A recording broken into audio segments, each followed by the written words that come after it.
or the Bill of Rights is the biggest chapter in the Constitution of Kenya because there is a background to it. And, at no point are we supposed to suspend constitutional guarantees. That is, a right that is enshrined in the supreme law of the land. We understand, of course, where, like I said, where his, statement is coming from. But at the end of the day, the police have a duty and responsibility to protect life and property. And that is their job. And they need to do that job as required by the law.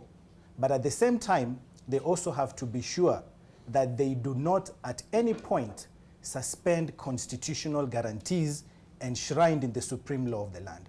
So I would say, in a nutshell, we were disappointed by his remarks.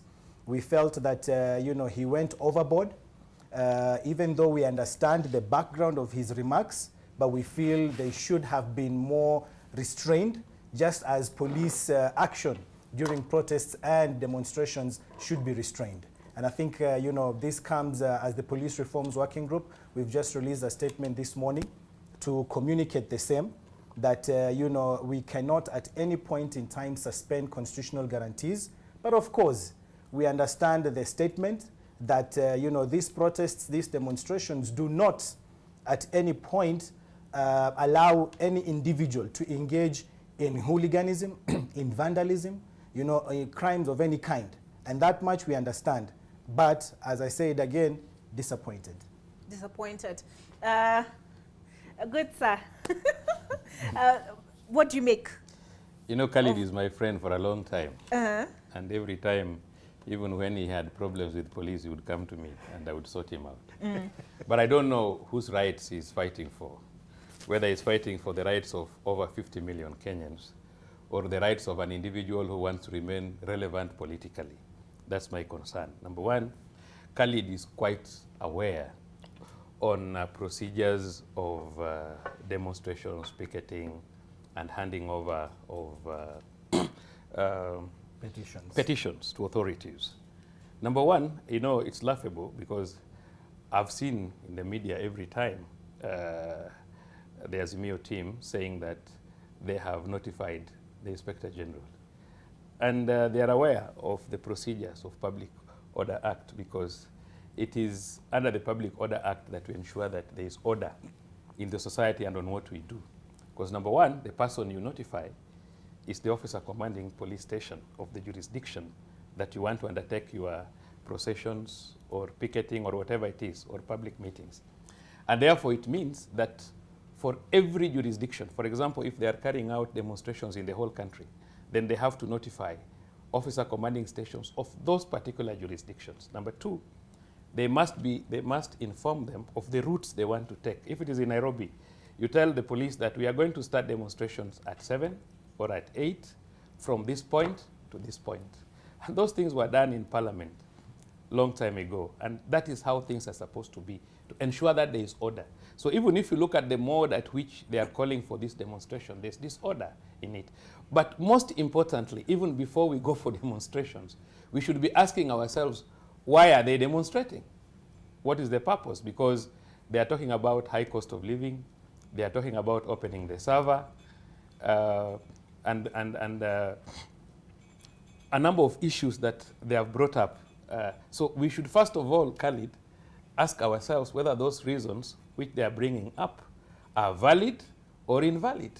Because you don't just say you have rights to do whatever you want and invoke the Constitution, which says that the demonstrations must be peaceful and must be unarmed.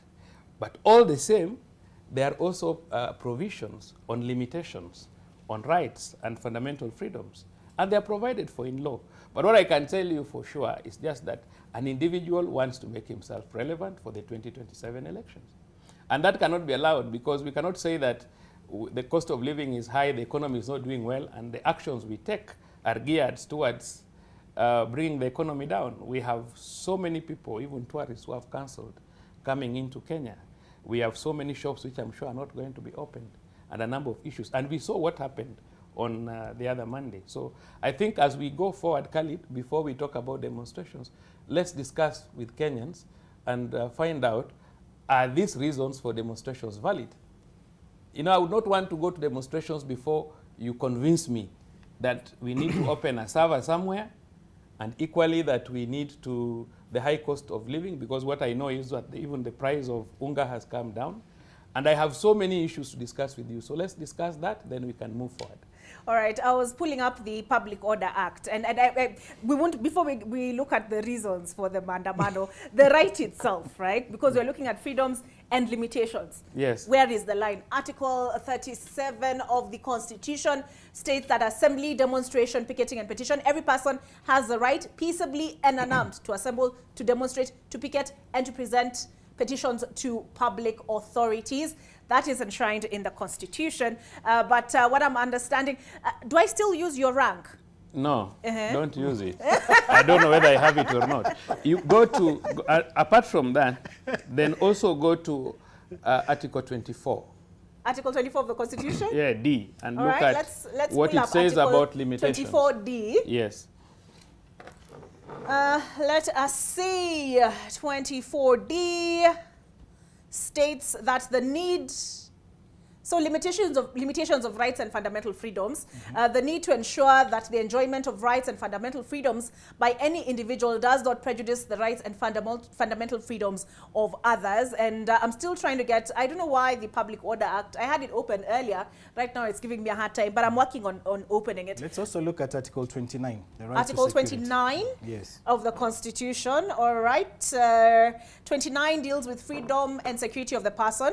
Every person has the right to freedom and security of the person, which includes the right to be, the right not to be deprived of freedom arbitrarily and without just cause, detained without trial except during a state of emergency, in which case the detention is subject to Article 58, subjected to any form of violence from either public or private sources, subjected to torture in any manner, whether physical or psychological, subject to corporal punishment, or treated or punished in a cruel, inhumane, or degrading manner. Now, as I pull up the Public Order Act, you already have the notice that Azimio submitted to the authorities.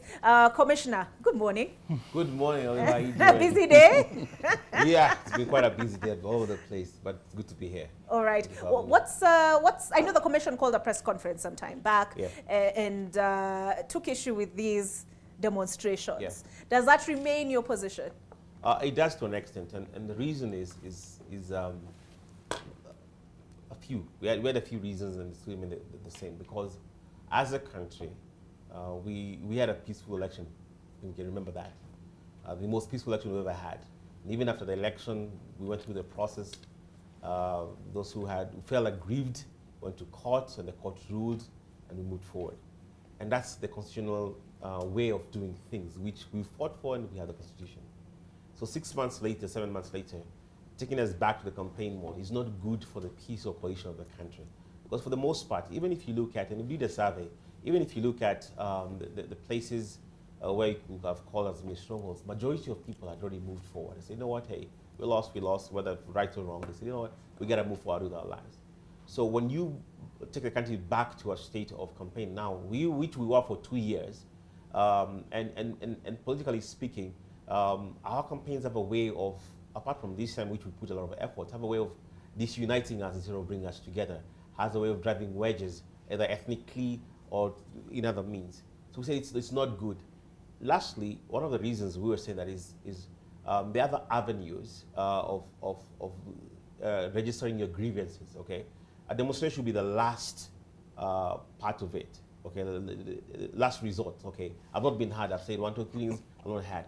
And if you look at if you really unpack all the demands have been placed, some of them, quite frankly, are not reasonable, and so to speak, or even legal. I mean, if people have resigned from work, I mean, if I've resigned as a commission, you cannot force me back in. You understand? So we cannot say we are in the fallback. It's just not practical. It's not even legal, so to speak, because they were handled in a process that was legal, so to speak. Now, some of the grievances also that raised, whether it's the cost of living, it's a global phenomenon. I mean, headwinds are facing every country, and you need to take a big scope of things and look at, okay, is the current administration doing what it takes to do? Are they in the right track? I'll say, let me use an analogy, Olive, if you don't mind. whichever car you drive, you cannot, whatever, when you make a U-turn. A bit. Yeah, you drive a Vitz. Okay, so you drive a Vitz. Okay. If you make a U-turn on this street and you have sheep, a tanker, the amount of time it takes to make a U-turn and a tanker is very different. So the question we're asking is, have we made a U-turn? It's not whether we make a U-turn. A country is like a tanker. Is it in the process of making the right turn to the right direction? So you give them space and time, and that was the issue. So protest is a good thing. It's your right to do it, but it should be the last resort. Have you exhausted all the other avenues? Then you can say, no, I've done it, and nobody's listening to me. Now I'm picketing and I'm going on the street. All right. Yeah. We've been joined by another wakili, this time James Mamboleo. Good morning. All right, how are you? Looking sharp. Thank you. Okay, we'll unaenda kwa tear gas. No, of course not. Of course not. Good to have you in studio this morning. And we started off with the declaration yesterday by the Inspector General of Police, Japhet Kome, and he said, let me pull it up here.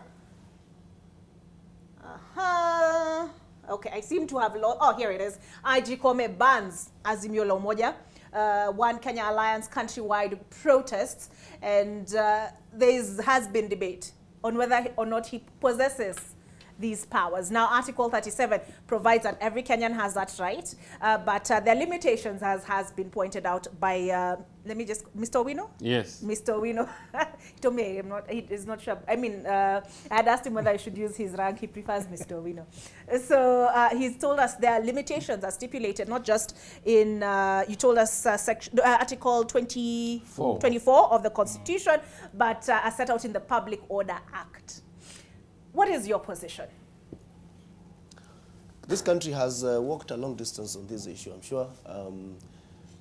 Professionals like Mr. Owino would know, because they have been on the other side, where the instrumentation that takes care of public order is actually reposited. But the question is, this constitution is a constitution 2010. It's a fairly new constitution. It's now about 12, 13 years old.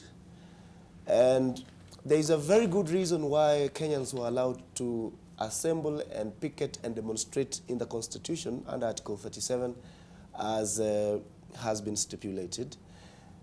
And as I speak right now, I'm sure I have seen that the government is trying now, belatedly, to try and bring into place an Act of Parliament to further make provision on how to regulate demonstrations, which tells you that where they speak, they are also at a loss somewhat as to exactly how to deal with some of these things when they happen.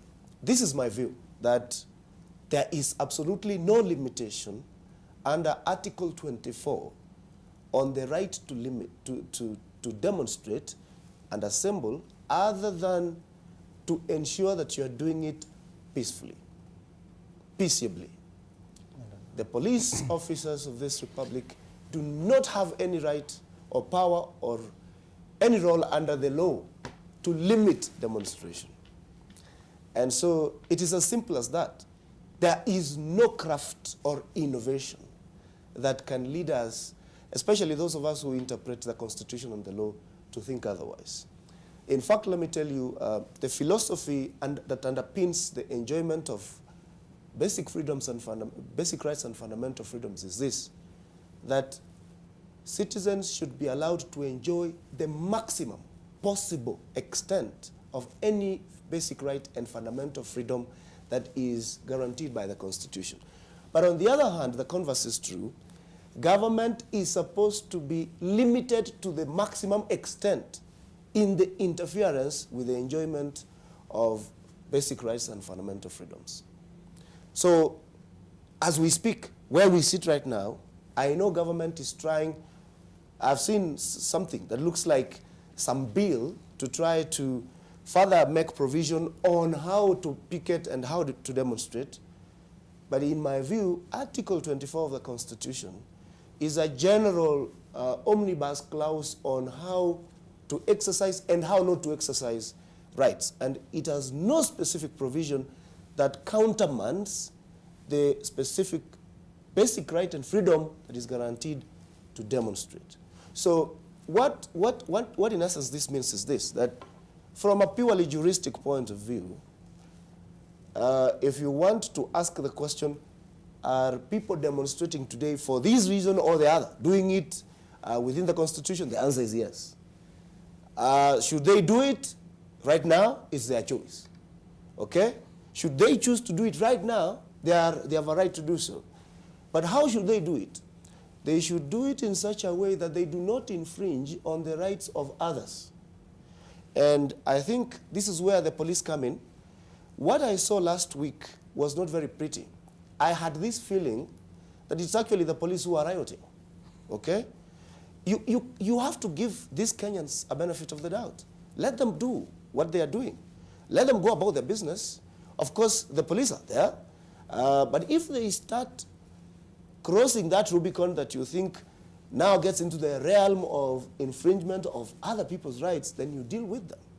But that someone has stopped somewhere, he is addressing the public, and then you unleash water and all manner of things on him, and then you have illegally banned that demonstration, that is not something that I think the 21st century Kenya should be doing. All right. Okay, we can have a debate. Like when I came in, I heard someone saying that there are other methods of dealing with our problems, political, economic, or otherwise. That is a debate we can have. But that does not mean that anyone who wants to demonstrate right now has been barred by your opinion that it is the wrong time to do so, you know? What the police would have in terms of not liking this demonstration or this political divide, not liking this demonstration, is their political opinion to which they are also entitled, okay? So they should also respect the right of these others who want to demonstrate. The balance should be that allow people to demonstrate according to the Constitution and protect the rest of the Kenyans who are not demonstrating also according to the Constitution. And you know this government also has a responsibility to protect even the protesters. Okay. Now, we need to take a break, but we'll come back, and I'll give Mr. Owino the chance to respond, because speaking of law and order, we have something called supporting legislation. And the Public Order Act is the supporting legislation, I imagine, to that Article 37. And like you said, Article 24 talks about the limits, such that your right should not infringe on other people's rights. Perhaps that is the reason the Public Order Act stipulates that tell us where you'll be holding this procession and at what time, so we can make provisions. If I look at the notification that Azimio submitted to the Inspector General of Police, it includes neither, except for saying in the 47 counties.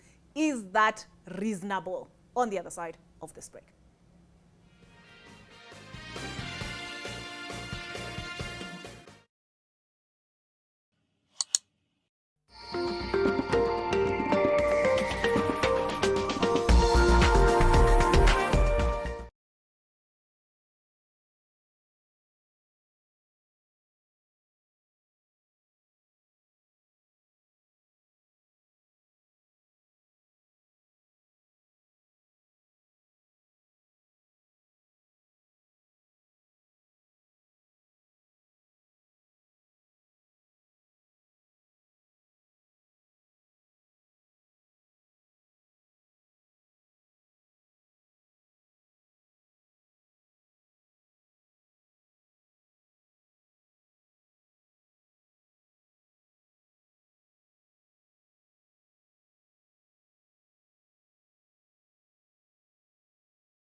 Protection. When it's cold, germs are transferred in different ways, and Dettol Soap's Germ Defense protects you from up to 100 illness-causing germs. Be Dettol.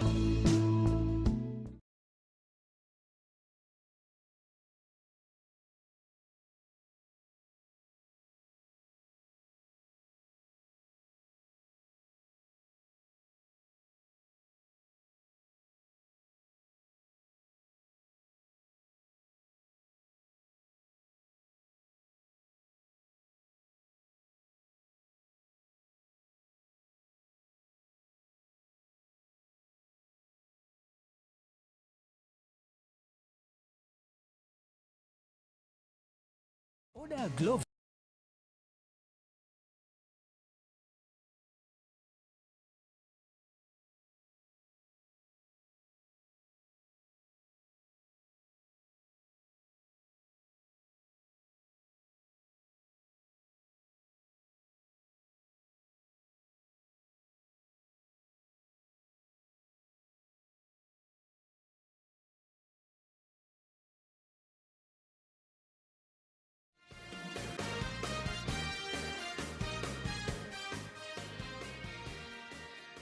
All right, welcome back to AM Live. And on the other side, we're discussing the decision, pronouncement by the Inspector General of Police, Japhet Koome, that today's planned demonstrations by Azimio are in fact illegal, and he banned them. What does the law state is where we were at with this conversation. And Mr. Wino, I know I owe you a response to what Mamboleo has, Wakili has submitted. But Wakili, just sorry, Hussein, I wanted you to come in on this particular point, right? Because you're insistent that that is a right enshrined in the Constitution, but within certain limitations. The Public Order Act requires that the full, so let's start from, this is Section 5. So 1, no person shall hold a public meeting or public procession except in accordance with the provisions of this section. What does this section stipulate? That any person intending to convene a public meeting or a public procession shall notify the regulating officer. We had Mr. Wino talk about the OCS. Officer commanding police station. Officer commanding a police station of such intent at least 3 days, but not more than 14 days before the proposed date of the public meeting and procession. That was the reason we were given for last week's procession being declared illegal. That it was time barred. All right. Then the notice under subsection 2 shall in the prescribed form and shall specify. And I know Azimio said they did not find the form, so they asked for the form. The full names and physical address of the organizer. I won't get into that. The proposed date, this is really where I want to get into, which they provided, of the meeting or procession, and the time thereof shall be between 6 o'clock and 6 o'clock in the afternoon. So they provided the date. The proposed site of the public meeting or the proposed route in the case of a public procession. Now, let us see what the letter that was submitted by Azimio stipulated. It stated, let me just pull it up. I had it open on my Twitter, and I hope it's still open, but I can still pull it up even if it's not. It's on Raila Odinga's account, so I'll just scroll and find it. But it talked about 47 counties, and it was addressed to the Inspector General of Police. And my question then would be, is that good enough? Am I lost here? Just give me a quick second to pull it up. You can also go ahead and check at who is a regulating officer. It is provided in the Act. It is? I will. I'll scroll and find it. But here is the letter. I think I'm close now. He's been tweeting a lot, clearly, because I've really had to scroll. Okay, I will pull it up. But from my memory, it's that they just provided, I was on a specific tweet. I will pull it up. But my memory is, it just said 47 counties. Yeah. Is that good enough? Reasonably, okay. Even without, forget the legislation and the requirement of the legislation. Let me reasonably, can you expect the police? Let me leave about that first. Let Khalid tell us if that one is valid or he wants to suspend it. Let me start by saying I'm not here to represent Azimio. I am not an Azimio agent. I'm not even a politician to begin with. So I cannot speak. I have found and it. I do not speak, and I have no intentions of speaking for Azimio in this discussion. I am here as Haki Africa Executive Director to talk about fundamental rights Yes. that are guaranteed in the Constitution. Okay. So I but do not you have speak for said Azimio. as a police sector Yes. reform working group. Police Reforms Working Group. Uh-huh. Yeah, You that can is. quote me that I am statement? here. Yes, Okay. Haki Africa is a member. We've released a statement, and we're very clear that the police have no basis, have no right to outlaw what is already guaranteed in the Constitution of Kenya. There's a reason why we say 3 to 14 days. Because you can't give a notice 3 days. It is too short. So if the police have any issues, if they have any queries, if they want any clarification, there is enough time for them to get that. If they gave you a notice that is ambiguous, that is not clear, you have a duty and a responsibility as the police service to get more clarification, okay? But I'm saying I do not speak for Azimio. I'm simply talking clearly about the Constitution and the Public As a Order defender of Act. the Bill of Rights. And you know why it's even 14 days? Because you cannot give a notice that is too far off, because you never know what happens if it is too far. There's a reason why it's 3 to 14 days, so that you give police ample time. If you know a supermarket, there's a possibility of a supermarket being vandalized, you have time for you to ensure that you take proper measures to safeguard property, okay, to safeguard life and to do all that. But what is guaranteed in the Constitution? Kenya is a democracy. We are not a securiocracy.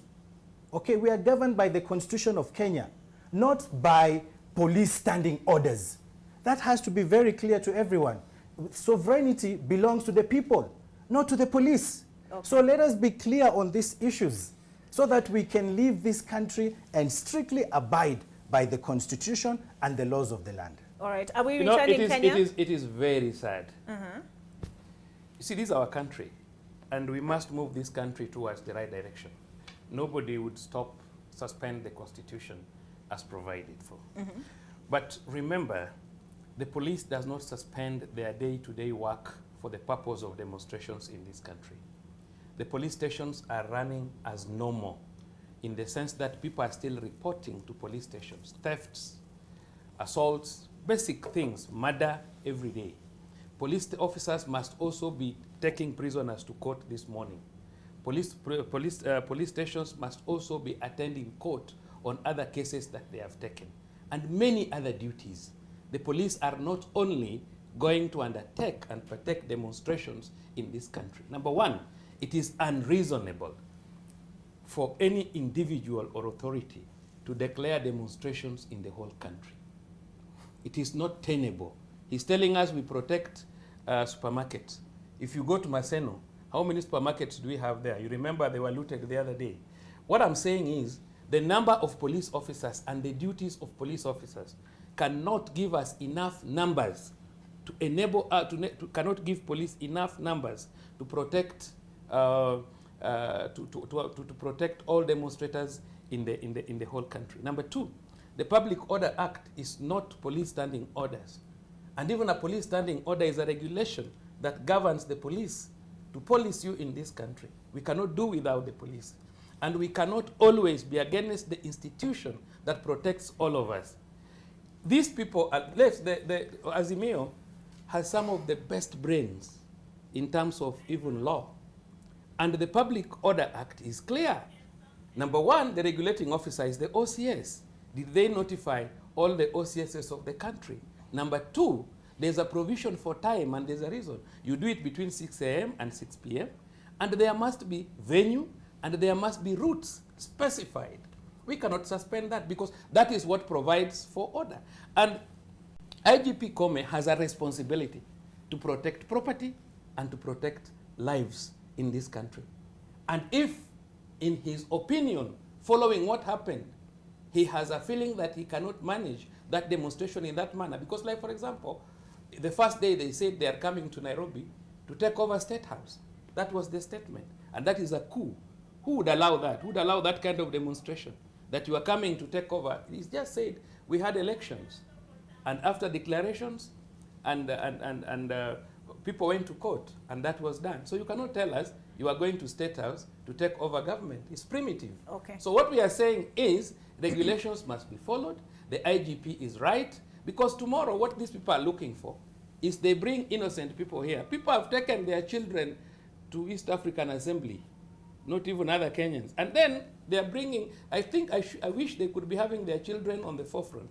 Now they're picking innocent, poor people who are looking for jobs in Kibera and other places. Until they are going to State House. So that this number they are saying the police should allow, is the police allow Wavamia State House in all that number, then people are killed. That is what they want, so that Khalid gets more funds and for saying that, oh, Kenyans have been killed and so. That is not going to take place. It is okay. And let me tell you, let the police suspend that constitution, but let no Kenyan die today. The fact that, Yes. Mr. All Owino, you are saying That we will be done want later. funds does not stop us from defending the Constitution. We will still defend that Constitution, whether you say we are for funds or not, because that is the genesis of these constitutional principles that we adopted as a nation. So we will defend the Constitution, irrespective of what people think why we're doing it.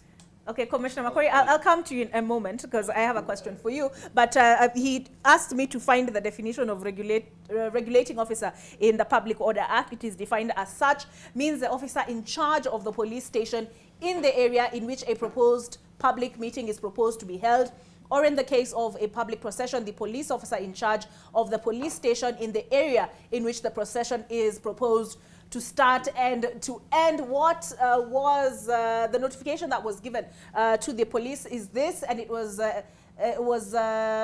directed to the Inspector General of Police, and it simply states, this is to notify you that we'll be holding processions in all the 47 counties in the Republic of Kenya on this Monday and Thursday, the 30th of March. They did continue to say, we intend to submit petitions to the county commanders, sub-county commanders, and all other state officers countrywide as part of the processions for avoidance of doubt. This is not an application for permission, as none is required under Article 37.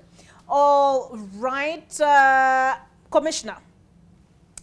There's something in response to you, Wakili here said that the reasons for the demonstrations should not matter. Whether I want to go and demonstrate over my phone is my business. Yeah. So in wading into this matter, is the NCIC wading into matters that really do not concern them? Let me first, no, of course, to answer your question, absolutely no. It does, as long as there's peace and security, that's our mandate. But let me respond to, first of all, Wakilis. Okay, this debate, they're both first of all, and Wakilis, both. so I don't know.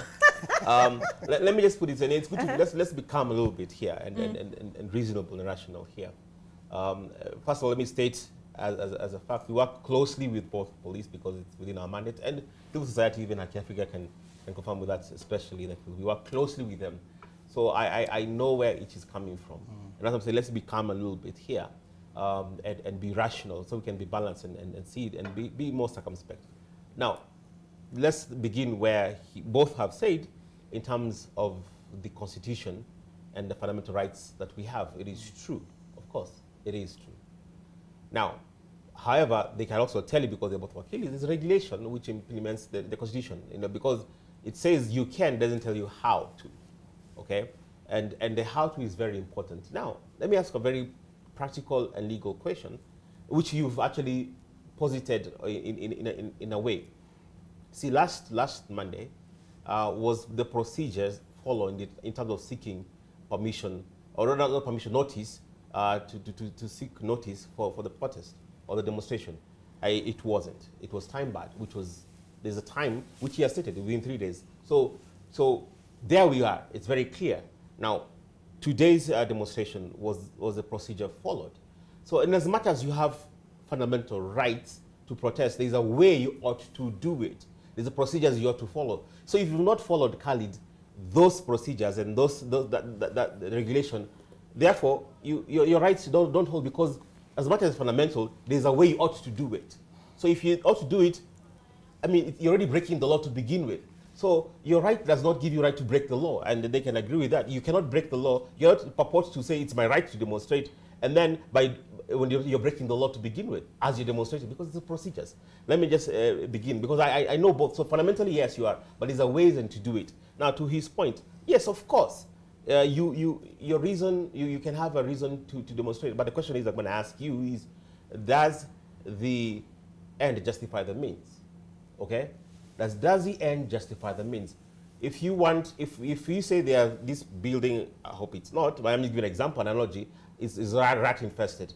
Now you can use rat poison, you can put traps, but you can also blow it up with dynamite. You know what, I'm gonna blow the whole building to kill rats. Now you've killed the rats, but you've destroyed the building. So there's ways and means. Does the end justify the means?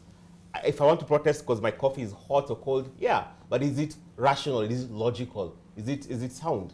You understand? So in a democracy that we have, there's an expected behavior or rationale that we ought to be. Protest should not be the first thing you want to have. If you are genuine, only if you are genuine, if you have genuine concerns, have you exhausted the means? If you're genuine, Olive, have you then to protest? That's where I'm coming from. So of course it is, but we can't protest every single day. Then we'll have a protest every single day of our country. We cannot run our country. So that's the other extreme. So we have to be circumspect and balanced here. Olive. All right. In fairness, they did give 14 days, a 14-day window. This one, yes, but the In procedures which- in terms of did Olive. you file to every OCS? Olive. Okay. Was the OCS notified of Central Police Station, of Kamukunji Police Station? Okay, were they notified? They don't have notice. I can tell you that they don't. So I'm saying, therefore, if you're genuine, Olive, I'm a peace builder. Okay, Olive. we de-escalate. Hold on, we de-escalate. If they should have, okay, if they have an issue, they can go to court, file a notice of urgency. You know what? Hey, we don't like it because the IG has banned this. But you don't confront. I am of de-escalate. If you have genuine reason, de-escalate the situation and find a peaceful resolution of your cause. Okay. Doctor, you know you're with NCIC. Yeah, You remember that? Okay. Wakili, and before you respond to that, I also have a question for you. Yes. Is this just outside the legislation, right, and the boxes you need to tick? Is this reasonable? Is this notice reasonable? That to tell them that you'll be having processions, the police, in all 47 counties, how would they even mobilize to begin with, given the competing demands on their time and resources? Olive, what does your constitution tell you about freedom of assembly and demonstrations? That is what we call the Jus Cogens norm of the constitution, a peremptory norm from which no person, not even Owino, my friend, can derogate. Let me tell you, I know governments, and I have supported governments, and I support this one.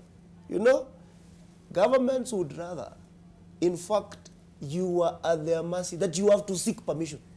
If Owino were to create the constitution or recreate it, he would put in there a requirement that you must seek permission from the police to demonstrate, okay?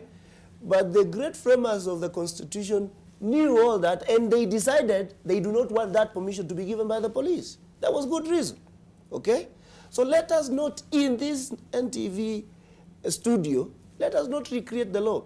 What he is saying, my friend here, I do not know his name. Dr. Makori. Dr. Makori. Makori is extremely good. It is his opinion, okay? These matters have not been left to opinion, okay? That it is reasonable or unreasonable. They are regulated by the Constitution and the law.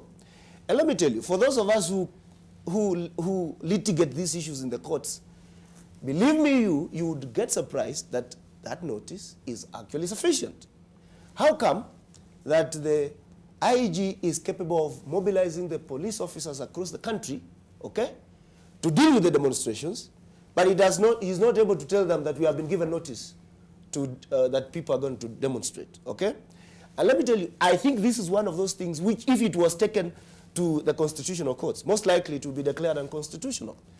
Let me tell you, let us agree that the social construct that we live in the 21st century is predicated on the premise that Kenyans have become of age. They have put in that constitution a police force. They have put in there an army, and they have given responsibilities to that army and to that police force. But knowing that there is an army and a police force in that constitution, they have still gone ahead and allowed themselves to demonstrate peacefully, okay? So do not sit anywhere and think that you have a better opinion about this constitution or this other section of the constitution, bigger or better than the people's opinion, okay? What is important is this, and this is what must happen. Let the police not always live in this preponderance or predisposition to try to protect things that have not happened, you know? It is good reason. You know, have you seen police blockading the roads that someone might cause an accident? Do they stand out there ensuring that nobody jumps off the roof of a building? They don't. Because sometimes you have to choose what to do with the cake that you have before you. You can't have it and eat at the same time. This is the position. The framers of the Constitution 2010, have guaranteed Kenyans the freedom to demonstrate and assemble. Okay? And that article of the Constitution does not say that the demonstration is limited to a specific place in the Republic. It allows anyone who, even if the entire country, the 50 million of us, decided to demonstrate at the same time, that is supposed to happen. Probably if you want to ask the question of reason, then we are going beyond our remit, because here I am neither Azimio nor whoever, but we don't want to get into the reason why anyone is demonstrating. Because if we go there, then we want to get ourselves into a realm that is not ours. Okay? You cannot sit here and say the reasons why Azimio is demonstrating are not good, you know? Yes, that is not for the police to discuss. That is not for the police to discuss, nor is it for us to discuss. For us as lawyers, when any of them here gets arrested, by the way, when they get arrested, when I'll go to court, I'll be arguing for the maximum enjoyment of the rights guaranteed to each of them in the Constitution, including Mr. Owino. And I will be saying that so long as they are enjoying this right without causing mayhem, let it be given to them. Government, on the other hand, should exercise extreme caution not to get into the realm of politics, especially from the perspective of the police force. They should resist the temptation to look extremely enthusiastic, you know, to please a certain political side. Because if they do that, then believe me it is not the demonstrations that we are at risk of. It is that police force that is the problem. All right, so sorry to rush you, but we have Duncan Haemba, KICC, Kenyatta International Convention Center. Interesting conversation in studio here. Shortly, we'll be getting into those proposed legislative amendments made by the Ministry of Interior with regard to demonstrations, processions. What is the situation now at the KICC? Olive, I think you've just asked at the right time, as that lorry was driving in, and I can see it's turning towards the KICC main entrance along City Hall. Just to paint a picture for you, I think this, where I am, qualifies you to say that this is a ghost City Hall way. And by a ghost City Hall way, based on the fact that on a typical Monday, such a time, these parking lots would be teeming with the vehicles parked, double parked. In fact, on the right, towards my right, usually they double park, and they've even invented additional spaces. Usually it's a place teeming with vehicles and parking boys who always organize. It's a very popular place because MCAs access City Hall. You'll find those ones who've been arrested and need to be charged at the City Hall court here. Those who've come out to bail them, those who have come to bail them out here. But today, that is not the situation. To be specific, this region, as many would term it, as a government square, it is highly fortified. I'm hoping that we will be able to show you how the police officers are dotting the perimeter wall towards the KICC. Now, I'm taking you towards the main entrance, towards City Hall Way, and that is the picture on the ground. Wamekuja kukuja, as you could say, and to borrow Simple Boy's word or slang, is what you can say, leo ni kumoto maze. We've just witnessed a gentleman who was, I don't know where he was picked up from. I think he was being led to the KICC cells. And when he reached here, he was forced to do push-ups. Because if you're in this particular area and you have no clear vision, you can't. You see the gate over there, it is under lock and key. Even security officers, once they get out or in, it has to be locked for the simple reason Azimio had said that that is the area they would want to converge. That was as of last week. This particular Monday, they've not said where they will be converging, but nonetheless, the security apparatus are taking place. I happened to come through KICC a bit earlier, and I tell you what, those going in is restricted. Of course, it's a government security installation, so it explains why. Because this is KICC, behind KICC is the Supreme Court, or the seat of the judiciary, so it explains why they are not taking any chances over here. And as I said earlier, when I was passing through in, don't ask me how I got in there, but as I was coming in, that particular gate is locked. And even those who work inside KICC, they had difficulties accessing, and they were told that they were supposed to have been in, I think, earlier than 6. So they were being asked, mulikuwa wapi? That tells you how the situation is. I tell you, the picture you are seeing along City Hall Way, it is the same, it is replicating itself along Wabera Street. The shops are closed. You can see the security officers, apart from manning the gates, they are also dotting this particular street or this particular walkway. Therefore, if they'll bump into you and you don't have a genuine or convincing reason why you are here, definitely there are no two ways about it. Even the press today, we've been told we will have to operate from a bit far. So we are not so sure how it will be panning out. If you allow me, I just need you a second. We cross over to Wabera Street and see if we can at least show you the state of affairs. You can see on my left there, City Hall is also guarded. And as I've said, the security personnel are dotting this particular square. Call it the government square. It is the same case along Harambe Avenue, the other side. We'll try and see if at some point we'll go along Taifa Road and Parliament Road. Therefore, when you look at this particular square, it is a no-go zone, so to speak.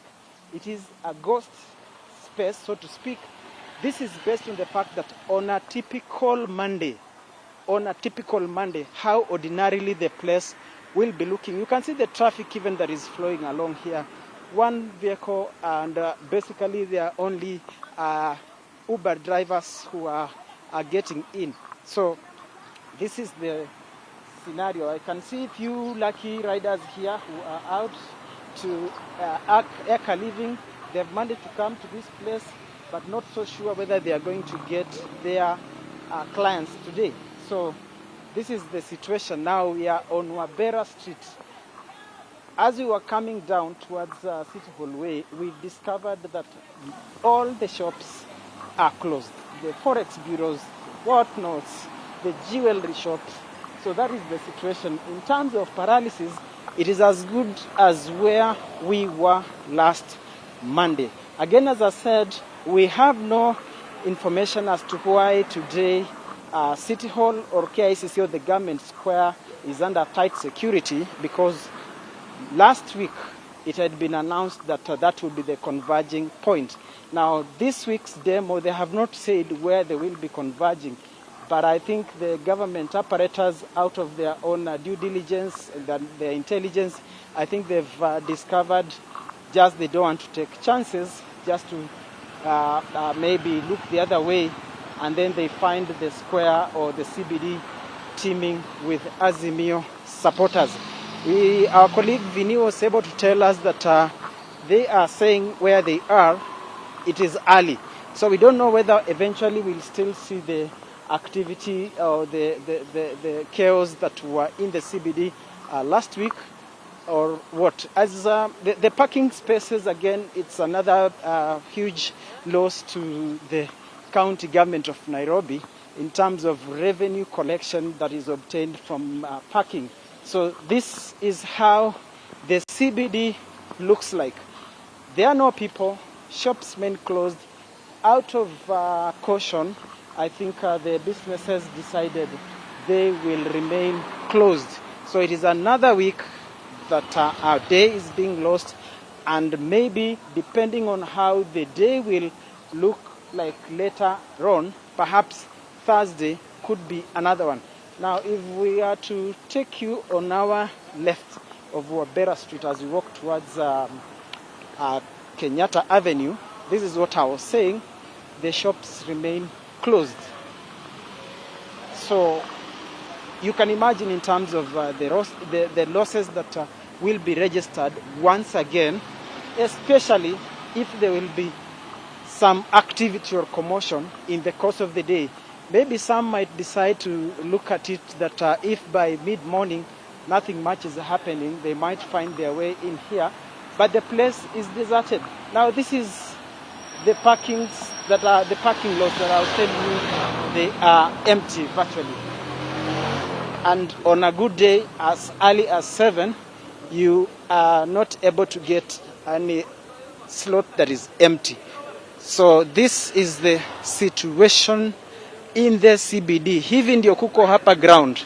I don't know how later on it will be, but I think Olive, we have to stop here. I'm not so sure whether Mulama is that fit to make another lap because we are on a free hand, so I can imagine. But one more look on the left, the shops closed. Those, the forex bureaus, anything, and we have a bank on the other side of Kenyatta Avenue. And then right there ahead, we can see 2 police officers who are manning a zebra crossing point. So that tells you when I tell you that they are dotting the CBD. Basically, that's it. And I suffered last Monday, so today I was lucky to get a gas mask because they say you never know when the craving will strike.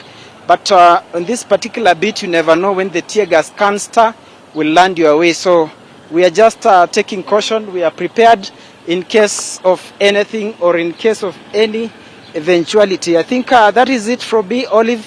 Back to you in studio. We are just hoping hakutakuwa kumoto mazee because last week it was something else. Over to you, Olive. Duncan, I see today you have a gas mask as opposed to your press jacket. He's quoting Steve-O Simple Boy there, anasema leo ni kumoto maze. All right, back to our conversation. And where were we? You had just finished your submission, Wakili. You have a response, Dr. I do have a response. First of all, I think it's preposterous as Wakili to say we cannot discuss the reason why this demonstration. Now, maybe he doesn't want to, but we should. That's the reason why we're here in the first place. The reason no, is I think the point he's making is that it should not matter. I didn't say that. In terms of the right. In terms of the right. I didn't say that. That's what you're saying. It shouldn't. Yes. But no, That's he what actually said we're not here to discuss it. It's beyond us here. But that's the reason why we're here in the first place. Excuse me. Let me tell you. No, just a minute. The reason why we should discuss it, because the reason for demonstrations is why they are asking for these rights. And therefore, it is important to get to know why is Azimio La Umoja asking for demonstrations. Because, for example, they said high cost of living is a factor. And I thought, logically, we need to discuss that so that Kenyans can see that kumbe, they have a good reason to ask for demonstrations. They are talking about opening the server. We should discuss that. Is it logical? Where is it coming from? So that people can see they have a reason for calling for demonstrations. But if these reasons are not discussed, and even coming up to say, we are going to take over government, we are going to State House, we need to discuss, because this is our country at the end of the day. We have the rule of law, and the country must move on, and we must, like now we have a global economic meltdown everywhere. You can even see banks in a place like America closing down. We should be asking ourselves, like now it is raining. People would ask themselves, my cousins are coming from Ugenya and Alego to come and demonstrate in Nairobi. Na hawajaenda kwa shamba. Olive, with the greatest and tremendous respect to a gentleman I really respect. Yes. This text that we were sent, which is out there, Yes. had very clear, we can come here and discuss cost of living the whole day. Oh, I'm very happy to do so. But that's not why we're here. It was about the line between freedoms and limitations. But based on what? Freedoms and limitations. Excuse me. Okay? No, they did So not. if Excuse me, Wakili. so if we now, for instance, start No. Let him- Excuse me, Wakili. Okay, wait, I let him have finish. to intervene. Yeah, let him finish his submission, and then This- I'll give you a chance to Yes. respond. Yeah, James. These freedoms and limitations we are coming to discuss here, what is the genesis? It's based on what? Where have we come from to come to that? It's Very good. because there are demonstrations in the country. Very good. But And if there are demonstrations in the country, we must get to know But- why are we having these demonstrations in the country? Let me say this. Because- can I because respond? Let me say this. Can I respond, Mr. Wino? Yes, Okay. respond. Can I respond? Yeah. If Because, you know, this is not court of law. if we came here today to discuss cost of living, we can spend the whole day discussing cost of living. Okay? But we are coming here to discuss the freedom to assemble Yes. and to demonstrate in the context of the Azimio notice to do so. Okay? So if we today now decide to discuss cost of living and then arrive at the conclusion or try to arrive at the conclusion whether cost of living is a reason why Azimio should or should not demonstrate, then we've completely lost the point. Because as we have said, as some of us have said before, we respect the role the police is doing, but the police officers, just like the demonstrators, should be held to the same power. You know, we cannot be running around saying the demonstrators should follow the law while the police are not following the law. Let us ask of them both the same thing. So the demonstrators are guaranteed a right to demonstrate, okay? The place where to interrogate the question whether the reason for the demonstration is right or wrong, okay, is within the entire public domain, all right? However, if you want to call us another day to ask the question whether anyone now is entitled in the country to demonstrate on the basis of cost of living, then you tell us. Okay. Let But- me say this. and Let I'll me come say to you, this. Hussein. Let me say But this. You know, Mr. this is- Owino, do you this is- concede Let the me point? say this, Olive. Okay, We Hussein. cannot regulate people's opinions and beliefs. People are entitled to think whatever they want to think. For me, it may not be a good enough reason to call for a demonstration because of the cost of living. But that's me. That's Hussein. Dr. Mokori may think this is too grave an issue. We actually have to go to the streets. The point we are discussing here is, if I so choose to go to the streets, do I have that right? Okay? So for me, whatever happens, the background and all, fine, no problem. You want to discuss it, go ahead. But it does not mean that we must all agree for it to be right to demonstrate. We are saying- Even as an individual, if I am 1 out of 50 million and I feel I need to go to the streets as Hussein to demonstrate about the lights are too much in this country, I have a right to do that. And police have a duty and a responsibility to make sure that I am protected while I'm doing that. That does not mean that we support vandalism or hooliganism or, you know, any form of crime in the process of exercising your right. Of course, we are not saying that. And anyone who does that, the police have every right to arrest and charge in court. That is very clear. But in the process of also doing those arrests, please do not discriminate. Don't go arresting only innocent civilians when those whom you are saying are organizing, you are not arresting them. That is discrimination also. Because we hear the police saying, making public statements and saying this, and there are people already who are, you know, doing that. But then you are not doing anything. What's You're not happening? doing What's anything. happening? All this is political. All right. What's happening? But Mr. Wino, do you concede the point they're trying to make, that it should not matter to police what Azimio's reasons are? For demonstrating. Yes, I agree. Thank you. I, Thank you, Mr. I William. agree that it should not matter to police what the reasons are, but it matters to Kenyans that we are talking to. Yeah. Because they are convincing this Kenyan. For example, I've told you, my cousins at home, they are not planting and it's raining and it is a season. They have come to Nairobi that they are taking Raila to State House. And that was the talk in the village. Is the there, last 1 week, 2 is weeks. there empirical evidence for that? Excuse me. Yes, Is that's there? where I come from, and I'm truthful on what I'm saying. I was in Kisumu on Excuse Tuesday me. last week, Excuse- and everything was going on as usual. Excuse me. Okay. So in what his I'm saying, experience, is, number one, every person has a right to demonstrate, to assemble, to picket peacefully Thank and you. unarmed as stated. But there are regulations that govern this process. Let us not have impunity in whatever we are doing. If you want to fault the police, first of all, follow the regulations, because there is the originator of this process. And that is why I am still demanding that give us another opportunity to come with people who are not defending, who are not earning maybe something to defend as Mio here. But Bring you know us you can't make politicians. aspersions like that, Mr. Wino, without evidence. Sawa, I apologize. Yes, Let me apologize. he has Anyway, withdrawn. yes, He I has apologize. withdrawn. Number two, He has this is withdrawn. opinion and he's Yes. entitled to it. Uh-huh. I sincerely apologize. Number two, the system that I was brought up through schooling was a system that encouraged us to look at things positively and negatively. I happen to have been a student of history.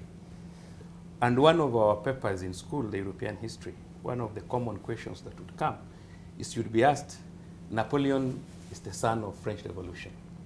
Discuss.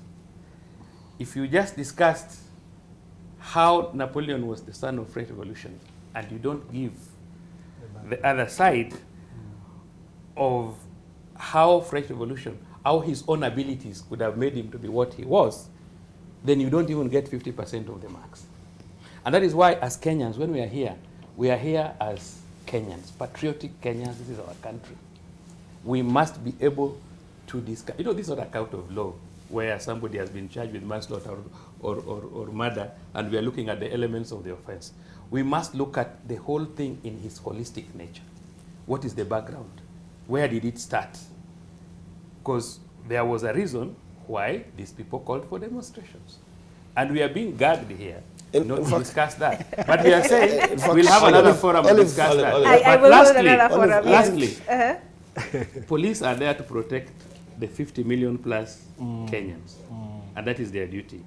And if we don't want to follow laws and we want to undertake impunity by not even following what is in the Public Order Act, and then calling for demonstrations in the whole country, which is not practical, then there are just ways how impunity are managed. And nobody should blame the police. I hail IGP Kome, and I'm proud of him because IGP Kome is not just an ordinary policeman.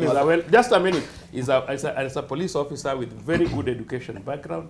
He's a police officer who was not employed as a direct entry inspector. He was a constable. He's grown up in the service. We've been together for 30 years. I hail him for what he has done. That is my opinion. And I ask him, we are encouraging him, we are behind you. Please carry on. All right, and just for those joining us, this is what we are discussing, polarizing speech, police repression. We started with the police repression. I will move us along towards polarizing speech. With us in studio, we have Dr. Danvas Makori, NCIC Commissioner, Charles Owino, former police spokesman. I saw on his Twitter, it's written that he was a career policeman for 29 years. Yes. The career you'll explain to us.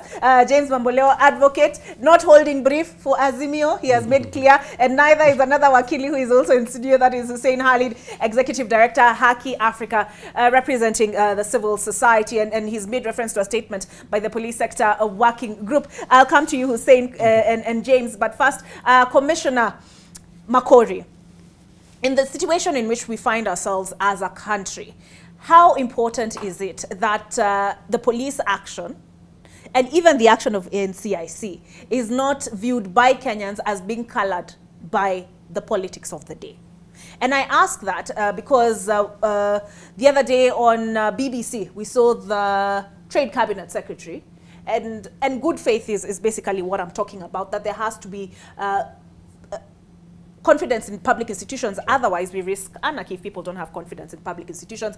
But the other day during an interview on BBC, the Trade Cabinet Secretary said, we will deal with Raila Odinga the way Uganda, Rwanda deal with their opposition, Kagame, Yoweri Museveni. And on top of that, we saw the DCI release photos, and I had opened that tweet here somewhere, and they say detectives on a manhunt for suspects involved in Monday's violence. And some of these pictures, it was established, some were from, one I think was from Burundi, and many of them were from years past. So as much as Mr. Wino says he respects Kome very much, and his history rising up the ranks in the police service. Does this serve to dent public confidence in the police service and how they view the motives of the ban on the demonstrations? An absolutely important question. And I was about to say I'm about to protest because I'm not giving enough airtime. You talk up and we end up with protest local for lack of airtime here. We support your right. You support me. You are guaranteed the right to protest. That's a very important question. When we did our study in the run-up to election, and that's where a peaceful election, called Roadmap to Peaceful Election, we had 6 reasons why we have the constant cycle of violence. Number 1 reason was lack of trust. Lack of trust between the governments and the citizens and between citizens themselves, ethnic groups. That was the number 1 reason. And this is a sobering question you're asking, which is introspective to all of us, especially who are in government or in other spheres. Because if you don't look at ourselves and we make mistakes, we acknowledge, then we lose the public trust, which is so important, especially at this time. Because let me just begin with the DCI example you gave. And I'm glad they came up very quickly and apologized. There was no excuse. You couldn't spin that out. You can't spin They apologized, but the Inspector General of Police later came to tell us that he's the president of Africa Police, and therefore if you commit a crime in Burundi, that's what he's saying. But you see the DCI, when they, and then there was a picture of him throwing a stone. Yeah, and the people are asking he should also be true. But what the DCI did was very important for our country. When an institution, a public institution makes a mistake like that, the first thing is you apologize, and they apologize officially on their handle, because that was just, it doesn't care, it's just a mistake. And it reasons to, sometimes reason is also important. Why do you do the things that we do? Reasons to reason. Now, we need to ask ourselves, especially in this space, in the security space and the peace space, how not just the perception, what we do, how we do, why we do what we do. Now, in reality, Olive, let me just be very frank with you. When you get involved in this space, okay, especially, we get involved in a lot of conflict, mediation. As a mediator, you try to bring peace in the one way, you will get your hands soiled whether you like it or not, because you're part of the process. So you'll be accused you're leaning on one side or not. So it's upon you to make sure you're as impartial, as neutral as you can be. And in cases where you are being accused of impartiality or your neutrality is being questioned, you need to be introspective and genuine enough to say, am I that? In reality, we bear responsibility. We have a legal responsibility and responsibility to be as impartial as we can be. Are we always like that? Not necessarily. Sometimes there's competing interests and pressures, but I'm addressing to every actor, especially our side, to make sure that our actions, our words are measured, okay, and circumspect, and our actions, as much as possible, even when we're called to question, we can account for why we did what we did. Now, this perception, you can think me saying or not doing is impartial, but if you call me to question, if you hold me accountable, Oliver, and say, Danvers, or say, why did you say what you say? If my explanation is valid, or I can explain to it without that justifiable, that's good. Where we fail is and where the space is, and maybe my colleagues can agree, is communication. There's a big communication gap, okay? There's a lot of things happen behind the scenes even right now as we speak, but there's not enough communication, okay, to the public to inform them this and this is happening. And that is why now there's that gap of, that perception is created of impartiality. All right. Hussein, anything to add to that? Yeah. First of all, it's good to acknowledge, you give credit where it's due. I want to appreciate Mr. Wino for acknowledging that, yes, the people have a right to protest. That's, for me, very, very important in this discussion. Secondly, the discussion that we are having here today has its genesis from the remarks made by the Inspector General yesterday. And just to remind Mr. Wino, the Inspector General yesterday did not give us reasons of notices, did not give us reasons of police not being notified, no such reasons. I think all along, what has been going around, from his clip and everything, is that there will be no demonstrations. I will not allow it. You cannot threaten my juniors, and that in itself, as I said, is arrogance. And we can't have a senior security authority.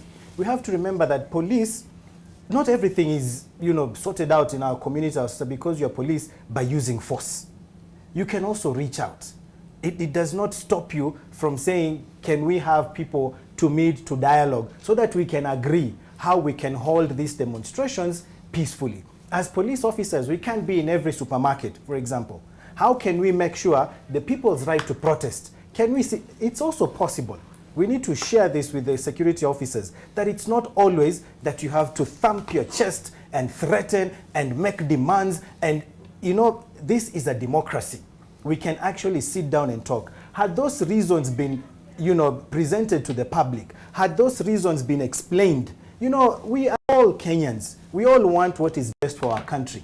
And no one would just stand up and, you know, refuse to listen just because, you know, perhaps someone thinks, oh, you're going to get money or something like that. That's not it. We are Kenyans. We have no other country to go to. So I think my message to Mr. Wino and the security authorities in general, you need to find other ways of dealing with security in this country other than force, other than issuing threats. I think there's a way that you can communicate to Kenyans that will even endear you to the people, as opposed to, why is he stifling people's rights that are enshrined in the Constitution? And I think that's the message that we need to send out. As civil society, as Police Reforms Working Group, as Haki Africa, we're saying this country is bigger than any individual. And we will remind Mr. Koome, it took Matiang'i 6 months from being the boss of DCI to becoming the guest as a suspect at the DCI headquarters. Yes. So these positions that we hold, we need to be extremely, extremely careful. Tomorrow, people may want to demonstrate in your favor. And you are here today issuing statements without explanation, saying, I will not allow it. You are not above the law. You are not above the Constitution. So we must always remember this, that it can just, you know, in a short period like this, turn against you. So at all times, we must be guided by the Constitution and the law. And if we do that, then we are all safe. Okay. And that's that for me, as civil society, that's. All right, James, I'm coming to you. I know I've constantly told you I'm coming, but I am coming. You're Right on the other side of this submission, to use a legal term, by Brian Obuya. He is in Embakasi, more specifically Jacaranda grounds. How are things where you are? Thank you, Oliver. The Jacaranda grounds, one of the most important grounds for the supporters of the Azimio la Umoja One Kenya coalition. Not a lot is going on here.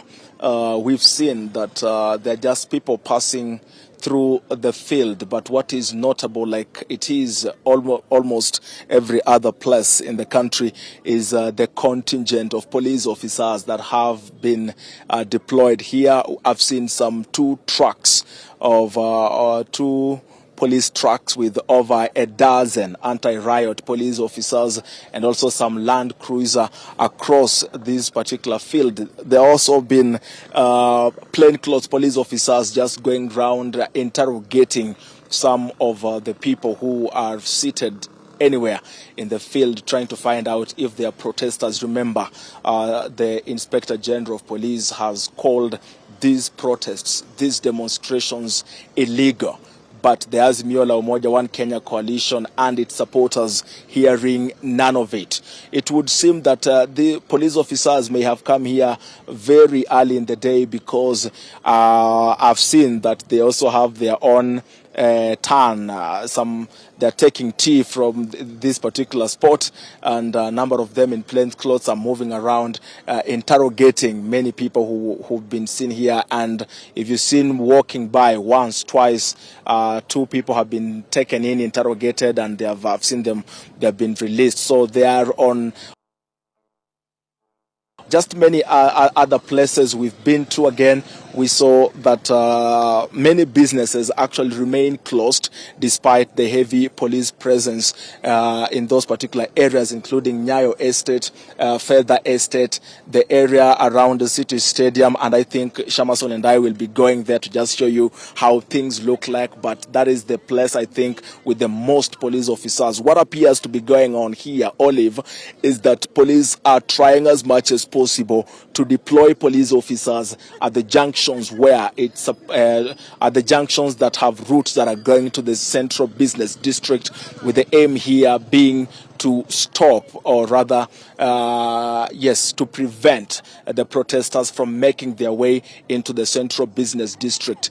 But what I do not know yet, but I suspect, is that many businesses have remained closed despite the heavy police presence. Maybe that again has been causing panic around the many business establishments in this Eastlands area. And given that, like I tell you, this was the police officers were deployed from as early as 4 a.m.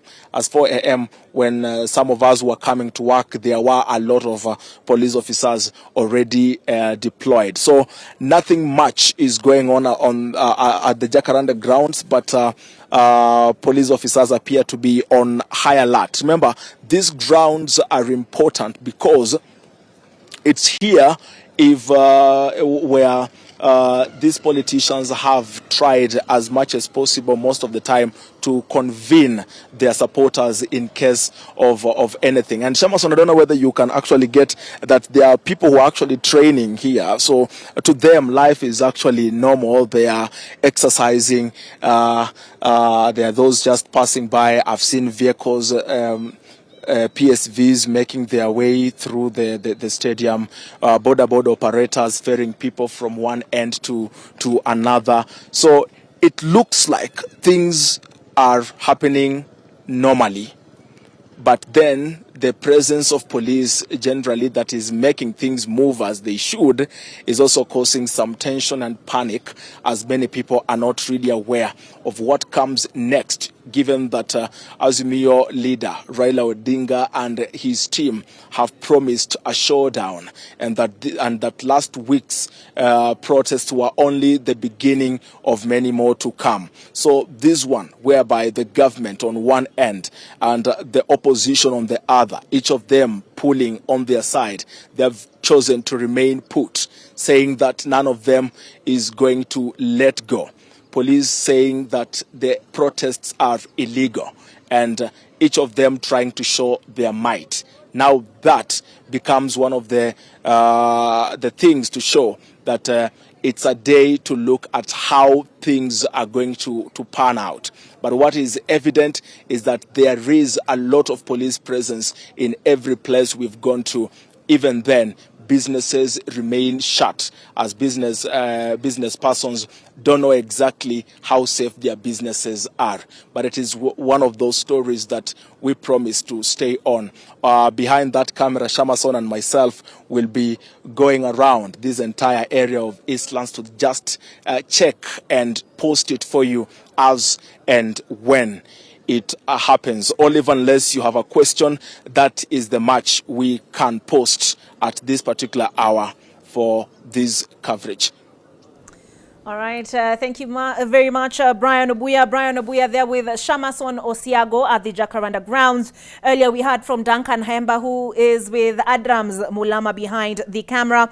We also heard from Helen Aura at State House, and not in State House, around the vicinity of State House with Nelly Gadhumbi. We also heard from Ibrahim Karanja, who is with Eric Isinta at in Karen. Yes, and here in studio, I am with James Mamboleo,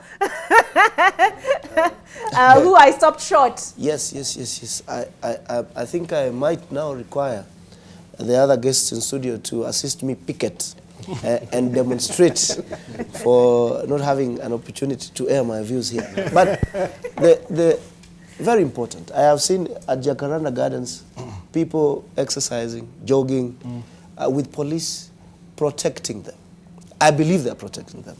And that is exactly the scene I want to behold, with them protecting demonstrators, understanding between any person who might use an opportunity to demonstrate to commit some vandalism or commit hooliganism, okay? Now, something has been said here that I really want to echo. These two gentlemen have said something extremely important. Dr. Danvers has said that those people in government have this responsibility to, from time to time, introspect and ask themselves, are we rendering to Kenyans the best service neutrally without taking sides and so on and so forth, even in difficult circumstances? And I'm sure even the police are actually in difficult circumstances. But we hope as Kenyans that we have done sufficiently good enough to train them and put in their ranks people of sufficient responsibility and wisdom to actually handle these situations even when they arise. And then Khalid, my colleague lawyer, said something extremely important, that, you know, it is necessary that we observe the Constitution and the law at all times, and that do unto others what probably you might require them to do unto you tomorrow, what we call the neighbor principle. Now, and I want to add my voice on this and say, I want to disagree just a little with Mr. Owino, and I want to say this.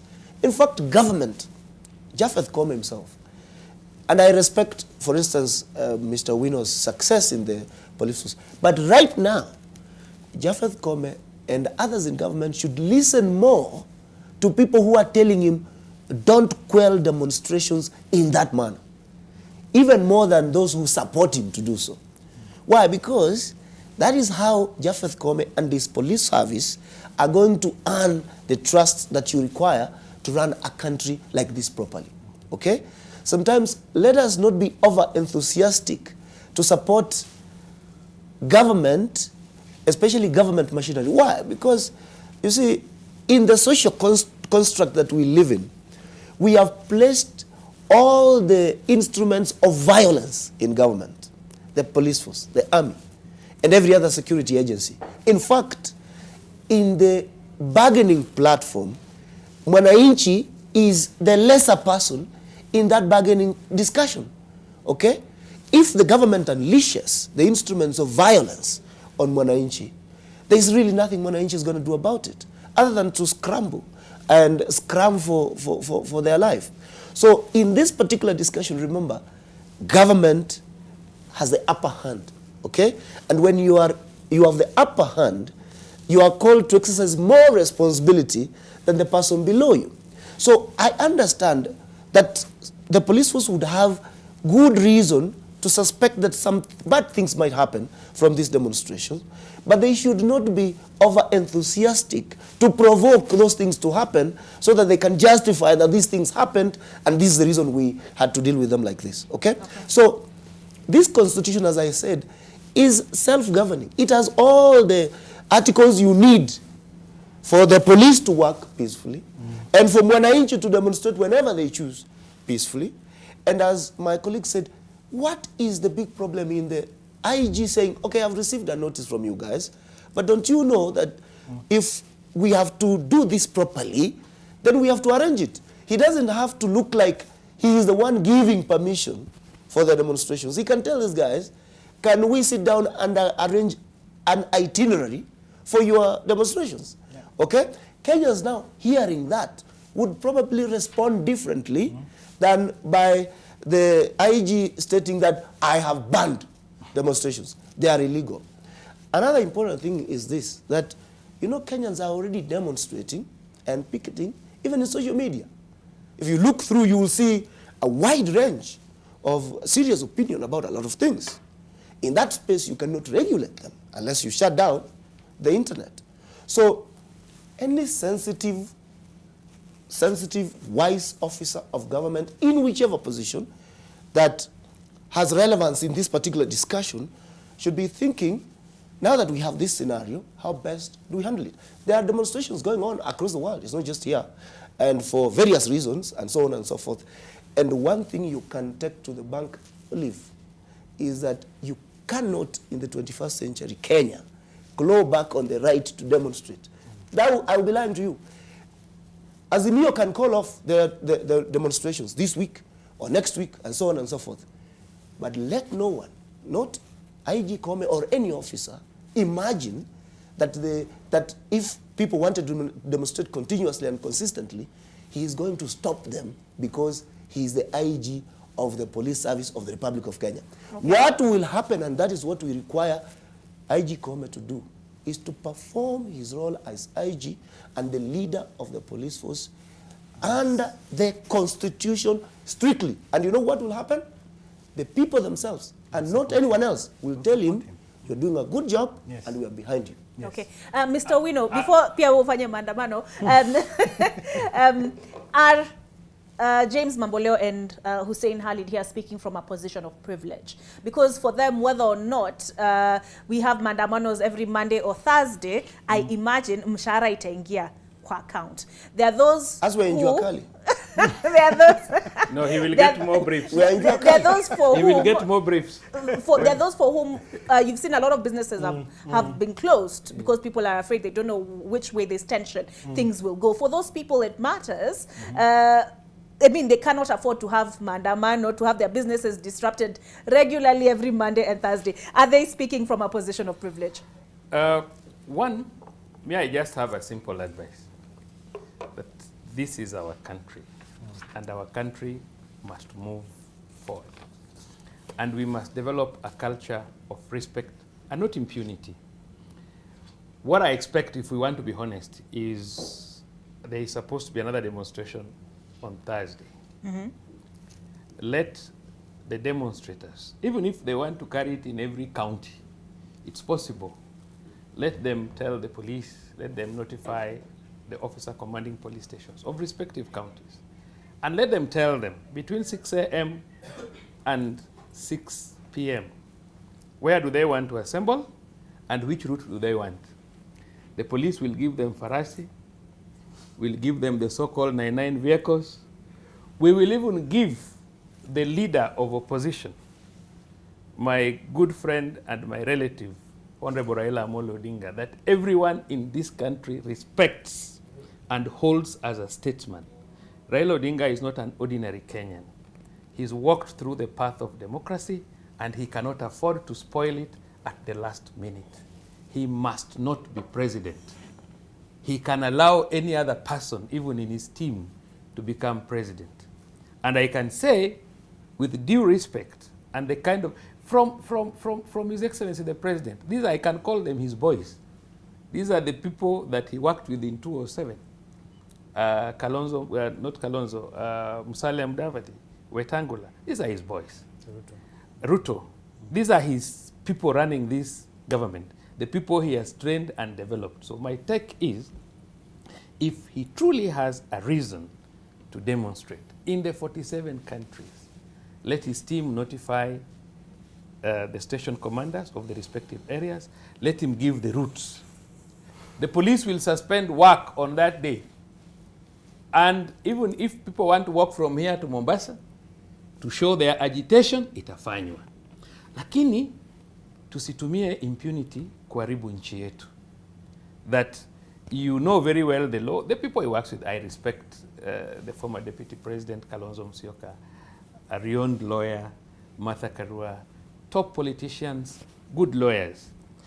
They understand the Public Order Act. They just decided to suspend it because maybe, you know, as it is said, that politicians don't care.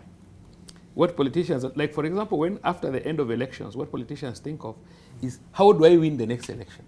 So you'll find the person in government is struggling, how do I win the next election? The person who has lost is also struggling, how do I become relevant and win the next election? Both parties must be reasonable for the sake of this republic.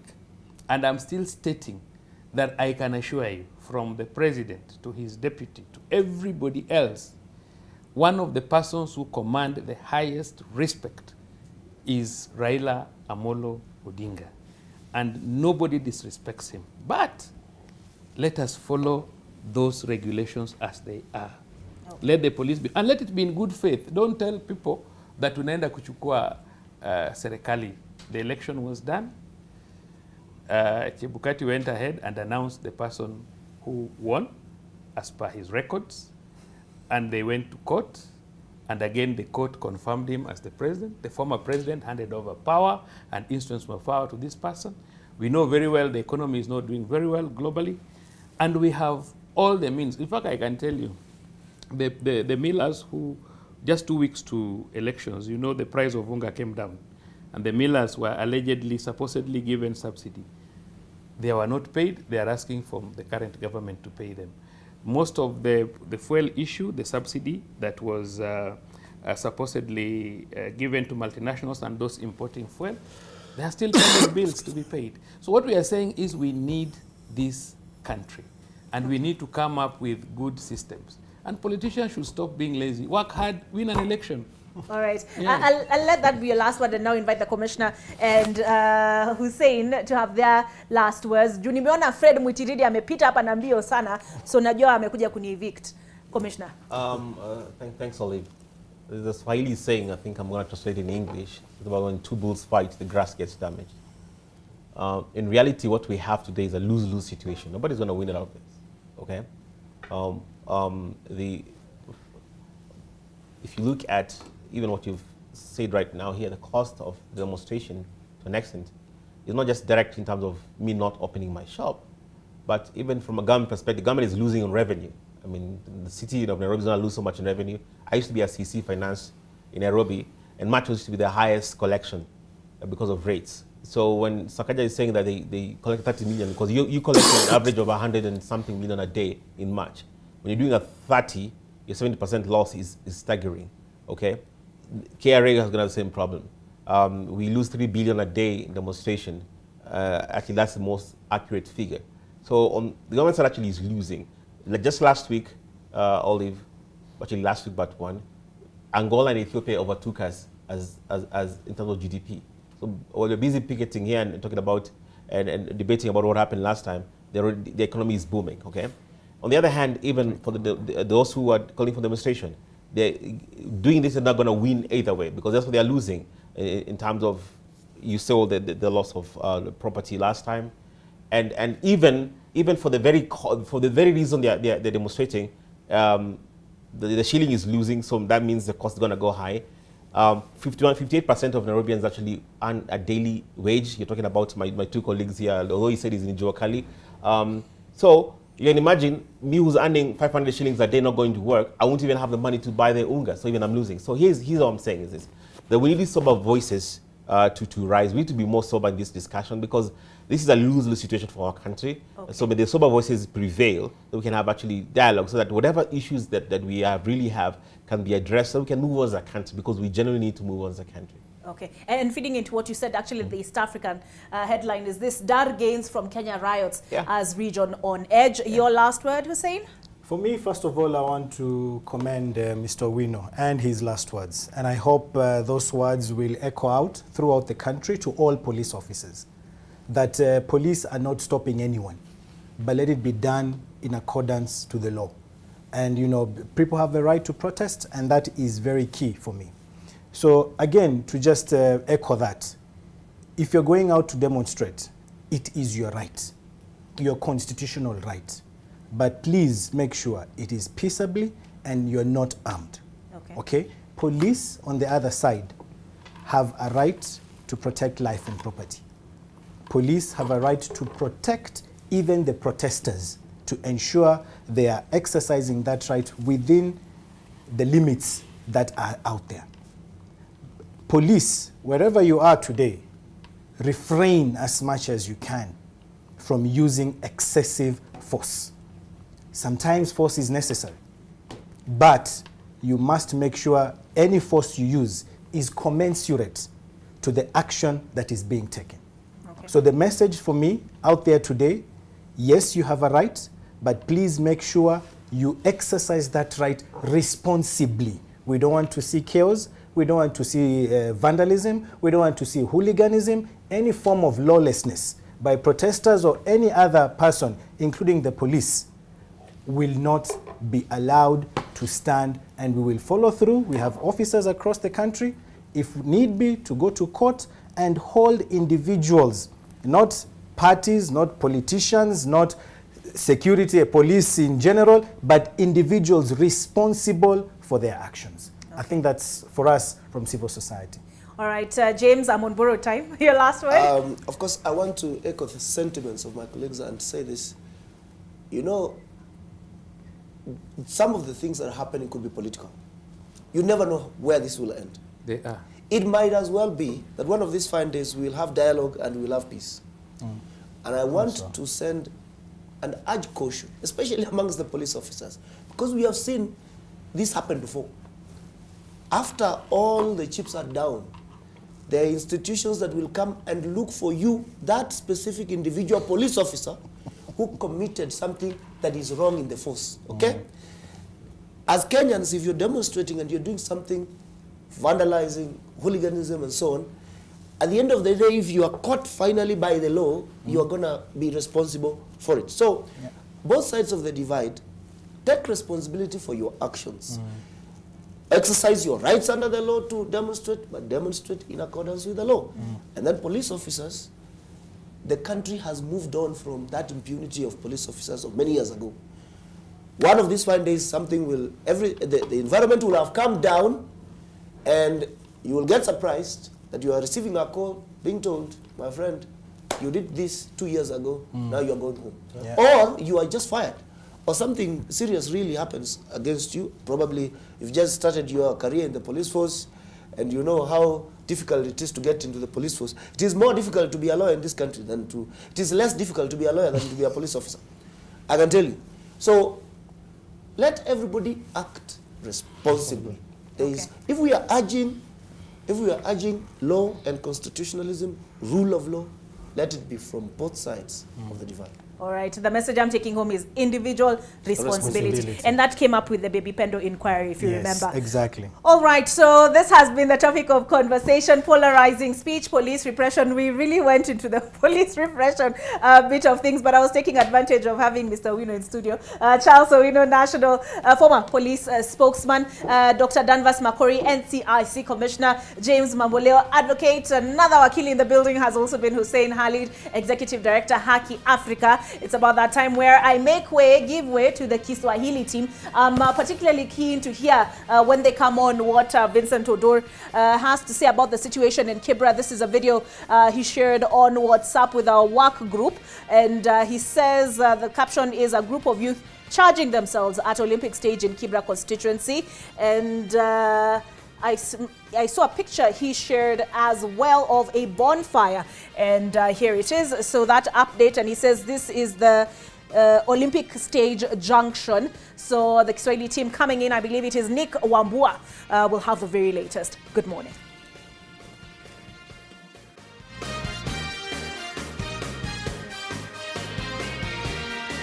Bila shaka ni siku ya Jumatatu tarehe 27 mwezi wa Machi mwaka 2023. Hapa ni kaunti ya Kisumu. Tunazungumzia katika wilaya ya mtazamaji maandamano ya Maandamano ambayo bila shaka maandamano haya yanafanyika katika sehemu mbalimbali hapa jijini Nairobi, kaunti ya Kisumu na vile kaunti ya Mombasa na kaunti ya Kakamega. Ndivyo hali katika baadhi ya sehemu kama kwenye mtazamaji katika kaunti ya Kisumu. Wanasema azimio sema high cost of living, na hii basi imekuwa ndio kauli mbiu ya maandamano haya ambayo yanapangwa na muungano wa Azimio la Kenya mtazamaji, kupambana ama wakilalama kuhusiana na suala hili la bei ya juu ya maisha mtazamaji humo nchini. Swala la uchumi limekuwa ni swala ambalo wameliangazia kwa kina zaidi katika maandamano haya, na bila shaka maafisa wa polisi wakiongozwa na Inspector General wa polisi wamesema kwamba maandamano haya si halali mtazamaji. Mimi kwa jina Nicholas Sombonga, na nami kuanzia sasa hadi pale tamati ya saa ngapi ambapo mwenzangu wa mitambo atakuwa anaingia uwanjani kunipa mkono hapo baadaye mtazamaji. Ila kwa sasa nikufahamisha kwamba wanahabari wenza ambao wako katika sehemu mbalimbali. Kevin Mutai kutoka kaunti ya Mombasa, vile vile tunaye Okokusa kutoka kaunti ya Kisumu na Lakisu Masano kutoka kaunti ya Kakamega. Hapa jijini Nairobi wapo wengi tu. Elenaura vile vile yuko hapa jijini Nairobi, Ngina Kirori na vile vile Brian Moshiri pamoja na Dan Kanhaimba na Brian Oboya, wote wako njiani mtazamaji kutuletea kwa kina zaidi ni yapi ambayo wanapata kutoka sehemu zao. Je, maandamano yapo au ama hayapo mtazamaji? Bila shaka ile ni swala ambalo tutakuwa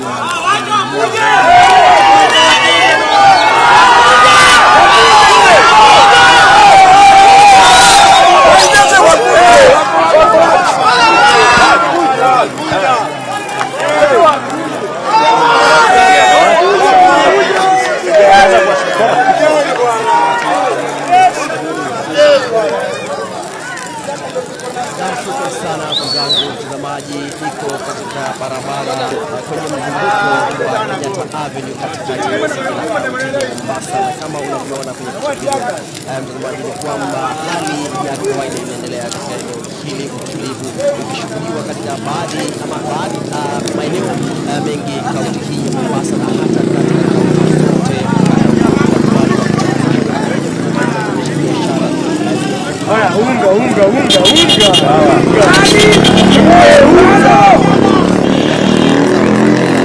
Kupata ripoti kutoka maeneo ya sita hapa kaunti Mombasa kuanzia Changamwe vile mtazamaji, tunaarifiwa kwamba hali ya utulivu inasheheni kila mahali, maafisa wa polisi wakishika doria katika kila pembe ili kuweza kuhakikisha usalama wa wakazi na hata wafanyabiashara, kwa kwamba ni wiki jana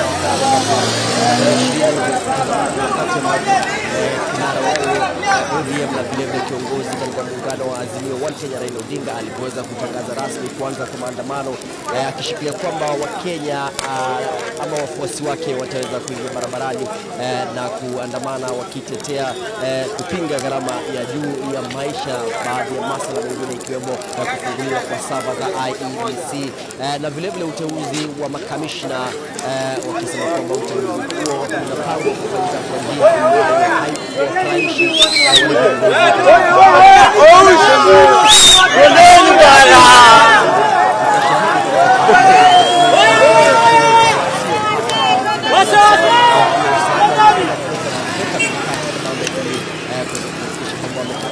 iwapo lolote litaweza kutokea ama iwapo wakazi wataweza kuandamana.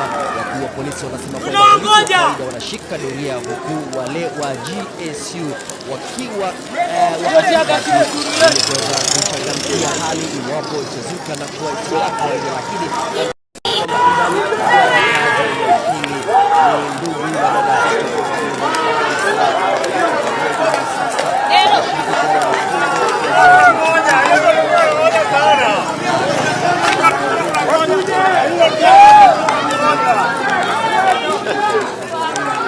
sana kwa ya Kiislamu na inakuwa ni muda ambao pengine wengi wanachukulia na uzito mno kutokana na madhumuni yake.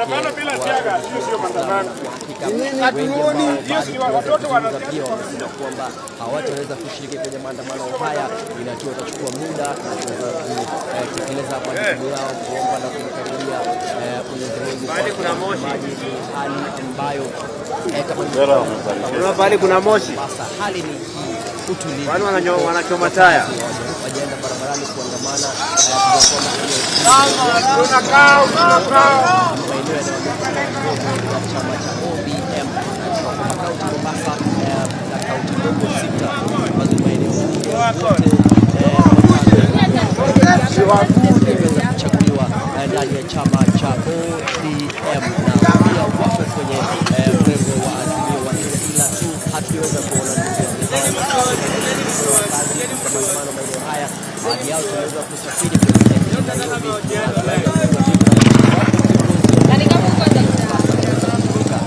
na vinara wa Azimio One Kenya katika maandamano ya chama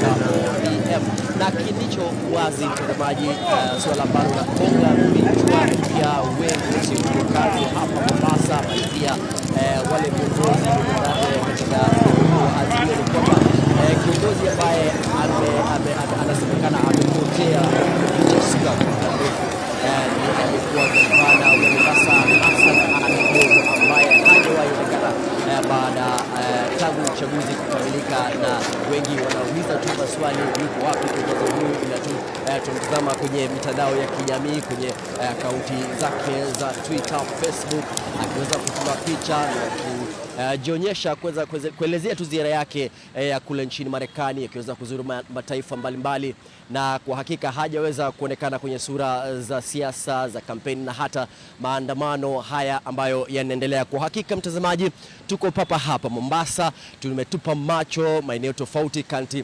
katika ukanda huu wa pwani, kaunti zote sita. Wenzangu wamekaa pale ange ili kuweza kukupasha mengi iwapo maandamano yataweza kutokea katika eneo hili. Kwa hakika pia mtazamaji, waziri wa mawasiliano na teknolojia, masuala ya teknolojia, Eliud Owalo yuko hapo Mombasa katika kongamano ambalo anaandaa na magavana hasa kutoka kamati husika ile ya ICT, na watakuwa katika maeneo ya Shanzu. Kumbuka kwamba wiki jana pia mamlaka inayoshughulikia masuala ya mawasiliano iliweza kutoa ilani kwa vyombo vya habari ili kuweza kutopeperusha habari hizi moja kwa moja za maandamano ya kila Jumatatu ya Azimio. Lakini kwa hakika iwapo pengine waziri atalizamia na kusema na swala hilo, basi pia mtazamaji, hapa NTV tutaweza kukufahamisha ziara yake inahusu nini na kauli za magavana hao kutoka na swala hili la maandamano ambalo laendelea kote nchini. Kwa hivyo kwa sasa ni hayo tu, sina la ziada kutoka hapo Mombasa. Niko na mpiga picha wangu Peter Wainaina, na tutakufahamisha mengi kutokana na yale yanayojiri kutoka kaunti zote za ukanda huu wa Pwani, hususan hapa Mombasa ambapo tulipo kwa sasa. Kwako Nick. Asante sana Mutai kutoka kaunti ya Mombasa, bila shaka kwa kutufahamisha mengi zaidi kuhusiana na hali ilivyo katika kaunti ya Mombasa. Muhimu zaidi ni kwa makini wakati ambapo unafuatizia maandamano haya ya Azimio kutoka pembe hizo. Bila shaka mtazamaji, sasa tukisalia hapa Nairobi ni kwamba huu ni mtaa wa Kibra mtazamaji, ambapo na tayari shule wameanza, wale waandamanaji wameanza pale kwa kuchoma tairi kama sijakosea, lakini hali ni tulivu tu tukiangalia mazingira kama alivyo mwenzangu Vincent Odori yuko katika eneo hilo, lakini hizi ni rabsha ambazo tayari zimeanza. Bila shaka tutakuwa nafuatilia kwa kina zaidi na Vincent kutufahamisha kwa kina zaidi, je, ni yapi ambayo yanaendelea kutoka maeneo haya katika mtaa wa Kibra mtazamaji, ambapo maafisa wa polisi vile wako maeneo yale kudumisha amani kama tulivyokuwa tumepata ripoti za awali. Lakini kwa sasa ni kwamba hali ni hii tu, utulivu upo, japo mambo kama haya yanaonekana kwa sasa mtazamaji, ila tutakuwa nakufahamisha kwa kina zaidi kutoka maeneo haya ni yapi mengine pengine ambayo tunaweza kuyashuhudia. Vile ni kufahamisha kwamba tuna kikosi kizima hapa ndani ya studio mtazamaji, ambao tutakuwa tunazungumza nao muda si mrefu kuwasiliana kuhusiana na mambo haya. Kwanza kabisa tuko naye Alex Kuba ambaye ni mwanasheria na mwana upande wangu wa kushoto kabisa pale. Karibu sana Alex kwenye NTV sasa. Bila shaka vile tunaye Vivian Ta ambaye ni mchambuzi wa masuala ya siasa. Vivian, karibu sana kwenye NTV sasa. Asante Wambua. Na alikuwa anawania urais Muthiora Kariara, karibu sana kwenye NTV sasa. Nashukuru Wambua. Na mwisho kabisa tuko naye Frederick Okango ambaye ni katibu mkuu wa masuala ya siasa katika chama cha KANU na vile katika muungano wa Azimio One Kenya, na bila shaka akiungana nasi kwa njia ya mtandao. Tutakuwa tunaungana naye hapo baadaye na hao wote kuzungumzia masuala haya kwa kina zaidi. Ila kwa sasa ni kupeleke kwa huyu bwana katika kaunti ya Kakamega, ni Zaccheus Mwasame. Zaccheus, hebu tufahamishe hali ikoje katika kaunti ya Kakamega? Naona vile picha yako kidogo ni kama umekula tiagas hivi. Asante sana Nick. Hii ni barabara ya Sudi katikati mwa mji wa Kakamega. Shughuli kama mpiga picha wangu ataweza kukuonesha ni kwamba shughuli hapa kwa hadi sasa ni dakika chache zimemegeka baada ya saa 4. Shughuli ni za kawaida. Hii ni ngome ambayo inaaminika kuwa baadhi ya ngome kuu za kiongozi wa ODM Raila Odinga, ikizingatia kwamba naibu kiongozi wa chama Wycliffe Ambetsa Oparanya anatoka hapa.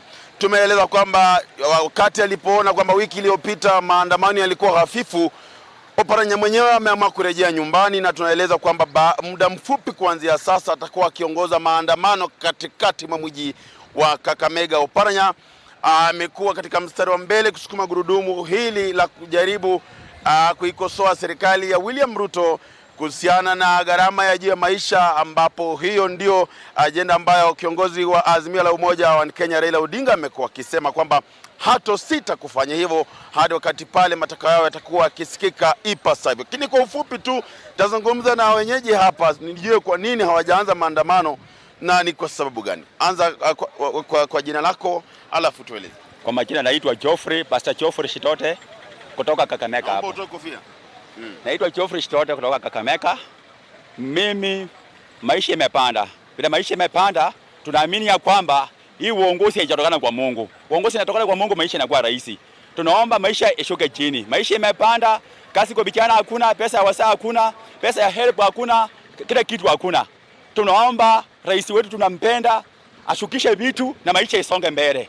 Na tunaomba ya kwamba tutasonga mbele na maandamano mpaka maisha isonge isudi chini. Na tunaokopa Mungu na tunampenda. Yeye ni wetu. Asante sana.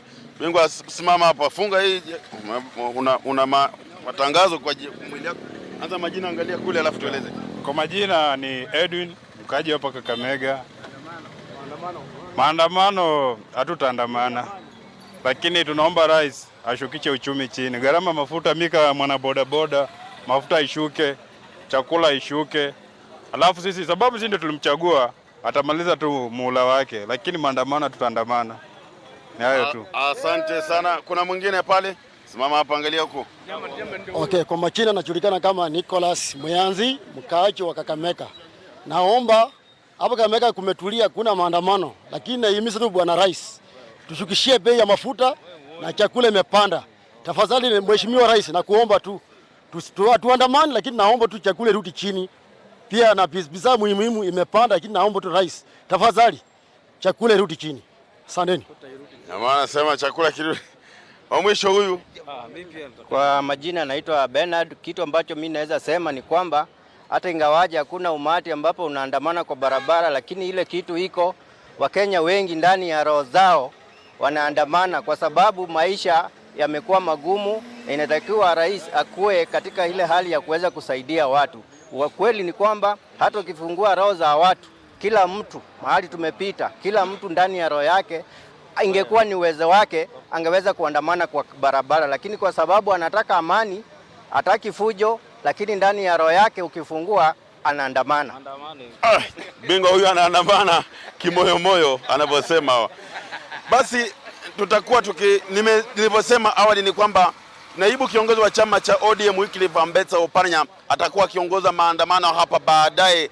Kwa sababu ya kiusalama hawajatuelezea mahali ambapo wanakutana kabla kuanza maandamano haya, tungekuwa pale, lakini wanafanya kisirisiri ili waweze kufaulu shughuli yao hiyo. Kwa hiyo kwa sasa mimi nataka kutamatisha pale. Nick, narejesha kwako.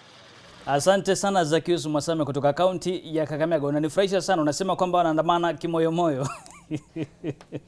Asante, bila shaka huyu bwana mtazamaji atakuwa anatufahamisha wakina zaidi kutoka kaunti ya Kakamega hali namna gani. Inaonekana kuna mbinu tofauti za maandamano haya mtazamaji, siku ya Jumatatu ikiwa ni siku ya leo. Wale ambao wanarusha mawe, kuchoma tairi, na wale wengine wanaandamana kimoyomoyo na kwa fikra. Haya, basi mtazamaji, sasa turudi hapa jijini Nairobi, tuungane mwenzangu Helen Aura. Aura, hebu tufahamishe kwa maeneo gani na pale ulipo, manake tayari naona kwamba hali ni shwari kabisa. Hebu tueleze ni yapi umeweza kushuhudia tangu mwendo wa asubuhi. Naam, ni kulivyosema, hali ni shwari. Tuko katika maeneo ya State House na kwa sasa tuko katika barabara ya Processional Way, niwe radhi. Mpiga picha wangu akiweza kuonyesha nyuma yangu, maafisa wa ulinzi wameweza kuzuia barabara zote zinazoenda ama zinazotokea katika jumba la State House.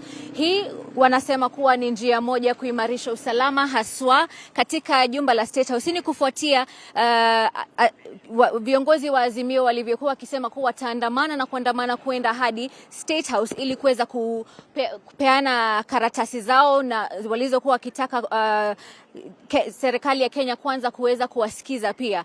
Na ukiangalia hata nyuma yangu, hii ni hoteli ya State House ambapo kiongozi wa Azimio Raila Odinga aliweza niwe radhi, hii ni hoteli ya Serena ambapo kiongozi wa Azimio Raila Odinga aliweza kutokea wiki iliyopita wakati maandamano yalikuwa yakiwa hapa jijini Nairobi. Na kwa sasa maafisa wa ulinzi katika eneo hili, kwa sasa naweza kuambia hakuna hitilafu yoyote katika eneo hili. Tumezunguka maeneo yote ya State House, barabara zote za kuelekea hadi State House, kuingia na kutokea. Tumeweza kuingia pia huko ndani, kumenyamaza kimya.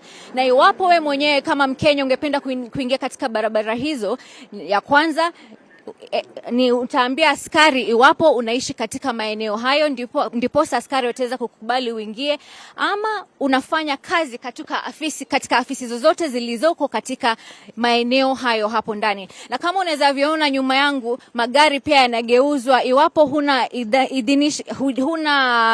allowance yoyote ya kuweza kuingia, unaambiwa ugeuze gari lako, utafute njia nyingine ya kuweza kupitia. Basi tutaweza kukujulisha mengi yajayo katika tutakujulisha mengi yajayo kwako studio. Asante sana Helen Aura. Hao maafisa wa polisi sijui wakati kamera inawalenga wanaangalia mbali, lakini wamevalia kofia sijui.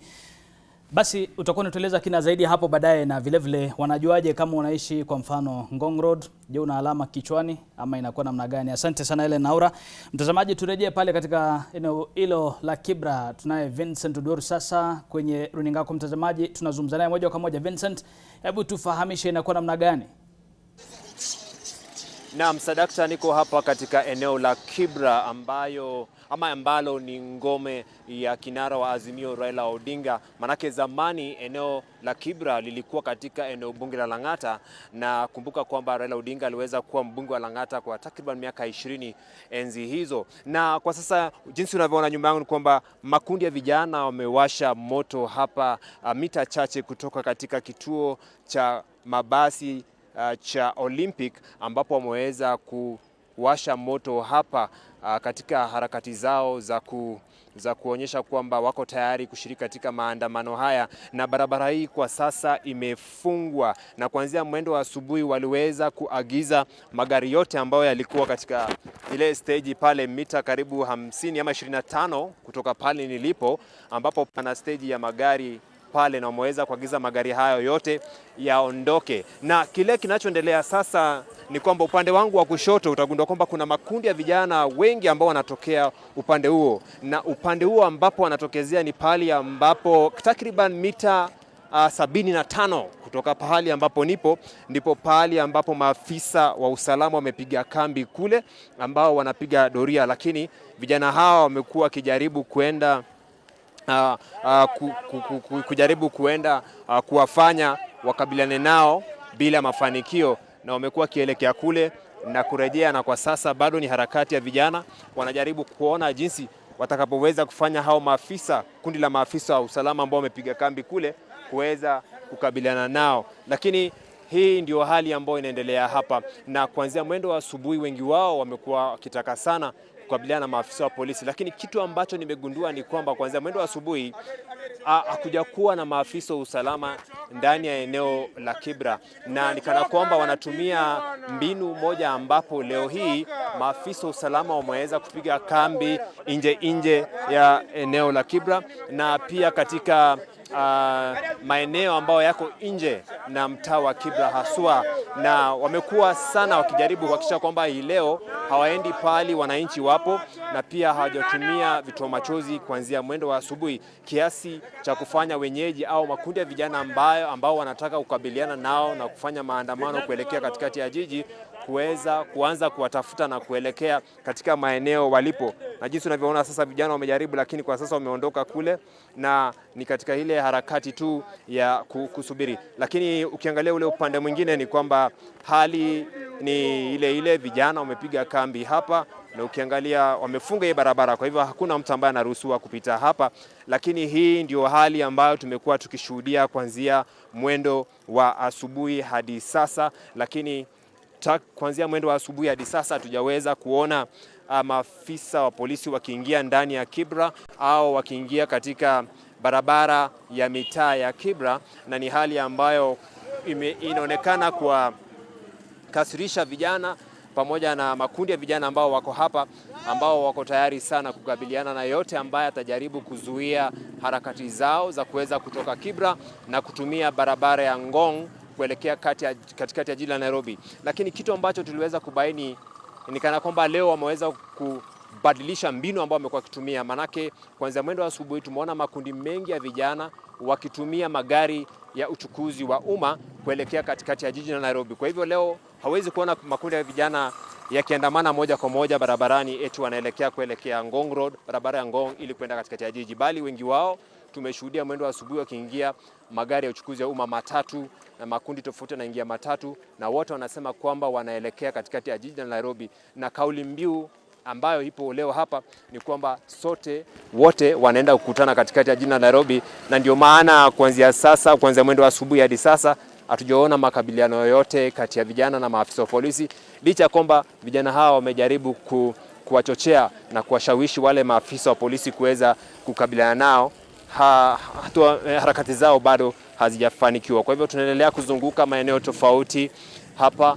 Kumbuka kwamba eneo la Kibra lina wodi 5 kuanzia Makina hadi Sarang'ombe, na tunaendelea kuangalia jinsi hali ilivyo, na pia kumbuka kwamba ule uwanja unaojulikana sana wa Kamkunji mita chache kutoka shule ya Olympic huwa inajulikana sana kwa kuandaa mikutano mikubwa ya mrengo wa upinzani hapa katika eneo la Kibra, na mwendo wa asubuhi vijana wengi walikuwa wamepiga kambi hapo wakifanya mikutano katika makundi tofauti, na kuanzia hapo ndipo wanang'oa nanga kuanza shughuli zao tofauti, na pia shughuli za kuelekea katikati ya jiji la Nairobi.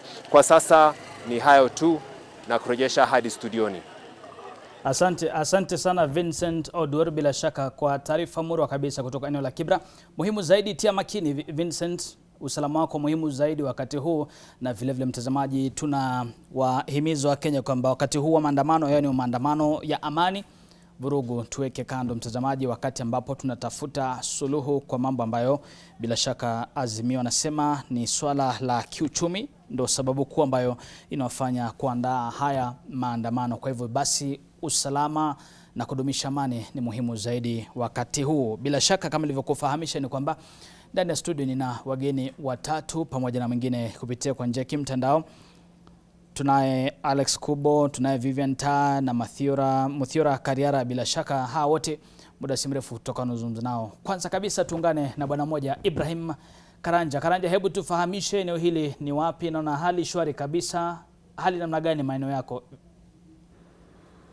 Nick, hapa nilipo ni katika eneo la Capitol Hill jijini Nairobi, ambapo ni karibu na afisi ya Raila Odinga. Asubuhi nzima nimekuwa katika makazi yake huko katika mtaa wa Karen kuona iwapo tutamuona akitoka nyumbani, lakini kufikia sasa ni kwamba hatujamuona Raila Odinga akitoka nyumbani. Kumbuka kwamba wiki iliyopita ilikuwa vivi hivi, tulimsubiri asubuhi yote, lakini baadaye tulimuona Raila Odinga akionekana kwa mara ya kwanza mwendo wa saa 8 hivi mchana katika hoteli ya Serena. Kwa hiyo baada ya kusubiri pale katika makazi yake Karen, tumefika pia katika afisi zake hapa Capitol Hill. Unayoiona ni afisi ya Raila Odinga, Capitol Hill Square, na tuone tu iwapo pia kuna dalili zozote za kinara huyu wa Azimio kuwa hapa, lakini pia hatujamuona. Tumeona baadhi ya wafanyakazi katika ofisi yake ambao wapo hapa, haswa wale wa mawasiliano, lakini Raila Odinga mwenyewe hatujapatana naye. Pengine huenda akawa pia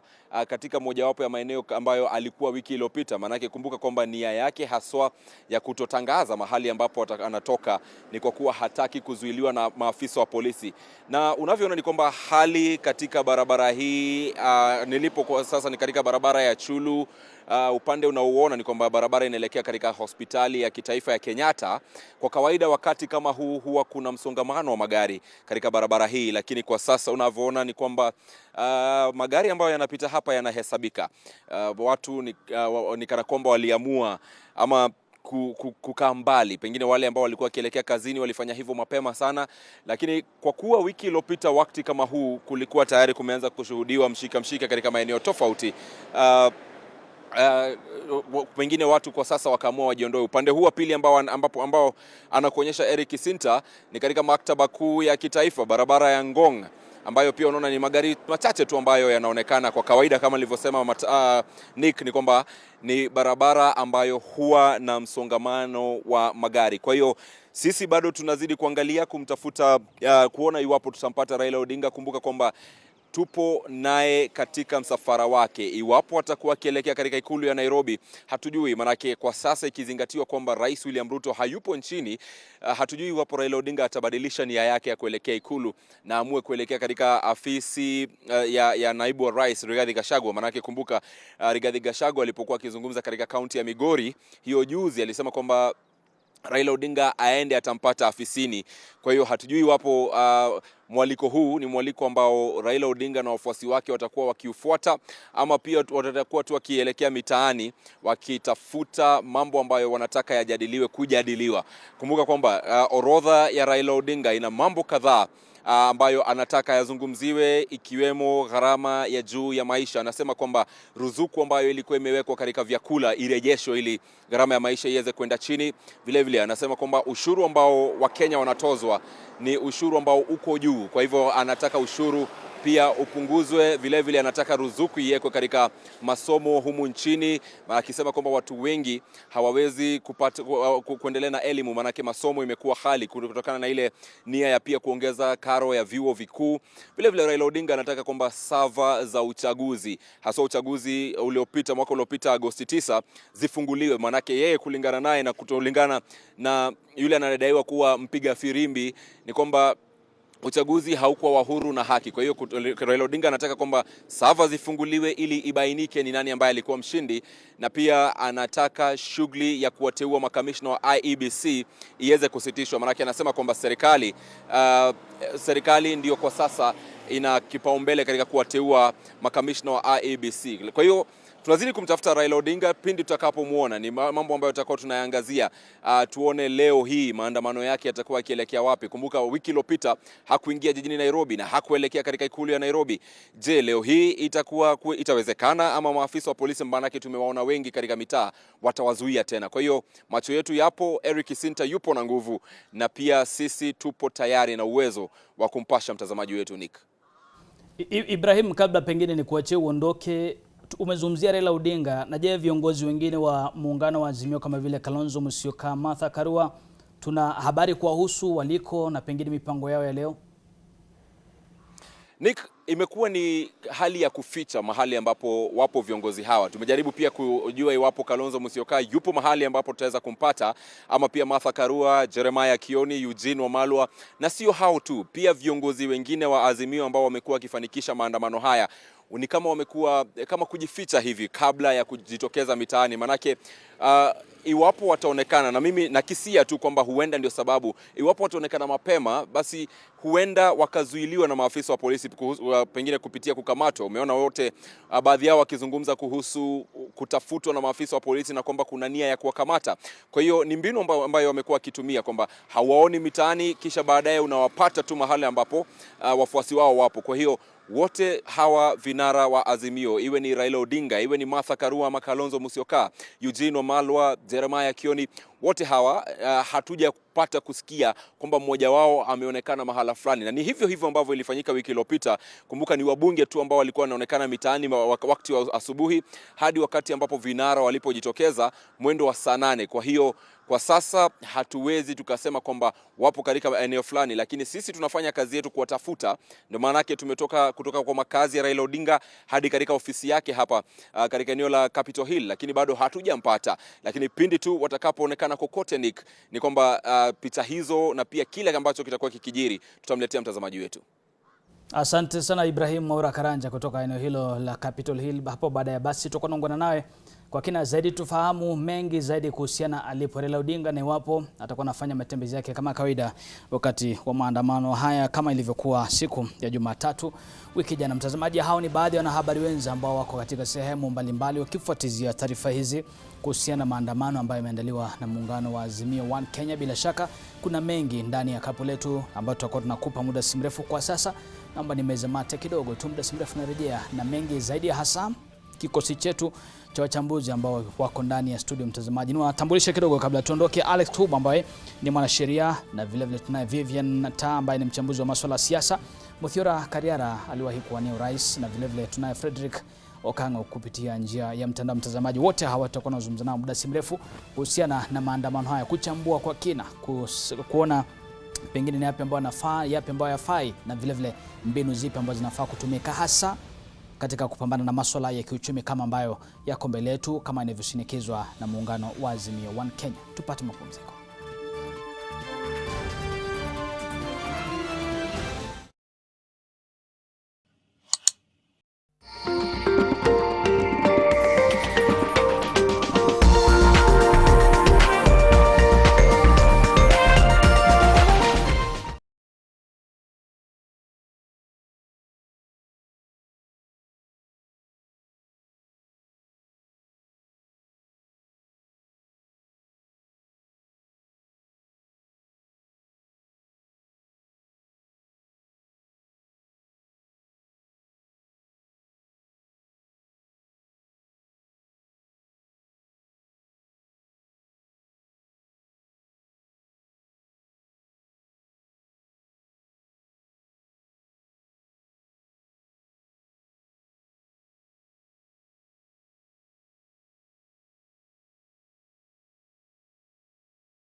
Karibu tena mtazamaji, hizi ni taarifa za NTV sasa. Bila shaka ikiwa ni siku ya Jumatatu, tunaangazia swala la maandamano ambayo yameandaliwa na muungano wa Azimio One Kenya. Wanasema sababu ya kuandaa maandamano haya ni kuangazia swala la uchumi chini ya serikali ya Rais William Ruto. Na mtazamaji, katika mtandao wetu wa kijamii, hasa katika mtandao wa Twitter, tumekuuliza swali moja murwa kabisa. Swali: je, unadhani maandamano yataleta suluhu kwa ugumu wa maisha nchini? Je, mtazamaji, unadhani pengine maandamano haya yataleta suluhu kwa ugumu wa maisha humu nchini?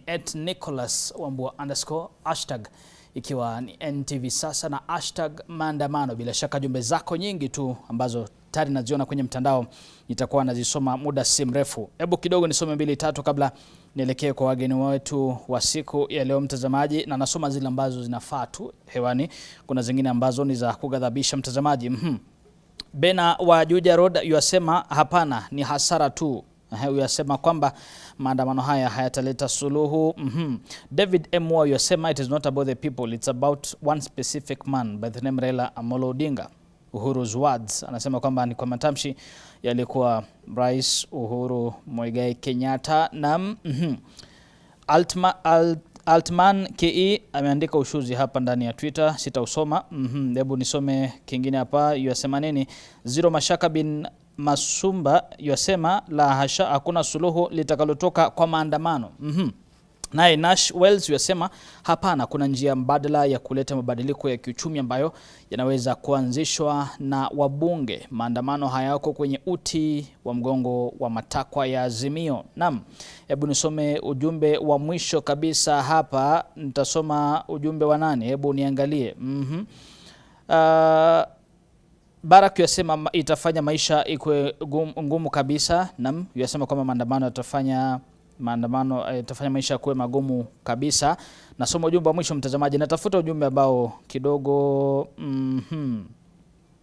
Jimmy Charo yasema ndio, hata kama sio suluhu la kudumu ila yataleta utofauti. Naam, Jeremiah Kapa yasema no. Naam, bila shaka hizi ni baadhi ya jumbe ambazo umetuma katika mtandao wa Twitter. Nitakuwa nazisoma zote tu wakati nikipata muda huo ama nafasi hiyo, bila shaka kusoma majibu yako kuhusiana na swala hili. Zidi kuzituma @Nicholas Wambua _ @NTV Kenya, hashtag ikiwa ni NTV sasa na hashtag maandamano. Ndani ya studio Alex Kuba ambaye ni mwanasheria. Karibu sana Alex mara tena.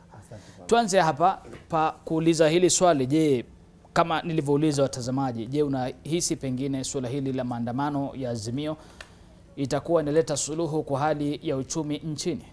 Kabla nijibu swali lako, ningeweza kusema nimeona wenzako wanahabari ambao wako kote nyanjani Nairobi, ambao wanamtafuta bwana Raila Odinga. Leo tuko na vigogo wawili wa Azimio, dadangu Vivian hapa na kakangu Fredo Kangu. Hao ni vigogo wa Azimio ambao wanaweza jua pale baba yuko. Kwa hivyo wanaweza saidia wenzako. Umeanza mapema.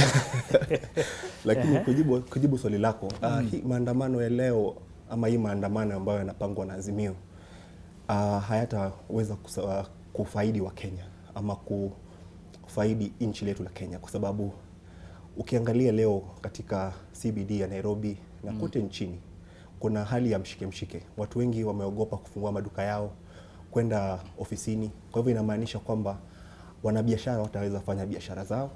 Kama watu wa matatu hawezi endesha matatu zao. Na unajua tayari economy ya Kenya ambayo ni mbaya tayari. Kwa hivyo inazidisha malilio ya wana Kenya na nchi yetu kwa jumla. Na ukiangalia matakwa ambayo Azimio wanaweza kwenda, inasababisha Azimio waende kwenye streets, au matakwa yao kwa kusema ukweli si matakwa ambayo tunaweza tia maanani ukiangalia vile uchumi wa nchi yetu wiko.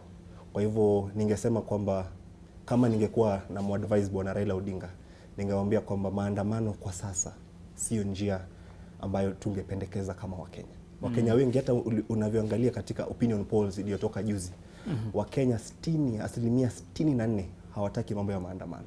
64 ni nambari kubwa sana.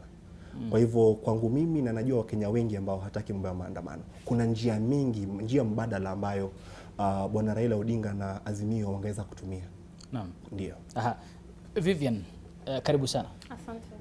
Tayari Alex amesha kutupia makombora. Sijui amesema kwamba kama anahitaji kujua Raila Odinga yuko wapi ni kuja kwako, lakini sitaingia hapo kwa alipo Raila Odinga, manake tafsiri inaweza kuwa tofauti kabisa kwa watu wengine. Tuanze hapa. Je, unadhani kwamba maandamano haya yatakuwa yanaleta suluhu ya uchumi kwa taifa? Kwa maoni yangu, maandamano yanaweza saidia kuleta suluhu katika changamoto ya gharama ya maisha na hali ya uchumi ilivyo kwa sasa. Wala sio Samia Suluhu. Kwa sababu tuna deal na serikali ambayo haisisitizi changamoto ambao wananchi wanakumbana nayo na hawasikizi. Kile ambao wanasisitiza sana ni vyeo ambao wanapata. Kazi ambao loyalists wao wanapewa na kile ambao wao wenyewe wanapata kutoka kwa nchi ya Kenya. Lakini hali inayo dhuru mwananchi hawasisitizi na hawajali.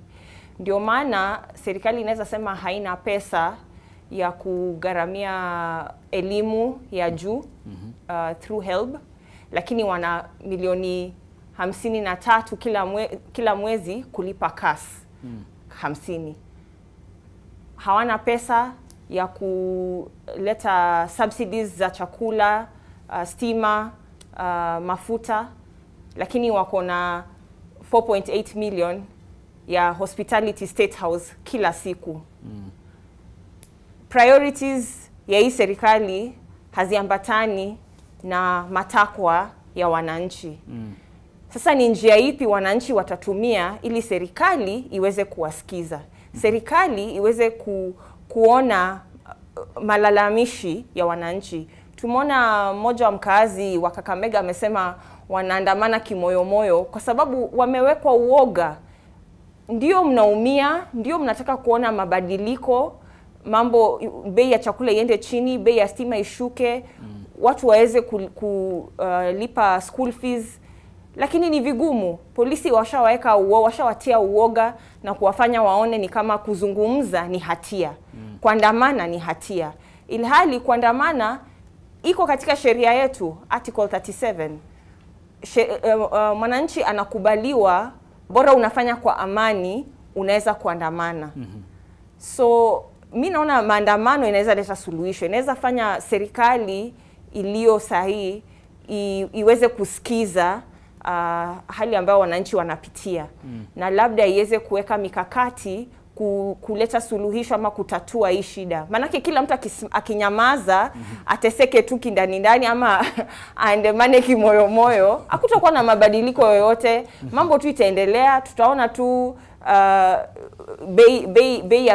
bei ya bidhaa za kawaida inapanda, tutaona tu taxes, ushuru inapanda, na kila mtu amenyamaza, unaumia tu ukiwa nyumbani. So lazima kukue na wale ambao watasimama na waseme kile ambacho kinafanyika saa hii si halali, na lazima tusimame na tuseme Kenya ni yetu sisi wote, tunataka mabadiliko.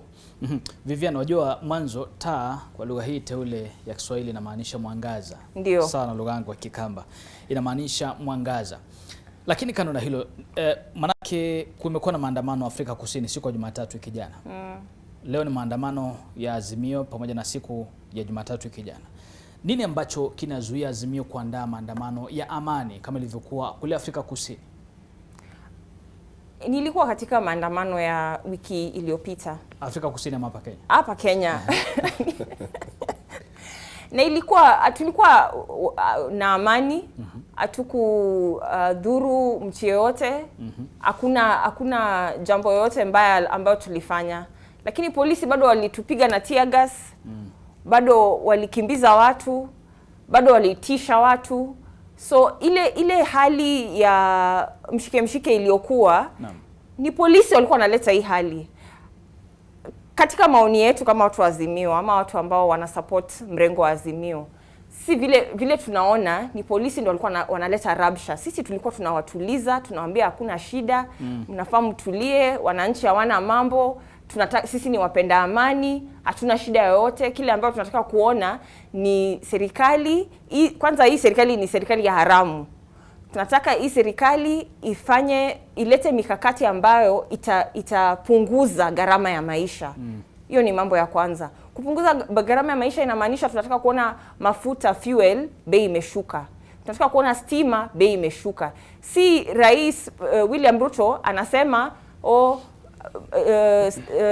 bei ya stima itapanda, lakini kidogo kidogo tunasikia EPRA wanasema bei ya stima inapanda. So ni nani anasema ukweli? Inamaanisha rais anatudanganya, anasimama hapo anadanganya wananchi. Na hiyo si vizuri. Naam. Muthiora Kariara. Naam. Wajua ulikuwa unawania urais. Ndio. Sasa hivi pengine kwa njia nyingine ama njia tofauti ungekuwa rais wa Kenya sasa hivi. Na maandamano ambayo yanafanywa na Azimio kwa sasa ni maandamano ya kupambana na hali ya uchumi. Tumesikia wenyewe wakisema kwamba they inherited a dilapidated economy. Kama ungekuwa rais leo pengine nini ambacho ungefanya tofauti kuhakikisha kwamba hali ya uchumi imeimarika nchini Kenya na kwamba hali ya maandamano Azimio pengine hawatakuwa na sababu ya kufanya haya maandamano? Mwanzo kabisa ningekuwa ni mtu msema kweli wakati wote. Kenya inaongozwa na viongozi wa lokole ambao hawaogopi kusema uongo. Januari rais amekuja kwa umma akataja ambavyo bei ya umeme haitaongezeka, kwamba wameweka mikakati kuhakikisha ikiwa hiyo bei itabadilika itakuwa inashuka tu. Lakini lile shirika ambalo linahusika na kuregulate masuala ya gharama ya umeme limetaja kwamba Aprili gharama ya umeme itakuwa inapanda. Kwa hiyo rais aidha alikuwa hajui anachokifanya wakati alisema bei haitapanda, ama alikuwa anawadanganya Wakenya. Kwa hiyo mimi ningekuwa rais, ningejitahidi kutoa ahadi ambazo ni realistic, zinazoweza kutimizwa kulingana na hali ilivyo. Hilo ni la kwanza. La pili, angalia utendakazi wa rais. Wakati alitoa dola za kuongoza taifa la Kenya, alienda bungeni akavuruga mpango unavyopaswa kuwa, kwamba wale walio wachache bungeni wanapaswa kujipanga kivyao. Akaenda akamega ile idadi ya wale wapinzani, akawavutia wakaja kwake. Hilo lina effect kwamba linapunguza uwezo wa walio wachache bungeni kutekeleza majukumu yao. Sasa ningekuwa rais, ningehakikisha kwamba ningeruhusu ule mgawanyiko wa majukumu uwepo, bunge liwe huru ili liweze kufanya ile kazi ya oversight kwa serikali kuu. Hivyo ingekuwa wananchi hawaoni haja ya kufanya maandamano, manake wangekuwa na imani eti kwamba wale wawakilishi wao kwenye bunge na kwenye Senate watafanya kazi yao. Lakini hapo tayari rais amevuruga mipango ambavyo Wakenya walitaka iwe walivyojipa hii katiba ambayo inatuongoza wakati huu. Zaidi ya hapo, angalia majibizano ambayo yamekuwa kati ya rais, naibu wake na wapinzani wa Azimio. Hawa jamaa walipata fursa ya kuongoza taifa. Badala ya wazamie mzima jukumu la kuinua maslahi ya mwananchi wa kawaida, wamekuwa wanapigana vijembe kila Jumapili.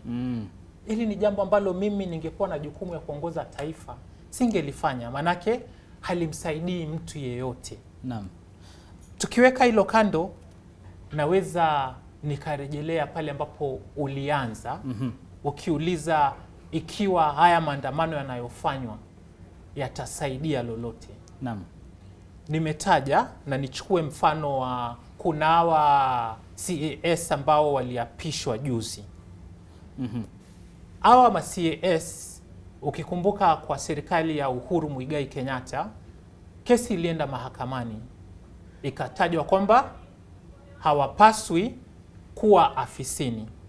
Rais Ruto wakati akifanya kampeni alikuwa anajigamba ambavyo wao sio watu wa kutengeneza afisi ama nyadhifa kwa wendani wao. Wao sio watu wa kutafutia watu viti.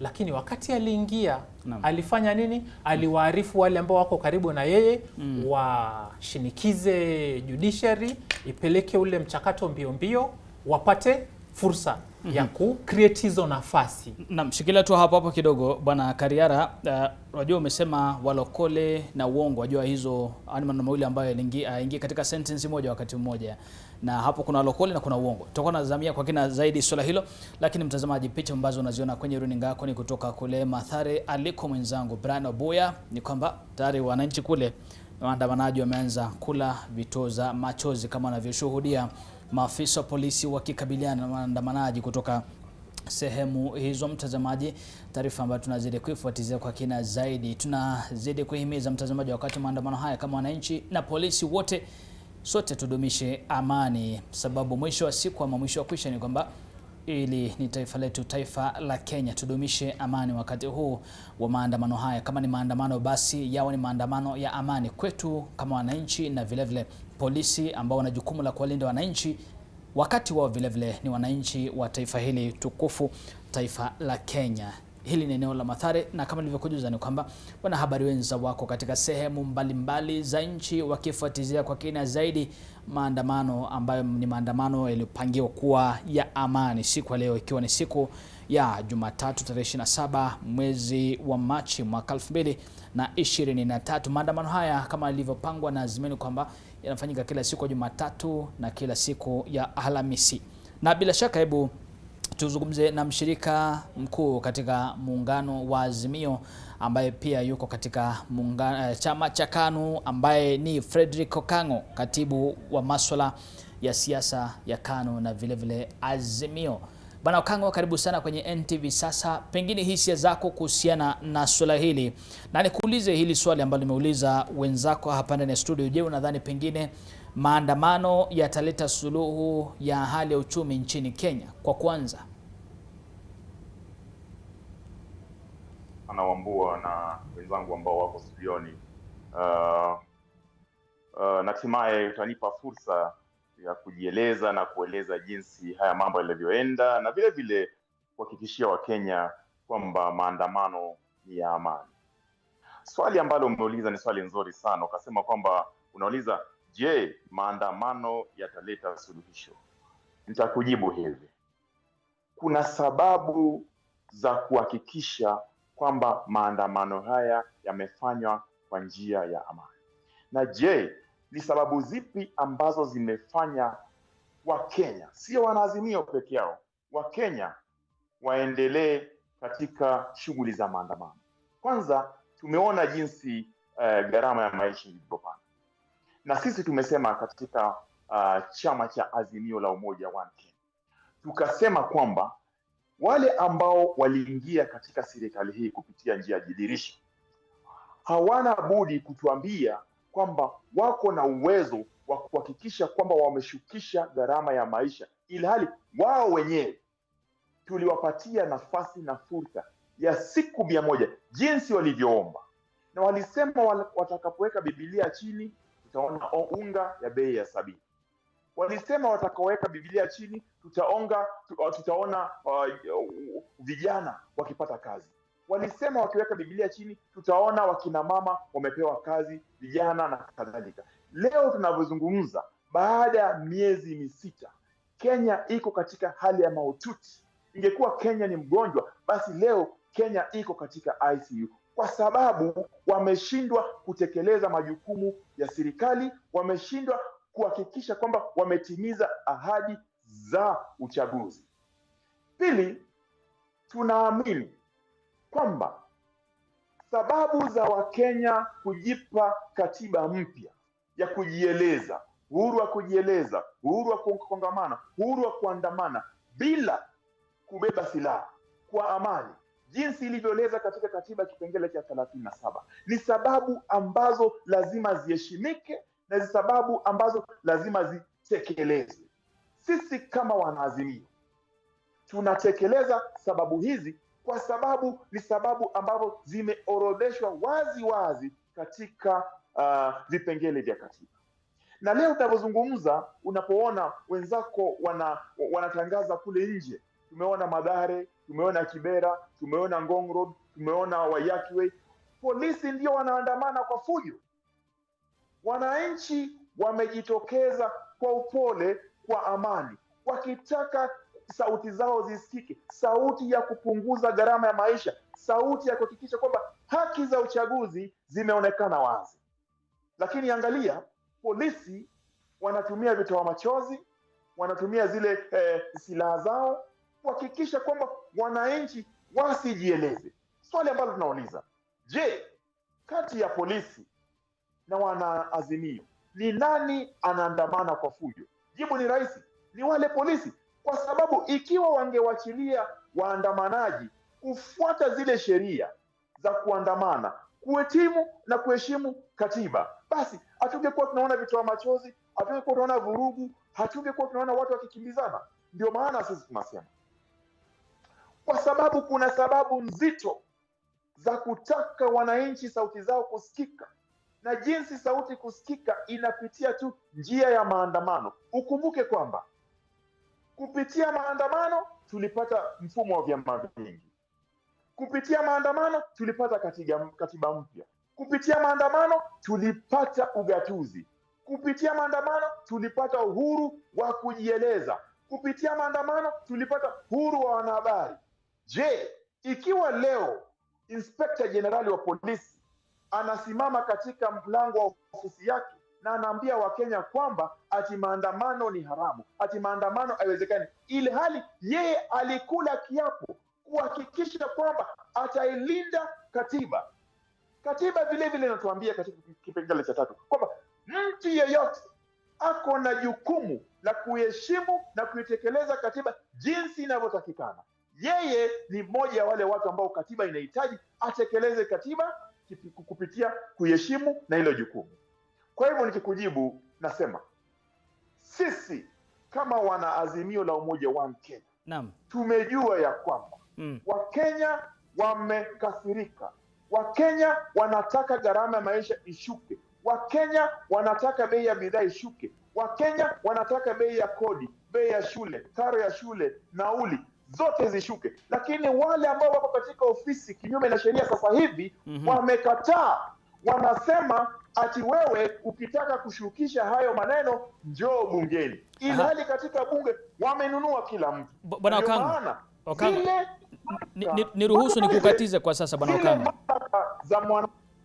Okango. Zile mamlaka za mwananchi Okango katika mkono Okango, wajua mazungumzo yako mazuri sana, unazungumza vizuri sana, na asante sana kwa hoja zako ambazo umezitoa, hoja muhimu na hoja ambazo ni za kufaa sana. Na wewe wajua nafasi ambayo unashikilia katika muungano wa Azimio si nafasi ndogo. Wewe ni katibu mkuu ama katibu wa masuala ya siasa katika muungano wa Azimio na vile vile katika chama cha KANU. Na Azimio leo ikaita maandamano.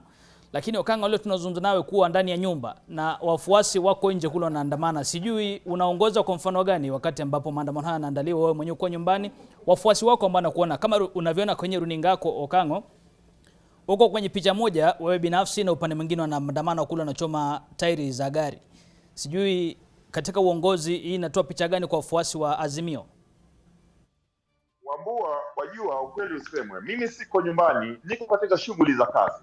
Siko Nairobi, niko katika shughuli za kazi. Ningependa sana niwe katika studio ili tuchambue mambo hayo kwa kina. Lakini kwa sababu za kazi siko mjini. Na pili, jinsi nilivyosema, maandamano yanayoendelea kwa sasa ni maandamano ya haki.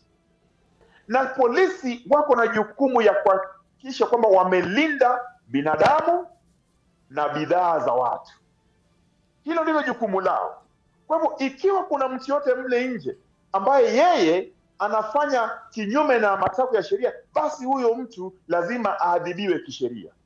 Nikiangalia runinga pahali niko, naona wananchi wanatembea, naona mkokoteni pale inazunguka, wanafanya mambo yao. Wewe unaniambia ukiwa hapo studio ati kuna watu wamekatazwa kufanya kazi. Na ilhali mimi naona pahali nipo, naona wale wafanyikazi za rejareja, wale ambao wanapeleka maji kila pahali, wanasukuma rukwama pale, wanaendelea, ilhali tayari pale kama ishara ya kutokubaliana na yale ambayo yanaendelea, pia yanaendelea pale pale.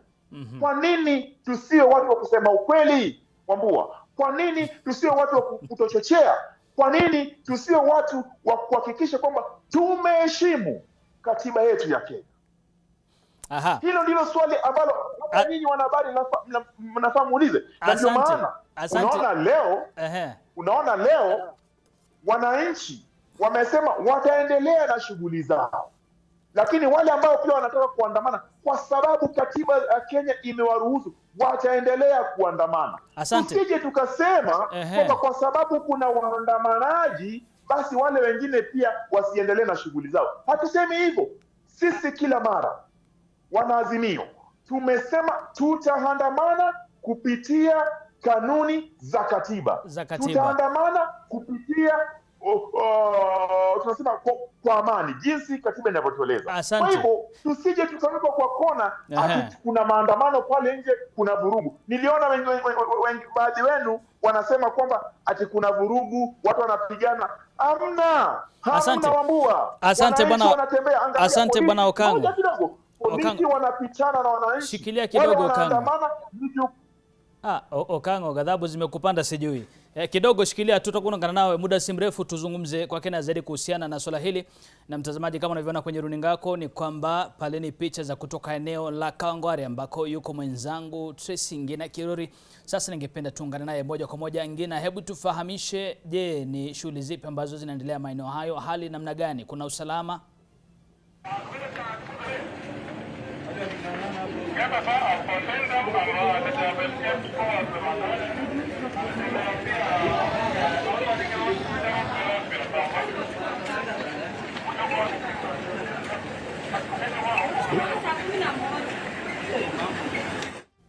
Mtazamaji, naarifiwa kwamba Ngina Kirori yuko pale yuaje panga, lakini kama unavyoona kwenye runinga yako ni kwamba ni maafisa wa polisi ambao tayari wanaondoa vifaa ambavyo vimewekwa kama vizuizi pale barabarani.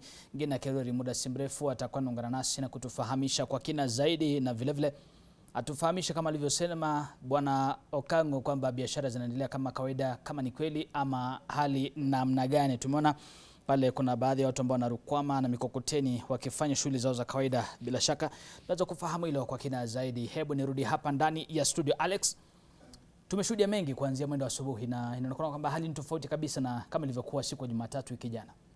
Pengine kichocheo cha hili ni nini? Kwanza nataka kumjibu bwana Okango, rafiki yangu sana. Vile anavyoongea ni kama yuko nchini yako. Tutumie muda mwingi kumjibu. Na dakika tu moja pekee yake. Alisema kwamba tumepata vitu vingi sana kupitia maandamano na ni ukweli, lakini aliwacha moja.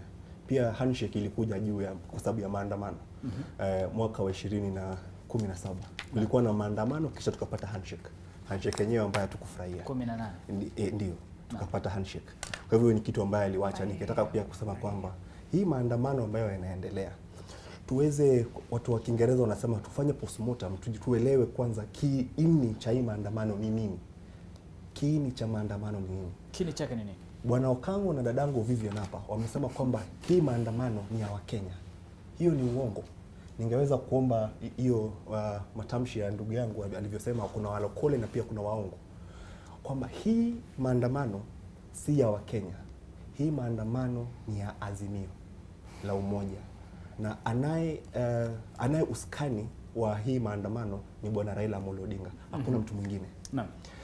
Bwana Raila Amolo Odinga ametuambia kwamba anataka kuongea mambo ya uchumi, kuna mambo ya IEBC, kuna mambo ya Sava, na pia anataka pia kufanya kwamba electoral justice. Tuweze kutuongea ukweli. Ungetaka kujua kiini cha maandamano, ungeweza kumsikia bwana Raila Odinga jana alipokuwa kanisani. Nilikuwa namsikiza kwa kini sana. Aliongea kwa muda wa takriban masaa 16. Na kwa hayo masaa 16 minutes hakuongea kitu chochote kuhusu mambo ya economy. Hakuongea kitu chochote kuhusu mambo ya IEBC. Aliongea kitu kimoja tu. Kwamba aliibiwa kura. Mimi ni mwanasheria. Alienda kotini, koti ya upeo. Wakasema kwamba Ebu bwana Alex, napenda upole wako, lakini kidogo hebu tuangalie picha ambazo tunaziona kwenye runinga. Mtazamaji, kule ni Mathare ambako mwenzangu Brian Obuya yuko kwa sasa. Ningependa tuzungumze naye. Obuya, karibu sana kwenye NTV. Sasa naona kweli mawe yanarushwa pale, sijui hando maandamano ya amani. Hebu tueleze na kwa namna gani? Asante Nick, ni eneo la Madhara ulivyotaja. Kizaza kimekuwa kikiendelea hapa kwa dakika zilizopita takriban 40 hivi ikiendelea, na ni kwamba kuna wale wakaazi ama niseme vijana wenye vurumai ambao wanaendelea kurusha mawe kwa sasa, na maafisa wa polisi wako pale kujaribu tu kuhakikisha kwamba haya maandamano hayaendelei, hayafanyiki. Wanagadhabu kwamba hawajaruhusiwa kuweza kuondoka kwenda kufanya yale maandamano.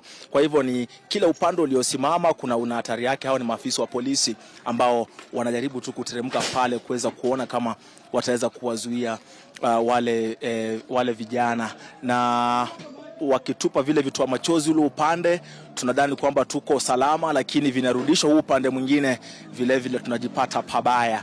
Ni maafisa wa polisi vile vile wameweza kuwakamata watu wawili ambao wanadaiwa kwamba ni miongoni mwa wale vijana ambao wanazua vurugu, wanazua vurumai, lakini hawaonekani ni kama hii ni jambo ambalo wataweza kuliwacha wakati wowote kutoka sasa. Hapo awali walikuwa wamefunga ile barabara, hayo ni mawe, maafisa wa polisi wakijaribu kuyazuia. Walikuwa wamefunga barabara pale, magari hayakuwa yanaweza kupita. Naona maafisa wa polisi wengi tu wanazidi kuongezwa kujaribu kuona iwapo wataweza kuituliza hali yenyewe, lakini hawa vijana, ukumbuke tena kwamba polisi wapo katika hali ngumu kidogo, kwa sababu kuna hawa ni waandamanaji ambao ukiona kwamba wanavunja ile sheria kuandamana.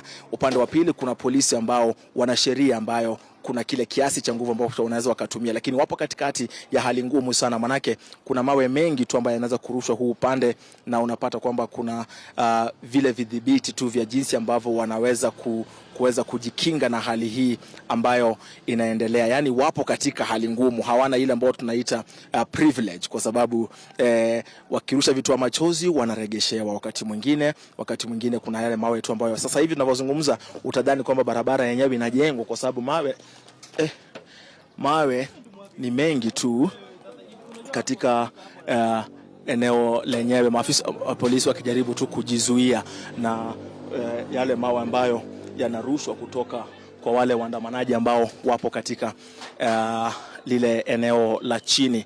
Na hii ni eneo ambayo lipo karibu tu, yani ukuta unaotenganisha ile barabara ni ule ukuta wa the Moi Airbase. Baadhi ya mawe ambayo yanarushwa yanaweza kuingia kule ndani na kuweza kusawa vile vile wapita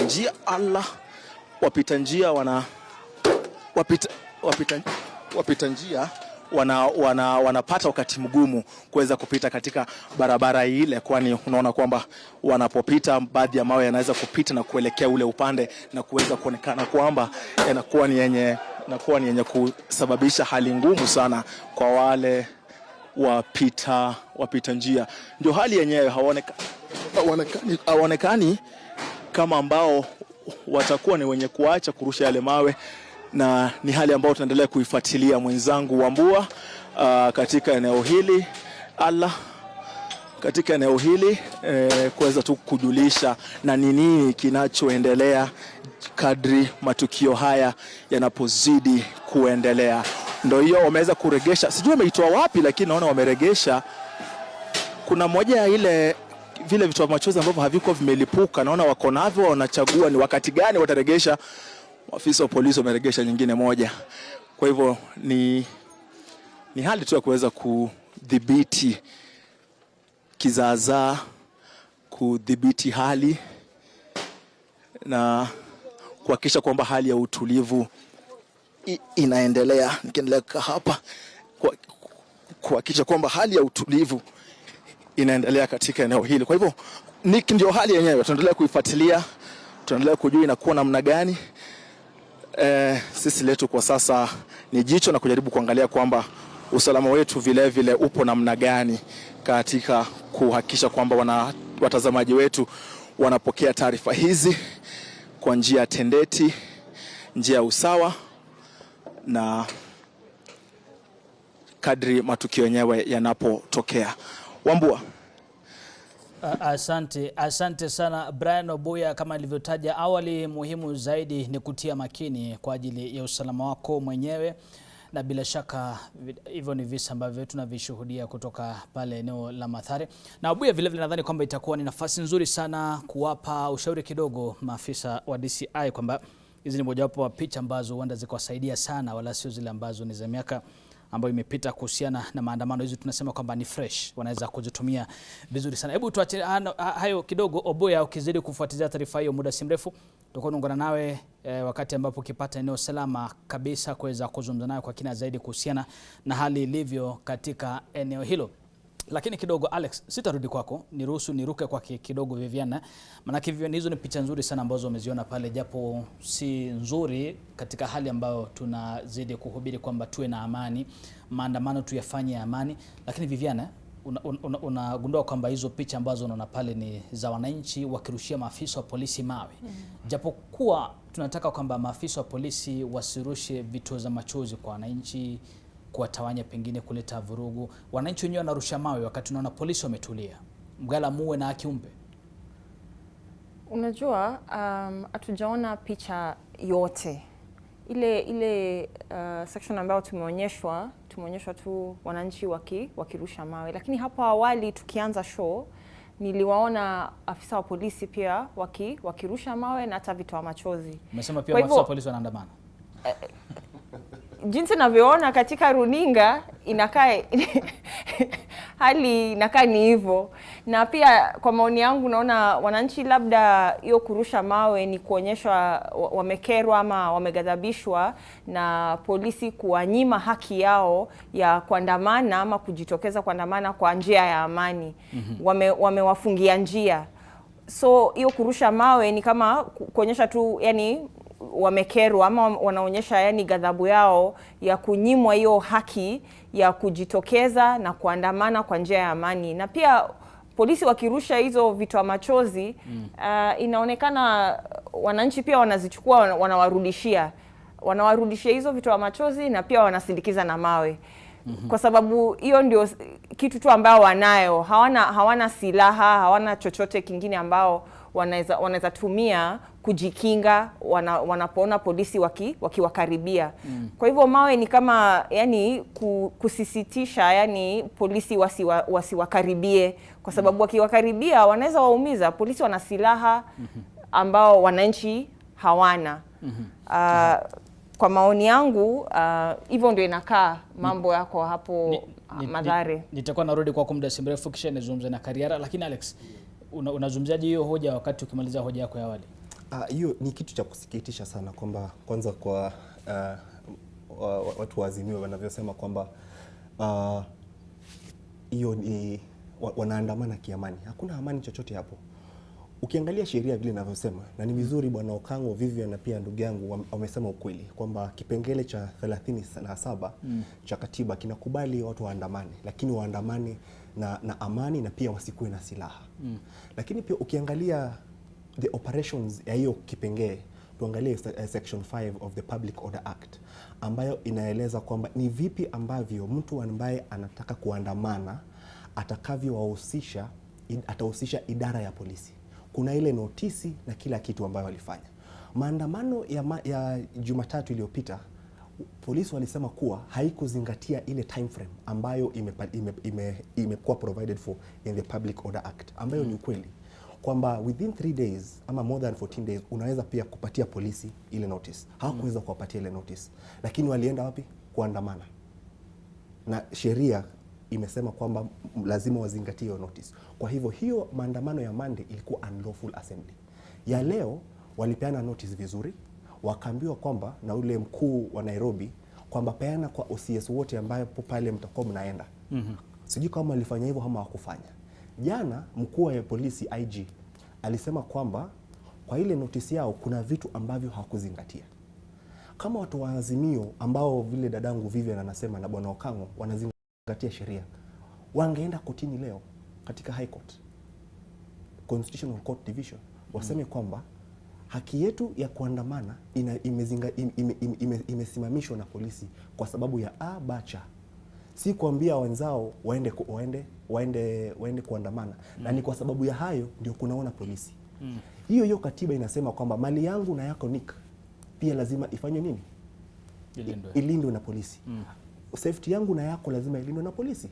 Kwa hivyo polisi wanatoka ku make sure mimi ambayo siandamani ninalindwa. Wewe ambao una property yako inalindwa pia. Ndio maana polisi wako. lakini tunaona wananchi wanatupa mawe, wanatupa tear gas, wanafanya hiyo maandamano kwa ile kama it's not peaceful anymore. Ungekuwa mtaani Jumatatu, ungeona vioo vimevunjwa na kila kitu. Ni polisi walivunja hivyo vitu vyote? Si polisi. Kwa hivyo mimi nainikisha watu wa Azimio kwamba kama unaona kwamba haki yenu imedhulumiwa na polisi ama na serikali, nenda kotini. Ukienda kotini utapata oda yako, kisha uendelee na maandamano. Usikuwa unafanya hivyo kadri na vile sheria inapatikana.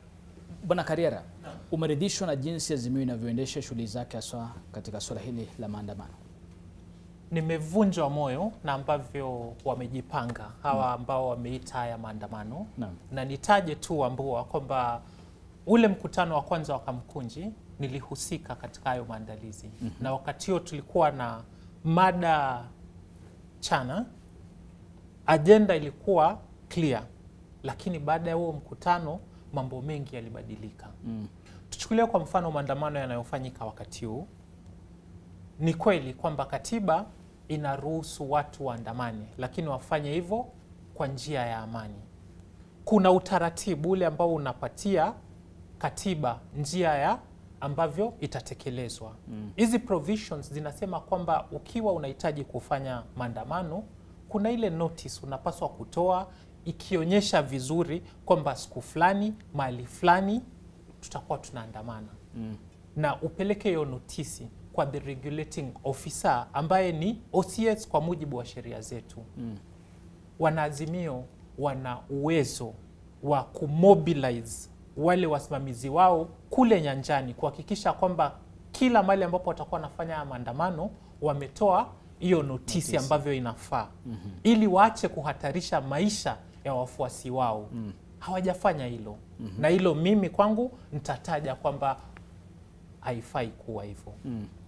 Kwa hivyo hairidhishi kabisa jinsi ambavyo wameendesha mambo haya. Ndio hivyo. Nikimalizia hilo swala, tuangalie pia kama kwenye hizo picha ambavyo tumeona kuna hao ambao wanarusha mawe na kuna afisa wa polisi upande wa pili. Ingekuwa kweli serikali yetu ina nia ya kuhakikisha usalama kwa wote, wangekuwa washaingia na wakawashika wale ambao wanazua rabsha.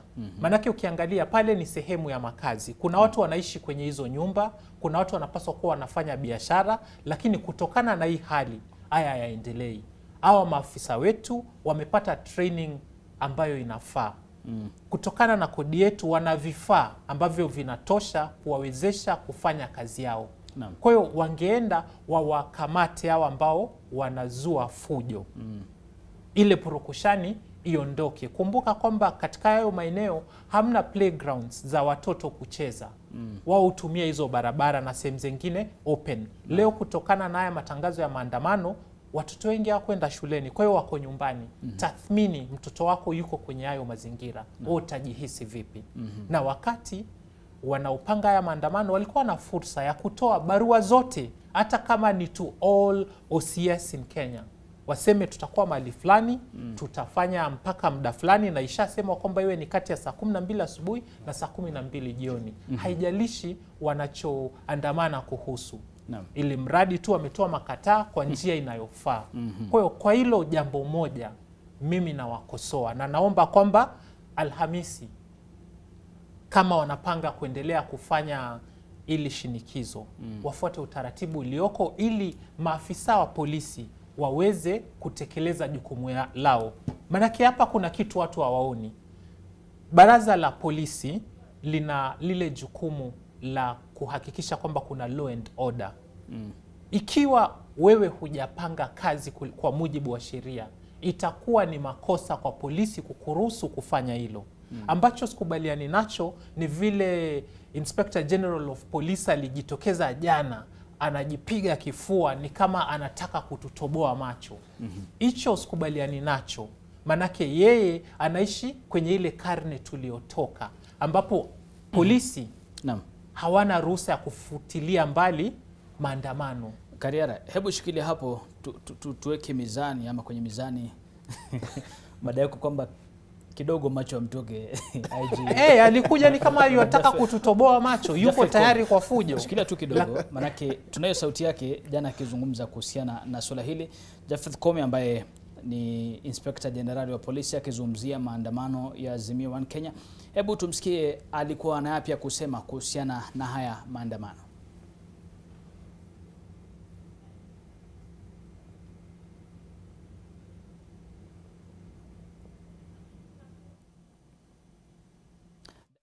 Kama tuna sauti yake Japheth Koome, Inspector General wa polisi, kidogo tuicheze sauti ama picha yake ili tupate semi zake kuhusiana na swala hili la maandamano ya leo. Kama Inspector General, hakuna maandamano nimeruhusu, kwa sababu nimekueleza, unasema unatafuta sava Koinange Street, unatafuta sava Arambe Street, unatafuta sava Juja Road, unatafuta sava Kariobangi. Kwani usava jameni yako kila mahali? Sasa tukubaliane jameni, those are political disputes and should be resolved kisiasa. Mambo ya usalama hakuna kusungumuza. You want to cause trouble, the officer will deal with you right there. If you are peaceful, kuja kazini. Kuja kazini. Lakini kama unabeba mawe kwa karatasi na rungu, nitakuhudumia. Hapo mtazamaji ni Inspector General wa polisi Bwana Japheth Koome akizungumza. Amesema ukisababisha vurugu basi atadili na wewe. Mtazamaji amesema kwamba hamna haja ya kubeba mawe kwenye mfuko wakati unaingia jijini. Sijui kama bado Okango tuko nawe kuhusiana na swala hili. Okango, maandamano yameandaliwa siku ya Jumatatu na siku ya Alhamisi. Ningependa unijibu kwa haraka tu kwa sababu ya muda. Pengine unahisi namna gani? Manake tunapigania swala la uchumi, lakini wakati huo ni kwamba hizi ni siku mbili za wiki ambazo tayari zinapotea kwa watu wengi ambao wanaogopa kuingia jijini kwa sababu ya usalama. Hauhisi kwamba ama muungano wa Azimio amhisi kwamba hili linaleta hatari zaidi, kwamba wafanyabiashara ambao wanategemea hizi siku kujipatia pato la siku wanaumia hata zaidi wakati ambapo tunapambana na swala la uchumi? Wambua, wajua ukifika kwangu unasema twende haraka. Kwa wengine unawapatia fursa. Wajua hapo hatuna haki. Na ni mambo ya haki ndio nazungumzia hata kulingana na hizi maandamano. Kwa hivyo pengine unipe tu fursa nijielewe. Nikikujibu kwa haraka. Kwanza ningependa kusema kwamba kuna wenzetu hapo ndani wamesema eti kwamba sisi wanaazimio hatukuzingatia zile sheria za utaratibu wa umma, yani Public Order Act. Na mwenzangu hapo ambaye ni wakili pia anasema kwamba hatukuzingatia hayo. Mimi ningependa kumrudisha nyuma kidogo. Nimwambie katiba ya Kenya imeeleza wazi kupitia kipengele cha pili zile ukuu wa katiba, yani supremacy of the constitution. Na ikasema sheria zozote ambazo haziambatani na katiba ni utupu na batili, null and void. Unaona? Kwa hivyo ukituambia ati mambo ya sheria za utaratibu za umma ambazo haziambatani na kipengele cha 37, kipengele cha kwanza, kipengele cha pili, kwa hivyo hayo hayaambatani.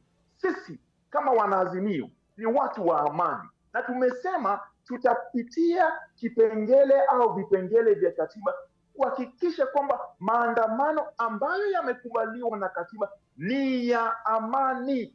Pili, umesema kuna siku mbili jinsi kiongozi Raila Amolo Odinga alivyotangaza na wakuu wa Azimio au viongozi kwamba kila Jumatatu na Alhamisi Wakenya watajitokeza waziwazi kuonyesha kutokubaliana kwao na uongozi ambao uko sasa, ambao haujaweza kudhibiti hali ya maisha au haujaweza kupunguza hali ya maisha.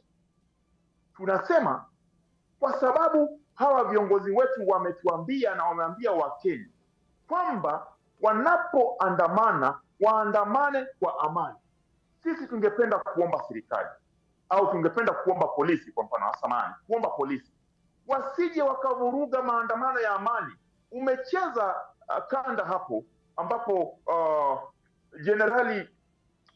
Inspector Generali anazungumza, anasema kwamba nikimnukuu eti hajaruhusu maandamano. Katiba ya Kenya haimkubali, haimpatii nafasi, haimpi ruhusa yoyote jenerali wa polisi kuruhusu maandamano. Wakenya mwaka wa 2010 walijipa katiba ambayo kwa nguvu zao inawaruhusu kuandamana. Hawahitaji fursa kutoka kwa jenerali wa polisi ili waandamane. Ni jukumu la polisi kuhakikisha kwamba Wakenya wanapoandamana kwa njia yoyote, kwa sababu zozote, wamelindwa, na vile vile polisi wamelinda mali ya umma na kila mtu. Sisi kama Azimio tungependa kuona polisi wakilinda mali na wakilinda binadamu. Wasichochee maandamano ambayo ni ya amani, wasije wakaanza vurugu, kufuatana, kuvurugana na kukimbizana na waandamani ambao wako na amani. Na ndio maana unaona haya makabiliano yanaendelea pale. Mimi ningependa kuambia hao vijana ambao wanakabiliana wasije pia wakachokoza polisi, kwa sababu polisi wako pale pia kuhakikisha kwamba wanaweka utaratibu wa umma. Ushaona?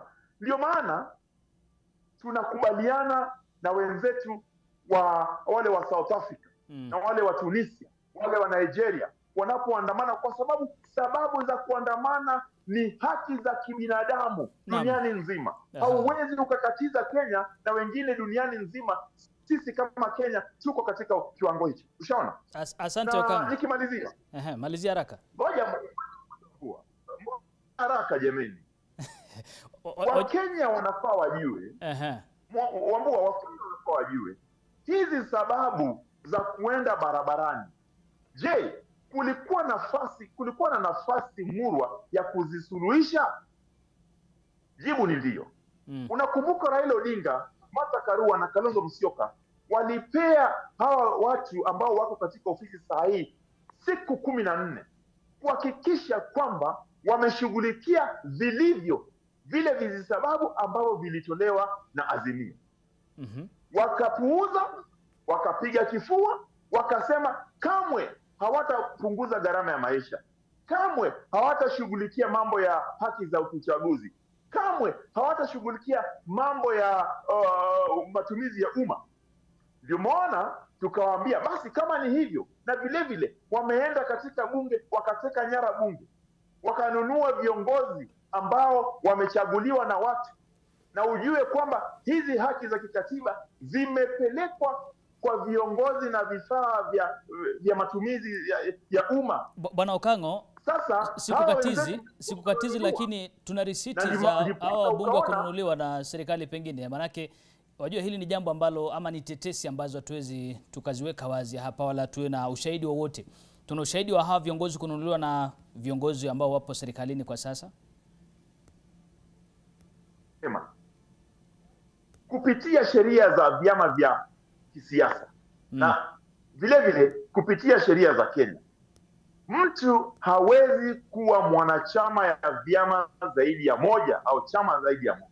Na ndio maana unaona ikiwa wewe unaelekeza shughuli zako katika chama kingine bali na chama ambacho kilikupeleka bungeni, basi kwa vyovyote vile unatumikia chama hicho. Sheria za vyama vya umma, sheria za vyama vya kisiasa imekataa. Na ndio maana tunasema wale wenzetu ambao walikuwa wanasema ati wameenda kutafuta maendeleo. Maendeleo ni nini? Wewe ni mbunge, uko na jukumu kuhakikisha kwamba umetunga sheria, umewakilisha watu wako, na vile vile umepiga msasa serikali. Ndio maana tunasema kwa maoni yetu sisi kama Azimio, wale wabunge ambao kwa njia moja au nyingine wangechangia pakubwa kuhakikisha kwamba wamewakilisha watu wao, wametunga sheria ya kupunguza gharama ya maisha, ya kuhakikisha kwamba haki za kikatiba au haki za uchaguzi zimepatikana, wameenda ule pande mwingine ambao wanapiga kifua, basi hivyo hivyo wamenunuliwa.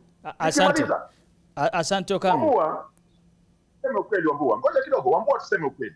Okango, wajua kuna muda, tunazingatia muda kidogo sababu imekuwa public address. Nitakuwa narudi kwako muda si mrefu Okango, tafadhali nisamehe. Huyu ni wakili ambaye mmojawapo wa mawakili ambao anaheshimu sana jijini, bila shaka akitoa hoja zake, na ametoa hoja nzito pale hasa upande wa Azimio, bila shaka akizungumzia swala hili kwa kina zaidi.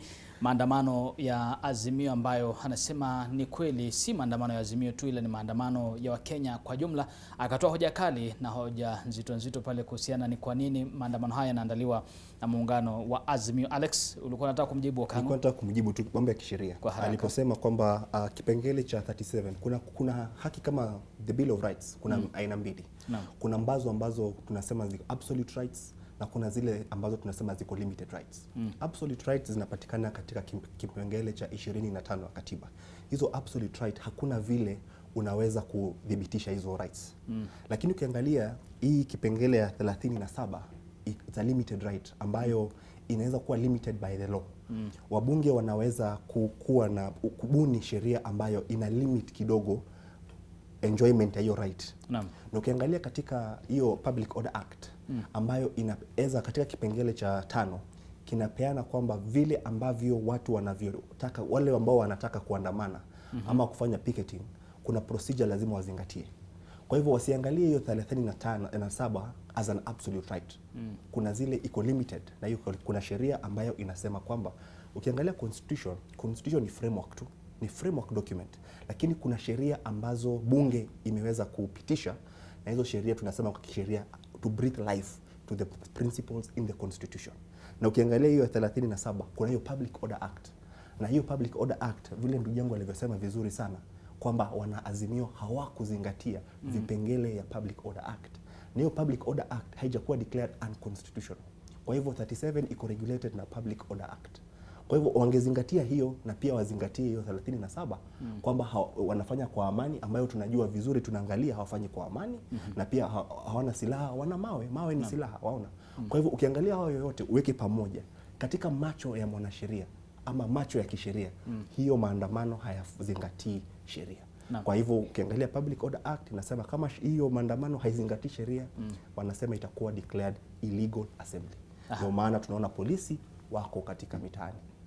Ndiyo. Asante, ningependa kuja kwake Vivian, lakini kabla kuja kwake Vivian, mtazamaji, siku ya jana vile Inspector General wa polisi alipozungumza alipata jibu kutoka kwa vinara wa Azimio. Martha Karua na Raila Odinga walizungumza kuhusiana na swala hili la maandamano na kumjibu Bwana Koome. Hebu naomba kidogo tusikie sauti yake. Martha Karua na Raila Odinga walikuwa na pia kusema kuhusiana na siku ya leo, maandamano ambayo yameandaliwa kuanzia mwendo wa alfajiri.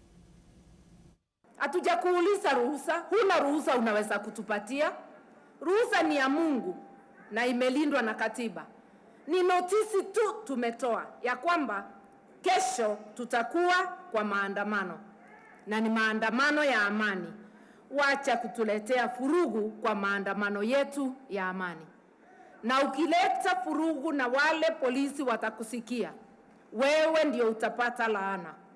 Sasa kwa sababu viongozi wanapiga mnada, wanapelekwa Ikulu, wanapewa rupurupu, wanasema wameenda kutafuta maendeleo Ikulu, ni sababu tumesema tunarudi kwa wananchi watumie hiyo uwezo, hiyo funguo ya kwanza direct. Pili, funguo 37 inasema Wakenya wako na huru ya kufanya inaitwa picketing kwa pamoja, kupeleka kumbukumbu, petitioning, na kufanya maandamano bado iwe ni amani, sio? Ni sababu tumesema hiyo maandamano tunafanya ni maandamano ya amani na sheria imekubali. Bwana Koome, koma kabisa kesho, usilete fujo. Mtazamaji, hizo ni semi za Raila Odinga pamoja na Martha Karua wakiwa katika mkutano usiku wa jana kanisani, na bila shaka kuzungumzia swala hili ambapo walikuwa wanazungumzia kwa kina zaidi kuhusiana na maandamano ya leo, akimjibu Inspector General wa polisi Japhet Koome. Vivian, unazungumziaje hatua hizo na msimamo ambao umechukua Raila Odinga pamoja na msimamo ambao umechukuliwa na serikali upande wa Koome kwamba maandamano ya leo hayafai na hayapo ama hata yakubali? Na kubaliana na hisia za vinara wa Azimio, Martha Karua na Raila Odinga. Raila Odinga. Baba. Kwa sababu ni kweli Kama si polisi kuwagadhabisha wananchi na kuwazuia, hatungekuwa tunaona hizi picha ambazo tunaona kwenye runinga. Watu wangekuwa wamefika, wameandamana, labda hata wamemaliza, wamechoka, wameenda zao na watu wameendelea na shughuli zao. Hii rabsha na vurugu yote ni kutokana na polisi kuwazuia wananchi katika baadhi ya mitaa kutoka ili waweze kutekeleza haki yao ya kuandamana. Hii kusisitishwa na polisi ndio inasababisha rabsha, vurugu, mawe, vitoa machozi. Ingekuwa polisi tu wanalinda mali, wanalinda watu ambao wanaandamana, hata hizi virugu hatungekuwa na shida. Hii si maandamano ya kwanza tumeona Kenya. Kumekuwa mingi sana. Na kama polisi hawaleti vurugu, hakukuwa ina shida. Watu wanaenda, wanaandamana, wanaimba, wanapeleka statements zao, wanaziwasilisha kwa ofisi za serikali ama idara ya serikali inayofaa, na wanarudi nyumbani. Hii mambo yote ni kwa sababu ya polisi kuleta vurugu na vitisho kutoka kwa IG wa polisi ambayo haifai. Kenya ni yetu sisi wote na tuko na huru, na bora break sheria, unafaa kuruhusiwa kutekeleza haki yako. Na nikiona tukizunguza hata mambo ya wananchi kurusha mawe, nimekumbuka kuna wakati Seneta Boni Halwale alipigwa picha akiwa amebeba mawe. Nafikiri ilikuwa Kibra by election hapo awali, na sikusikia mtu yote akisema amekiuka sheria ya utaratibu wa umma. Hakukamatwa, hakuwasilishwa mahakamani. Mbona saa hii wananchi wakijikinga kutokana na vurugu ya polisi wanaambiwa wamekiuka sheria? Kwani hii sheria kuna wale ambao inazingatiwa kwao na kuna wale ambao haijalishi, ama itakuwa vipi? Aha. Na pengine manake tunazungumzia maandamano ya amani. Kuna uwezekano kuwa na maandamano ya amani nchini Kenya? Manake tumekuwa na maandamano siku ambazo zimepita hadi wa leo. Pengine unahisi pengine tunaweza kuwa na maandamano ya amani nchini Kenya? Matumaini yangu ni kuwa inawezekana. Na kama polisi wanaweza tekeleza tu sheria inavyofaa, hatungekuwa na hii shida. Hatungekuwa na hii vurugu. Nakwambia saa hii ni saa ngapi? Ni kama saa 7, labda saa 6. Watu wangekuwa wamefika CBD, wamemaliza kuandamana na wamerudi shughuli zao, duka zimefunguliwa. Rabsha, vurugu, hii shida yote ni kutokana na polisi. Na polisi wanatoa order yao kutoka nani? IG wa polisi. So pia hao wanafuata maagizo, wanafuata orders ambao wamepewa. So hii shida yote ni kutoka, it's a leadership issue. Ni shida ya the leadership yenye tuko nayo hii Kenya. Na ni one of the reasons kwa nini tunasema sasa Kenya imekuwa kama nchi ya udikteta. Tunarudi yani ile enzi ya Moi ambayo ukizungumza unafinyiliwa, ukijaribu kufanya kitu unafinyiliwa, na hatuwezi rudi hiyo enzi. Hatuwezi.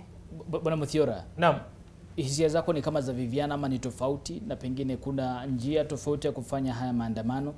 Tukizungumzia maandamano ya amani, mambo ambayo umeyashuhudia kule, mapambano baina ya polisi na wananchi katika eneo la Mathare kule, unahisi pengine kuna njia tofauti ukifanya mambo? Kuna njia tofauti sana. Na inawezekana Kenya tukawa na maandamano ya amani. Vipi? Ametaja mwenzangu kwamba shida kuu ni uongozi, leadership, lakini hakwenda urefu wote wa kauli aliyokuwa anatoa. Manake kuna upungufu wa uongozi katika mrengo wa Azimio. Ingekuwa kweli wanataka tuwe na maandamano ya amani, wangefuata tu ambavyo ile Public Order Act inasema. Na mimi nimejitolea kwamba katika siku zijazo wanipe barua ama basi waniruhusu katika haya maandamano yao nichukue barua nimpelekee OCS wa pale ambapo naishi Mudhangari. Na najua kuna Wakenya wengi sana ambao wanaweza wakajitolea ikiwa wanaogopa kufanya hiyo kazi. Tufate mikakati ambavyo inafaa na tutakuwa na maandamano ya amani. Wengi wanakosea wakati wanafikiria haya maandamano ni kwa ajili ya kiongozi fulani, kwa mfano Raila Amolo Odinga. Sivyo. Maandamano tulionayo yanatokana na kutamaushwa kwa hali ya Wakenya. Na tukizidi kukosa kuona shida ni gani, tutazidi kutoa suluhu ambayo sio. Hivi karibuni wananchi wa Kenya watawaovertake hawa viongozi. Manake kinachowasukuma ni njaa. Kinachowasukuma ni gharama ya juu ya maisha. Ni ahadi ambazo zilitolewa na tunaona kama hii serikali imegeuka na kwanza kwenda upande ambao haikusema itakuwa inapeleka taifa. Kwa hiyo mimi ningeomba kwamba wale ambao wako karibu na viongozi wetu, walio karibu na rais, wamwambie kwamba askari wake tayari wanatumia fujo dhidi ya wananchi ambao walimpa nafasi ya kuwaongoza. Kwa Raila Odinga na mrengo wa Azimio, turudi nyuma hatua moja, kwamba we have a Public Order Act, haijabadilishwa. Tufuate ambavyo inasema. Lakini kwa sasa ukiangalia vizuri, ukiwa hauegemei upande wowote, utaona kwamba wanaopanga haya maandamano hawataki yawe ya amani. Upande wa pili, dola za usalama haziwezi zikaacha watu ambao wanakiuka sheria kukiuka sheria ikiwa wao wako kazini. Kwa hiyo hapa mimi naomba kwamba tuwe waangalifu. Kuna kutumiana.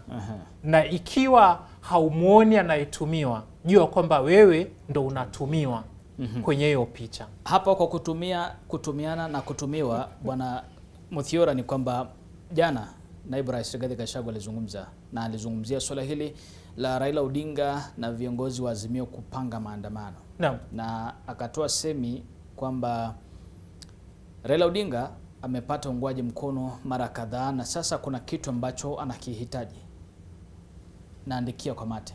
Tusikie wino, manake Gachagua alizungumza siku ya jana na akazungumzia swala hili, bila shaka swala la Raila Odinga kuandaa maandamano haya ambayo yanaongozwa na mrengo wa Azimio. Tumsikize Gachagua. Atu wanasema ati mimi ndio nakataa. Mimi sikatai chochote. Ile mimi nasema ati mtu aharibu mali ya watu ati ndio tuketi. Inawezekana? Ati haribu mali ati ndio tumuite. Alifanya hivyo kwa Moi akaitwa. Akafanya hivyo kwa Kibaki akaitwa. Akafanya the same kwa Uhuru akaitwa. It will not happen again.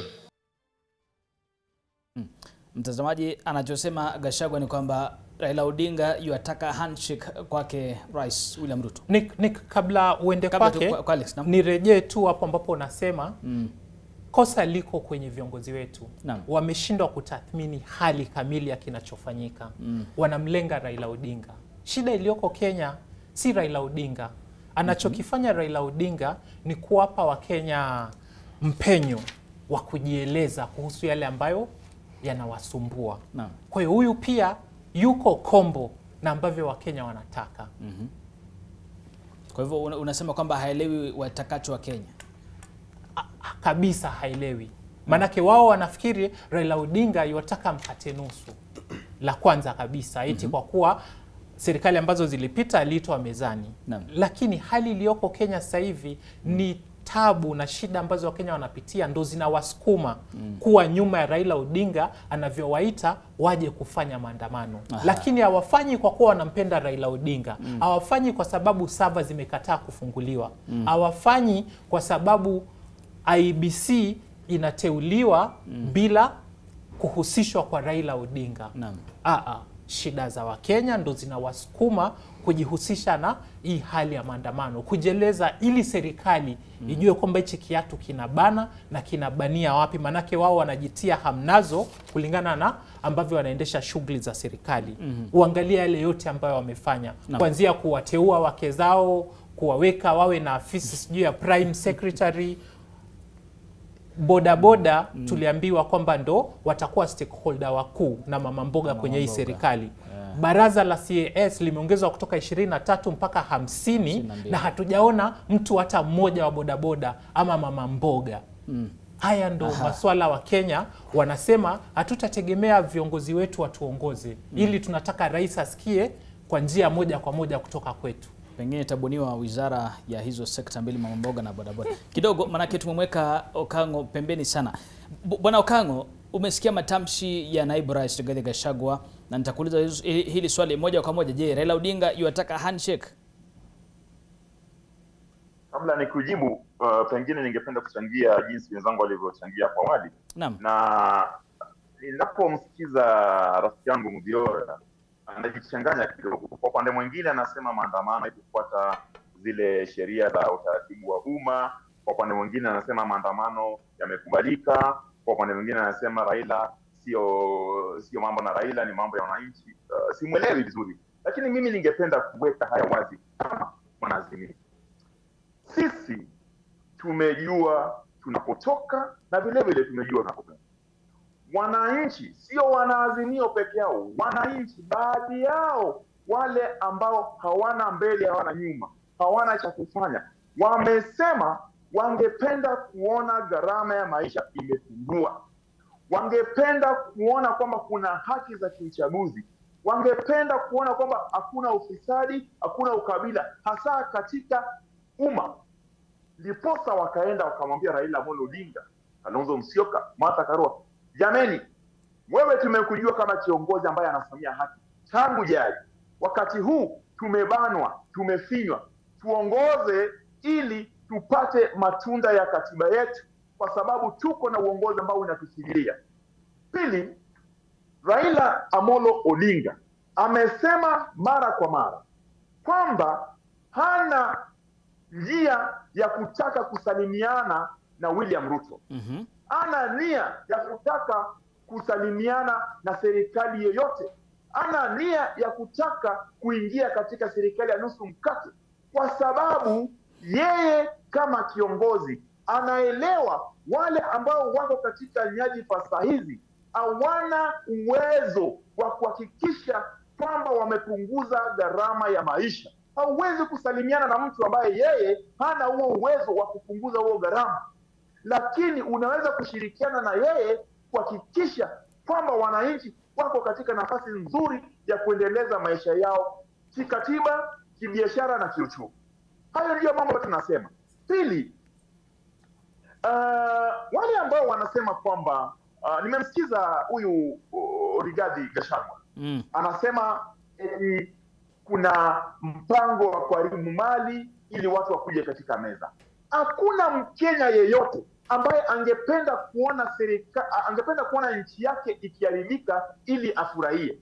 Sisi sote ni Wakenya. Ikiwa Kenya hii itaungua, ikiwa Kenya hii itaharibika, sisi sote tutaharibika. Watoto wetu watateseka, watoto wao watateseka, sisi sote tutateseka. Sasa ni kwa nini Raila Odinga, Kalonzo Musyoka, Martha Karua na viongozi wa Azimio watake Kenya iharibike ndio wafaidike?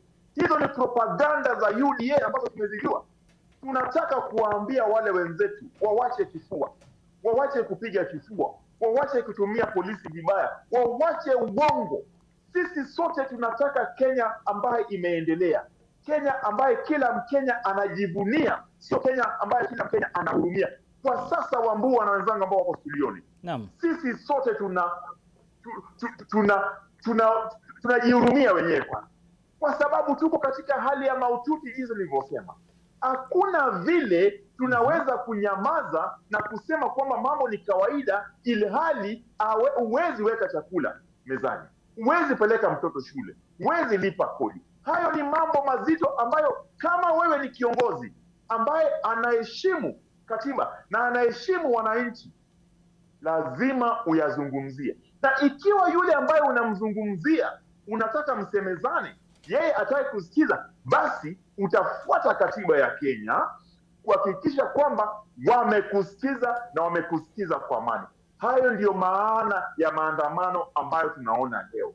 Mimi ningependa kuwaomba wale wenzetu ambao wako kule nje, mwanzo kabisa, polisi, wewe unapopewa oda kuzuia waandamanaji wasitembee, katiba ya Kenya katika haki za kibinadamu imempa kila Mkenya nafasi ya kuenda kudhuru kila pahali, wewe unamzuia. Pili, katiba vile vile imetupa nafasi ya kuzungumza, imeipa media nafasi ya kutekeleza jukumu zao. Juzi mliona karibu mfungiwe, atungepiga kelele kama wanaazimio na Wakenya wenzetu, leo pengine tungekuwa tunaona yale ambayo yanafanyika Mathare. La mwisho, nimesikia wenzetu wakisema kwamba hili jambo la Public Order Act katika kipengele cha 37 imesema wazi, na narudia wazi, kwamba kila mtu kwa njia ya amani ako na haki ya kuandamana, kukusanya na kuendeleza shughuli zake bila kujihami. Na kipengele hicho kimemalizia hapo. Hakijasema bunge litabuni sheria ya kutekeleza kipengele hiki jinsi ilivyosema katika kipengele cha 40, 35, 36. Kwa hivyo sisi pia tusije tukaanza kuipa nguvu zile sheria ambazo kwa njia moja au nyingine haziambatani na katiba. Na ndiposa nilisema kupitia kipengele cha pili kwamba ukuu wa katiba inasema kwamba zile sheria zozote ambazo haziambatani na katiba ni utupu na batili. Kwa hivyo lazima tujue, tusije tukajificha nyuma ya sheria ambazo zilitungwa kuzuia uhuru ya binadamu. Mimi tumesema, na umesikiza Martha Karua akisema, Raila Odinga akisema, Kalonzo Musyoka akisema kwamba zile maandamano ambazo tunataka kuona, maandamano ambazo zimekubaliwa na katiba, ni maandamano ya amani. Wambua, maandamano ya amani ambapo hakuna uharibifu ya mali, kwa sababu sisi sote ni Wakenya. Tukiwa tutaharibu mali, basi tunajiharibia. Tunataka kuona polisi pia vile vile wasije kutumia nguvu kiasi kwamba wanawachokoza wale waandamanaji ambao wanakuja kwa njia ya amani. Tukifanya hivyo, basi kila Mkenya atasikika. Ukumbuke, haki zangu za kuandamana ni sawa na haki zako za kutotaka kuandamana. Asante Okango. Okango, vile vile manake tunazungumzia polisi na tunazungumzia wananchi kutotupa mawe. Kwa hivyo ni haki tuseme kwamba polisi hawafai kurusha vitoza machozi. Kuvuruga maandamano ya amani. Waandamanaji hawafai kuvuruga polisi. Na tumeona kupitia matamshi ya Inspector General jana alipojitukwa jukumu, anasema hajaruhusu maandamano. Ndio maana unaona wananchi wamejawa na ghadhabu. Wanasema huyu jenerali, kwanza kabisa, yeye ana ruhusa ya kuhakikisha kwamba yeye anahalalisha maandamano, ni katiba. Bwana Okango, wananchi wamekasirika. Bwana Okango, wajua nimekuuliza swali rahisi. Ni haki tuseme kwamba polisi hawafai kurushia wananchi vitoza machozi, sio? Polisi hawafai kuvuruga maandamano. Na vile vile Okango, ya kukabiliana na Okango, polisi wamefunzwa jinsi ya kukabiliana na waandamanaji ambao wanakiuka sheria.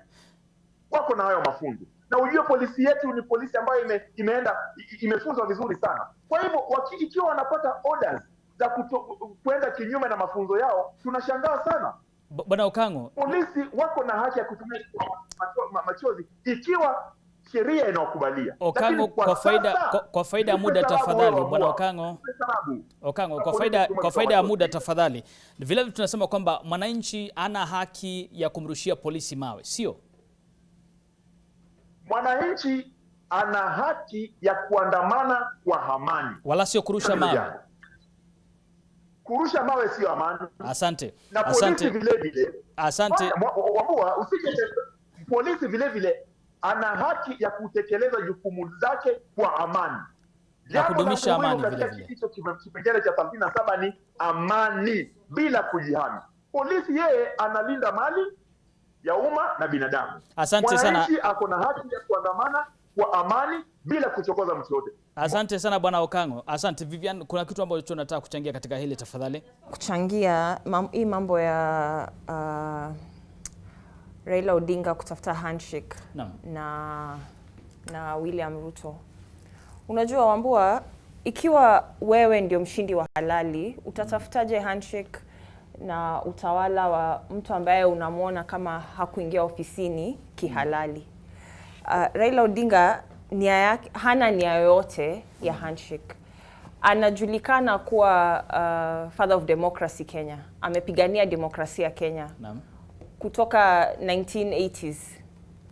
So si mara yake ya kwanza kusema hali ambayo ilivyo inafaa ikue bora zaidi. Akisema napigania hali ya uchumi iweze kuwa bora, anamaanisha hivyo. Hana nia nyingine isipokuwa kuona wananchi wana hali afadhali. Yaani mambo inaweza kuwa afadhali kwa mwananchi wa kawaida. William Ruto utawala wake ni wa haramu. Kama ni wa haramu, Raila Odinga ataendaje kutafuta handshake na mtu ambaye anaamini utawala wake ni wa haramu? So hii mambo ya handshake ni porojo tu na propaganda ya watu ambao wako katika mamlaka sahihi. Ndio maana Rigathi Gachagua anaweza sema Kenya ni kampuni. Na katika hiyo kampuni kuna wale ambao wana shares. Na ukiangalia vizuri tangu inauguration last year, utaona wale ambao wamepewa vyeo katika serikali ni watu wa karibu wao wawili, wa William Ruto na Rigathi Gachagua. Wakati wa campaign walipokuwa nasema serikali itakuwa ya mama mboga, serikali itakuwa ya watu wa bodaboda, tutawasilisha hao watu vilivyo serikalini, hatuoni hiyo mambo sahihi. Sahi wale ambao wanapewa vyeo, wanapewa mamlaka ni watu wao wa karibu. Kwa hivyo kama wewe ni mwananchi na hauna shares katika hii kampuni ya William Ruto na Rigathi Gachagua, sahau mambo ya kufaidika. Wale ambao wanafaidika sahi ni wale ambao wako kwa mamlaka na mabibi zao. Hao ndio wanapewa ofisi, hao ndio wanapewa gari za kifahari, ambao wanataka taxpayers tulipe 2 billion, bilioni 2. Wanataka tulipe hizi ofisi za CAS 53 million kila mwezi. So jiulize, kama hivyo ndio jinsi ambao wanafikiria, wanajifikiria wenyewe, wanafikiria kujitajirisha, wanafikiria kujifaidisha, hawafikirii hali ya mwananchi wa kawaida.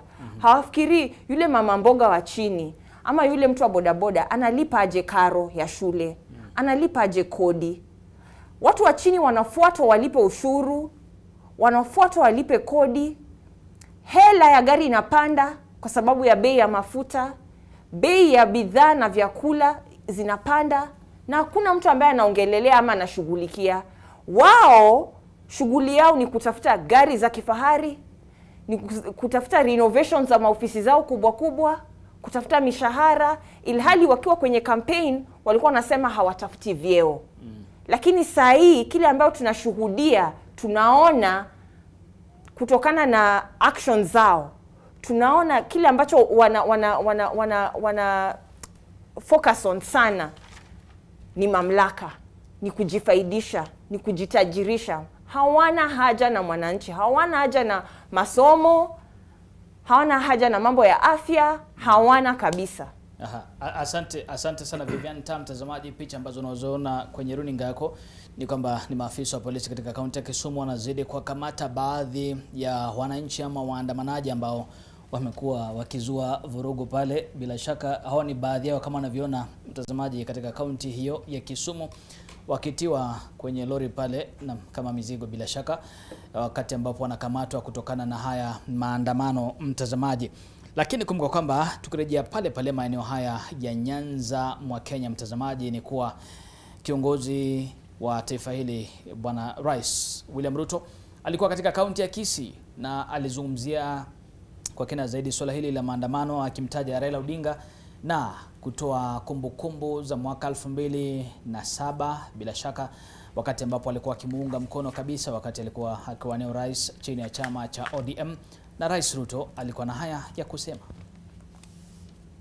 Mimi niwaulize, wakati mambo iliharibika na Agwambo akawa prime minister, si mimi ndio nilipelekwa Hague kwa sababu ya Mheshimiwa Raila Odinga? Ni kweli ama si kweli? Sasa bwana Agwambo, kwa ile tu heshima ya binadamu, wewe utanipigia kura lini? Wewe utanifanyia campaign lini? Mbona unanifanyia maandamano? Ama namna gani? Si hata yeye anipigie kura siku moja jameni. Mimi naona miaka yake imesonga sana. Sasa miaka imesonga na hajanipigia kura. Sasa atanipigia kura lini? Aturudishe mkono ama namna gani? Mbona ananifanyia maandamano? Nimemuunga mkono mara nyingi, sasa ni wakati wa kurudisha mkono. Alex, ningeweza kumwambia kwamba Raila atamuunga mkono ama kumpigia kura kama watakuwa na handshake mwaka huu. Wakipata handshake atamuunga mkono uchaguzi na ukuja ama atampigia kura. Lakini tunavyoongea mambo ya handshake, nimependa sana vile dadangu Vivian alivyosema shida ambavyo tunavyovipitia sisi wa Kenya. Ni ukweli ekonomi yetu haifanyi vizuri, kuna shida nyingi tu wa Kenya ambao tunayopitia. Lakini swali ambalo nataka kuuliza ni kuwa ni suluhisho ya hayo mashida yote ni maandamano. Ulituuliza swali zuri sana tulipokuwa tunaanza. Maandamano in Kiswahili kizungu tunasema is it the silver bullet to all things that we are facing as Kenyans? La hasha. Ukiangalia issues ambavyo Bwana Raila Odinga na Azimio wanavyotaka serikali ishughulikie, ya kwanza ni mambo ya electoral justice. Ya pili ni sava lazima ifunguliwe. Ya tatu anataka wale Cherera 4 warudishwe kazini. Ya nne ambayo inakuja ya mwisho ni mambo ya uchumi. Kwa hivyo tujiulize maswali kadhaa. Cherera 4 watatu, Cherera, Nyang'aya na Antona, nimesahau jina la yule commissioner watatu, waliweza kuwasilisha ombi ya kukubaliwa watoke kazini. Sawa? Irene Masit akasema kwamba yeye hatafanya resignation, lazima apitie tribunal. Naam. Rais akaform tribunal, ikaisha, akatolewa. Sheria yetu ya Kenya haina vipengele ambavyo inaweza kumfanya rais arudishe makomishona ambao watatu wao wamejiuzulu wenyewe. Mmoja akapitia tribunal na katolewa. Haina hiyo. Kwa hivyo hiyo issue ya Azimio haina, it does not have any impetus in law. Ya pili anataka kwamba servers zifunguliwe. Walienda kotini, Supreme Court. Ombi ya Azimio ya kwanza, nilikuwa nafuatilia hizo proceedings vizuri sana na mawakili ambao walikuwa huko wanasema hivyo. Waliomba kwamba wapatiwe logs ya servers. Koti ikasema sawa, wakapatiwa logs zote za server. Kisha the registrar of the Supreme Court akaambiwa kwamba na koti, wewe ndo utasimamia hayo yote. Naam. Azimio akakuwa na timu yake pale, Bwana Ruto akakuwa na timu yake pale, Rigathi na kila mtu akakuwa na timu yake pale. Ripoti ikawasilishwa kwenye Supreme Court. Hakuna kitu ambacho kilionekana cha uhalifu katika hizo servers. Wacha nimalize kwanza. Ili asiende mbali, nitataja tu kwamba Wanazimio ombi lao lilikuwa kwamba servers zifunguliwe. Lakini ikatajwa kwamba kulikuwa na masuala fulani, masharti kutoka kwa wale ambao waliuzia IBC technology kwamba haiwezekani server ikafunguliwa ambavyo Wanazimio wameomba. Lakini kuna njia fulani itawaruhusu kuona kilichofanyika. Kwa hiyo sava hazikufunguliwa, asiwapotoshe watazamaji tafadhali. Unajua mwenzangu, ni vizuri kwamba heshimu, mimi ni wakili, kwa hivyo siongei, naongea katika from a point of information. Hakuna, ukiangalia 2017 mambo ya logs, Azimio waliposema hiyo ilikuwa NASA ama ilikuwa code, walipoenda kotini wakaambiwa kwamba wafungue logs, zile logs ndio ilionekana kwamba kulikuwa na vitu vingi vibaya ambavyo vilitendeka. Ukisoma hiyo judgment ya 2017 ambayo ilifanya annulment ya uchaguzi wa Uhuru Kenyatta, kitu cha kwanza ilikuwa kwamba ilikuwa kuna a lot of opaqueness. Koti iliona kwamba ukiangalia teknolojia iliyotumika hauwezi jua nani aliyoshinda uchaguzi. Ndio wakafanya nini? Wakanali hiyo election. 2022 the same thing. Supreme Court wanatumia sheria na kuna evidence. Logs zilitumika. Hiyo njia anasema iliyotumika. Unataka kuniambia hiyo njia haingeweza fanyia koti kwamba kupatia koti maono kwamba hakuwa na kitu chochote katika hizo servers? Hakuwa na kitu chochote. Ndio walisema ilikuwa ni hot air.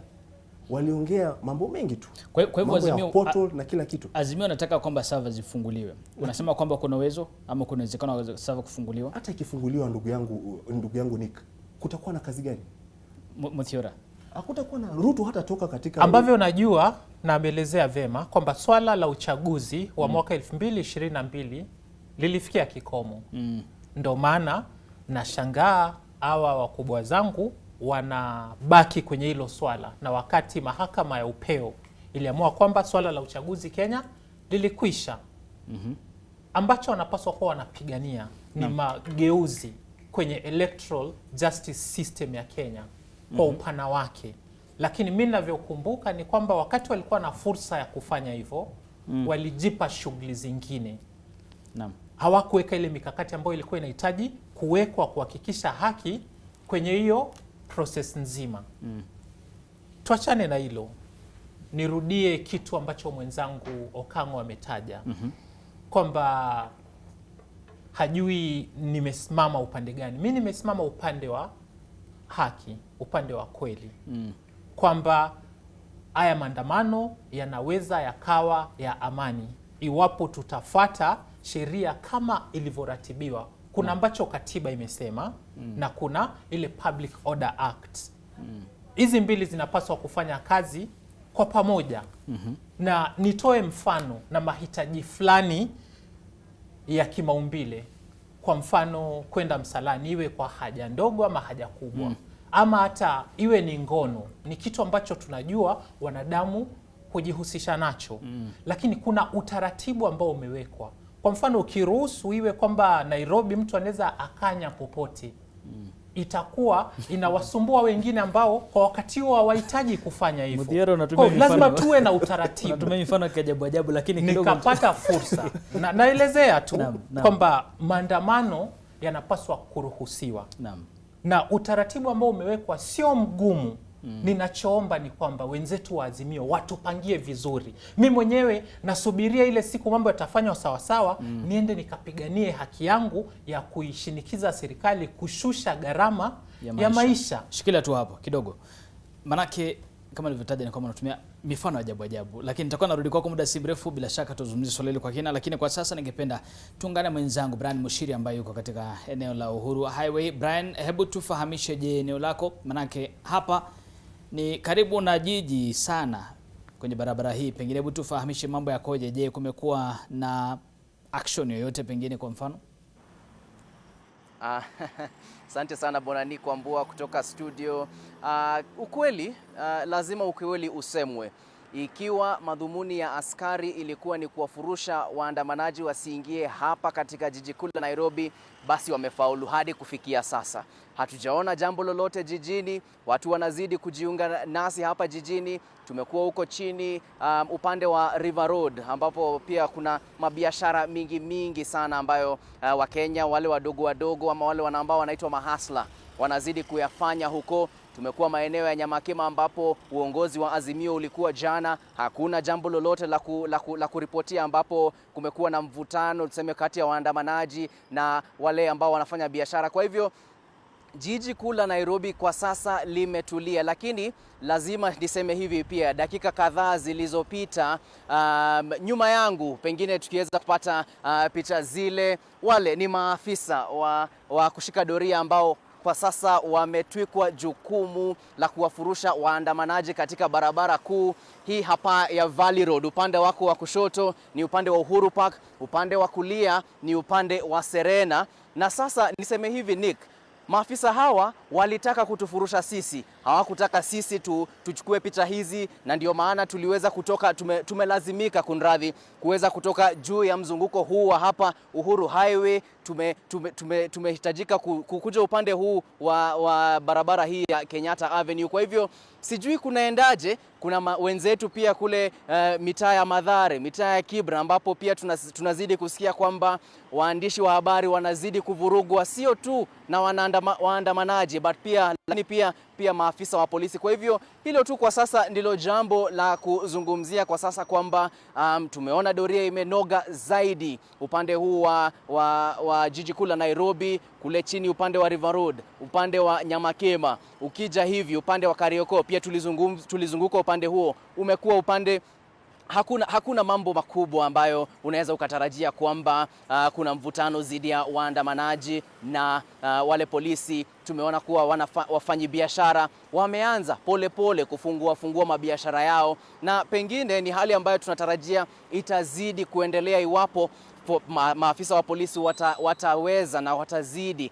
kuwasimamisha waandamanaji wasiweze kuingia hapa katika jiji kuu la Nairobi. Nick, asante sana Brian Mushiri, na kama ilivyotaja, muhimu zaidi ni kutia makini, manake wahuni si watu wazuri. Tunaungana nawe baadaye utufahamishe wakina zaidi kuhusiana na yanaendelea kutoka eneo lako hapa ndani ya studio.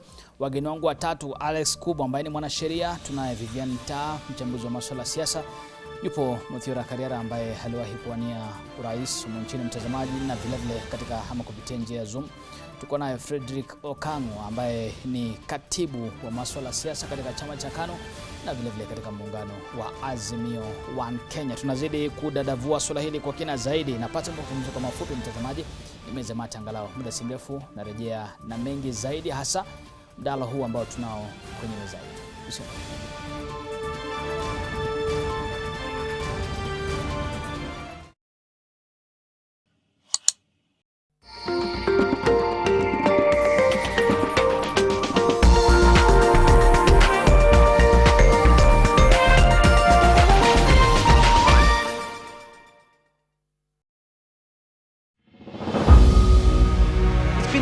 Journey from starting from the SME space and navigating my way into the corporate sector. As a woman, I've had instances where I have to compete with men, so I have to have double the information, double the preparation, double the quality of information to customers. Because at first they look at you and the customers, there's the stereotyping, whether can you really serve them, can you give them the solutions they're looking for. So I've had to read double than my male counterparts. I've had to research, I've had to consult much more to make sure that I have quality information that customers can trust, that I can give the solutions looking for. This year's theme, equity, stands out a lot because women are not fighting for equality. Women are fighting for a chance to sit at the table, just like the men, where we get equal opportunity in terms of jobs, in terms of businesses, in terms of just creating and innovating.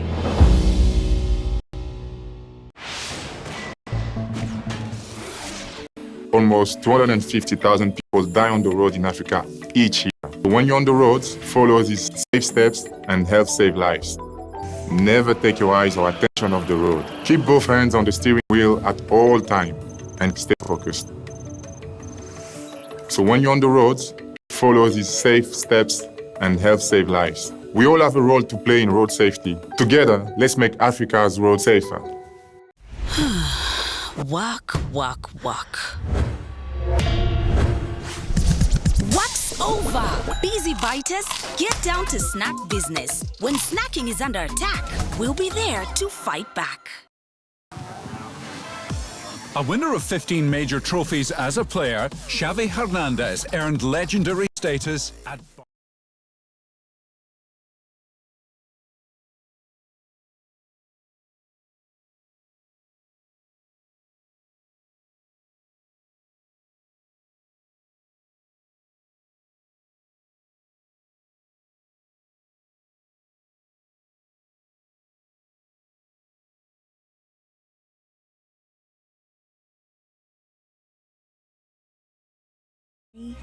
feels amazing.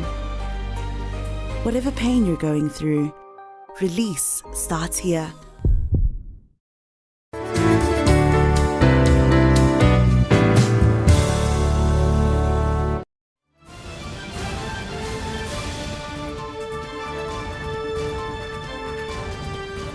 Karibu tena mtazamaji, unaendelea kutazama taarifa za NTV sasa, ikiwa leo tunaangazia swala la maandamano, yani maandamano ambayo yameandaliwa na muungano wa Azimio One Kenya, ambapo wametangaza maandamano kote nchini. Tumeshuhudia maandamano humo jijini, bila shaka katika sehemu mbalimbali, kaunti ya Kakamega kule Mwasame za Kiusa ambako yuko, na vile vile katika kaunti ya Kisumu kule uko Kusa. Nazidi kuangazia taarifa hiyo na wanahabari wenza wengi tu kutoka pembe mbalimbali za taifa watakuwa natupa dondoo kutoka sehemu zao na jinsi mambo yanavyokwenda mtazamaji, na tutakuwa nakuletea moja kwa moja hapa kwenye runinga yako ipendayo, runinga ya NTV. Tumia #maandamano, #NTV sasa, @NicholasWambua_ kwenye Twitter pale, na tumekuuliza swali: je, unadhani maandamano yataleta suluhu kwa ugumu wa maisha nchini? Je, unadhani maandamano yataleta suluhu ya ugumu wa maisha nchini? Ningependa nikufahamishe kwamba ndani ya studio tunaye Alex Kubwa ambaye ni mwanasheria, na bila shaka Vivian Ta ambaye ni mchanganuzi wa masuala ya siasa. Tunaye Muthiora Kariara ambaye aliwahi kuwania urais humu nchini, na vile vile kwenye mtandao ama kupitia Zoom tunaye Frederick Okango ambaye ni katibu wa masuala ya siasa katika chama cha KANU na vile vile katika muungano wa Azimio. Na sasa ningependa nianze kwake Okango katika awamu hii. Frederick, karibu tena. Tulikuwa mapumziko kidogo, tumerejea, na ningependa kukuuliza swali manake Rais William Ruto amesafiri ughaibuni wakati ambapo maandamano haya yanaandaliwa, na kumekuwa na tetesi za baadhi ya watu kwamba huenda anajitoa, kwamba lawama zozote pengine za matukio huenda zisimwangukie yeye. Unahisi hilo ni la kweli? Kabla nikujibu, pengine nichangie moja mbili kulingana na jinsi wenzangu walivyosema. Kubo alisema kwamba koti ilitoa amri kwamba sava zifunguliwe, na hizo sava za uchaguzi zilifunguliwa. Sava za uchaguzi hazikufunguliwa. Unakumbuka kampuni ya Smartmatic iliandikia tume ya IEBC barua ikasema kwamba hawawezi kamwe kufungua sava kwa sababu itaenda kinyume na haki za miliki ya kampuni hiyo. Kwa hivyo asije akadanganya watazamaji kwamba wanaazimio wanahitaji sava zifunguliwe na ile hali zilifunguliwa kulingana na amri ya koti. Pili, kuna zile tunaita kanuni za uchaguzi. Kanuni za uchaguzi zinatuambia kwamba uchaguzi wowote ambao unatekelezwa na tume ya uchaguzi lazima iwe rahisi, uwe wa uwazi, uwe wa kuwajibika, na iandaliwe kwa njia ambayo haiegemei upande wowote. Ukiangalia uchaguzi wa mwaka 2022 haikutimiza kwa njia moja au nyingine kanuni za uchaguzi jinsi ilivyoelezwa katika katiba ya Kenya kipengele cha 81. Nikirudi kwa swali lako, William Ruto tumeambiwa kwamba ako ughaibuni. Sijui kama ni madai, sijui kama ni ukweli, kwa sababu mimi sijui mambo hayo. Lakini sisi shida sio ati pahali William Ruto yupo kwa sasa. Shida ni vipi kama Wakenya tutapunguza gharama ya maisha. Ni vipi kama Wakenya tutahakikisha kwamba tumezipata kwa hakika zile haki za uchaguzi, na vile vile ni vipi tutahakikisha kwamba kama Wakenya tukiamka asubuhi tukaenda kupiga kura, zile haki zetu, matarajio yetu zinaonekana baada ya kupiga kura. Leo tunapozungumza tumeona jinsi hawa wenzetu, marafiki zetu ambao wanajigamba kupiga kifua, ambao sauti zao zinapazwa na kina Kumbo, kwamba ati wao wameistahimili kiwango cha uchumi na wale mahasla ambao waliahidi kwamba watawapunguzia gharama ya maisha. Nikupe mfano, wale ambao wanauza bei ya mitumba kwa kilo moja ilikuwa shilingi 24 kwa ile levi. Leo tunavyozungumza imeongezwa kilo moja 108. Walituambia wakati ule kwamba Januari hakutaongezwa bei ya sima. Leo tunavyozungumza Wakenya watalipa zaidi ya bilioni 2.7. Walituambia kwamba wakiweka Biblia chini watahakikisha kwamba wamedili na wale ambao wanaita state capture na cartel. Tunavyozungumza leo unaona jinsi commission, judiciary, parliament, bunge ukipenda, executive kwenyewe kumetekwa nyara. Wananchi hawana njia ya kupumua. Wananchi hawawezi kamwe tena kuhakikisha kwamba wamejiendeleza kiuchumi na kiafya. Na ndio maana tunasema haijalishi nani yako wapi kwa sasa, lakini inajalisha kwamba zile shida zetu tumezizungumzia wazi kupitia katiba na kuzisuluhisha sisi sote kama Wakenya. Mwisho, mimi nimeona wengine wanafurahia wakisema kwamba polisi wanakabiliana na wanaazimio. Polisi hawakabiliani na wanaazimio. Polisi wanakabiliana na Wakenya. Ikiwa polisi wanakabiliana na Wakenya kupitia njia ambayo ni kinyume na katiba, basi lazima tutazungumza. Lakini ikiwa polisi wanakabiliana na wakora, basi pia tutawapongeza. Mimi nataka kuomba polisi. Mimi mwenyewe niko na marafiki ambao ni polisi. Mimi mwenyewe familia yetu kuna wale ambao wanafanya kazi katika kitengo cha polisi. Na mimi nawaambia polisi ni rafiki. Polisi amefunzwa kutekeleza sheria. Polisi amefunzwa kukabiliana na wahalifu. Ikiwa kuna wahalifu mle nje ambao wamejua kupigana na ueledi wao, basi wakabiliane nao. Lakini ikiwa kuna waandamanaji wa amani, jinsi mimi nawaona wengi wao ni wa amani, basi vile vile wapewe nafasi kutoa sauti kupitia vipengele vya katiba. Wanasiasa mara nyingi wanatumia vibaya nafasi ya kurekebisha maneno. Hasa wale ambao wanajifanya wakijigamba ati wako serikali sahihi. Ikiwa wewe unapiga kifua na umejua vizuri kwamba shida iliyoko kwa sasa la muhimu zaidi, ingawaje kubwa anaiweka chini ya hiyo list, shida kubwa zaidi sasa hivi ni uchumi.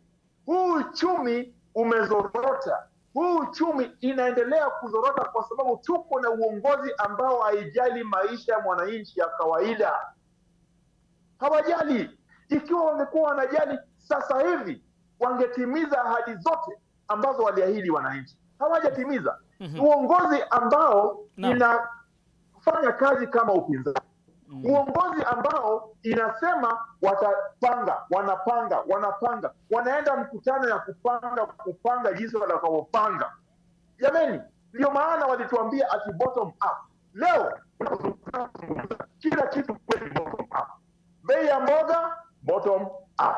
Bei ya unga bottom up. Bei ya nauli bottom up. Bei ya nini bottom up. Sisi tunataka kurudisha maisha ikuwe rahisi kwa mwananchi. Bwana Okango, hebu kidogo nikukatize hapo. Unajua bei ya mfuko wa kilo 2 za unga? Wewe unanunua pesa ngapi? Kwa sababu hatimaye unakula ugali. Okango, ni swali tu ambalo nimekuuliza. Je, ufahamu bei ya unga kilo 2?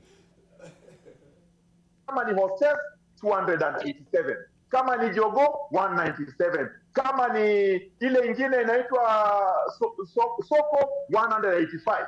Wewe walituambia kwamba wakiweka Biblia chini itakuwa sabili. Wewe umenunua unga ya sabili. Okango, shikilia hapo. Ilikuwa ni kwa faida ya mtazamaji tu kujua kwamba iwapo anazungumza na hasla ama anazungumza na Mkenya ambaye, lakini wewe ni wakili na mambo unaelewa vizuri, hadi hizi bei umeziweka zote kulingana na kila brand. Okango, nitakuwa narudi kwako muda si mrefu. Ni ruhusu nizungumze na mwenzangu Brian Obuya kutoka kule Mathare. Obuya, hebu nifahamishe hali imekuwa namna gani sasa kutoka Mathare?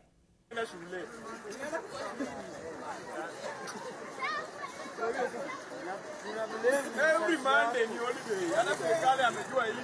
Monday amesema ni yeah. Naarifiwa kwamba Obuya kidogo tumemkosa, lakini tunamtafuta, tutakuwa tunazungumza naye bila shaka. Kama unavyoona mtazamaji, ni kwamba mawe yamejaa pomoni kule barabarani katika maeneo hayo ya Mathare, na maafisa wa polisi bado wanazidi kudumisha amani katika eneo hilo. Kama unavyoona, wanajenga ukuta maeneo hayo kuhakikisha kwamba watu ama waandamanaji wapiti maeneo hayo. Hebu kwa sasa nizungumze naye Obuya. Obuya, hebu nifahamishe, je, ni kipi ambacho kinajiri kutoka kule Mathare? Hali shwari, mambo yakoje, kumetulia pengine? Wanafanya vitu zake. Sisi anajua kusema. Wamekaa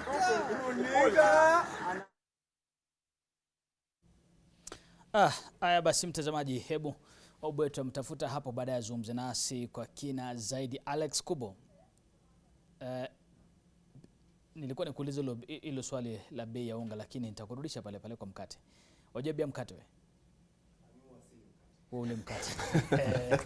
Hiyo ni moja kuniambia kwamba hujui, ni kwamba hujui. Tuachane na hilo maana si muhimu sana. Lakini kutafuta suluhu ni nini? Maana uchumi ni mbaya kweli.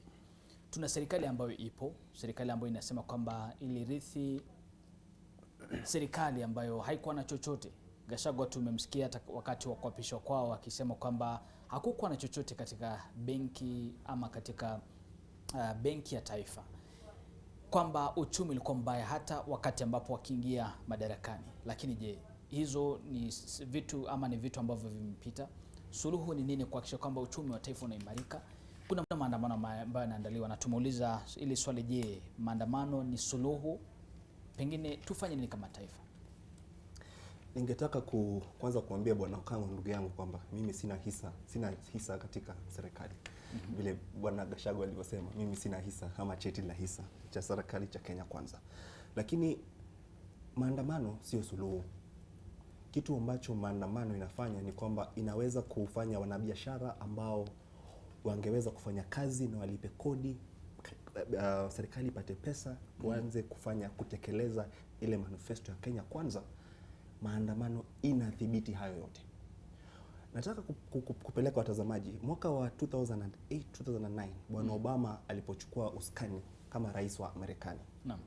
Ilikuwa wakati wa the greatest financial crisis.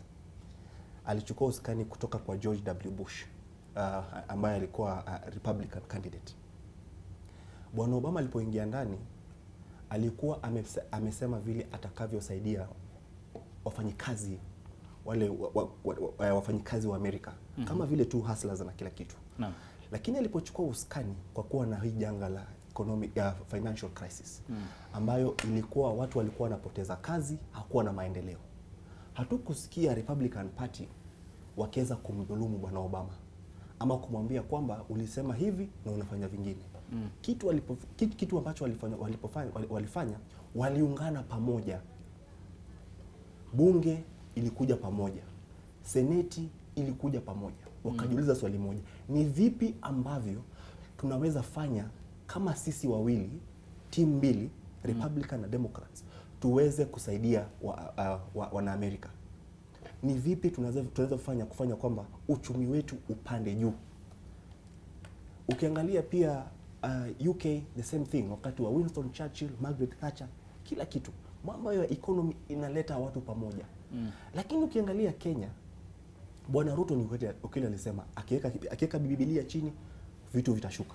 Lakini kitu ambacho alikuwa anamaanisha ni kwamba akiweka Biblia chini ataweza kuweka mikakati ambayo zitaweza kufanya nini? economy ya Kenya iweze kupanda juu. Ukiangalia vitu alivyofanya, Bwana Kuria amekuwa akienda kila pahali. Uangalie mambo ya stock market, securities exchange, vile amekuwa akifanya. Amekuwa akiweka mikakati. Lakini kuna janga kuu ambalo hatuoni. Dunia nzima kuna shida ya economy. Ukiangalia 2-3 weeks ago, benki ngapi za US zimeanguka chini? Silicon Valley Bank ilianguka chini.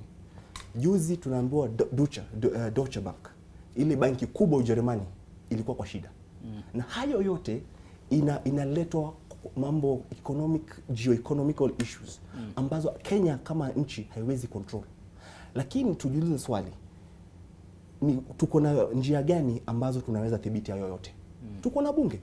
Swali langu ni swali moja tu. Wanaazimio wako na wabunge. Wanaketi katika makamati ya bunge. Ni nini ambayo wamefanya? Ni bills gani ambayo wametekeleza kuweza kushukisha bei ya uchumi? Hakuna. Ndio waseme ni serikali ambayo ilipinga? Hamna. Wako na magavana, wanaketi katika Council of Governors. Ni nini ambavyo wamefanya? Hamna. Wako na MCAs katika kaunti zote nchini. Nini wamefanya? Hamna. Kitu moja ambao wanafanya ni kwamba tuandamane. Tuandamane ndio nini ifanyike? Ukiandamana, tuliambiwa last week kwamba Kenya ili lose almost 2 billion. Hiyo Monday peke yake. Tuandamane ili nini? Tuandamane kwa nini? Tuandamane ili nini ifanyike? Hii maandamano tuache, watu waongee. Parliament waketi pamoja, wajiulize maswali, si mambo ya handshake. Hatutaki Bwana Ruto na Bwana Raila waketi chini waongee. Hata wakiongea, bado economy inasaidika. Tunataka framework nzuri itekelezwe na Asante Alex. Kwa nini tuandamane? Wiringa Prince wasema mbona asilete mabadiliko kwani maandamano kama rais mwenyewe ameshindwa kuwajibika ama kuwajibikia manifesto ambayo alitoa, si inabidi asukumwe. Anatumia alama ya mshangao hapa, anasema ala. Na hapa mwingine anasema Calvin Sochingu anasema of course it's the only way out of dictatorship. Ndio anasema kuhusiana na maandamano ya Azimio. Nitakuwa nakuja kwako Vivian muda si mrefu. Sasa naarifa kwamba Brian Obuya Yunasi kutoka kule Mathare kwa kupitia njia ya simu. Obuya, hebu tufahamishe yapi ambayo yanaendelea kwa sasa, hali namna gani Mathare? Wambua, tunazidi kufuatilia haya matukio ambapo Wanaazimio walitaka kuandamana siku ya leo, na ni kwamba wameweza kuzuiwa na maafisa wa polisi. Tumeona kwamba kumekuwa na kizaazaa muda wa saa 2 zilizopita, na kwenye picha hizo unazoziona ni kwamba makabiliano hayo bado yanaendelea kati ya polisi na wale wenyeji. Awali tuliona kwamba waliweza kuwasha moto pale kwenye hicho kijia kinachopita hapo katikati ya hiyo barabara, na kwamba tukaona kwamba kuna mtu mmoja ambaye aliweza kuumizwa wakati ule. Afisa mmoja wa polisi vile vile alikuwa ni mwenye kuumia katika makabiliano hayo wakati huo, na maafisa wa polisi waliokuwa hapo mwanzo waliweza kuondoka, ama baadhi yao waliondoka na wengine kuletwa, manake yale makabiliano yalikuwa yamekuwa kwamba walihitaji kuongezwa maafisa wa polisi na wale wengine kidogo kuweza kuelekezwa maeneo mengine. Nimeliona gari kutoka kituo cha polisi cha Pangani na yule mkuu wa polisi katika kituo hicho ama katika eneo hilo, yani yule tunamuita sub county police commander, amekuwa hapa na maafisa wengine wa polisi ambao wameweza kuongezwa. Watu watatu wamekamatwa wakiweza kusemekana kwamba walikuwa ni baadhi ya wale ambao wanazua vurugu wakijaribu kuendeleza hayo maandamano. Hapa awali kuna mtu mmoja ambaye amekuwa ni mwenye kupigwa na maafisa wa polisi na alikuwa katika hali mbaya sana. Hatujajua hali yake iko namna gani, lakini alikuwa akitokwa na damu kwenye kichwa, miguu yake ilikuwa ni kwamba amepigwa na wale maafisa wa polisi. Hatujui hali yake ni gani, lakini aliweza kuondolewa katika eneo la tukio. Hivi ninavyozungumza ni kwamba polisi, naona ule moshi wa vitoa machozi umeweza kupungua, lakini wanazidi tu kukabiliana na wale vijana wenye hasira na vurumai ambao wa hapo awali walikuwa ni wenye kuimba nyimbo nyingi tu wakidai kwamba Rais Ruto aondoke, bei ya unga ipungue, vitu vingi wamekuwa wakisema pale, lakini hakuna kile ambacho wamefanya sana kama kurusha mawe kwa maafisa wa polisi na kuweza kukabiliana kati ya pande hizo zote mbili. Nimeweza kuona wanafunzi wa shule 3 tofauti wakiweza kurejea nyumbani. Nimesema nao na ni kwamba wakuu wao wa shule wamewaeleza kwamba warudi nyumbani kwa ajili ya ile vurumai ambayo ipo kwa sasa. Na sahau jina la shule moja pale kwenye hilo tu eneo, kwenye hayo makutano ambapo polisi wapo hapo eneo hilo ambalo hilo basi linaweza kupita, ni kwamba kuna shule moja hapo katikati, hiyo nayo hakuna vile wangefika shuleni, manake hapo basi ndicho kitovu cha hayo makabiliano kati ya maafisa wa polisi na wale vijana, ikiwa kwamba ndio ile agenda ya Azimio, ni kwamba walikutaka sana kuweza kusimamisha yale maandamano ambayo walikuwa wakitaka kufanya maandamano hii leo, lakini serikali imekuwa ni yenye kutaka sana kwamba yale maandamano yasifanyike, wakiweza kuharamisha maandamano yenyewe. Sijui kama tunataka tufanyeje, sio tunataka tukaribie kidogo tuone inakuwa namna gani. Naona kwamba Shamason anasema tukaribia kidogo tuweze kuona hali kwa namna gani pale, lakini namsikia mwelekezi Diana akisema kwamba tusimamie pale. Lakini Diana, iwapo na dakika nyingine moja labda tuweze tu kuangalia hali iko vipi. Naona pale kuna moshi wa vitoa machozi unazidi kuonekana katika ile eneo, lakini ni kama kuna muda mfupi tu wa mapumziko wakati wa haya mapambano. Lakini acha tumalizie hapo Wambua, ni kueleza tu kwamba kizaazaa hiki kimetulia kidogo. Polisi wapo kwenye doria, wengine wameongezwa, watu 3 wamejeruhiwa, na kuna polisi ambao ndo wale bado wapo kule chini. Kuna polisi ambao wameongezwa, wamekuwa wengi kidogo, na yule mkuu wa polisi katika eneo hili ameweza kufikishwa. Kwa hivyo Wambua, mimi nitamalizia pale. Naona kwamba lile eneo ambalo nilikuambia kulikuwa kumeashwa moto, naona kwamba moto wenyewe umezimwa na maafisa wa polisi. Naona vile kuna vigae vya chupa, kumaanisha kwamba walikuwa ni wenye vile kujaribu kurusha vitu kama vile chupa na vitu kama vile wakati wa haya makabiliano yenyewe. Hapa tu sasa ni wanahabari huu upande, afisa wa polisi na wale vijana ambao wanazidi kurusha vifaa butu, ikiwemo mawe na yale maganda ya vitoa machozi. Wambua, nafikiri nitawachia hapo kwa sasa, lakini ni hali ambayo tunazidi kuifuatilia kwa kina zaidi. Wambua. Asante sana Brian Obuya, kazi nzuri pale. Kunywa soda ukimaliza, na iwapo soda ikutoshi hata tia gas itakuwa vizuri. Basi Lofty Matambo atalipia kwa gharama hiyo. Bila shaka mtazamaji, mwenzangu Brian Obuya kutoka pale Mathare, makabiliano baina ya polisi na waandamanaji kama unavyoshuhudia kwenye runinga kwa mtazamaji. Ila kwa sasa nirudi kwa wageni wangu kidogo, tukamilishe kidogo, wakati ambapo tukielekea katika taarifa za saa 7 NTV ya dhuhuri. Vivian, tafadhali, katika pumzi hiyo ya kumalizia, unasemaje kuhusiana sasa na maandamano kwa jumla? Nataka kurejea ile clip ya William Ruto akisema baba hajampigia kura na mbona anaandamana juu yake. Naona ni kama amechukulia hii hatua ya maandamano kibinafsi sana. Ilhali yuko kwenye rekodi akisema anataka upinzani mkali. Sasa akiletewa upinzani mkali anaanza sana kulia. Mbona unaleta maandamano dhidi yangu? Maandamano hayamhusu Raila Odinga peke yake. Maandamano ni sehemu ya upinzani. Nini? Maandamano ni sehemu ya upinzani. Ndio. Lakini binafsi ukasema kwamba maandamano haya sio ya upinzani pekee. Hapa tunazungumzia Azimio. Ndio maana nasema haya maandamano hayamhusu Raila Odinga kibinafsi ama peke yake. Ni jukumu na wajibu wa kila Mkenya ambaye anakumbana na hali ngumu ya uchumi na gharama ya maisha sahihi, kujitokeza na kujitetea na kutekeleza haki yao ya kusema hali ilivyo haitufurahishi. Tunataka mabadiliko. So si mambo na kuandamana juu ya William Ruto peke yake.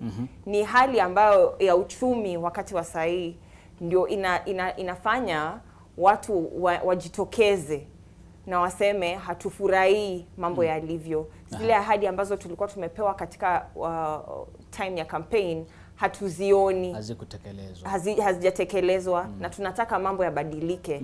Mambo yakibaki hivi haitakuwa sawa kwa wananchi wa kawaida. Asante. Maswala zile muhimu, acha tu nimalizie kwa haraka ndio ni gharama ya maisha na pia haki ya uchaguzi. Hayo mambo mawili ni kuu kabisa. Katika na pia maybe tu nikisema kwa kumalizia, appointments za serikali na kusuluhisha Wakenya wote katika serikali, si kupatia vyeo na kazi watu tu kutoka maeneo mbili, Mount Kenya na Rift Valley. Naam. Asante Vivian. Nafasi ya mwisho nitakuwa naipatia Muthiora Kariora sababu ya muda. Dakika moja. Wacha atatumia muda gani kisha tuangalie sababu ya muda unatupa kisogo. Kuna habari za saa 7. Bwana Muthiora. Kuna mapendekezo ya kubadili sheria ile ya Public Order Act ambayo yametoka kwa waziri Profesa Kithure Kindiki.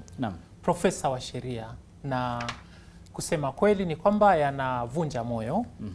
Kuna pendekezo kutoka kwa jopo la NCCJR ambalo tarehe 13 mwezi huu lilikuwa limeshamfikia yule mwenyekiti wa hilo jopo kwamba kuna mabadiliko yanafaa kufanyiwa sheria zinazoongoza maandamano. Aketi chini na washikadau ili sheria zitakazotungwa sasa kwenda mbele ziwe ni sheria za kujenga na wala sio kubomoa. Sheria mbaya ni mbaya hata iwe unatumia lugha gani. Kuna wakati slave trade ilikuwa ni halali. Kuna wakati detention without trial humu nchini ilikuwa ni halali. Tukitunga sheria tukinuia kuwa bana watu fulani, hizi sheria zitarudi baadaye kutugeuka. Japhet Koome, Inspector General of Police, upo pale kwa huduma ya umma. Tafadhali kumbuka kwamba vumbi lililotifuliwa na yale magari ambayo yalimpeleka Fred Okengo Matiang'i ofisini siku ya mwisho bado halijatulia. Lakini miezi 6 baadaye yeye aliyekuwa mwindaji sasa anawindwa. Tutekeleze katiba. Hatuna upungufu wa sheria. Tutimize zile ambazo zipo. Wana azimio. Kenya ni taifa linalohitaji utaratibu. Asante. Sheria zilizoko tunaweza tukazitii. Tafadhali tupange ya maandamano vema na mtapata uungwaji mkono mkubwa kuliko mlionao sasa. Asante sana Muthiora. Nilikuwa nataka kusema sekunde 30 kabisa. Nilikuwa nataka kusema kwamba vile William Ruto aliposema anataka upinzani mkali, alivyotumia dadangu hapa, alitema ukali wa ideas na maadili, si mambo ya maandamano. Alisema ukali ya uchumi ni maadili. Ya ukali wa maadili, hali ya uchumi ni maadili, si mambo ya maandamano. William Ruto wajua maandamano. Na pia ipo haki ya maandamano, sio kweli? Haki ya maandamano. Nick, ya mwisho. Wajua tushafunga. Vivian, tafadhali niruhusu tufunge sababu ya muda. Hivi nitakuwa napigwa marufuku na bado Okango yuko. Jambo moja tu hata ningekuwa nimemaliza.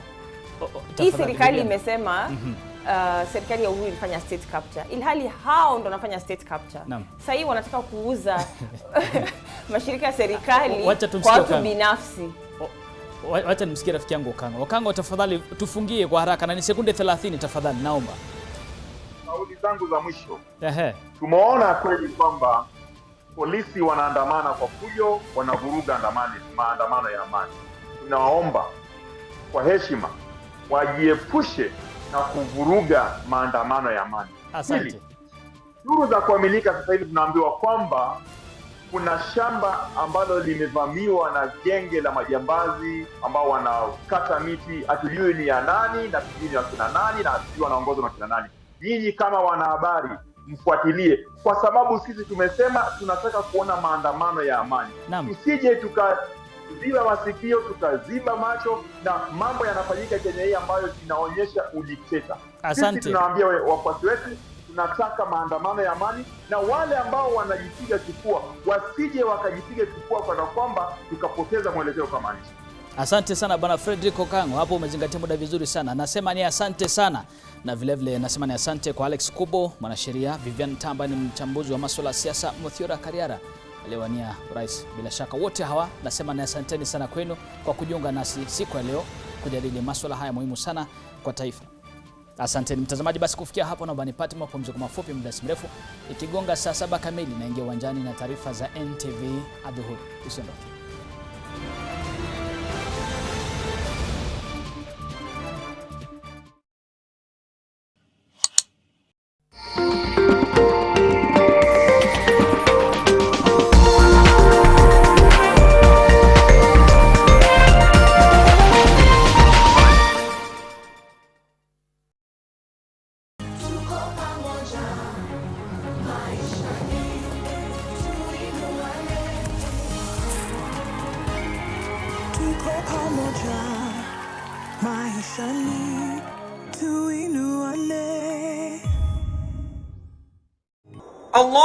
Allahu Akbar, Allahu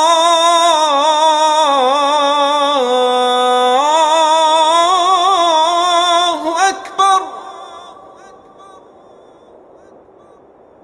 Open your eyes, Diego. What more can you expect from a girl like her if her mother is a drug trafficker? Why don't you just You stay out of this! You just won the lottery for having seen me. Why do you say that? Because I'm going to pay for your silence. How much is it? How dare you do such a thing? How much? Think about all the things you're going to be able to get. Clothes, perfumes, luxuries that you can't give yourself. Now tell me, when did you touch the drug packages to get your fingerprints on them? Because you never did it in front of me? I didn't. Head over heels. To protect our family from germs that cause illness when it's cold, we use Dettol soap. Dettol soap with germ defense gives you protection. When it's cold, germs are transferred in different ways, and Dettol soap's germ defense protects you from up to 100 illness-causing germs. Be Dettol.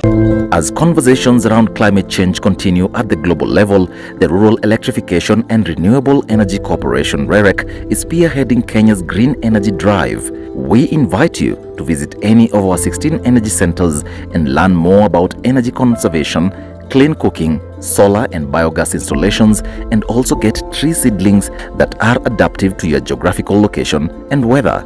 Let us all be champions of renewable energy. REREC, a green energy driven nation. Work, work, work. Work's over. Busy biters, get down to snack business. When snacking is under attack, we'll be there to fight back.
Kutoka pembe nne za taifa la Kenya, mtazamaji, na kukaribisha kwenye taarifa za NTV Dhuhuri.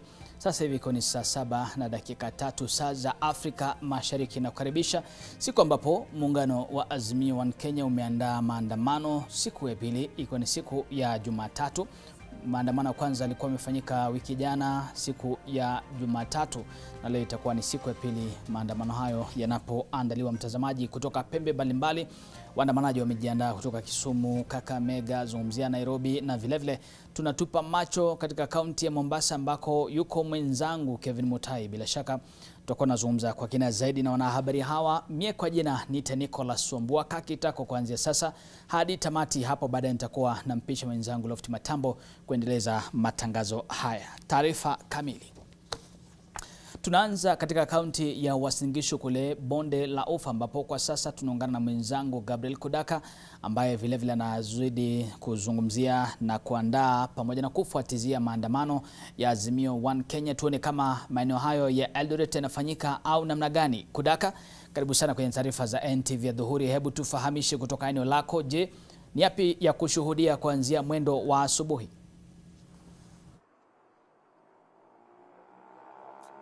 Asante sana mwenzangu Nick. Na hii ni kaunti ya Uasin Gishu, kaunti anakotoka Rais William Ruto, na tangu asubuhi hatujasikia lolote kuhusu maandamano ya aina yoyote. Na ningependa kuuliza labda uweze kutuelezea mbona hawaandamani? Je, maisha yako sawa kwako? Kaka, unaitwaje na mbona nyinyi maandamani hapa kwenu? Naitwa Steve Odhiambo. Mimi ni mwanafunzi hapa chuo kikuu cha Moi. Sababu tuandamani ni kuwa iwapo gharama ya maisha imepanda, lakini kuna njia nyingi za kutatua gharama ya maisha. Moja, tunataka unga isukishwe, lakini tumekuwa kwa misimu mitatu bila mvua. Sasa tuwe na subra kama wa Kenya, tuongoje haya mahindi tumeyapanda sahi, yakikuwa tayari bei ya unga itakuja juu. Serikali yetu bado ni changa, haiwezi adjust budget sahi hadi ifike mwezi wa 7 itaweza kuadjust budget na sote tutaenjoy maisha.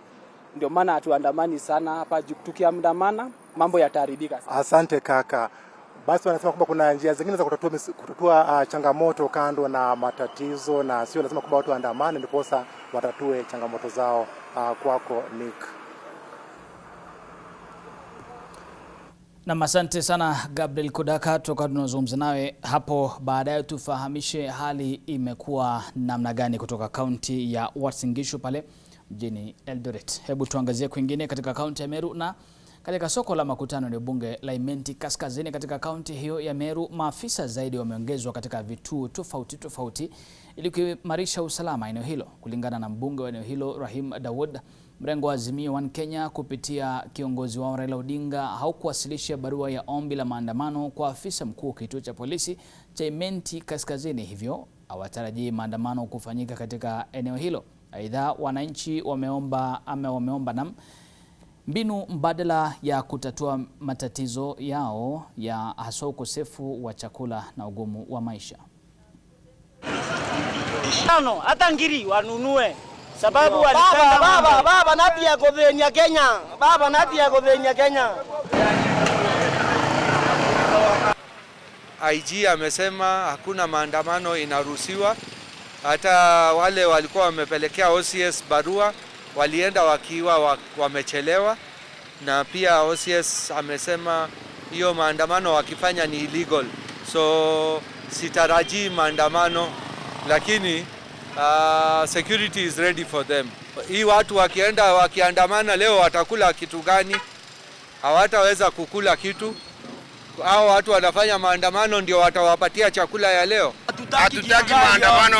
Sisi tunataka maendeleo. Watawapatia chakula ya leo? Hakuna.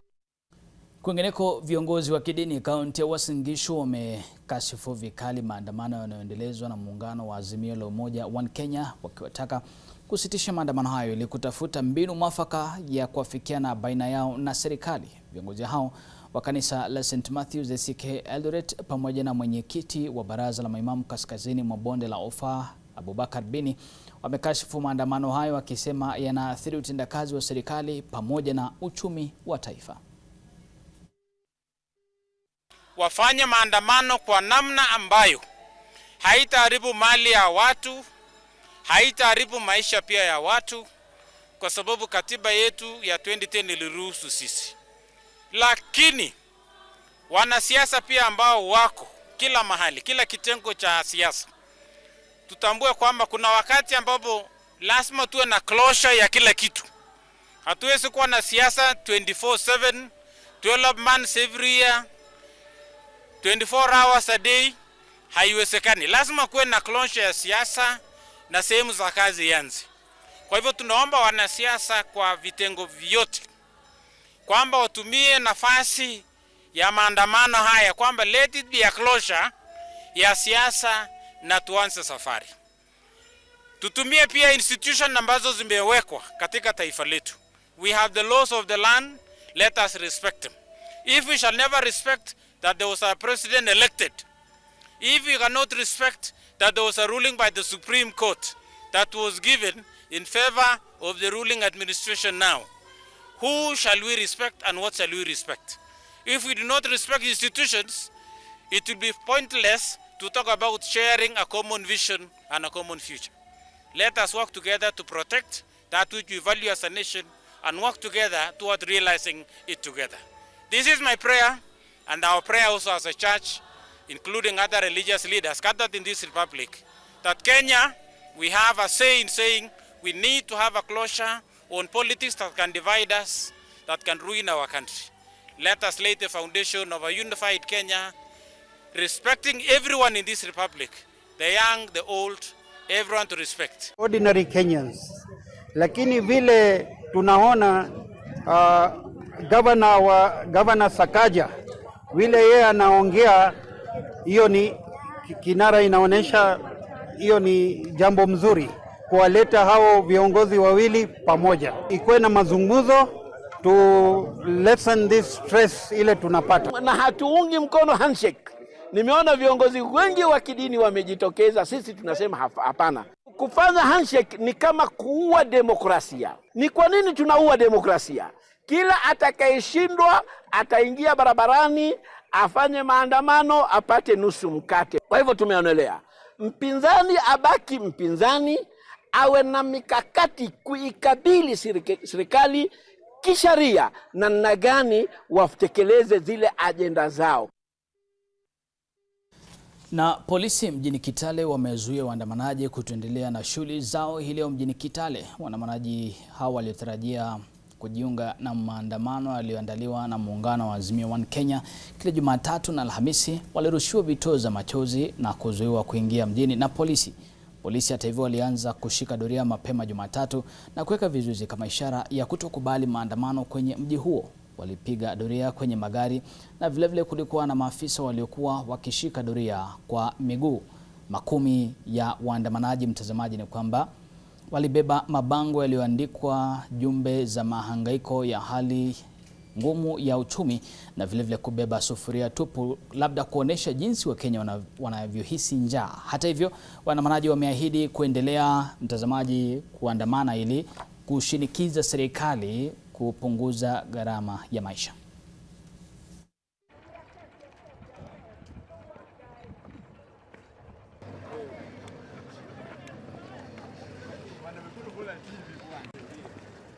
Hii maandamano ni haki yetu. Sisi wametunyanyasa maneno ya CBC, pesa imekuwa bei ghali, watoto shule waendi, chakula hapa hivi hatukuli. Uchumi iko juu. Sisi ni wamama inalea watoto yatima.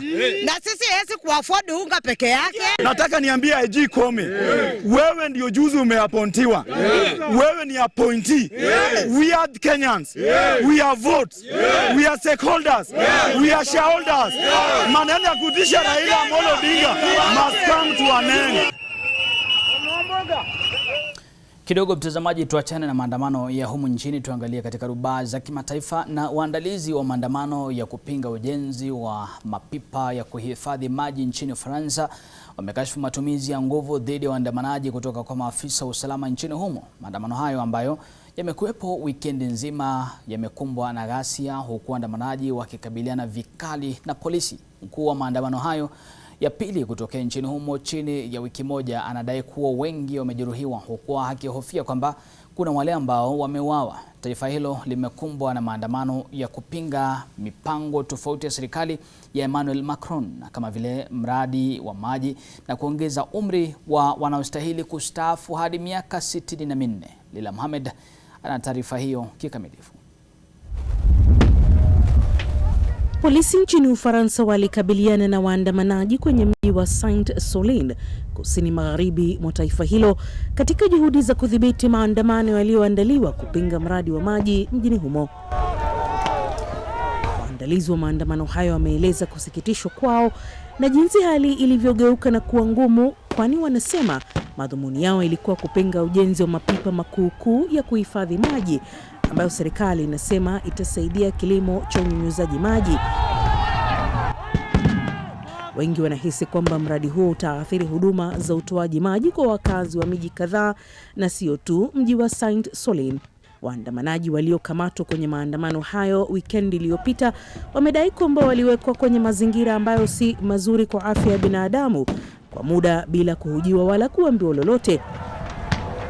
Wanahisi kwamba ilikuwa mbinu ya kuwavunja moyo na kuwazuia kushiriki kwenye maandamano yaliyokuwa yanaendelea na ambayo pia waandalizi wanasema yataendelea Jumatatu hii.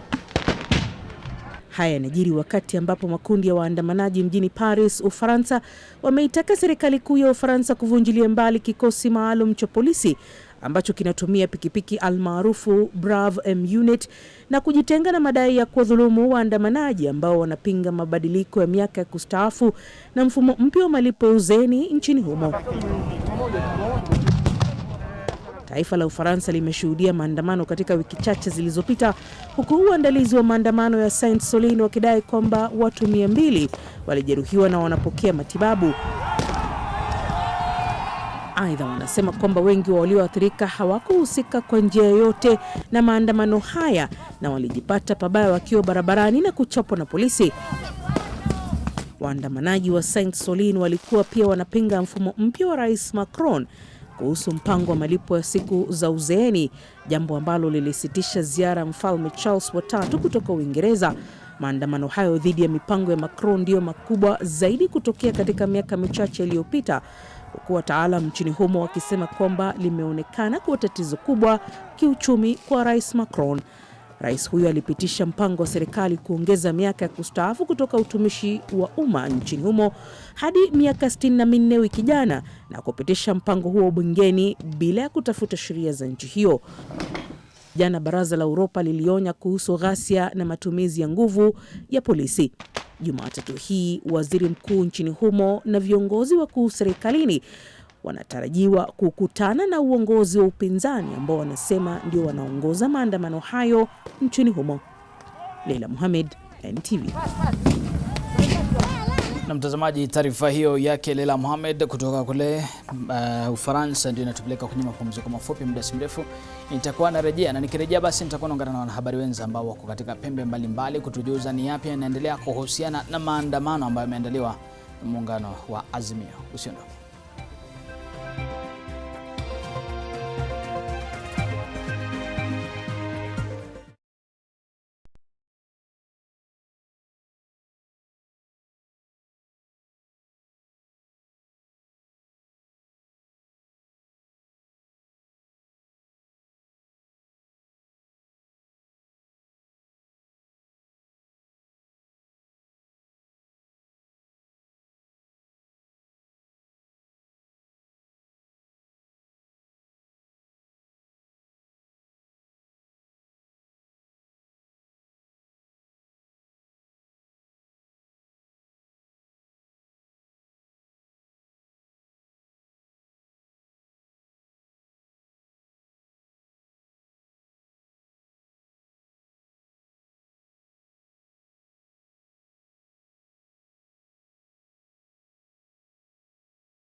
Karibu tena mtazamaji, unaendelea kutazama taarifa za NTV adhuhuri, ambapo ni maandamano ya Azimio One Kenya ambayo yanaendelea katika sehemu mbalimbali. Sasa hivi kutoka pale eneo la Kibra na ungana mwenzangu ambaye ni Vincent Odwara amekuwa akifuatilia taarifa kutoka sehemu hiyo. Vincent, karibu sana kwenye NTV adhuhuri. Tuna taarifa kwamba huenda wanahabari wameshambuliwa na baadhi ya waandamanaji au watu ambao wanasema kwamba wao ni waandamanaji kutoka sehemu hiyo. Hebu tufahamishe ukweli wa mambo na jinsi hali ilivyo eneo lako.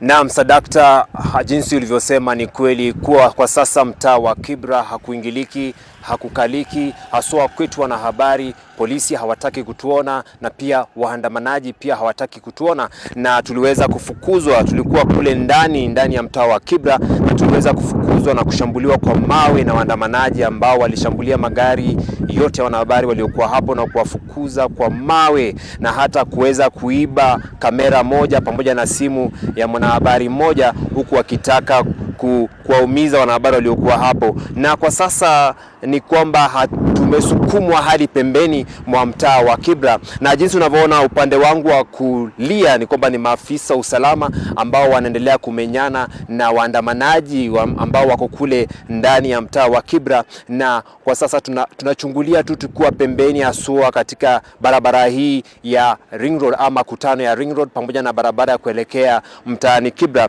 Na pale nilipo upande wangu wa kulia tumeweza kushuhudia kwa sasa wameweza kutupa vitoa machozi pale karibu mara 6, na tunaweza kusikia watu wakipiga mayowe kule ndani, wenyeji wakipiga mayowe, na pale ndipo tunafahamishwa kwamba maafisa usalama wanakabiliana na waandamanaji humo ndani, lakini hatuwezi kufika kule, manake haturuhusiwi kufika kule. Ukijaribu, mwanahabari yote ambaye anajaribu kufika kule ananyang'anywa vifaa vya kazi na kupigwa mawe. Kwa hivyo mambo ni mawili, labda upigwe ama vifaa vya kazi viende. Lakini maafisa usalama wamekuwa wakipiga kambi hapa kuanzia mwendo wa asubuhi, na barabara hii ya Ring Road imejaa mawe. Ukiangalia hizi karibu kilomita kadhaa kama 3-4, barabara nzima imejaa mawe tupu, manake wenyeji ama waandamanaji walikuwa wakikabiliana na maafisa wa polisi kwenye barabara hii kwa muda wa saa moja hivi, na kwa sasa wameweza kuwafukuza, na kwa sasa maafisa wa polisi wanatembea katika hii barabara ya Ring Road. Ukiangalia upande ule mwingine, kama mwenzangu Dickson Onyango anaweza kutazama, ni kwamba ukiangalia pale kuna malori mawili ambapo yanaashiria tu jinsi maafisa usalama wamepiga kambi hapa. Na kigumu haswa leo kwetu wanahabari ni kuweza kuingia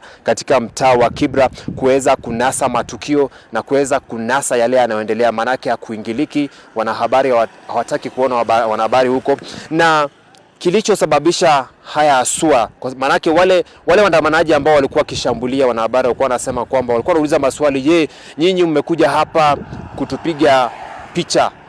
Mmetumwa na naibu wa rais Gachagua kutupiga picha? Na hayo ndio mambo walikuwa wakidai, wakisema walipokuwa kishambulia wanahabari.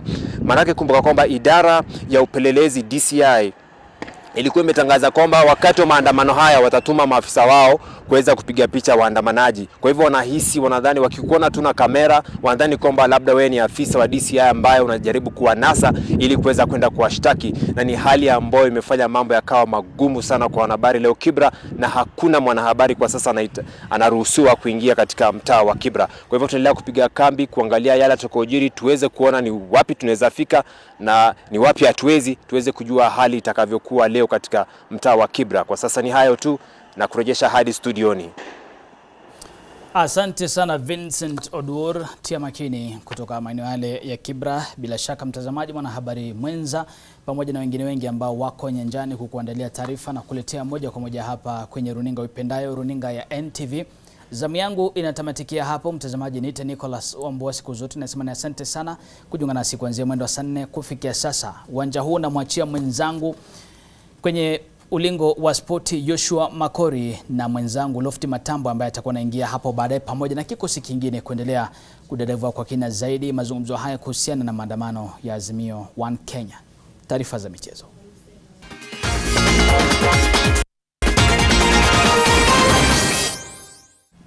Tufanye nyugani sasa, na ni kwamba timu ya taifa ya kandanda Harambee Stars imefanya mazoezi mjini Tehran tayari kupambana na wenyeji wa Iran katika mechi ya kimataifa kirafiki kesho Jumanne kuanzia saa 1 jioni majira ya Afrika Mashariki. Kikosi cha Kenya chini ya kocha mkuu Engineer Firati kinajumuisha wanasoka uzoefu kama nahodha Michael Engineer Olunga wa Al Duhail ya Qatar na wageni yani mshambuliaji Alfred Skriveni wa IL Hodi ya Norway na Daniel Nyembe wa Viborg ya Denmark. Stars iliyo ya 101 katika orodha ya timu bora ulimwenguni itacheza na Iran ambayo ilishiriki kombe la dunia nchini Qatar na inayoorodheshwa ya 24 ulimwenguni, tena kwa mara ya kwanza baada ya marufuku ya Kenya kuondolewa mwishoni mwa mwaka jana.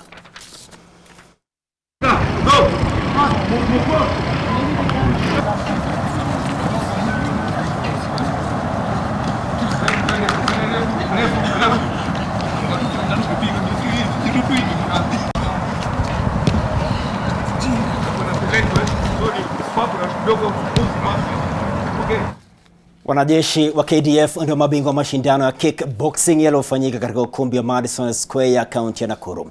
Wenyeji Nakuru walimaliza wa pili huku Ruai wakiambulia nafasi ya 3. Naivasha Warriors walikuwa wa 4 na Tsunami wakifunga orodha ya timu 5 bora. Wakati huo huo, Caleb Wandera wa Nakuru alitamba kitengo cha wanaume chini ya kilo 70 na kufuatiwa na Peter Njiru wa KDF katika nafasi ya pili. Na wanajeshi waliwika katika kitengo cha mabondia walio chini ya kilo 57 wakiongozwa na Jason Otieno aliyeshinda. Kwa upande wa kinadada kilo 56, Georgina Nyambura wa Ruai aling'aa na kufuatiwa na Feb Mwende wa KDF.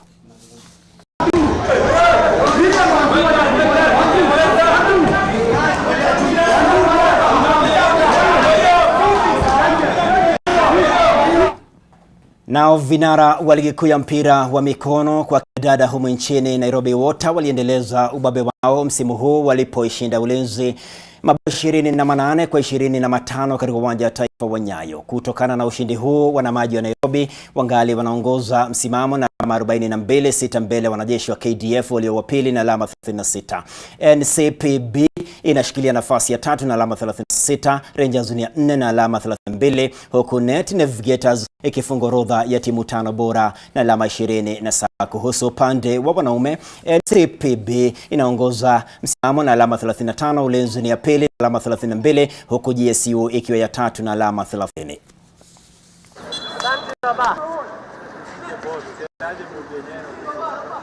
Okay, kwa majina naitwa Ifresha Mkasia, captain Ulinzi Sharks. Huu msimu umekuaje? Okay, msimu umekuwa mzuri lakini kuna challenges tulipata. Tulianza vyema lakini kufika katikati kuna game ilitupea challenge ya Rangers ambapo walitupiga na hawajawahi tupiga. But kutoka kwa hiyo game tumelearn. Kutoka uwanja wa taifa wa Nyayo hadi katika maeneo ya uwanja wa Tottenham Hotspur, ni kwamba klabu ya Tottenham imempiga kalamu kocha mkuu Antonio Conte, huku aliyekuwa naibu wake Christian Stellini akitwikwa mikoba ya kuhudumu kama kocha mkuu hadi mwisho wa msimu akisaidiwa na Ryan Mason. Conte mwenye umri wa miaka 53 amehudumu uwanjani Tottenham Hotspur kwa miezi 16 pekee. Ni majuzi tu kocha huyu raia wa Italia aliwakashifu wachezaji Spurs na kuwaita wa binafsi baada ya sare ya mabao 3 dhidi ya Southampton katika uwanja ugenini wa St Mary's. Conte ameiacha Tottenham ikiwa ya 4 kwenye msimamo wa ligi kuu ya England na alama 49 na haipigani kombe lolote msimu huu. Aidha, Conte anakumbukwa kwa kushinda mataji akiwa na Chelsea, Juventus na Inter Milan ya nyumbani kwao.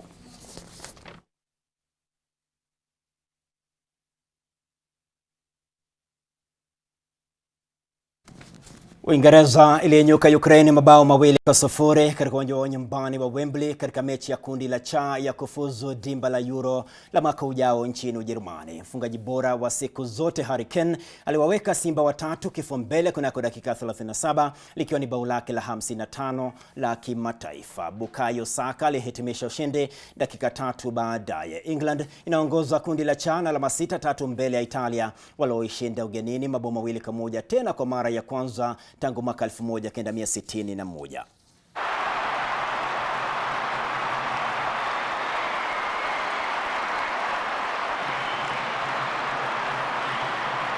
Well, you can only admire brilliance like that.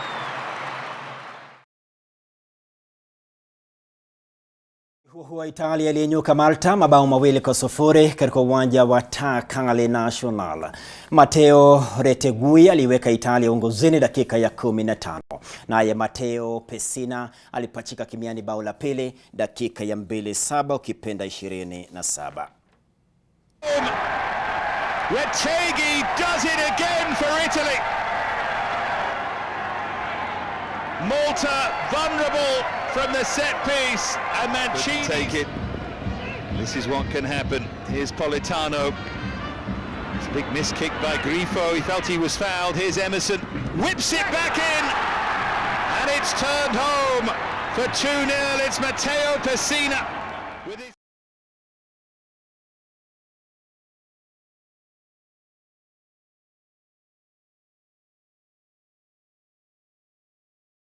Cristiano Ronaldo alifunga mabao 2 na kuisaidia Ureno kuipepeta Luxembourg mabao 6-0 huko Stade de Luxembourg katika pambano la kundi J ukipenda ja la kuwania tiketi ya kushiriki kipute cha Euro cha mwaka ujao nchini Ujerumani. Ronaldo mwenye umri wa miaka 38 alifungua kurasa mabao dakika ya 9 kabla ya Joao Felix kutinga la pili dakika ya 15. Bernardo Silva alitia kimiani bao la 3 dakika 3 baadaye, huku Ronaldo anayechezea Al Nassr ya Saudi Arabia akipachika kimiani la 4 dakika 31. Nguvu mpya Otavio alifunga la 5 dakika 77, huku Rafael Leao akifunga kurasa mabao dakika 2 kabla ya mechi kuisha. Ureno chini ya kocha mkuu Roberto Martinez, raia wa Hispania, iko kileleni makundi ja na alama 6 mbele ya Slovakia iliyo ya pili na alama 4.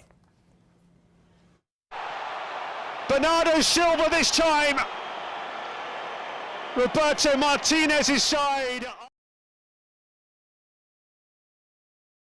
Sasa nimesha dunda na kuibia siri haraka upesi kwamba katika maisha una masikio mawili na mdomo mmoja. Masikio mawili kwa maana unafaa kusikiza zaidi ya kusema, ndio maana una mdomo mmoja. Niite mwana sport niridhike zaidi. Mimi na wewe tena kutiana kwenye mboni itakuwa ni Alhamisi. Kwa sasa kuwa na mchana mwema.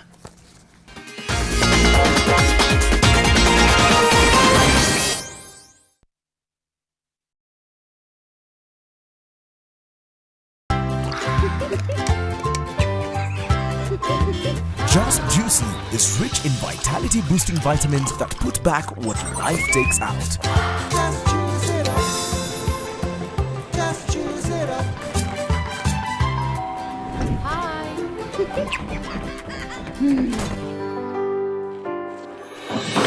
Just juice it up. Just juice it up. Just Juicy. Just juice it up. At Safaricom Foundation, we partner with communities across all 47 counties by advancing education, by enhancing healthcare, by supporting economic opportunities. Because when we unite, there's nothing we can't do. When it comes to pain, we only seem to talk about two sides. The pain you feel and the relief once it's gone. But what about the moment in between? When you're finally released from pain. That moment when you start to get back to ordinary, and ordinary feels amazing. Whatever pain you're going through, release starts here. With Glovo, you have the city in your hands. Unatamani chakula different? Order Glovo ujaribu restaurant mpya. Diapers zimeisha? Order Glovo and save the day. Download the app and order anything you want. Wewe fungia mlango ndio maana gani private maanze buda? Private tell, si ndio? Cheki we, shika pesa yako nishikisha hapa mbele. Yaani, ulikuwa unanitia do?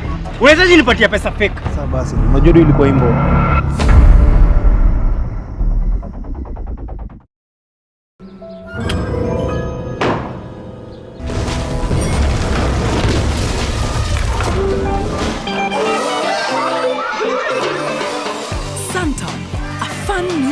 Of flavor, fruity freshness in every sip.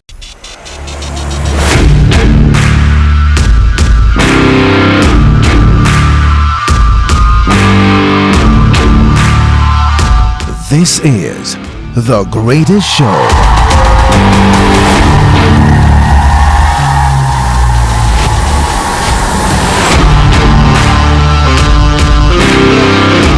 the London Marathon, 23rd April, live on NTV. Open your eyes, Diego. What more can you expect from a girl like her if her mother is a drug trafficker? Why don't you just You stay out of this! You just won the lottery for having seen me. Why do you say that? Because I'm going to pay for your silence. How much is it? How dare you do such a thing? How much? Think about all the things you're going to be able to get. Clothes, perfumes, luxuries that you can't give yourself. Now tell me, when did you touch the drug packages to get your fingerprints on them? Because you never did it in front of me? I didn't. Head over heels. To protect our family from germs that cause illness when it's cold, we use Dettol soap. Dettol soap with germ defense gives you protection. When it's cold, germs are transferred in different ways, and Dettol soap's germ defense protects you from up to 100 illness-causing germs. Be Dettol. This month on EdTech Monday Kenya, we explore how technology-enabled education in the form of hybrid models of learning can improve the quality of learning at the foundational level. What have you seen as some of the challenges and opportunities to adopting hybrid learning models from both the teacher and the learner perspectives? 50% are teachers who imagine, I don't think I need technology, I can do it the way I've always done it. There was no content. So you have tablet, but you don't have content. How are you going to use it? Many schools are not connected to internet. Bundles are expensive, so there's quite a number of parents who might not be able to afford. Join us for this conversation on Monday, 27th of March 2023 at 6 p.m. East African Time on NTV. Is your business looking to expand to new markets? Welcome to the Democratic Republic of Congo, the solution country with consumer base of 100 million people, a capital city of 15 million inhabitants, the second largest city in Africa. The Nation Media Group, through the East African brand, is proud to present the East Africa Business Conference and Trade Fair on the 30th and 31st March in Kinshasa, DRC. Join us at this special event where businesses from across Africa will gather to network and build partnerships with enterprises in the DRC. With a theme of searching for new markets and partnerships, this is the perfect platform for you to showcase your innovation, discuss new markets and partnerships, meet key officials, and secure your new connections. Sectors represented include real estate, banking, agriculture, healthcare, retail, mining, and many more. For more information, contact Timothy on 0703-208-909 or email timuthengi@ke.nationmedia.com.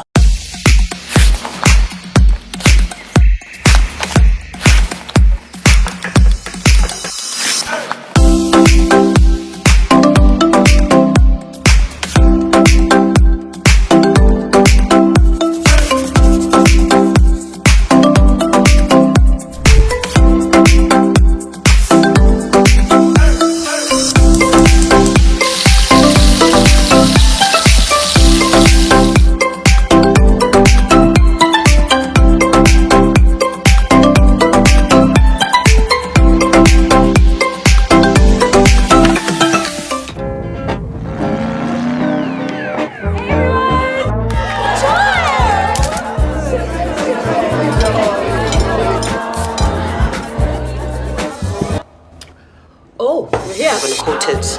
You're going to take your oxtail and then you're going to brown it.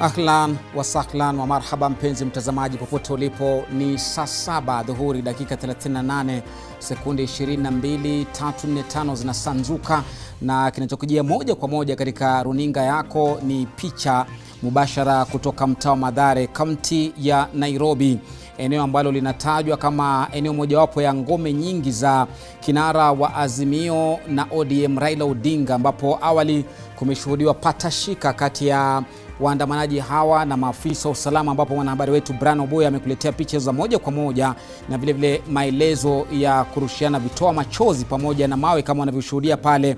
Ni makabiliano ya ukaribu sana kati ya maafisa hawa ambao wengi wanaofahamu kama fanya fujo uone, manake wakiingia mtaani, wakiingia vijijini palipo na fujo, wanasemekana hawasazi hata kuku. Ni mguni ponye, apigwaye anaanguka, asiyepigwa anaanguka hivyo hivyo. Lakini hapa tunachoshuhudia ni kwamba wameingia katika mtaa huu wa Mathare na kujaribu kuwakabili hao waandamanaji ambao wako na uchu na kiu cha kuingia katikati ya jiji kama walivyoahidiwa na kupangwa labda na viongozi wao wa mrengo wa Azimio kwamba watakuwa na matembezi kadhaa wa kadhaa katika jiji la Nairobi, labda kama ilivyoshuhudiwa wiki iliyopita Jumatatu, ambapo tuliwaona wakijaribu kuingia katikati ya jiji, lakini malango yote yalikuwa yamezibwa na kufungwa kiasi cha kwamba walibidi watumie njia za kando kando ili kuweza kufika katika eneo la Eastleigh, wakaingia karibu na Mathare na kwenda kuzungumza na wafuasi wao kupitia na eneo la Mudhurwa. Hii leo hali ni hivi, na kinachoshuhudiwa hapa ni wanahabari ndio wana uhuru wa kutembea, wapo katikati ya waandamanaji ama nyuma ya maafisa wa polisi ili kuweza kuwakabili waandamanaji hawa ambao kwa kweli hawaogopi moshi, hawaogopi ule ukungu ambao unaonekana na mabiwi ya moshi kutokana na vitoa machozi. Hao lao ni kwamba wanajaribu kuona kama itawezekana waweze kuingia jijini na kuweza kuwasilisha ujumbe wao. Kumbuka mtazamaji, ni matakwa ya wanaazimio wakiongozwa na Raila Odinga, ambao jana tuliwashuhudia pale Raila Odinga pamoja na Martha Karua ambao ndio walikuwa mgombea na mgombea mwenza wa kiti cha urais mwaka jana, ambapo walibwagwa na rais wa sasa, Rais William Ruto. Ijapo hilo hawalikubali, maana wanasema iwapo sava itafunguliwa basi mbivu na mbichi ambazo sisi hatuzifahamu hao wanazijua zitajulikana. Na jana walisema kwamba liwe liwalo wataandamana na hakuna cha kuwazuia, mbali na Inspector mkuu wa polisi Japhet Koome ambaye alisema katu hawatakanyaga jiji na wala hawataruhusiwa kuandamana, maana ni kinyume cha sheria kwa mujibu wa afisi yake ambayo haijapokea. Na mtazamaji, wanarudi nyuma, wanachaji kuchukua nguvu na kuja kwa mawe, kitu ambacho ni cha kustaajabisha, manake ni heri kwamba maafisa hawa polisi kwa sasa hawatumii silaha zozote za kuwakabili, ikiwemo labda risasi na marungu alionayo, lakini wanatumia tu moshi ule kuweza kuwatawanya na kuwatapanya waandamanaji hawa. Kwa hivyo msimamo huu ambao unaendelea mtazamaji, taarifa ambazo tunazipokea hivi sasa ni kwamba yanayoendelea hapa Mathare vile vile ni kwamba kinara wa ODM Raila Odinga anasemekana kujiandaa kutoka afisi za ODM ili kuweza kuelekea katika eneo la Kongo. Kongo iko katika mtaa wa Kawangware vile vile hapa jijini Nairobi, ndio hali ambayo tunaitarajia. Awali katika mtaa wa Mathare tumefahamishwa kwamba kuna baadhi ya watu ambao wametiwa mbaroni na wengine kujeruhiwa katika patashika hizi za nguo kuchanika, manake hapa ni paka mshike panya ambayo imeshuhudiwa tangu asubuhi. Lakini hayo yote tunakujuza vile vile tumeshuhudia katika maeneo ya Kisumu mtazamaji, ambapo waandamanaji wametumia ishara mbalimbali na ithibati za kuonyesha kwamba wamechoshwa, kama walivyotaja kwa maneno yao, na utawala wa Rais Ruto ndani ya miezi 6-7, kwamba hawajaona mabadiliko yoyote yaliyoahidiwa ya kushuka kwa gharama ya maisha, na wakatumia hadi jeneza kuonyesha kwamba maovu yote wako tayari kuyazika, si katika kaburi la sahau, lakini katika jeneza walilobeba, ili wawe na ukurasa mpya ambao kivyao wanaona kwamba utaletwa na maandamano haya, ukurasa huu mpya. Na wanasubiriana pale, yani wanafanya makabiliano haya kwa zamu ama kwa biti ukipenda. Wanarusha mawe, wakirudi nyuma maaskari wanakuja, hatujui mwisho wake utakuwa namna gani. Manake umbali walio pale, nikitathmini kutoka nilipo studioni, ni kama mita 5 hivi katikati yao, ambapo huku ni maaskari walinda usalama na huku ni wale waandamanaji ambao wamepandwa na jazba, mori na mwaki, kwamba ni lazima waonyeshe ghadhabu zao kwa maafisa serikalini na serikali ya William Ruto kwa ujumla. Ndivyo hali inavyoendelea. Pia mtazamaji, tumetupa jicho letu awali tukakupeleka hadi Uasin Gishu, ambako tumepata tukauliza viongozi, waandamanaji hawakuwepo. Tukakupeleka pia Mombasa, ambapo tumeona shughuli zinaendelea licha kwamba imetajwa kwa ngome ya ODM kwa muda mrefu. Gavana wa kitambo Ali Hassan Joho ametajwa kwamba haonekani katika rada na macho ya kisiasa. Vile vile Abdul Samad Sharif Nasir ambaye ni gavana kule hajajitokeza kushiriki maandamano kufikia muda ambao tulikuwa hewani, hatujui sasa. Kevin Mtai yuko kule, atakuwa baadaye anatujuza pamoja na chipukizi Hemed Abdalla, watakuwa natueleza iwapo ni kipi kinaendelea kwa sasa. Ila unachokishuhudia ndo hali halisi, ni baadhi ya kuni zimechomwa pale na takataka ambazo zimetupwa katikati ya barabara. Awali tumeona magurudumu yakiwa yameteketezwa sawia na maeneo ya Kibera kunradhi. Kibera pia kumeshuhudiwa matairi magurudumu yakiwa yameteketezwa, ijapo kwa uchache ambao yalishuhudiwa, na vile vile pia tumeshuhudia maafisa wa usalama ambao walikuwa wameshika doria pale wakiwazuia na kuwakataza. Nafikiri lengo kubwa la maafisa hawa na labda wajibu mkubwa waliopatiwa ni kwamba wasiwaruhusu waandamanaji kuvuka kutoka mitaani kuingia jijini. Na heko zaidi ni kwa wanahabari ambao tunawashuhudia katika picha zako ambao wamejitolea mhanga kukujuza kinachoendelea, picha za moja kwa moja, licha ya mamlaka ya mawasiliano nchini CA chini ya Ezra Chiloba aliyeandikia vyombo vya habari 6 ikiwemo NTV na vyombo vingine kwamba anaona kwamba vilikosea kuangazia maandamano ya Jumatatu, lakini baadaye baada ya shinikizo kwamba ni haki ya vyombo vya habari, ni haki ya mtazamaji na Mkenya kujua kinachoendelea. Maana ukiondoa wanahabari katika hafla na matukio kama haya, basi ni kuweka kiza katika nchi, na kiza kile wanavyosema wengi ni kwamba palipo na giza ni uwanja wa shetani, na uwanja wa shetani hutokea mengi. Watu wakahofu hata mashirika ya kibinadamu kwamba huenda kiza hicho kikiingia, basi watu wakakamatwa kiholela na labda kudhulumiwa, haswa wa Kenya, raia ambao ni haki yao kuandamana kikatiba.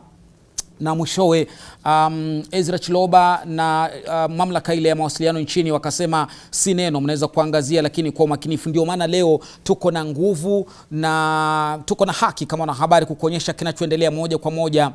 Madhari tumekuwa sana hapa kwa sababu ndipo ambapo mengi yameshuhudiwa. Katika maeneo mengine tumeona machache sana ambayo yameshuhudiwa.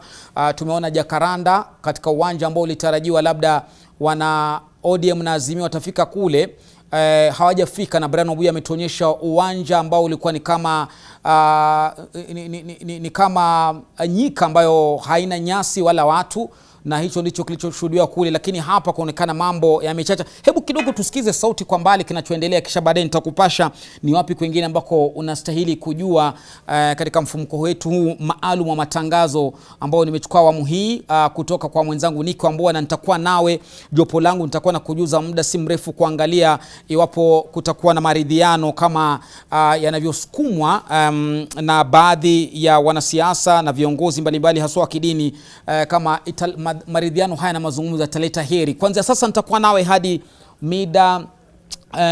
mida ya saa 10 ili kuweza kujua iwapo tutakuwa tunafanya mdahalo wa ufaafu.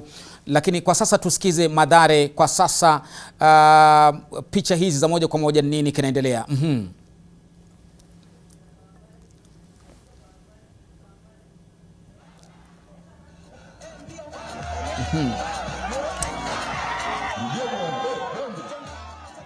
Nimekufahamisha awali kwamba tunatarajia Raila Amolo Odinga, kiongozi wa ODM, aondoke katika afisi za ODM alafu moja kwa moja hadi katika eneo la Kongo Kawangware. Wiki jana aliamua kutumia barabara ya Eastlands, sasa hivi ameamua kurudi upande ule mwingine pia kuzungumza na watu wake. Kawangware ukitoka pale labda anaweza kupenyeza aingie Madhara, aweze aingie katika eneo la Kibra kuweza kuzungumza na watu wake. Kwa hivyo hapa ni Kawangware, eneo la Kongo, na huu ni msafara wa Raila Amolo Odinga ambaye ameweza kupenyeza hadi katika eneo lile, likiwa ni eneo ambalo pia lina ufuasi mkubwa sana, ambao tutakuwa tunatarajia labda atatoa hotuba gani kuzungumza nao.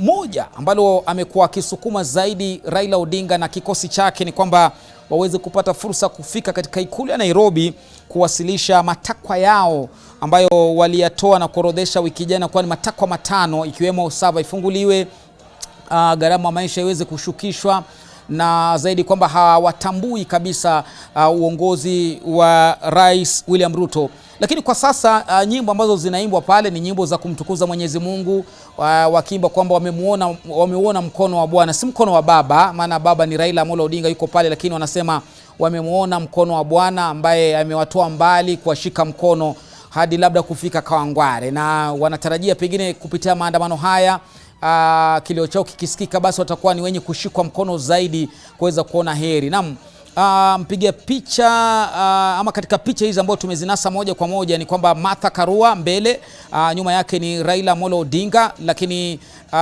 kwa kweli ni kwamba kando yao ni jeshi ambalo linajiita jeshi la baba likiwa linafuatilia pale kinachoendelea, labda kulinda msafara wa baba. Ni watu ambao kwa kweli wamejitoa mhanga ili kuweza kufuatilia kwa umakinifu, labda kuwalinda viongozi wao ambao wameamua kwa mstari wa mbele katika maandamano haya, na hao ni kama kufa kupona. Manake ukiingia vitani chochote chaweza tokea, ila hao ambao ni kwamba amani kaweze kudumu. Wengi wamebeba ishara kama alivyokujuza, wako na ithibati zao ambazo zinaonyesha kwamba kweli wamechoka, na moja ni sufuria, masufuria wanatembea na sufuria ambazo labda ni kuonyesha kwamba hata zikisalia nyumbani hazitakuwa na kazi hizi sufuria, maana hakuna unga, unga uko tayari, na ni afadhali waweze kuja na sufuria hizi katika mitaa na barabara hizi kuonyesha kwamba kweli wanaumia. Kando mtazamaji, katika uwezo wetu na nguvu zetu kama NTV, picha zetu zinakujia kutoka maeneo mbalimbali. Mbali na Kawangware, Mathare pia tupo, na unaona Kiza, Moshi. Ni katika ile hali ya makubaliano ambayo najiuliza kama Loft Matambo studioni, makabiliano haya yataendelea paka saa ngapi? Manake lengo labda ni Kiza kiingie, na giza likiingia basi waandamanaji hawa washindwe kuingia jijini. Hebu tusikie Mathare wanaoimba mkono wa Bwana wanaoona vipi, na msafara huu utaelekea paka eneo gani?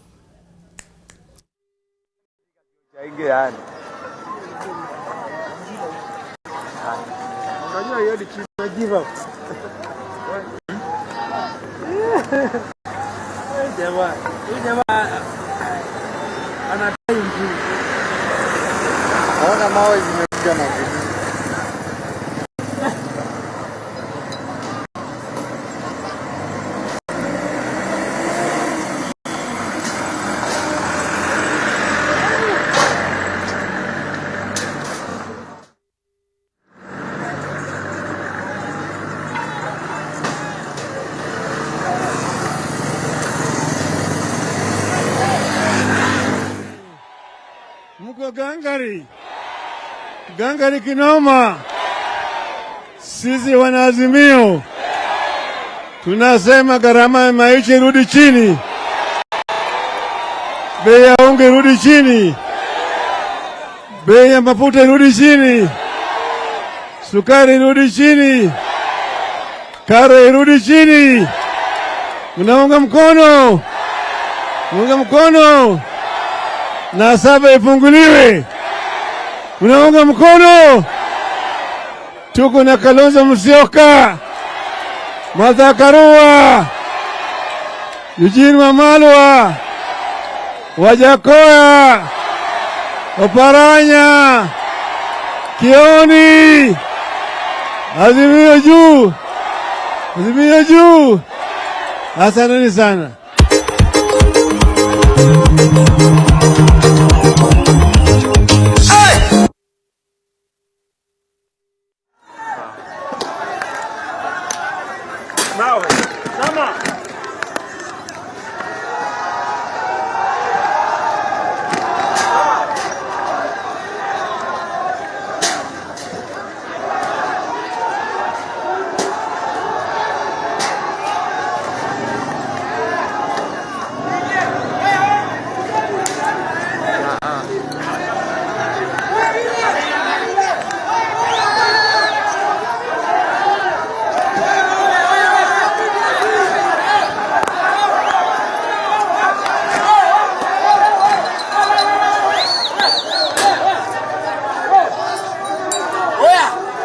Nakwambia hivi leo hii tuko hapa, usipofungua sawa urudisha unga ikuwa 150 na ikuwa wewe Ruto, wewe sisi unasema tulikupigia kura, fungua sawa, Ruto lazima uende.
DJ Spider-Man.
ambao umeambatanishwa na ohangla ambao unaendana sana na anachokipenda kinara wao wa ODM Raila Odinga. Hili ni eneo la Kawangware hapa jijini Nairobi, na kwa sasa mtazamaji, nataka ni kuletee sauti yake Ibrahim Karanja ambaye amekuwa na msafara huu. Amekuwa katika makao ya Raila Amolo Odinga kule Karen, baadaye akaondoka akaingia katika afisi za ODM, tena baadaye kuteremka na Raila hadi Kawangware. Tusikie kwa sasa atupe picha halisi ya kinachoendelea.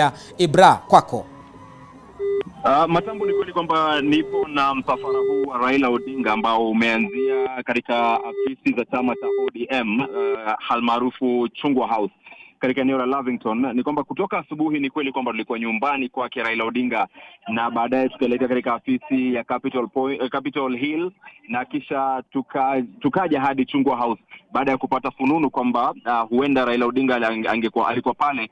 Na ni kweli kwamba tulipofika pale tulipata shughuli nyingi, shughuli chungu nzima, ya kwamba japo tulikuwa tukisubiri nje ya lango la kuingia katika ofisi hizo za chama, tuliweza kuona wabunge, maseneta wakifika, na muda mfupi uliopita tumeondoka kutoka kwa ofisi hizo za Chungwa House. Raila Odinga yupo hapa akiongoza maandamano haya ambayo yuko pia na alikuwa na mgombea mwenza wake Martha Karua.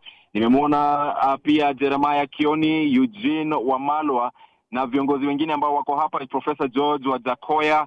Na kwa sasa tupo katika eneo, wenyewe wananiambia kwamba ni katika eneo la checkpoint, wanasema ni Gatina Primary, na msafara unaelekea katika eneo la Kongo, pale ambapo itakuwa nafikiria ikiungana na barabara ya Gitanga na kuelekea moja kwa moja hadi Kawangware. Kwa hiyo kwa sasa matambo ni kwamba tulipo upande mmoja ni upande wa Kawangware, upande wa pili, upande wa kushoto tunaona manyumba kutoka upande wa Lavington, lakini msafara wa Raila Odinga ndipo umeanzia na amepata fursa nafikiria sasa mara mbili kuzungumza na raia, akiwaeleza nia ya maandamano haya. Ametaja mambo mawili yale ambayo nimesikia kwa sasa. Ametaja gharama ya maisha kwenda chini na pia ametaja sava za uchaguzi kufunguliwa. Kwa hiyo kwa sasa tupo na Raila Odinga. Hatujaona kama kumekuwa na tofauti na maafisa wa polisi kufikia sasa, japo pale tulipokuwa nje ya ofisi za Chungwa tuliona gari za makachero DCI, zile Subaru ambazo wanazitumia, na kukawa na majibizano kidogo, na nafikiria hapo ndipo wale maafisa wakaamua kujiondoa. Kwa hiyo kwa sasa msafara ni kwamba upo salama, msafara ni wa amani kufikia sasa, kutokana na yale ambayo mimi nimeyashuhudia mwenyewe. Bado hatujaona vuta nikuvute baina ya maafisa wa polisi na hawa waandamanaji, angalau kwa dakika kama 30 hivi ambazo tumekuwa barabarani. Kwa sasa naona tunafika katika eneo la Kongo, umati ni mkubwa, hamna maafisa wa polisi. Nikirejelea tu, hamna maafisa wa polisi ambao kufikia sasa wamejaribu kuzuia msafara huu wa Raila Odinga. Watu ambao niliona ni makachero kutoka DCI ambao walikuwa nje ya ofisi ya Chungwa, na baada ya muda mfupi kuondoa. Kwa hiyo iwapo pengine baadaye wakati ambapo msafara utakuwa ukiendelea kutakuwa na tofauti na maafisa wa polisi, bila shaka ni jambo ambalo tutaweza kunasa. Manake kumbuka kwamba maafisa wa polisi, haswa Inspector General Jafet Kome, jana alisema kwamba hata ruhusu maandamano haya yafanyike. Lakini Raila Odinga ndio huyu hapa anaendeleza maandamano yake, na sasa anasema kwamba ni kila Jumatatu na kila Alhamis. Kufikia sasa picha ambazo unazipata ni za viongozi hao, na pia picha za watu ambao wamejitokeza katika eneo hili la Gatina Primary, tukielekea katika eneo la Kongo kuweza kumpokea Raila Odinga. Natarajia kwamba kutokana na njia ambayo wanafuata, huenda tukifika Kongo tukapinda mkono wa kulia kuelekea Kawangware, kisha kutoka Kawangware pengine tupitie upande wa Dagoreti, barabara ile ya Dagoreti wanaita na wenyewe, alafu pengine kutumia Ngong Road na kuelekea Kibra. Huku ni kukisia kwangu, si kwamba ndio ratiba ambayo tumepewa, lakini nikiangalia jinsi ambavyo huenda msafara huu kakoda, ni kwamba huenda tukachukua tukaelekea Kawangware, kufika Kongo tupinde upande wa kulia tuelekee Kawangware, kisha turejelee na Naivasha Road hadi wakati ambapo utajiunga na Ngong Road, na baadaye pengine kuelekea katika eneo la Kibra. Ndivyo ninavyokisia. Lakini pia huenda iwapo nia itakuwa kurejea mjini, huenda akifika hapa Kongo anaweza amua asiingie Kawangware kwenyewe, amue pia kupinda mkono wa kushoto na kuelekea kupitia barabara ya Gitanga kurejelea Lavington, na pengine kuelekea jijini, katikati mwa jiji, ama pia katika ikulu. Lakini matambo sifahamu iwapo nia ile ya kuelekea ikulu bado ipo.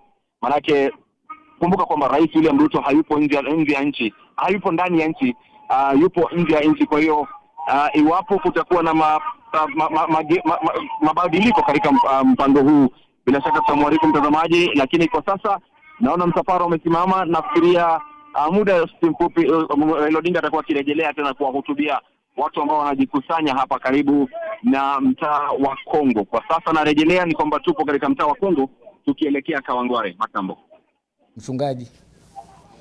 Naam, asante sana Ibrahim Karanja kwa kutudondolea kinachoendelea kwa ufaafu kutoka mtaa wa Kawangware. Tunatarajia kwamba wakifika eneo la Kongo huenda wakasimama na kuweza kuhutubia wafuasi wao. Hawa ni wanaazimio. Amemtaja pale Raila Odinga, yupo Martha Karua mgombea mwenza wake wa mwaka jana, amemtaja George Wajakoya ambaye alikuwa anaongoza mrengo wa Roots Party, akatafuta kiti cha urais lakini baadaye akatupa jongo na mti wake na akaamua kujiunga na Raila Odinga katika maandamano haya. Vile vile amemtaja Jeremiah Kioni ambao miongoni mwa wengine vigogo wa chama cha Jubilee ambao wamejiunga naye kutoka mrengo wa ODM. Jubilee wameungana pamoja na vyama vingine katika mrengo huu wa Azimio. Na mtazamaji, katika hali hiyo ni kwamba wanajiunga nami studioni wageni wangu ambao tutajaribu kuangalia na kubabadua, manake katika harakati hii tunajaribu kuona tatizo liko wapi, suluhu itapatikana wapi. Na kumekuwa na misukumo kutoka pande nyingi sana, ikiwemo wafanyi biashara pamoja na viongozi wa dini kwamba jameni, Raila Amolo Odinga na Rais William Ruto, kaeni chini muweze kuelewana, mfanye mazungumzo. Lakini upande mmoja ametokea naibu Rais Rigathi Gachagua na kusema sina njaa wala kiu cha mazungumzo na nitafanya chochote nitakachoweza. Alizungumza wakati ule akiwa mlimani kwamba akitumia hata mlango wa nyuma atanipata pale aidha Ikuluni ama nyumbani kwa Rais William Ruto, nisitishe mazungumzo na mkono wa heri hautafanyika. Na ndio maana nimewaalika watu ambao watatoa sauti na kauli ambazo zitatoka naamini na haja za hoja kuweza kuangalia mazungumzo, misimamo pamoja na maridhiano inawezekana ama namna gani. Tuko naye Pastor Hamaton Mwasi wa Life Outreach Church kutoka Athi River. Karibu sana mchungaji. Asante sana. Lakini pia kando yake pale tuko na Bwana Muthiora Kariara ambaye alitaka kuwania urais mwaka jana, hakufanikiwa, lakini yuko nasi na misimamo yake vile vile. Karibu sana. Nashukuru kwa mara nyingine. Pia tunamtarajia Bi Cynthia Mutere ambaye ni mchambuzi wa siasa, pamoja na Joshua Kiptoo ambaye alikuwa speaker katika kaunti ya Nandi, baadaye kuwania kiti cha usiasa hakutoboa. Atakuwa nasi kutufahamisha mawili matatu. Pengine nipate kauli zenu tangulizi. Tuanze nawe mchungaji Hamaton, kinachoendelea pale na kukiona, unaona hili ndo suluhu na mkondo huu na kwendaji wa maandamano siku ya pili leo baada ya Jumatatu wiki jana? Kwa kusema kweli mimi sioni maandamano yakiwa suluhu. Lakini ninavyofikiria maybe kinara yule ili kushindikiza kukaa chini na kusalimiana ni lazima aonyeshe kwamba yuko na hesabu za watu. Katika mataifa ya nje ataangalia aseme bwana huyu ako na watu wengi pia wanaomfuata. Kwa hivyo inabidi mkae chini musikilizane. Wazungu wakaita optics. Yes. Maana kama hangefanya vile hangeonekana kama yuko na ushawishi mkubwa. Kwa hivyo watu wakiwa wanamfuata vile inaonyesha kwamba kuna ushawishi mkubwa na inaweza kushindikiza yale mambo ya kwamba waweze kusalimiana na kukaa chini. Kwa hivyo unasema kwamba Raila anataka zile salamu za heri. Zile lazima ziwe. Zile lazima zipatikane. Unasema lazima ziwe. Zile lazima ziwe. Kwa hivyo unasema tayari mchoro ushachorwa. Mchoro tayari ushachorwa. Jinsi itakavyoenda hadi kwa sababu nakumbuka niliona siku moja akaulizwa hebu tueleze hivi kutakuwa na handshake, akasema sitaongea lakini baada ya maandamano ya Jumatatu nitazungumza. Kwa hivyo ninajua ni kitu tu ambacho kiko katika mpangilio, kiko jikoni na najua kitapikika tu. Bwana Muthiora, unamuunga mkono mchungaji Hamaton kwamba haya yote Raila anahitaji handshake, ila anataka kwa ustaarabu aonekane kwamba si yeye aliyesukumwa, lakini wafuasi walikuwa wengi, jamii za kimataifa, wanaharakati wakasema jamii kaeni. Sio Raila anahitaji handshake, ni Kenya, na hasa wale ambao wako ofisini wakati huu. Manake Raila Odinga alipo hana upungufu wa chochote. Kama ni watu ashadhihirisha kwamba anao wengi wanaomfuata.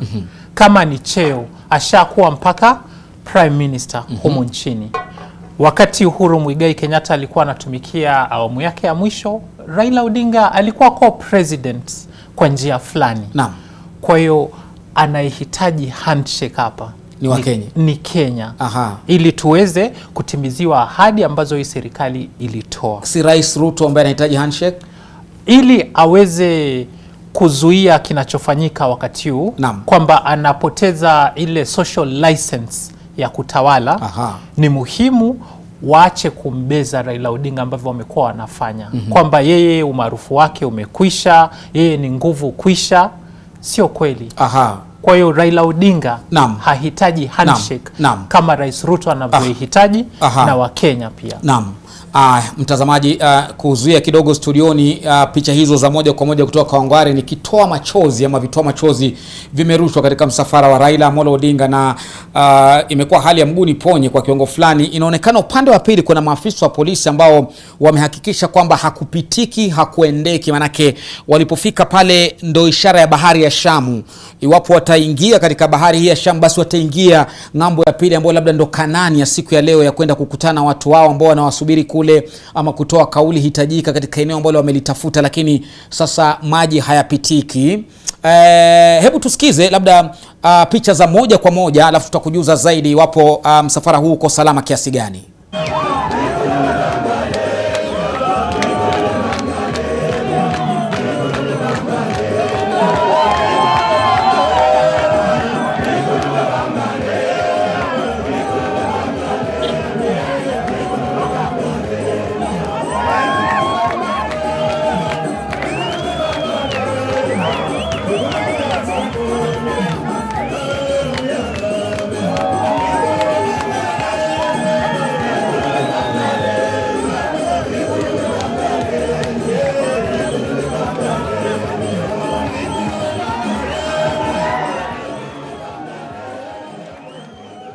mtazamaji, hao ni magari ya polisi kama sijakosea umbali nilio hapa na yaona pale, ambao ndio wamekinga ile barabara kama nilivyokujuzeni, na imewawia vigumu waandamanaji hawa na msafara mzima wa Azimio kuweza kuvuka pale, lakini kuna baadhi ya waliojitoa mhanga hapa katika maandamano haya ambao wanaendelea kuimba Mwikulu tunaingia, kumaanisha wanaelekea mbinguni.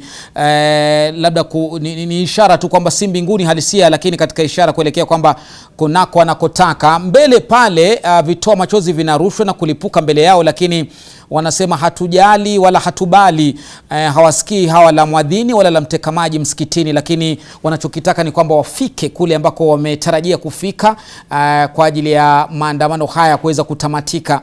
Naam, kule mbele hakuendeki na nyuma sijui kama kuna rudika, lakini kule wanakotaka kwenda ndo haiwezekani. Na mgeni wangu mmoja hapo Mudhiora alikuwa ananipatia picha, manake anatoka eneo lile. Mudhiora, pengine iwapo mwelekezi wangu atakupa sauti, ulikuwa unanipa historia hapa walipo. Hapa ni wapi, barabara gani na kuna nini haswa hapa? Hapa ni Mudhiora Road. Naam. Barabara ambayo kama mita 10 tu kutoka hapo ambapo waandamanaji wako, kuna shule ya Gatina Primary ambayo nafikiri kwa wingi wa wapiga kura Nairobi inaongoza. Naam. Hili ni eneo ambalo Raila Odinga ana umaarufu mkubwa sana. Mwaka 2007, mwaka 2012, mwaka 2017 kuanzia MCA kwenda mbunge hadi yeye mwenyewe kura zimekuwa zinaenda ODM. Kwa hiyo hii ni ngome yake kamili.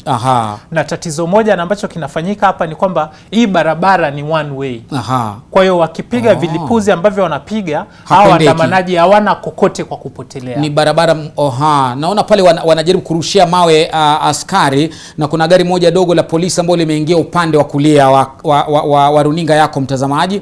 Ni kama wamepata mwanya na upenyo, wamepata nguvu za kuweza kusonga mbele zaidi, lakini hatujui kilicho mbele, manake wanasema binadamu siku zote unajua tokako uendako hukujui, lakini wameamua kuelekea hivyo hivyo hata kama hawajui kuko namna gani, ili kuweza kupata picha hizi. Naam, picha hizo zinavyoendelea mtazamaji, ulikuwa unatupatia picha ya ni kwa nini anahitaji labda mkono huu wa heri ni wa Kenya na pengine kwa kiwango kikubwa Rais William Ruto. Mchungaji Hamaton, tunachoshuhudia sasa ni tulichoshuhudia mwaka 2018 kilichoshuhudia wakati ule, manake hapo pia kulikuwa na baada ya 17 hadi mwezi Machi 18 ilikuwa ni staki nataka mwisho kabisa tukaona mbele ya jumba la Harambee mkono wa heri. Unaona kwamba labda Rais William Ruto atapepesa?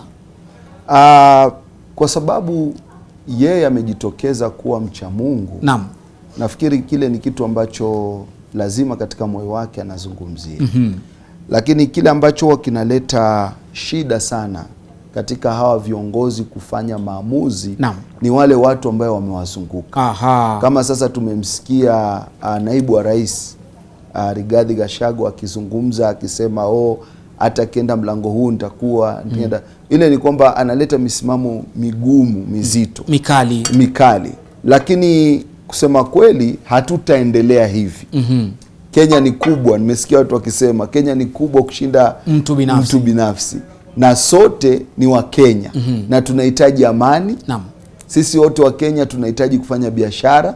Sisi wote wa Kenya tunahitaji kufanya yale mambo yetu ya kila siku. Kwa hivyo ni muda tu, lakini najua Rais William Ruto ataweza kutafuta njia ya kwamba waweze kuzungumza na kinara wa Azimio Raila. Mwelekezi wangu, iwapo utapata mwanya labda ijapo ni kwa kiwambo mgao ama runinga ile utugawanyie tusikie sauti ya Rigathi Gachagua, maana wamezungumza kwamba wale wanaowazingira hawa watu ndio huenda wakaleta matatizo. Hatujasikia wanaomzingira Raila Odinga wakisema iwapo wanahitaji mkono wa heri, wanahitaji mazungumzo na maridhiano au la. Isipokuwa upande wa Rais William Ruto tumepata kauli za moja kwa moja haswa kupitia naibu rais kwamba hatuhitaji, na mimi binafsi nitafanya kila niwezalo kuweza kuzuia.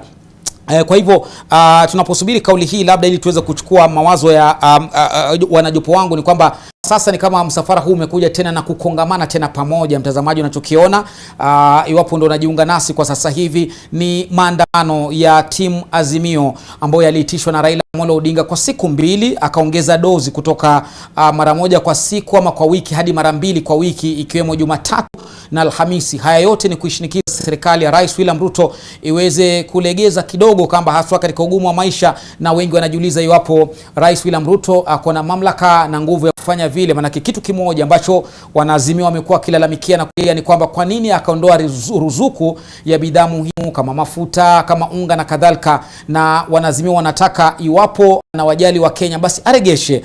Jambo jingine ambalo limezungumziwa na Raila siku 2 zilizopita, kunradhi, akiwa katika eneo la Kisii na hata Migori baadaye, alizungumza kwamba Rais William Ruto hawajali wa Kenya, ndio maana ameteua wale makatibu waandamizi 50 ambao anaona kwake ni kuharibu pesa za umma ambazo zingetumika kushusha bei ya bidhaa nchini. Na hilo ni ambalo pia limekuwa mstari wa mbele kusema kwamba tutahakikisha kwamba pia lingine lilitaja kule kwamba moja ambalo nitalizungumzia ni kwamba ubinafsishaji na uuzwaji wa taasisi za umma pia alitaja kama hoja moja kwamba linafanywa kinyume cha sheria. Wakenya hawajaulizwa, bunge halijajadili, na akasema kuna baadhi ya taasisi za umma ambazo huenda zikauzwa. Naam, pengine mwelekezi wangu labda tupate hii kauli ya Rigathi Gachagua iwapo ni ukweli. Naam, mwelekezi wangu, naam, tutakuwa tunaipata hiyo labda kauli yake katika muda usio mrefu, lakini katika hapo tu Bwana Mudhiora. Naam. Je, unaona wanaomzingira Rais William Ruto ndio wanaotatiza na wanaomzingira pia Raila Odinga wanatatiza shughuli hii ya maridhiano na mazungumzo, japo si mkono wa heri, lakini labda tu akae meza moja wanyuka hawa wazungumze? Kwa kiasi fulani wanaowazingira hawa viongozi wana ushawishi unaowaweka wachukue misimamo mikali. Naam. Juzi nimetaja watu wakanikosoa, lakini ukweli ni kwamba heri ndugu kuliko ndugu. Manake ukiwa katika kipindi kama ambacho Kenya iko kwa sasa, inapaswa ile personal interest iwe iko chini kabisa ya orodha. Naam. Sawa, utakula, lakini kwanza jua utakula ukiwa wapi. Aha. Ili taifa la Kenya liendelee kuwepo, ni muhimu tuwe na utulivu, tuwe na amani. Wakati huu uchumi wetu unasuasua. Kwa tusipokuwa na utulivu, haitawezekana yeyote avune na kulia kivulini. Kwa hiyo hawa ambao wamewazunguka hawa viongozi inapaswa wasiwe wepesi kuchukua misimamo mikali. Tunahitaji amani. Naam. Tunahitaji utulivu. Hapo awali watu wamejipiga vifua na wakasema ambavyo hawatafanya handshake, hawataki hiyo mikono salamu za heri. Lakini baadaye ikatokea. Uchochezi ukitokea kwa wandani wao itasababisha mali na Wakenya kuendelea kuumia. Na ni kitu ambacho tunaweza tukakiruka. Angalia kwa mfano ya maandamano. Ili yawe halali, ilikuwa inapaswa wanaazimio wafanye kitu rahisi tu, kwamba ile barua ambao walipeleka kwa Inspector General of Police wawaruhusu wale viongozi wao wa nyanja za chini kuchukua na kupeleka kwa kila afisi ya mkuu wa polisi katika maeneo yale, naye maandamano yangekuwa ya halali. Lakini kwa hivyo kuna kitu walikosea wanaazimio katika maandalizi. Wao wanafanya interpretation ya sheria yetu kwa muktadha wa katiba kama ilivyo. Lakini kuna ile supporting legislation, Public Order Act, inasema kwamba ukitaka kufanya maandamano ufuata utaratibu ufuatao. Na si jambo gumu, haijalishi sababu. Ili mradi tu umetoa yale makataa kwa muda unaofaa na ukasema utafuata barabara fulani, bora iwe kati ya saa 12 asubuhi na saa 12 jioni, na mada unayofuata iwe ya halali. Kwa hiyo ili lilikuwa ni jambo rahisi sana. Kwa hivyo unahisi kwamba wanaazimio walikosea ama hata wanachofanya sasa hivi si halali? Mimi sifichi, nasema kweli kwamba wanaazimio walikuwa wanatafuta conflict na dola za usalama. Ili picha iwe kamili kwamba serikali haimjali mwananchi wa kawaida. Lakini wao wenyewe wanamtumia huyo mwananchi wa kawaida kusukuma ajenda yao. Naam. Kwa hivyo unasema ajenda ya maandamano ni nzuri, lakini utaratibu labda na nia yao je, nia safi, nia yao kwamba wanataka kweli gharama ishuke, mwananchi wa kawaida ajaliwe? Ikiwa upo Kenya, gharama ya maisha imekukandamiza, uwe tajiri uwe maskini. Kwa hiyo ikiwa mada kuu, tunakubaliana nayo. Na wametaja peupe kwamba hiyo ni mada yao moja kati ya zile zingine ambazo wanazo. Haijalishi kwamba wana mada zingine, ili mradi tu ipo hiyo moja ambayo sisi wote tunakubaliana nayo. Kuna masuala mengine ambayo wametaja ambayo ni kinyume na utaratibu ambavyo Kenya sasa hivi inafanya maneno. Kwa mfano, kuna wale makamishna wa IEBC ambao walijiuzulu, wanadai kwamba wanapaswa kurudishwa afisini. Kikatiba lile haliwezekani. Yapo mambo mengine, kwa mfano swala la uchaguzi na sava kufunguliwa. Mahakama ya upeo ilijipronounce kwa swala la uchaguzi wa mwaka 2022 na hilo swala likakoma. Kwa hiyo sasa hivi wanachopaswa kuwa wanapigania ni electoral justice, kwamba katika chaguzi zinazokuja haki itendeke kwa wote. Na ndio hapo pia wanazungumza kwamba ile jopo ambalo linafaa kuteua makamishna wa IEBC ambao sasa hatuna hata mmoja, pia wanalitilia shaka. Lakini shikilia hapo mchungaji, mmekashifiwa sana katika kauli yake naibu rais Rigathi Gachagua kwamba jamani, kwa nini mnafuata timu Kenya Kwanza, rais na naibu wake kuwaomba wafanye mazungumzo? Zungumzeni, na nikitumia mabano maana ametaja kabisa kwamba ambaye anatutapeli, anatusukuma, akimaanisha Raila Amolo Odinga, kwamba tufanye wanafanya maandamano lakini bado wanataka mkono wa heri. Kwa hivyo anaona unafiki. Lakini kabla ujibu hilo, naambiwa kwamba Raila Amolo Odinga anazungumza. Hebu tusikize moja kwa moja kutoka Kawangware. Tumesema kama Azimio, gharama maisha irudi chini, bei ya unga irudi chini, mafuta irudi chini, kodi ya nyumba irudi chini, kodi ya shule irudi chini. Naona mkono na saba utengenio, naona mkono asanteni sana. Tuko na Kalonzo na Mazakare na Wajakoya, tuko na Iguru na Nene, tuko na Faranya, tuko na Kioni. Asanteni sana.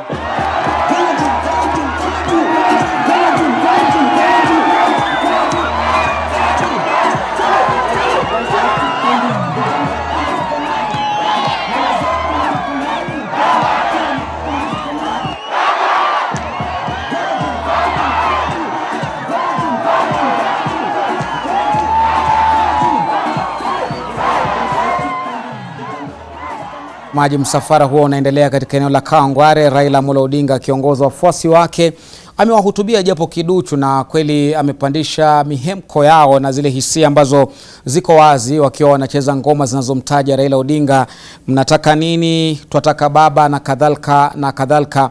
Na hatujui, manake kama mimi najiuliza iwapo huu ndio utakuwa mwisho wake, wa kwamba akishazungumza nao anaondoka, na iwapo ujumbe ambao alikuwa nao ufike Ikulu, umfikie rais, utafika kwa njia hii ama utafika kwa njia waliotarajia ya kutumia karatasi ambazo zimeandikwa rasmi kufikisha, ila ujumbe kwa wananchi ndio huu tunaona umefika. Mchungaji Hamaton, kabla kwenda hapa kumsikiza Raila Odinga akihutubia, nilikuwa nimekuuliza iwapo unahisi kwamba ni kweli mko na jukumu la kubadilisha ujumbe kwa Raila, manake kama anataka mazungumzo ya heri, mbona afanya anachokifanya sasa?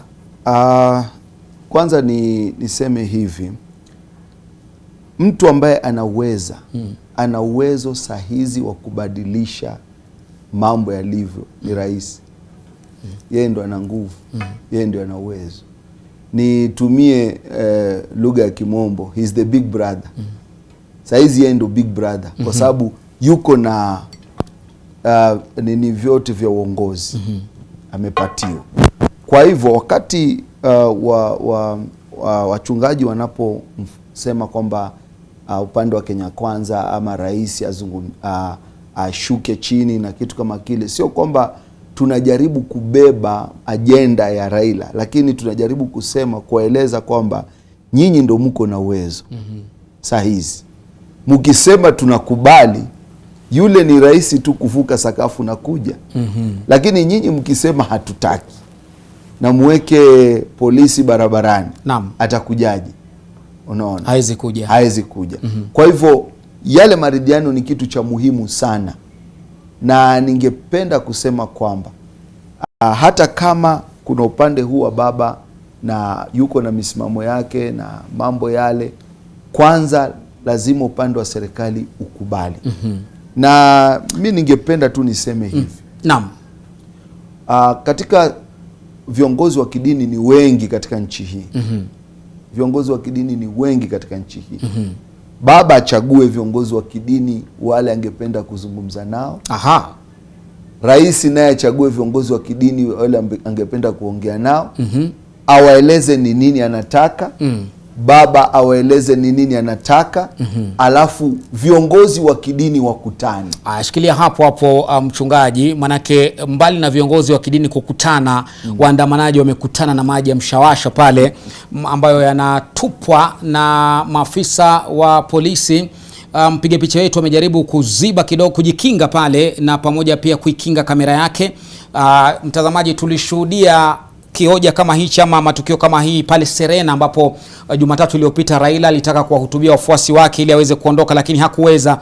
Na leo ni kana kwamba wamesubiriwa mawe yale, mtazamaji, ambayo yanarushwa mfano wa risasi kutoka kwa walipo waandamanaji hadi patokako maji haya mwasho ambayo yanarushwa na magari yale ambayo huwa mara nyingi yanatumika tu kuwatawanya waandamanaji. Tumeshuhudia kule Afrika Kusini ambako pia maandamano yanafanyika yakiongozwa na mpinzani wa kule Julius Malema. Tumeshuhudia Uganda mara nyingi sana yakitumika dhidi ya Kizza Besigye ambaye amekuwa kiongozi shupavu sana upinzani, tena baadaye kuingia Bobi Wine aliyechukua viatu vya Kizza, na tumeshuhudia pia vitu kama vile. Na mtazamaji, kinachoshuhudiwa pale, nafikiria mchungaji ulikuwa unazungumzia kwamba labda watafute sasa, sijui kama hiyo ni mbinu mbadala ya kwamba watafute jopo la wachungaji huku ama yaendelee haya yakiendelea kwa mpigo, maandamano yaendelee na haya yaendelee.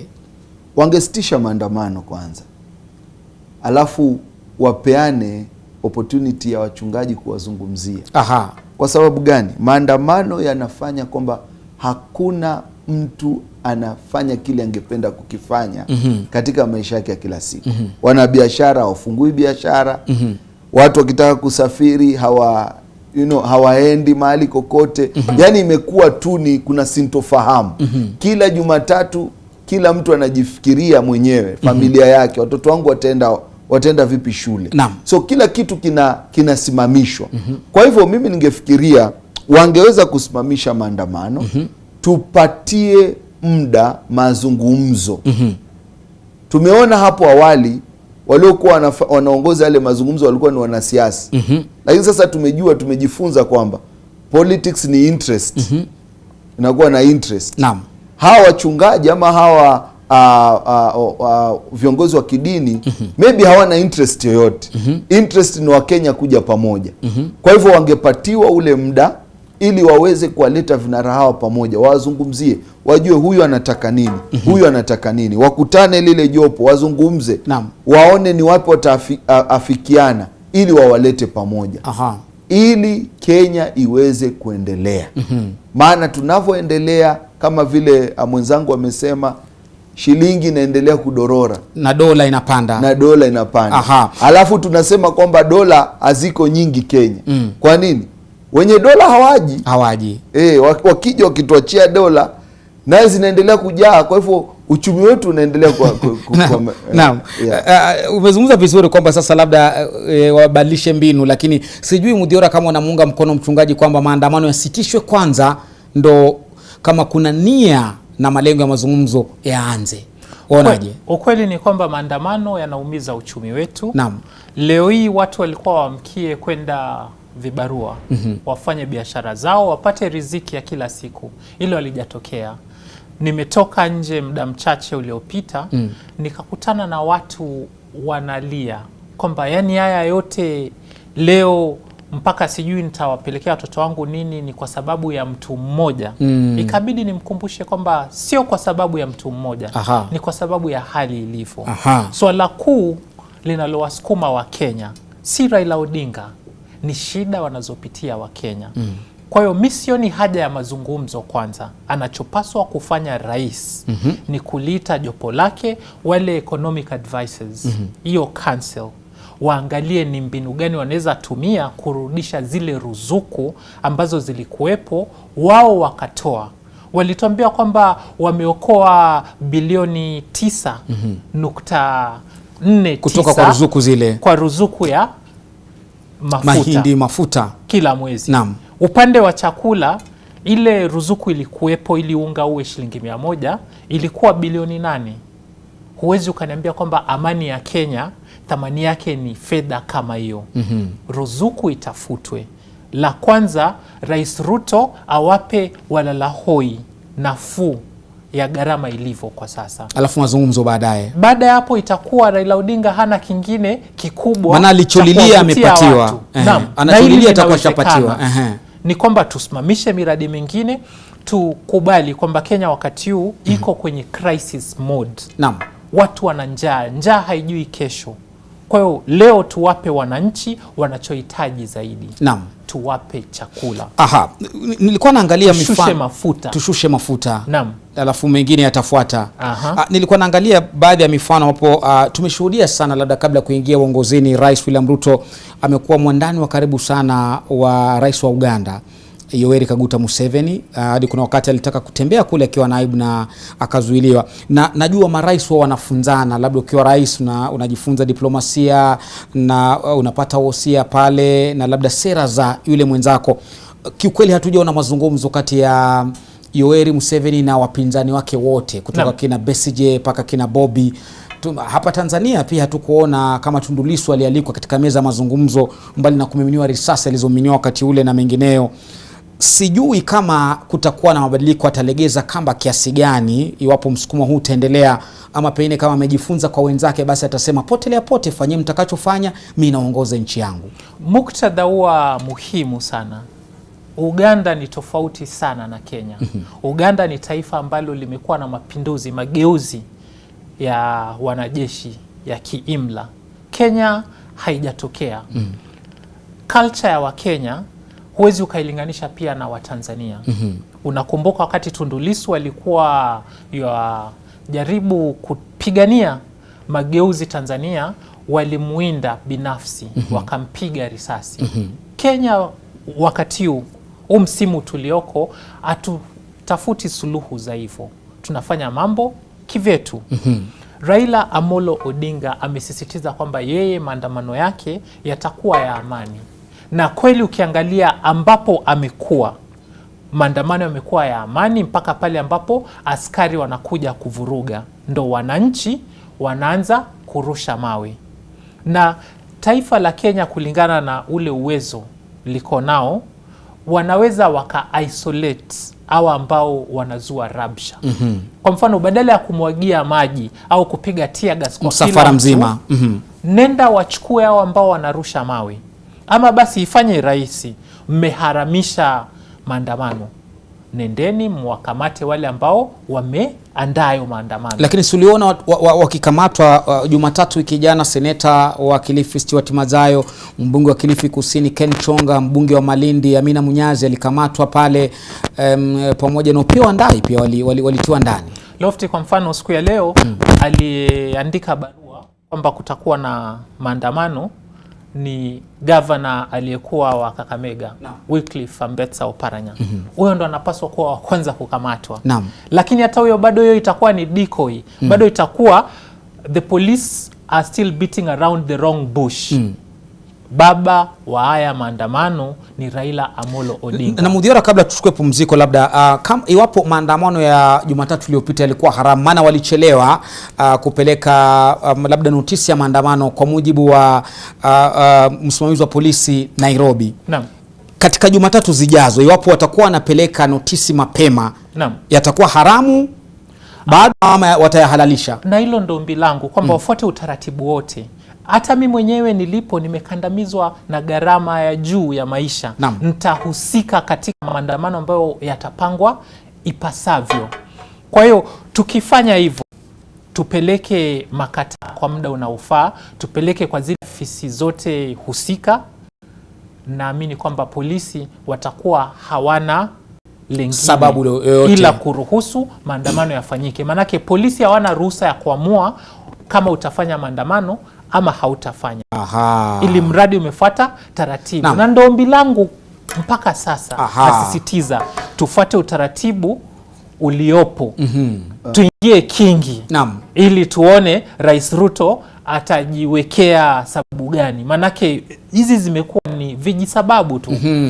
Naam, shikilia hapo hapo mchungaji, nitakuwa naja kwako na fahamishwa kwa kidogo lazima tulipe madeni Na tutachukua pumziko fupi mtazamaji. Ni mchungaji Hamilton Mwasi wa Life Out Church at River pamoja na Mudhiora Kariara ambaye alitaka kuwania urais mwaka jana uchaguzi uliopita, tukiangalia iwapo kunafaa kuwa na maridhiano kiasi gani, vikwazo na misimamo mikali kuzuia maridhiano viko wapi na suluhu litatoka wapi katika haya tunayoshuhudia ambayo yamepangwa kufanyika kila Jumatatu na kila Alhamisi. Sema nasi mitandaoni wapo unaona kwamba maridhiano yatakuwa dawa ya kinachoendelea kwa sasa. Nitakuwa narudi kusoma jumbe zako, lakini kwa sasa tuchukue pumziko fupi.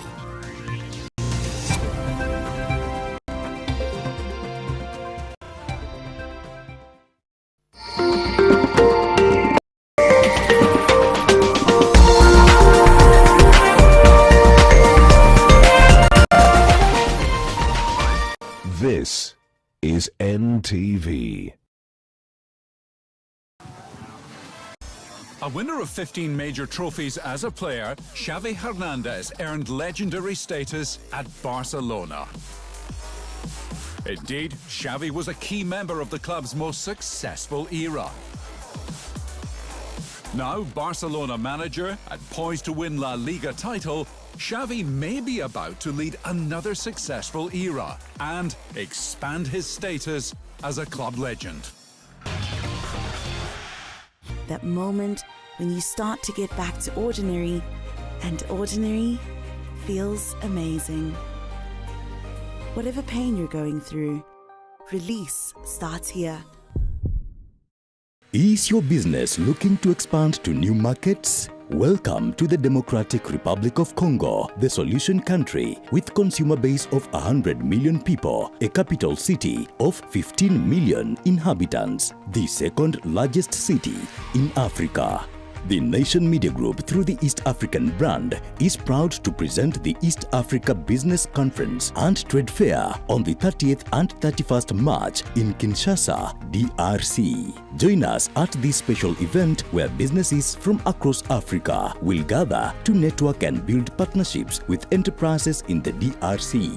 With a theme of searching for new markets and partnerships, this is the perfect platform for you to showcase your innovation, discuss new markets and partnerships, meet key officials, and secure your new connections. Sectors represented include real estate, banking, agriculture, healthcare, retail, mining, and many more. For more information, contact Timothy on 0703-208-909 or email timudhengi@ke.nationmedia.com.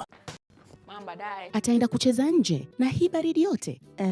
Why did you let him go? Si atagonjeka. Sasa asipofanya tizi, how will he win more trophies? To protect our family from germs that cause illness when it's cold, we use Dettol soap. Dettol soap with germ defense gives you protection. When it's cold, germs are transferred in different ways, and Dettol soap's germ defense protects you from up to 100 illness-causing germs. Be Dettol sure. This back to school, visit the supermarket and enjoy discounts and gifts on Dettol products. Sometimes love is sweet to her. I know that we've only just met and... When true love comes your way, it just takes a few minutes to recognize it. And other times, it is so bitter that she can't recognize it. No! Get away from her! Let her go! You killed him! Guilt. No, I didn't kill him, I swear. Get the van. We have to bring him to the hospital. Move faster. Whoever did this to your brother, evil. I will make him pay for this. I am a Garcia too, even though I don't have the same blood. You can believe what you want. I don't want to be with you anymore. Don't you realize that you are way too young for me? Yes, but you feel the same way I do. And where are they?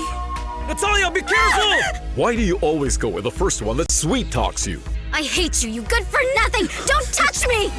Head over heels. Head over heels in association with Nivea.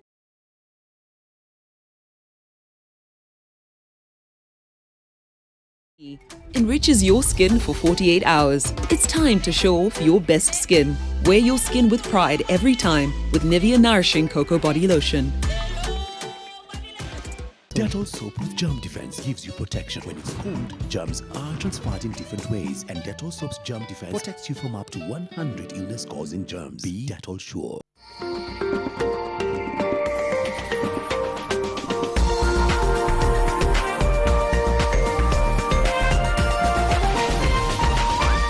This is NTV.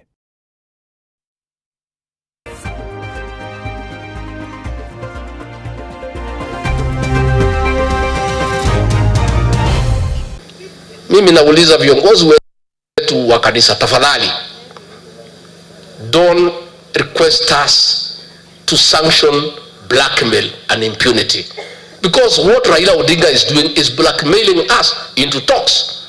How can you ask us to fall into that trap of blackmail, of threats and intimidation? We ask our spiritual leaders to do the right thing. Call Raila Odinga and tell him to stop destruction of property, looting of goods in Nairobi, and destroying our economy.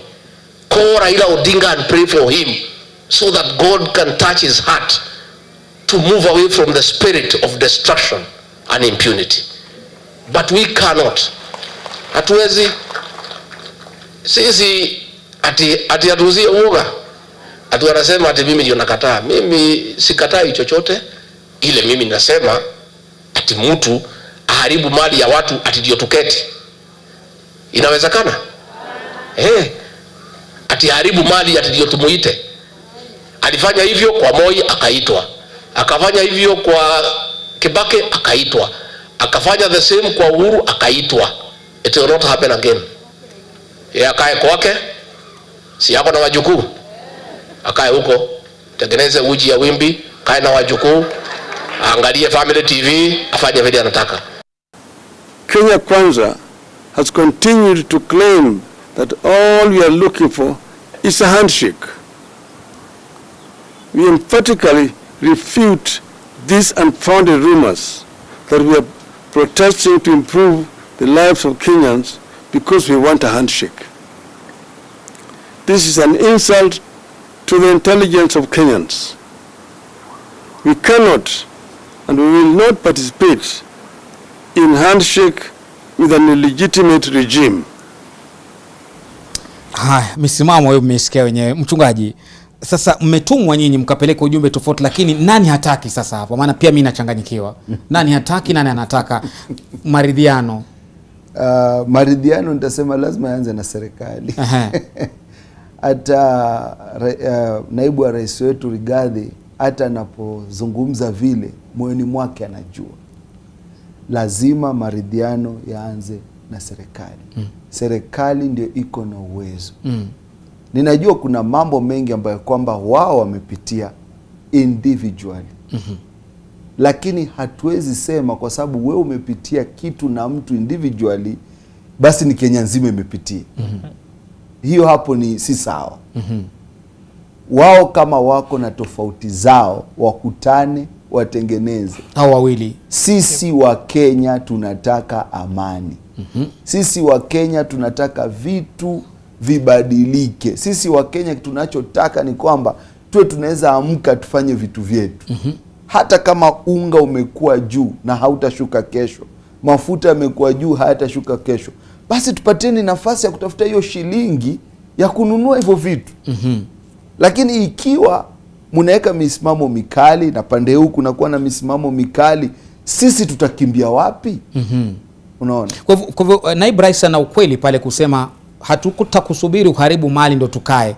Kwa maana labda namwambia mbinu unaotumia ndo mbaya, ungetufuata kwanza kabla ya kuharibu. Inawezekana. Kwa maneno mengine. Yes, unawezekana. Lakini najiuliza swali, ndio huyo afike kwamba vitu vianze kuharibika. Vilianzaje? Maana tungefunga ule mlango. Naam. Unaona? Na mimi nashukuru rais kuna kitu alikuwa anajaribu kufanya. Naam. Lakini pia upande huu mwingine ukaweka makataa. Rais alisema kwamba tutatengeza ofisi nzuri ya kiongozi wa upinzani, apatiwe kila kitu anachohitaji ili aweze kukosoa serikali. Mimi nafikiri with all fairness hiyo ingekuwa sawa, kwa sababu ndugu yangu hapa amezungumza, amesema kwamba mambo ya uchaguzi hiyo sahau. Naam. Maana ile koti ya upeo ilikuwa ishapeana verdict. Unaona? Sasa ili tuendeleze hii Kenya, kubali nafasi yako. Hivyo ndo ndasema. Akubali nafasi yake ili atengeze Kenya akiwa upande ule. wafanye picketing wakiwa katika bunge. Lakini mchungaji, ni kwamba lugha ya wapinzani inaeleweka. Hakuna upinzani wa kwamba tukae chini tunywe chai mimi nikikupinga. Huu ndio upinzani huu. Kwa hivyo nafikiri hii ndio lugha na ndio mbinu ambayo inatumika duniani kote. Hata sasa kule Ufaransa kumekuwa na maandamano na yanaongozwa na upinzani kumpinga Rais Macron kwamba anavyofanya sivyo, na mojawapo ni kwamba ameanza kuweka mapipa sijui na ameanza pia kuongeza ule umri wa watu kustaafu na kadhalika, na anapingwa waziwazi mpaka kumekuwa na maandamano. Kwa hivyo hii mbinu ambayo anazungumza kwamba asifanye Raila, anaweza kufanya upinzani bila hizi mbinu anazotumia. Kuna mbinu zingine anaweza akatumia, lakini ile ambayo itakuwa na uzito ni ambayo Wakenya wanatumia kwa sasa. Tuache kuona kwamba ni Raila Odinga anafanya maandamano. Tafadhali. Ukiangalia kwa mfano picha ambazo tumetoka kuziona hivi sasa, Raila Odinga ni mmoja kati ya maelfu ya watu. Kwa hiyo tukitofautisha kwamba kuna Raila Odinga na kuna Wakenya, alafu kuna mahitaji ya Wakenya ambayo anawasukuma kuhusika kwenye haya maandamano, tutakuwa tumeanza kupata suluhu ya hili jambo. Rigathi Gachagua anavyojipiga kifua, manake mimi nitasema anajipiga kifua. Anasahau kwamba ili vita viishe, huwa lazima kuwe na mazungumzo. Kwa hiyo ni tuchague, tutazungumza kabla ya vita na vurugu na fujo na kuharibu uchumi, ama tutazungumza baada. Mtu mwenye hekima anajua kwamba ni muhimu au vema tuzungumze kabla ya haya majanga yote kuja kutokea. Tupende tusipende, lazima hawa viongozi wetu wataketi chini wakubaliane, iwe kwamba kanisa litahusika au halitahusika. Lakini nilikutajia hapo mbeleni kwamba mwenye responsibility kubwa ni rais aliye na ufunguo wa mazungumzo. Manake yeye ndo aliinua Biblia akaapa kwamba atalinda katiba ya Kenya na maslahi ya wananchi. Na mojawapo ya kulinda katiba nafikiri ni kuzuia uharibifu, kuzuia maafa, ni mojawapo ya kulinda hiyo katiba kabisa. Kwa hiyo yeye ndo ana jukumu lile kubwa. Raila Odinga hana afisi yoyote isipokuwa kwamba yeye ni kinara kwenye Azimio, yeye ni kinara kwenye ODM na ana ufuasi. Hilo tu. Lakini sisi kama taifa la Kenya hatujampa jukumu la kulinda mali, la kulinda maisha wa Kenya. Hilo jukumu liko kwa rais. Ulitaka kumchachawiza bwana Muzora. Kuna kitu amesema, akasema kwamba tusiangalie kwamba hii issue ni ya Raila peke yake. Kidogo ningependa kutofautiana na yeye. Kwa sababu leo hii Raila angekaa nyumbani kwake, sidhani kama kuna mtu angeenda maandamano. Akaya kunje miguu aseme alivyosema naibu rais na wajukuu zake, mimi nanywa uji wa wimbi vile niliambiwa. Sidhani kama kuna watu wangejibeba wakaingia katika streets zetu. Kile kiko ni tuseme ukweli, anayo yale anayoyataka binafsi, lakini ameyafunga kwenye karatasi la mahitaji ya watu. Kwa sababu amesikia watu wakilia unga uko juu, mafuta yako juu. Sasa akachukua ile karatasi, lakini ndani akafunika yale yeye mwenyewe anahitaji. Yanayohitaji amesema vizuri, sava ifunguliwe. Yale ni yake. Yale ni yake. Kwa hivyo tusije unajua sengine tunampaka rangi anaonekana kuwa mweupe kama pamba, lakini pia yako na yake. Sasa angeyagawanya haya mambo. Aseme sasa mimi nataka tudil na hii kwanza. So maandamano labda awamu ya kwanza ingekuwa ya wananchi. Aseme kama ni wananchi mambo ya chukua. Lakini wananchi pia haitakuja kesho. Kwa hivyo angemaliza haya yake, anataka ya ABC, kina Cherera warudi. Akishindwa achane nayo. Akishinda aseme sasa hii nimeweka. Sasa John watu jamani tutafute suluhu ya unga. Lakini sio kila wakati tunasema kwamba ni wananchi. Hapana. Wananchi wanataka amani. Hata wanaoandamana pale ni amani wanataka. Leo hii Raila akisema maandamano yameisha, Jumatatu mwende kazini na Alhamisi hakuna maandamano, watu watalala wakwende kazini. Na huu ujumbe ambao mmetumwa na naibu rais Rigathi, muubadilishe nyewe kama wachungaji na wakuu wa dini, mko tayari kubadilisha ujumbe huu na muupeleke kwa Raila Odinga kama mlivyotumwa? Tutaenda kwa makundi. Vile nilikuwa nasema, lazima kuwe na kundi ambacho kitaenda kwa Raila, lakini pia hivyo lazima kuwe na kundi ambacho kitaenda kwa rais. Hatuwezi kwamba tunaenda sehemu moja peke yake tuache kule kwingine. Haiwezekani, lazima wao pia walegeze misimamo yao. Naam. Serikali hii wamepatiwa na Wakenya. Mimi ningependa tu wafikirie hivi. Wao ni wazazi, Wakenya ni watoto wao. Wangetaka watoto wao waingie katika maandamano kweli? Wapigwe na polisi? Wachukulie kwamba hawa ni watoto wao, wameingia katika streets, ndio kuna vitu havifanyiki vizuri. Wangekubali watoto wao waingie katika street wapigwe marisasi ama watupiwe matia gas wamwagiwe maji? Sioni kama wangefanya hivyo. Wangeita watoto wao chini waambie okay, mnataka nini? Naam. Unaona? Na sasa kuzungumza na hao watoto, hao wananchi, ni lazima ongee na viongozi. Maana hao viongozi ndio wanaosimamia wananchi.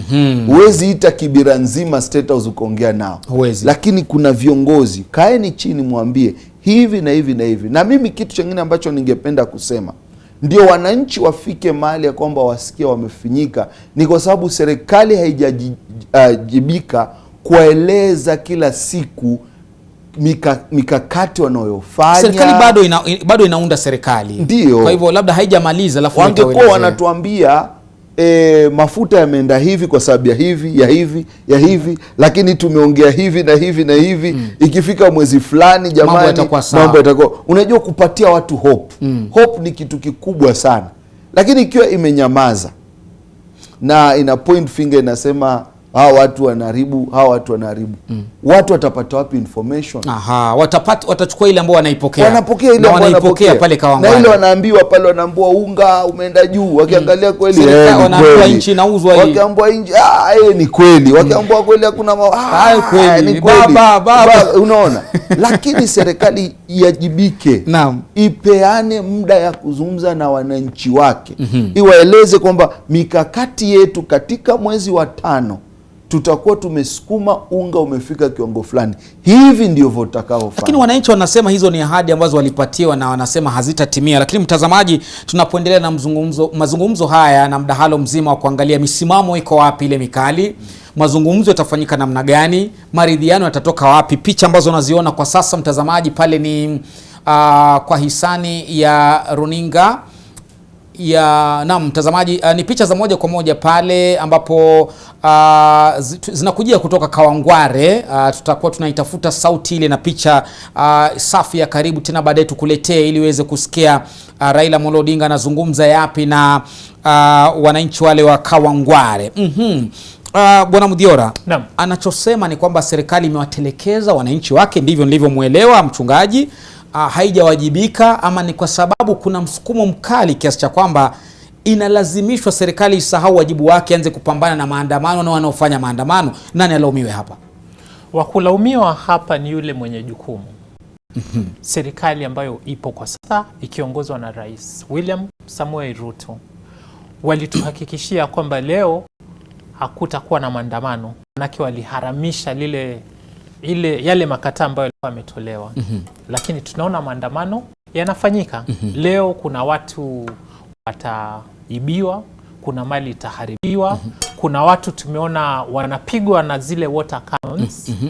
Vile vitoa machozi vimetumika mahali ambako kuna watoto, kuna wagonjwa. Manake haya maandamano wakati huu yanafanyika residential areas. Wakulaumiwa hapa zaidi ni serikali. Manake pamoja na kwamba kuna hao ambao wameamua kukiuka ile notisi kutoka kwa polisi, polisi ina jukumu la kuhakikisha wale wengine ambao hawahusiki maisha yao yanaendelea bila kuvurugwa. Nimekuuliza swali kunradhi na kukata kalima Bwana Mudhiora kwamba Jumatatu iliyopita, nafikiri siku ya Jumapili, Adamson Bungei alitoa taarifa kutoka hapa Nairobi, msimamizi wa mkuu wa polisi Nairobi, kwamba walichelewa kutoa notisi. Lakini kutoka Jumapili iliyopita hadi Jumatatu ya leo, hiyo notisi haijaiva kwamba sasa si haramu Jumatatu ya leo. Wakati huu walichokifanya ambao wanapanga ya maandamano, walitoa notisi lakini wakaielekeza kwa afisi ambayo sio. Kulingana na Public Order Act, inapaswa kama unafanya maandamano uende kwa the regulating officer ambaye ni OCS wa lile eneo ambalo unapanga kufanya maandamano. Kwa hiyo ambavyo wanaazimia walitaka kufanya maandamano Kenya nzima, ilipaswa kila OCS katika lile eneo apokee hayo makataa. Kwa hiyo wakati huu sio swala la muda, ni swala kwamba unahitaji kwenda afisi gani. Acha nitumie kwa mfano, unataka kwenda Kisumu. Naam. Lakini umekata ticket ya kwenda New York. Zote ni safari. Ama umekata basi la kwenda Mombasa.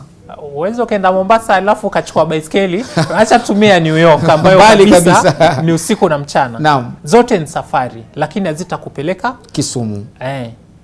Kwa hiyo hapa wa kulaumiwa wa kwanza ni yule ambaye anapaswa kuhakikisha usalama kwa wote, including hata wale wanaoandamana. Naam.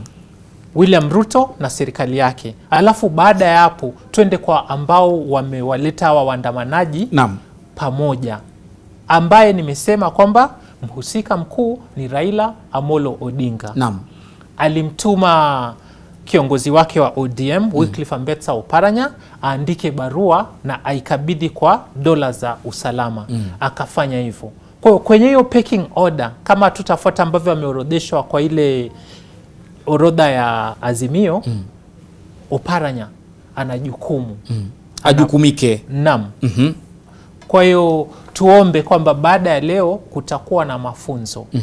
Na tutakapofika Alhamisi, manake sioni kama hii serikali inaweka mikakati yoyote kushughulikia lile swala la kushusha gharama ya maisha. Naam. Kwa hiyo bado naona kuna hitaji la sisi kuendelea kushinikiza.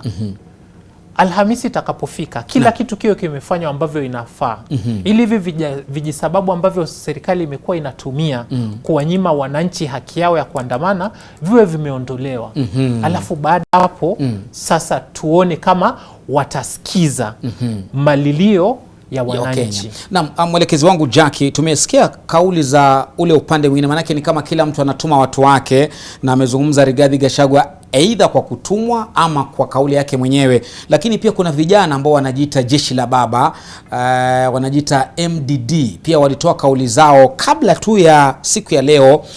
Mwelekezi wangu, kama unayo labda sauti yao tunaweza isikiliza, alafu tuone namna gani hawa wana lipi la kusema. Lakini mbali na hilo, wakati tunapata sauti ya wana MDD ambao wamezungumzia maandamano, tuliona jana katika mitandao imeandikwa chini ya Azimio pale kwamba amefanya kikao na wanabiashara kutoka Nyamakima na eneo hili la Nairobi ambao wengi wanaita Nairobi Business Community. Jumatatu iliyopita tuliona waliingia mapema sana jijini Nairobi na wakajaribu pia kulinda, kama wanavyoita kulinda biashara zao kukabiliana na waandamanaji. Leo sijawaona sana katikati ya jiji wale ambao walitajwa kwamba ni muungano wa jamii ya wanabiashara Nairobi. Sijui kama mazungumzo ya jana Mudhiora kabla kuja kwa mchungaji yalifanyika kwa ni masuala mitandao, yalikuwa na heri yoyote, na alisema kwamba ameungwa mkono. Linawezekana hilo kufanyika? Maana kitambo walisemekana kwamba wako upande mwingine. Jana walisemekana walikutana na Raila. Linawezekana manake Raila Amolo Odinga ni kiongozi wa Wakenya. Naam. Sio tu wale ambao wanaunga Azimio mkono. Kuna wale ambao siku za awali walikuwa naye. Kumbuka pia Azimio ina aliyekuwa rais wa Kenya kama kinara, Rais Uhuru Muigai Kenyatta, ambaye amekuwa ndo kiongozi hasa wa hiyo Nairobi Business Community siku za hapo awali. Kwa hiyo haya mazungumzo kuna uwezekano yalizaa matunda. Kabla ije kuwa kwamba kuna public engagement, ninavyomjua Raila Odinga huwa anafanya consultation ya haja. Kwa hiyo ambavyo leo kumetulia, nitakwambia Lofty, sana sana inaweza ikawa sio hayo mazungumzo tu, bali pia kuna udhibiti wa dola za usalama Nairobi leo.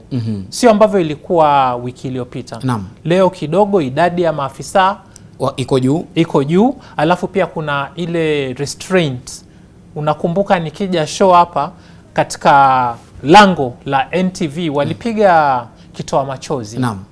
Na haikuwa lazima wafanye hivyo. Kwa hiyo leo nafikiri strategy ya polisi jijini Nairobi imekuwa number 1 ni nzuri, alafu zaidi ya hivyo kutokana na ile hasara ambayo watu walienda siku ya Jumatatu ya wiki iliyopita, watu wamejifunza. Tulihesabu kwamba hasara wakati huo ilikuwa bilioni 2 kwa maandamano ya Jumatatu. Kwa mujibu wa kauli ya naibu rais akiwa Mombasa alitangaza hivyo. Na sasa itakuwa hata zaidi. nimetoka Nyayo House, afisi ya serikali ambayo kwa kuwa leo imesemekana hamna maandamano, inapaswa kuwa inafanya kazi kama kawaida.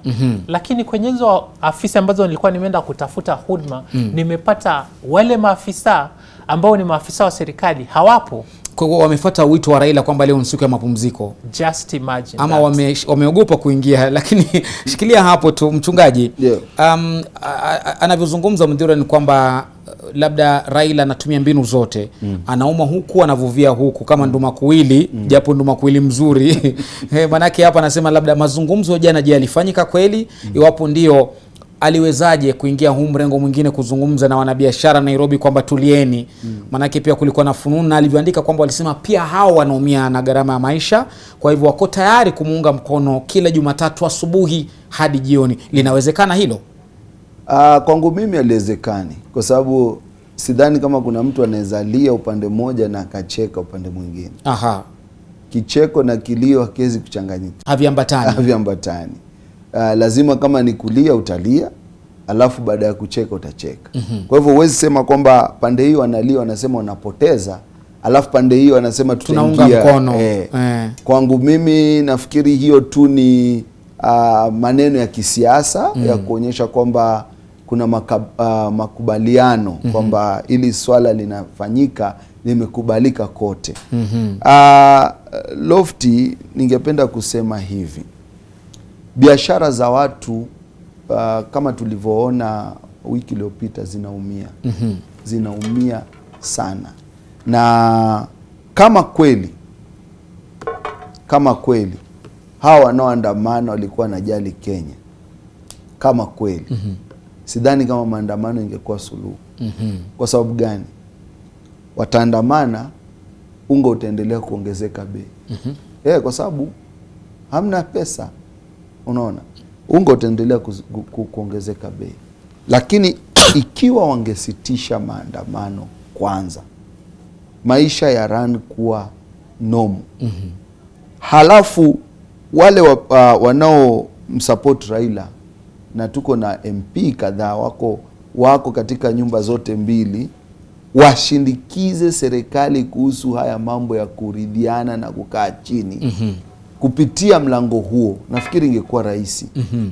Ingekuwa rahisi sana, kwa sababu pale kuna watu wanaweza piga kura, wanaweza fanya nini, ingeweza kusaidia kuliko kuingiza kila mtu katika hali hii. Na vile ndugu yangu alikuwa amesema, ukiangalia maandamano yalivyofanywa hata siku ya leo, ni sehemu kama mbili tu. Sioni kama ni sehemu ni Kenya nzima. Although kuna jamaa fulani nilisikia akiojiwa akisema hata ukiona kama tujaenda maandamano, tunaandamana ndani ya mioyo yetu. Sijui moyo. Na unaleta hoja nzuri, manake nimekuwa nikiona mitandaoni wengi wanasema pia sisi tunaunga mkono maandamano maana tumeumia. Lakini sasa hii lakini ni ya nini? Manake sijui kama inazuiliwa na mirengo ya kisiasa, ama inazuiliwa na pengine labda hisia binafsi. Kwa nini kama wanaunga mkono wa Kenya wote kama wanavyo wengine mitandaoni, basi mbona waandamane kimoyomoyo? Kwa sababu wanataka amani. Hakuna maandamano Kenya shaifanywa ya amani. Tusidanganyane. Watu wakishaingia barabarani, kuna waizi ndani, kuna wanaoandamana, kuna pickpocketer, kuna vibaka pale ndani. Wale kazi yao ni kuwashughulikia wale wanaoandamana. Wakigeuka hawana simu. Wakigeuka hawana ile shilingi waliweka haipo. Kunao wale wako pale. Kunao wale ambao wako hapo ndani wanaangalia maduka. Ni lipi tutakalo vamia. Na kunao wale hasa wamebeba maandamano ndio kweli katika mioyo yao.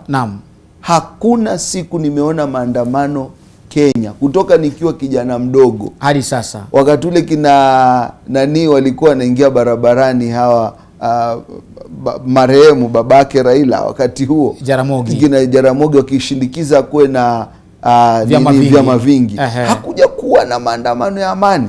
Alafu nilikuwa na jambo lingine, polisi tunakaa chini na tukiwalaumu sema polisi wao ndo wanaanzisha vita, polisi wao ndo wanafanya.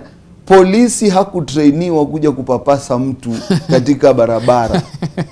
kumwambia tafadhali. Hamna. Amefunzwa vipi? Kule wakiwa katika wanafunzwa kukimbizana. Kule Kiganjo. Wanafunzwa kupiga risasi. Wanafunzwa kupiga tear gas. Sasa imefika opportunity. Huyu jamaa kutoka afunzwe hajafanya. Live. So anaamua muda ndo huu na ninakuwa backed na sheria na napigwa mawe. Na hii ndio kazi. Hii ndio kazi ninayolipwa na nilikula kiapo.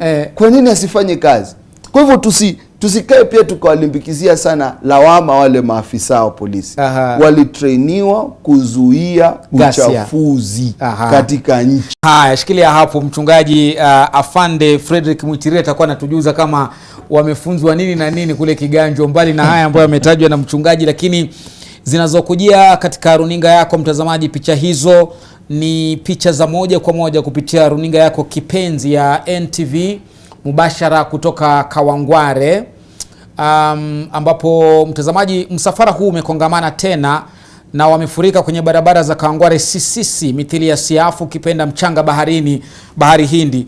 Wanaopenda kutembea katika bichi zile za Pirates wataweza kuelewa ninachozungumzia. Lakini umati huu wote umejitokeza, wengi wakiwa wanalilia njaa, wengi wanalilia kwamba hawana tena cha kujivunia, manake wanasema nchi hii haikaliki kutokana na ugumu, gharama ya maisha, si unga, si gesi, ijapo rais aliwaahidi kwamba kwenye siku kadhaa zijazo zitakuwa ni siku za heri, maana gesi watainunua, watakuwa na ijaza kuliko 300-500 hivi, kwa mujibu wa kiwanda kipya cha taifa ambacho kilifunguliwa katika eneo la Mombasa kule Changamwe. Lakini hayo yote yanawaingia baadhi ya Wakenya hawa kutoka sikio la kulia na kutoka sikio la kushoto, kumaanisha hawayaingii kabisa kwenye akili zao, wanaona ni kuhadaiwa. Na haya yote pia yanatokana kwamba wamepata mtu ambaye anawaongoza.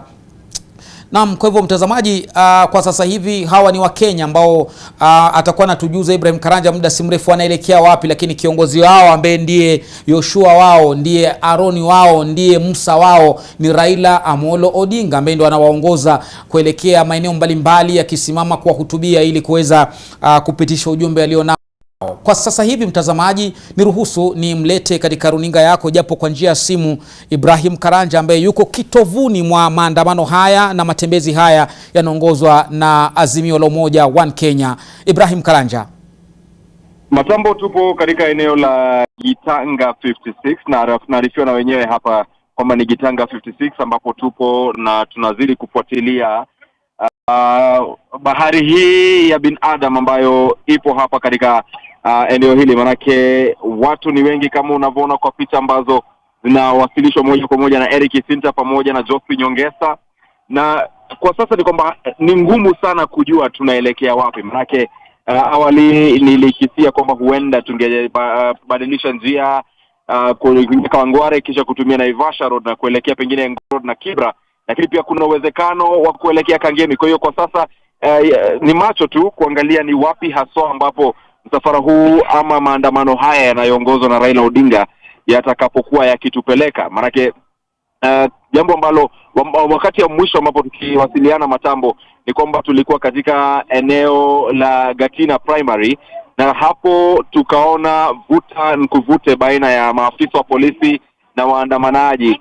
Maafisa wa polisi wametumia vitoza machozi, wametumia maji yale ambayo yanawasha, haswa maji ambayo yametumika leo hii Matambo ni maji ambayo yana rangi, nikitumia Kiingereza, rangi ya purple. Kwa hiyo ni wale ambao wanasema kwamba wanafahamu ni kwamba ni maji yaliyo na pilipili kufanya muwasho zaidi. Maana kumbuka maji ambayo kwa kawaida hutumiwa na maafisa wa polisi katika kutawanya raia ni maji ambayo yana muwasho, lakini haswa ikizingatiwa ya leo hata kuwa rangi ilikuwa imebadilishwa, huenda kuna mbinu ambayo walitumia kuzidisha muwasho wa maji hayo, na ni maji ambayo yalipia pata wanahabari ambao wapo katika msafara huu. Ni maji ambayo pia yameweza kuharibu kifaa ambacho kinatumiwa na Eric Sinta Live View, kifaa cha moja kwa moja ambacho tunakitumia, na wanahabari wengine pia ambao wameweza kuathirika na wengi wakawa ni wenye kurejea kwenye magari yao. Lakini bado tunafuatilia. Kwa sasa kama nilivyosema tuko Gitanga 56, hapa ni Kawangware katikati, na watu ambao wametoka ni wengi sana Matambo. Watu ambao mimi nikiangalia naona wana sufuria ambazo wamebeba, wengine wana mwiko, kuoneshana kwamba wanafuatilia ule mwito ambao ulitolewa na Raila Odinga kwamba kuna njaa, kwa hivyo ipo haja ya wao kuja barabarani. Raila Odinga zile nafasi ambazo ametumia za kuzungumza na raia, akisisitiza kwamba gharama ya maisha iko juu, na pia akisema kwamba ushuru ambao unatozwa wa Kenya pia ipo juu, na kwamba serikali lazima iangazie haya na kushusha.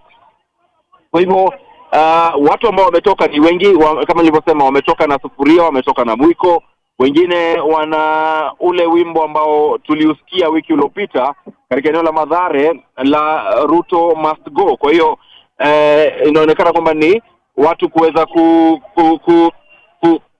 kufuata mkondo ambao tuliona wiki iliyopita. Kwa sasa naona kwamba tunapinda kulia, tulikuwa tunaelekea katika eneo la Lavington, lakini tunapinda kulia kuingia Kongo haswa.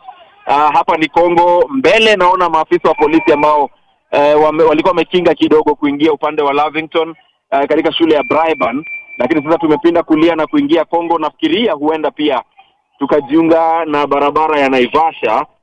Kwa hiyo huenda jinsi ambavyo nilikisia mwanzo huenda ikafanyika kwamba tuingie katika barabara ya Naivasha, tuelekea Dagoretti Kona, kisha Ngong Road na pengine kuelekea Kibra. Lakini pia ipo uwezekano kwamba tukifika katika barabara ya Naivasha tusipinde upande wa kulia, tusipinde upande wa kushoto, tupinde upande wa kulia ambao utakuwa ukitupeleka hadi katika barabara ya Waiyaki, na huenda ukatupeleka Udhiru na Kangemi. Kwa hiyo ni nafasi ambazo ama ni mojawapo ama ni baadhi ya njia ambazo Raila Odinga huenda akafuata katika maandamano haya ya leo.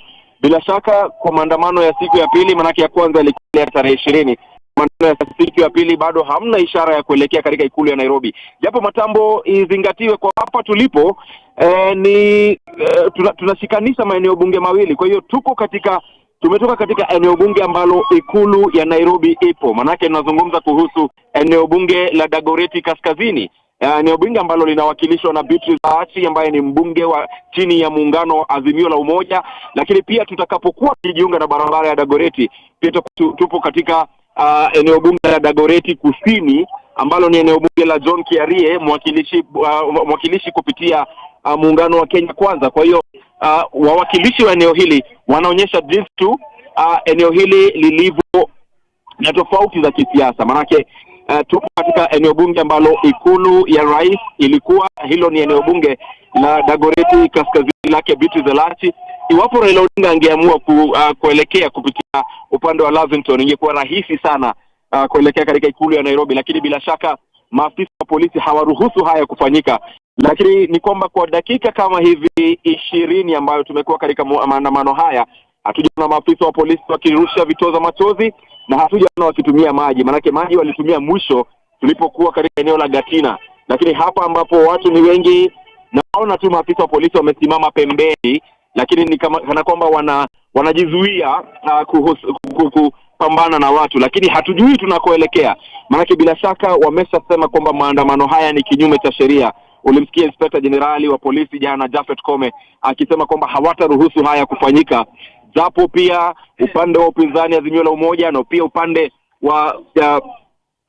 wa mashirika ya kutetea haki za kibinadamu yalikuwa yakimuuliza Japhet Kome, unapiga marufuku maandamano kama nani? Manake katiba katika kipengele cha 37 kimeweka wazi uhuru wa kufanya maandamano ya amani, kwamba kila mtu ana haki ya kukutana na pia kutembea na pia kuwasilisha malalamishi katika afisi za serikali. Kwa hiyo ni mvutano ambao bado unaendelea. Kwa hiyo kufikia sasa tupo katika eneo la Kawangware, nipo pia naye Ngina Kirori ambaye yuko upande wa pili, yupo Geoffrey Nyongesa na pia Eric Sinta ambaye yupo mbele katika gari ambalo lipo mbele ya Raila Odinga. Kwa hiyo ni picha ambazo unapata za Raila Odinga wakati ambapo anakuwa akihutubia watu. Na pia nimesikia baadhi ya watu ambao wanazungumza kuhusu kuelezea kukerwa kwao kutokana na tuliwa vitoza machozi, na ambapo mtazamaji unasikia kando na Raila Odinga. Nimeona pia gavana wameanza kukimbia nyuma ambazo zinatumika hapa na hapa Naivasha. Iwapo sijakosea, tumepinda kushoto, kumaanisha kwamba sasa tunaelekea katika upande wa Dagoretti Kona, na huenda pia tukajiunga na barabara ya Ngong, na huenda pia kama nilivyokisia kwamba iwapo utajiunga na barabara ya Ngong, pia msafara wa kuelekea, iwapo Raila Odinga atataka kuelekea, ni rahisi sana. Kumbuka kwamba maeneo bunge katika kaunti ya Nairobi 17 yamegawanyishwa katikati kisiasa. Manake wabunge nusu ni wa upande wa Kenya Kwanza, nusu wengine ni wa upande wa Azimio la Umoja. Kwa hiyo kila tunapoelekea katika upande fulani, tupo katika eneo bunge ambalo wakilishi upande mmoja wa kisiasa. Kwa sasa tupo Dagoretti Kusini. Eneo hili linawakilishwa na John Kiarie KJ ambaye ni Kenya Kwanza, lakini ambapo tumetoka ni katika bunge la Dagoretti Kaskazini ambapo linawakilishwa na Beatrice Elachi ambaye ni wa Azimio la Umoja. Iwapo tutaelekea katika barabara ya Ngong, basi kidogo tutakuwa katika eneo bunge la Jalango na pia katika eneo bunge la Kibra ambalo ni eneo bunge ambalo lipo chini ya Azimio la Umoja. Kwa hiyo ndio hali ilivyo kisiasa kwa sasa, ama hali ilivyo Mwatambo wanasema wenyewe kwamba kwa ground ndivyo hali ilivyo. Sisi bado tutazidi kufuatilia, ambao unaongozwa na watu wanaotembea kwa miguu, halafu unafuatwa na magari ya viongozi. Pia upande wa nyuma pia ni wanatembea kwa miguu. Biashara zimefungwa katika eneo hili, watu wa biashara wamejiondoa kutoka kwa biashara zao. Pengine pia kwa hofu kuna watu ambao huenda wakatumia nafasi hii kueleza makosa kama pengine kuvamia ama mambo kama hayo. Lakini kufikia sasa yale ambayo mimi nimeona ni kwamba wakazi wa hapa wanatembea za Raila Odinga katika msafara huu. Amesema kwamba ni maandamano ambayo yatakuwa yanafanyika kila Jumatatu na kila Alhamis, na leo hii ni Jumatatu. Wiki hii tunatarajia maandamano mengine pia siku ya Alhamis. Kwa hiyo pia kuna wale ambao wanazungumza kuhusu haya, manake awali lengo la Raila Odinga lilikuwa kuelekea ikulu ya Nairobi, lakini wiki ikulu ya Nairobi wiki hii hatujui iwapo watafanikisha lengo hilo, lakini ikizingatiwa kwamba biashara zimesimamishwa, kufaulu ama kufeli kwa maandamano haya yanategemea na darubini ambayo unataka kuiangalia. Wenda wakasema kwamba hayana mafanikio, lakini wanaazimio watasema kwamba kuna mafanikio, manake raia wametoka nje, raia wamezungumza kuhusu gharama ya maisha, ni kipi ambacho wanahitaji kutoka kwa serikali hii. Tunapozungumza na mtazamaji, tunamkumbusha sababu haswa za Raila Odinga kuelekea mitaani. Manake alianza tarehe 7 mwezi Disemba, wakati ambapo alifanya mkutano katika uwanja wa Kamkunji, aliposema kwamba hatambui uongozi kwa makamishna wanne wa IEBC. Lakini baada ya muda swala hili limebadilika hadi ikawa gharama ya maisha, hadi ikawa kufunguliwa kwa sava za IEBC, na pia kusimamishwa kwa uteuzi wa makamishna wa IEBC. Maana anasema kwamba jopo la uteuzi wa makamishna ni jopo ambalo halijabuniwa sawa. Kwa hiyo serikali na Rais William Ruto wa makamishna ambao yeye mwenyewe atawapendelea. Kwa hiyo ndio baadhi ya mapambano ambayo Odinga katika maandamano haya, na alipokuwa akitoa makataa alitoa sababu kadhaa ya kwamba ni kwa nini watakuwa wakielekea katika mitaa, akisema kwamba serikali ama Rais Ruto lazima awe akiangazia masuala mawili matatu, lakini katika siku 14 masuala hayo hayakuwa yamezingatiwa, na ndipo tukaona kwamba Raila Odinga akaweza kuzindua ile Movement for the Defense of Democracy MD, ambao wapo wengi sana. Ukiona haya kuna vijana ambao wamevalia sare hizo za MDD ambazo wakati huo zilihusishwa na maandamano haya Raila Odinga. Tunakamilisha Naivasha Road ama bado tupo katika Naivasha Road, lakini tunaelekea katika barabara ya Ngong, na nikirejelea tena tupo eneo bunge la Dagoretti Kusini. Tukijiunga na barabara ya Ngong, iwapo tutapinda kushoto inamaanisha kwamba huenda, manake, na iwapo tutajipinda kulia inamaanisha kwamba tunaelekea katika eneo la Karen. Kwa hiyo tunaangalia tu, sisi hatujui, sisi na kumletea mtazamaji wetu moja kwa moja. Lakini sasa tupo katika barabara ya Naivasha, tunaelekea katika barabara ya Ngong. Barabara hii ya Naivasha ikiwa katika eneo bunge la Dagoretti Kusini, barabara ya Ngong ambayo huenda ikatuelekeza katika mawili, eneo bunge la Lang'ata ambalo ni lake Felix Jalango ambaye tayari alishamuasi Raila Odinga, na pia huenda tukafika katika fulani na tupinde kulia na kuelekea katika eneo bunge la Kibra. Kwa hiyo hatujui haswa tunaelekea wapi kufikia sasa, lakini matumbo tupo gangari. Ni kikosi cha watu 4 kwa sasa, wengi zaidi kutoka tu dada zetu kutoka gazeti la Nation na pia mitandao yote ya kampuni Nation Media Group ambao wamejatiti kuhakikisha kwamba mtazamaji anapata taarifa hii kwa njia ambayo sisi tu ndio tutaweza kumletea, manake sisi unafanyika na pia bado tunapiga sasa kauli zote ambazo zinatolewa na wanasiasa kutoka pande zote. Kwa hiyo msafara bado unaendelea. Matambo. Asante sana mwenzangu Ibrahim Karanja kwa kutupatia ufahafu, uketo, utendeti kwenye taarifa hiyo. Alivyotujuza ni kwamba kila wanapoelekea ni pahali ambapo ingekuwa ni heri, basi ingekuwa ni watu wa pande mbili za siasa katika maeneo bunge yale 17, eneo la Westlands, akagusia Dagoreti kaskazini ambapo ni kwa Beatrice Elachi, Dagoreti kusini kwa John Kiare KJ, Langata, Kibra, Roysambu, Kasarani, Ruaraka, Embakasi kusini ambapo hatujaona kama shiriki kwa yaona Kamkunji walipitia Jumatatu iliyopita. Ni eneo baba na uungwaji mkono mkubwa hawajafika, lakini tumeona vurumai kule na puruku kuchanika eneo la Mathare. Na mtazamaji, tunavyotarajia hivi sasa ni kwamba huenda msafara huu kama alivyotaja kutoka barabara ya Naivasha, iwapo utaingia katika barabara ya Ngong na kuweza kupinda kushoto ukiwa unatoka jijini kuelekea naingia kushoto kuingia Kibra. Na ingia picha ambayo nakutorea hapo mtazamaji ni kwamba huenda wa Raila Odinga pamoja na vijana hawa, hatujui kutakuwa na makabiliano ya aina gani, lakini ndio picha labda tunaipigia darubini kuona itakuwaje na maafisa wa polisi hao watajiandaa namna gani, pengine kwa ruhusu waingie Kibera iwapo wanaelekea pale ama wa hatua gani. Naam. Pengine tunatarajia kilele cha aina gani bwana Mudhiora, manake yaelekea 11:30 12 walikuwa wametawanyika, kila mtu amefuata shughuli zake. Rai kwamba Alhamisi wajitokeze tena ambavyo wamejitokeza leo, na wale ambao wakupata fursa wafanye hivyo pia. Sidhani kubwa ni kuvuruga shughuli za kawaida za Wakenya za kiuchumi. Manake hicho ni kitu kimoja wanafaulu sana, amri ya wanaoandamana. Naam. Pia kuna wale ambao ingawa hawana uwezo wa kujitokeza kwenye maandamano wanayaunga mkono. Naam. Hasa unakuta ni watu ambao pengine kama ya maandamano muhimu ambayo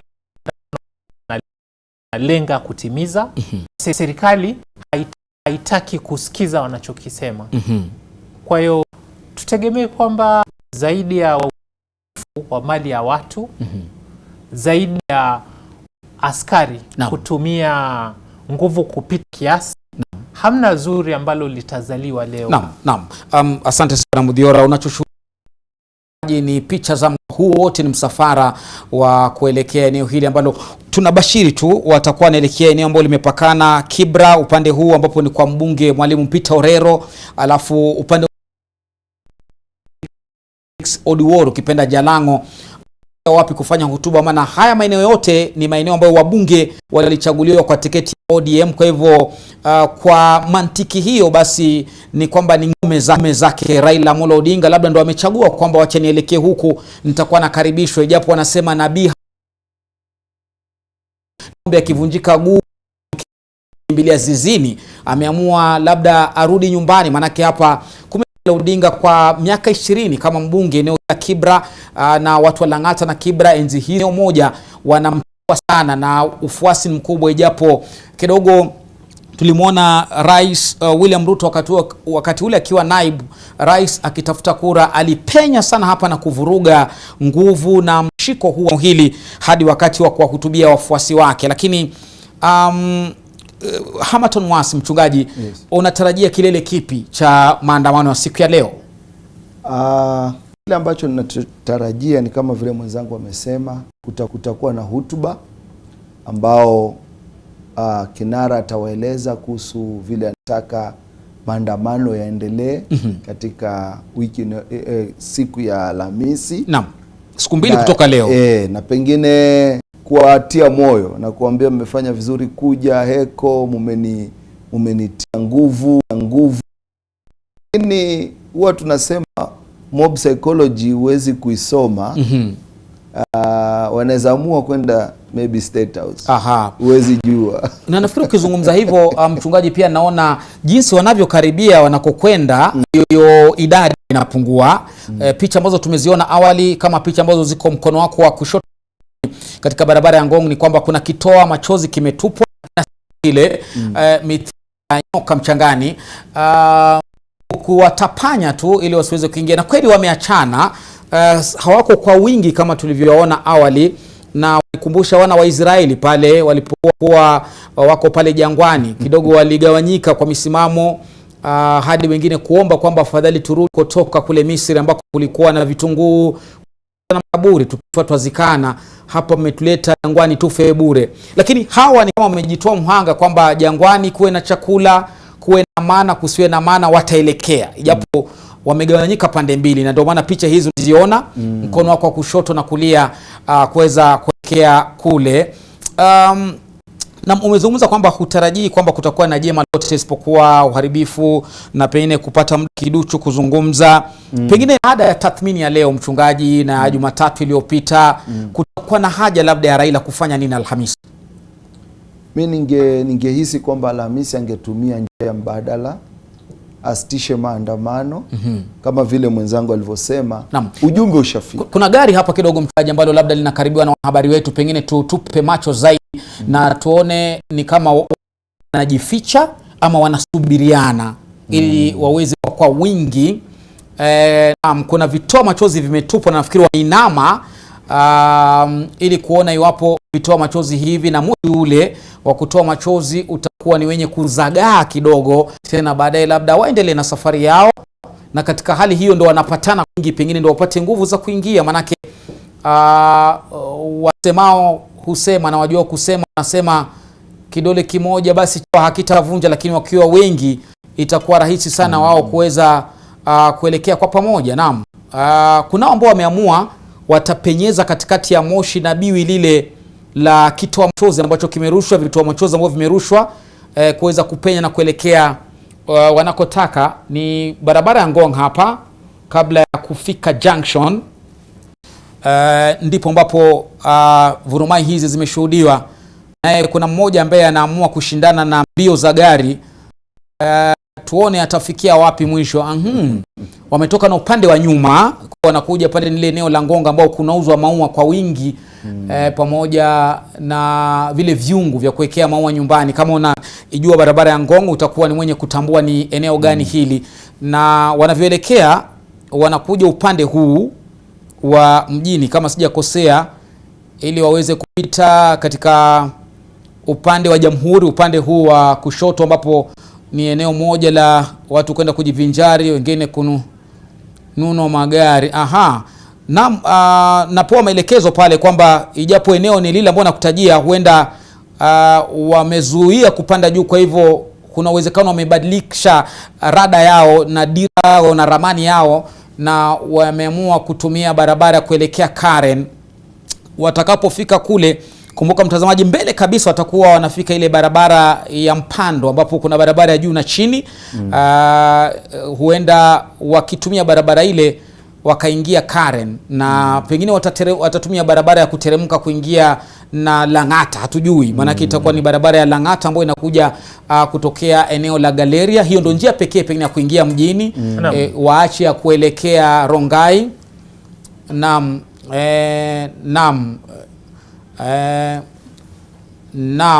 Barabara ya Karen hadi kama unavyoifahamu, huenda wakawa watapitia barabara ile waweze kuingia Kibera kwa mlango wa nyuma. Wakifika pale, kama nilivyokujuzeni, huenda kwa kuna ufuasi mkubwa zaidi. Kuna watu ambao wamewasubiri na kufanya maandalizi, si ya chakula na mlo, manake hapa hata hapaliki, hata ukapewa chakula hakita kuenda vizuri, lakini wamejiandaa tu kuwapokea ili waweze kuelekea. Naam, mwanahabari wetu Ibrahim Karanja yuko kule, kwa hivyo tukimpata tutakuwa natujuza haswa ni eneo gani walilofika hili. Lakini kwa macho yangu inaonekana wanaelekea eneo la Karen, manake kuteremka na barabara ya kuja junction nilivyokuwa nimekujuza awali haikuwawia rahisi, imewawia vigumu, na ndio maana wakabadilisha rada na wakapiga kitu kinachoitwa abautani. Wanasubiriana tena pale. Kwa hivyo wanapoendelea kusubiriana, mchungaji, kuna hoja ulikuwa unatoa nikakukata kalima ya kwamba pengine tathmini yake itakuwa ni gani Raila Amolo Odinga baada kushuhudia cha leo na cha juzi. Mimi ningefikiria kwamba ange tuliza boli. Alafu ayagawanye yale makusudi ya maandamano haya.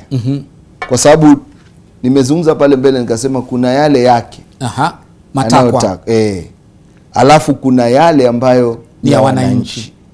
Ayagawanye vizuri, ashindikize serikali, aseme mimi naanzia na haya kwangu, ili waweze kumpatia sikio na waone kama wanaweza kaa kusikizana. Haya ya gharama ya maisha lofty, ni sisi sote wa Kenya tuwe na amani, ndio tutaweza kuyatimiza. Maana kila mtu ataenda kazini, wakulima shamba wataenda walime shamba, na rais atafanya vile wanataka kufanya kama serikali ili kupunguza gharama ya maisha. Lakini kuingia katika hali ya kukimbizana vile hatutaweza kama taifa. Kwa hivyo yeye ayaweke kando yale mambo ambayo yuko nayo, aseme mimi nataka kuanzia hii hii, tunataka server ifunguliwe, hii tunataka IBC, hii tunataka nini, ionekane inawezekana. Je, kisheria inawezekana? Kama kisheria iwezekani, na mimi ni kiongozi ambaye ninayesema kwamba ninaheshimu katiba, basi nijue kwamba hii haiwezekani. Kweli. Tuangalie kile kinachowezekana kwa Wakenya. Unaona? Lakini ukiwa unashindikiza vitu alafu wewe mwenyewe unajua kwamba kikatiba haviwezekani. Na wacha nipate vitu hivi kupitia bunge la wananchi. Kuwaweka barabarani. Kwa ufupi, mchungaji, unasema Raila anajichanganya. Naona hapo kuna kujichanganya. Kwa hivyo ajue anachohitaji kwa wakati gani na kwa nini. Unamuunga mkono mchungaji Bwana Mudhiora? Nafikiri amestaja kitu muhimu sana. Mimi naona mchungaji aitwe Ikuluni kuwapatanisha wawili, maana ni kama suluhu analo. Naunga mkono hilo, manake ameng'amua kinachoendelea. Tizama kwa mfano msafara tunaoangalia. Hawa jamaa hawakutaja watanzia wapi leo. Tumekutana tu na picha za Raila Odinga yuko Kawangware. Hatujui mpango mbeleni ulikuwa. Kwa hivyo isingekuwa wanahabari hatungejua wako wapi kwa sasa. Ndio hivyo. Mpaka sasa karibu siku inaisha, hatujui wanaelekea wapi. Sasa wewe niambie, ikiwa huu ni kiongozi ambaye hasa anawatakia Wakenya mema, mbona anafanya mambo kwa njia kama hii? Lakini Bwana Mudhiora, pengine hapo nikukate kidogo. Ile notisi ya Jumatatu iliyopita ilikuwa imeelekeza watafanya nini? Manake hata katika ratiba yao waliotoa kwa vyombo vya habari walikuwa na kongamana KICC, tena ilikuwa lengo ni kuelekea moja kwa moja hadi wapi? Ikuluni, kupeleka matakwa yao. Sasa pengine baada ya kuvurugwa ndio inabidi sasa watumie njia zote angalau wapitisha ujumbe kwa Wakenya. Lakini awali walikuwa na ramani yao. Awali umetaja kwamba walikuwa na ramani. Lakini hata kama mipango yao ilivurugwa, haina maana kwamba sasa hawana fursa ya kutumia njia nyingine ambayo bado ni halali na pia salama. Unaona kwa mfano wako barabarani, kuna wale wanakimbia, kuna wale wanatumia pikipiki, kuna magari. Hii ni kuhatarisha maisha ya raia. Na shangao wamekutana vipi? Manake kuna wakati walikuwa wameachana, na hili gari tunalolitazama KCH linaendelea likiharibika. Kuna wakati lilikuwa limegongwa na jiwe pale chini, shimo moja. Kwa sasa hivi kuna kile chepeo pale juu ambacho kina kinga labda mvua kuingia kwenye kioo, pia kimeanza kuinama, kimeanza kutebwereka. Kwa hivyo ni uharibifu unaozungumzia kwamba unaendelea. Kuna wakati waliachana tukashuhudia magari peke yake. Sielewi ni muujiza gani umefanyika, wamepatana tena na hawa wafuasi wao. Alafu kile kitu ambacho kinafanyika pale, na sijui kama viongozi wanaona, hawa wananchi wanawafuata kwa miguu, wanakimbia. Nao viongozi, angalia mahali walikotoka, watarudi vipi? Kutoka Kongo, watarudi vipi? Pili, askari wao hawakimbii, wametulia.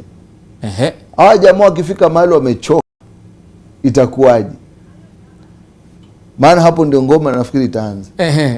Maana askari wamekaa tu mahali wametulia. Naam. Wanangoja tu, wanaona hawa jamaa vile wanavyokimbia watachoka. Vitakuaje? Kwa hivyo vile mwenzangu anasema ni kweli, kuwe na mpangilio. Walipeana ramani, imeshindikana, tufanye nini? Tuahirishe, twende tupange vizuri. Naam. Ili tufanye tena Alhamisi. Naam. Lakini sasa kukimbia vile, wanakimbia, wanapiga hivi, wakifika wanakuta mlango umefungwa, wanageuka, wanarudi huku, hata magari yataisha mafuta. Alafu vitakuwaje? Lofty, Kenya ni taifa linaloongozwa na sheria. Na kuna tamaduni na utaratibu ambao unapaswa kufuatwa. Mimi ningeomba kwamba baada ya hizi purukushani za leo, waende waketi, waweke mikakati kabambe ambavyo maandamano yafuatayo wanaazimiwa wakae. Naam. Watathmini kilichofanyika leo na juzi. Ndio. Wapange upya kabisa. Ili wasiipe serikali fursa na sababu za kuwazuia kufanya maandamano. Sababu zao zinakubalika. Kwa mfano nimetaja kwamba wakitoa ilani muda unaopaswa, hata waniite mimi, tajitolea nichukue nipeleke kwa yule OCS wa eneo langu la Mudangari, nimwambie kwamba Alhamisi tutakuwa na maandamano ama Jumatatu tutakuwa na maandamano. Tufanye hivyo Kenya nzima. Nafikiri sauti yetu itasikika zaidi. Manake Wakenya wanachoitisha ni kitu ambacho serikali yetu inaweza ikatupa. Tunasema tunahitaji ile ruzuku ilikuwa kwenye mafuta, irudishwe. Bei ya mafuta itashuka na zaidi ya shilingi 20. Naona bwana msafara ni kama umeshika kasi tena. Na wanakwenda katika ile mbio ya awali ambayo tulikuwa tunaishuhudia wakiimba nyimbo zao za Mwikulu na kadhalika na kadhalika. Tutakuwa tunakujuza muda si mrefu iwapo kwa sasa wamefika wapi, wanaelekea wapi, na pia tukupatie labda ubashiri wetu wa mbele. Tunatarajia watakuwa wanakwenda kukongamana wapi zaidi, lakini ndicho unachokishuhudia, msafara wa Raila Amolo Odinga pamoja na kikosi kizima cha timu Azimio. Awali kulikuwa na Martha Karua ambaye walikuwa pamoja, kulikuwa na vile vile George Wajakoya, kiongozi wa chama cha Roots Party, sijui kama chama bado kipo ama kilimezwa na Azimio na ODM, lakini alikuwepo pale, pamoja na seneta wa Nairobi Edwin Sifuna pia alikuwepo. James Orengo, seneta wa Siaya, pia ameonekana katika msafara huu, miongoni mwa viongozi wengine wengi ambao wamejitoa kwa hali na mali kushiriki maandamano haya ambayo yanachukua mkondo tofauti na kujibadilisha kama kinyonga kila dakika. Tukitarajia yanachukua mkondo huu, baada ya dakika 15 yanachukua mkondo huu, lakini sisi letu ni kukuletea kinachoendelea kama kilivyo. Na awali tumepoteza picha zetu za moja kwa moja, na tulikuwa na tatizo ambapo mashine yetu moja ya upeperushaji imeweza kumwagiwa maji ile ya mwasho na kuweza kuharibika papo hapo. Tumetafuta njia mbadala kukuletea picha hizi, lakini kilichoshuhudiwa kilikuwa hicho. Na vile vile gari la mwanahabari wetu Brian Mshiri ambaye alikuwa anatumia likimbeba kuelekea kupeperushia picha hizi za moja kwa moja pia limevunjwa kioo katika eneo moja, na ndio baadhi ya gharama ambazo wanahabari wanalipa siku ya leo ili kuweza kuletea picha hizi ambazo si rahisi, na tunawapa kongole zaidi wanahabari wetu ambao wamejitoa mhanga kuweza kufuatana na msafara huu ili kusiwe na chochote ambacho kitatokea bila kuripotiwa. Akina Ibrahim Karanja, akina Brian Mshiri, akina Brian Obuya, akina Ngina Kirori pamoja na wapigia picha wao, akina Isinta, akina Mulama, ambao wote wako katika maeneo mbalimbali kuweza kukunasia picha hizi. Awali tumekuwa na kina Duncan Haembo ambao pia walikuwa katikati ya jiji kuangalia, pamoja na kina Helen Aura eneo la kuingia Ikulu, barabara za kuingia Ikulu zinapitika namna gani. Na hizo ndo picha ambazo zinakujia studioni. Niko na wachambuzi wangu ambao tumekuja hapa kujadili uwezekano wa amani kupatikana, itatumika njia gani. Mudhiora Kariara ambaye aliwania urais na ako tayari, anasema misimamo yake ni hoja za haja ambazo haziegemei upande wowote, lakini anaomba huku na huku, akielewana basi mambo yatakuwa sawa. Pamoja na mchungaji Hamaton Mwasi wa Life Outreach Church Athiriva, pia tuko naye, anazungumza kwa kauli ya viongozi wa dini ambao wamekashifiwa vikali na naibu rais William Ruto, naibu rais Rigathi Gachagua kunradhi, akisema kwamba wanapeleka ujumbe usiostahili kwao, kwamba wakae chini na Raila ambaye kwao wao ni tapeli wa kisiasa anayeleta uharibifu katika taifa hili ili atafutwe kama ilivyofanyika katika enzi zilizopita. Mchungaji, hata tapeli anafaa kusamehewa. Hata tapeli pia anahitaji msamaha. Lakini Raila Odinga sio tapeli. Chaguzi ambazo tumekuwa tunafanya Kenya hazijakuwa zinatoa haki kwa wote, awe ni mpiga kura au wale ambao wanawania nyadhifa ambazo zipo katika hizo chaguzi. Kwa hiyo swala la kutaja kwamba fulani ni tapeli au fulani ni msafi kama pamba ama mnafiki wa kisiasa, hilo tusililete kwa sasa. Manake ukiangalia Rigathi alichozungumza ni kwamba anahisi kuna unafiki mkubwa sana. Iwapo unapenda wa Kenya, unapenda kusiwe na njaa, kuwe na amani, kwa nini uandae maandamano ili utafutwe? Ni kwa sababu zile njia ambazo zipo kwa huo mchakato zimetekwa. Zote zimetekwa.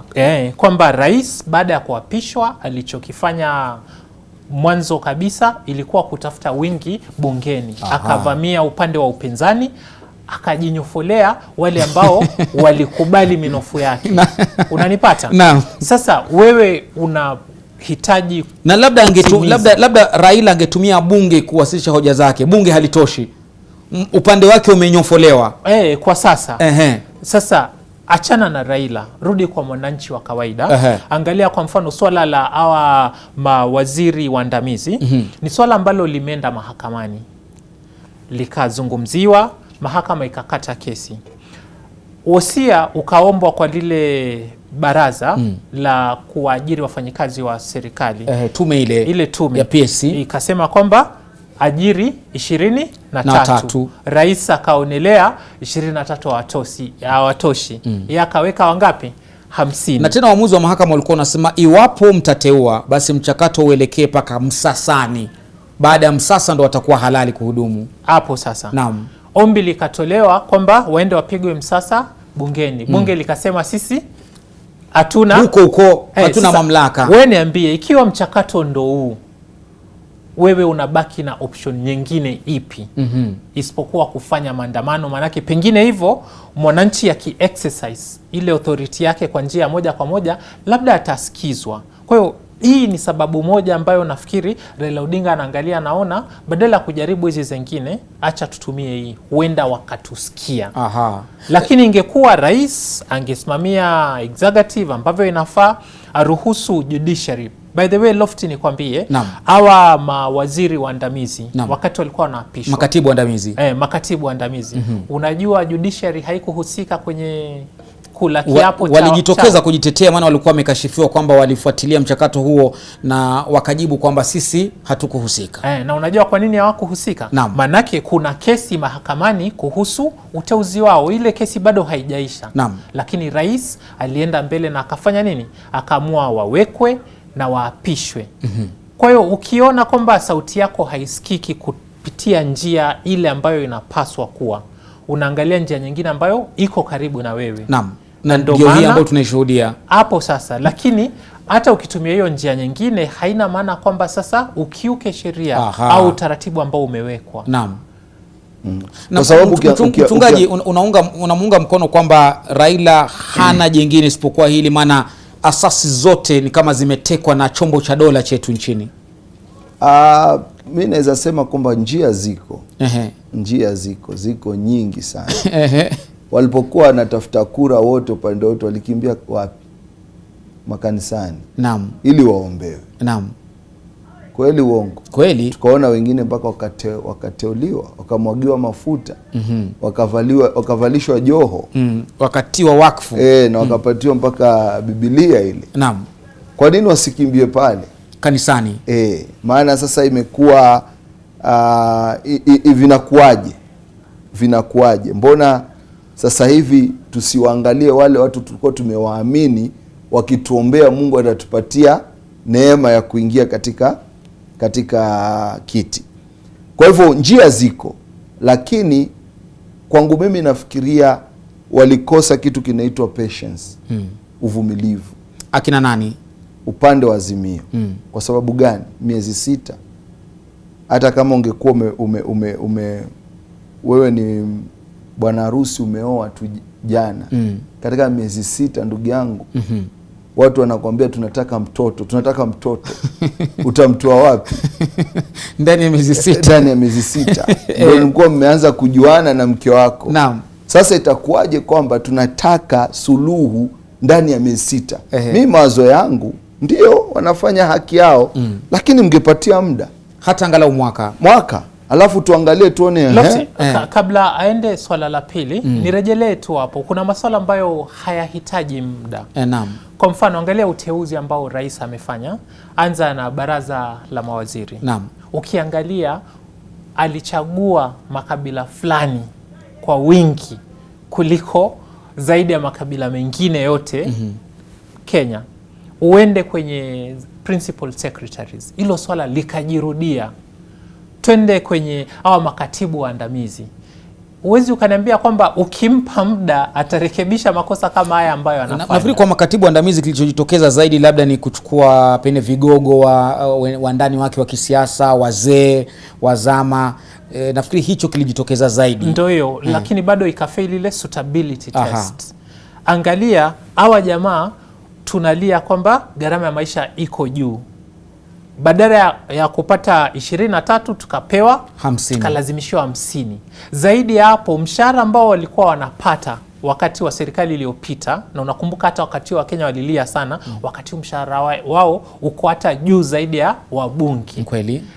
Tukiendelea kuwapa fursa hawa jamaa ambao wako ofisini, watazidi kuboronga. Na gharama inakuja kwa nani? Kwetu sisi wananchi. Naona ni kama Mudhora ni wale ambao wanaandamana kimoyomoyo. Huyu nafikiri natetea hali kama ilivyo.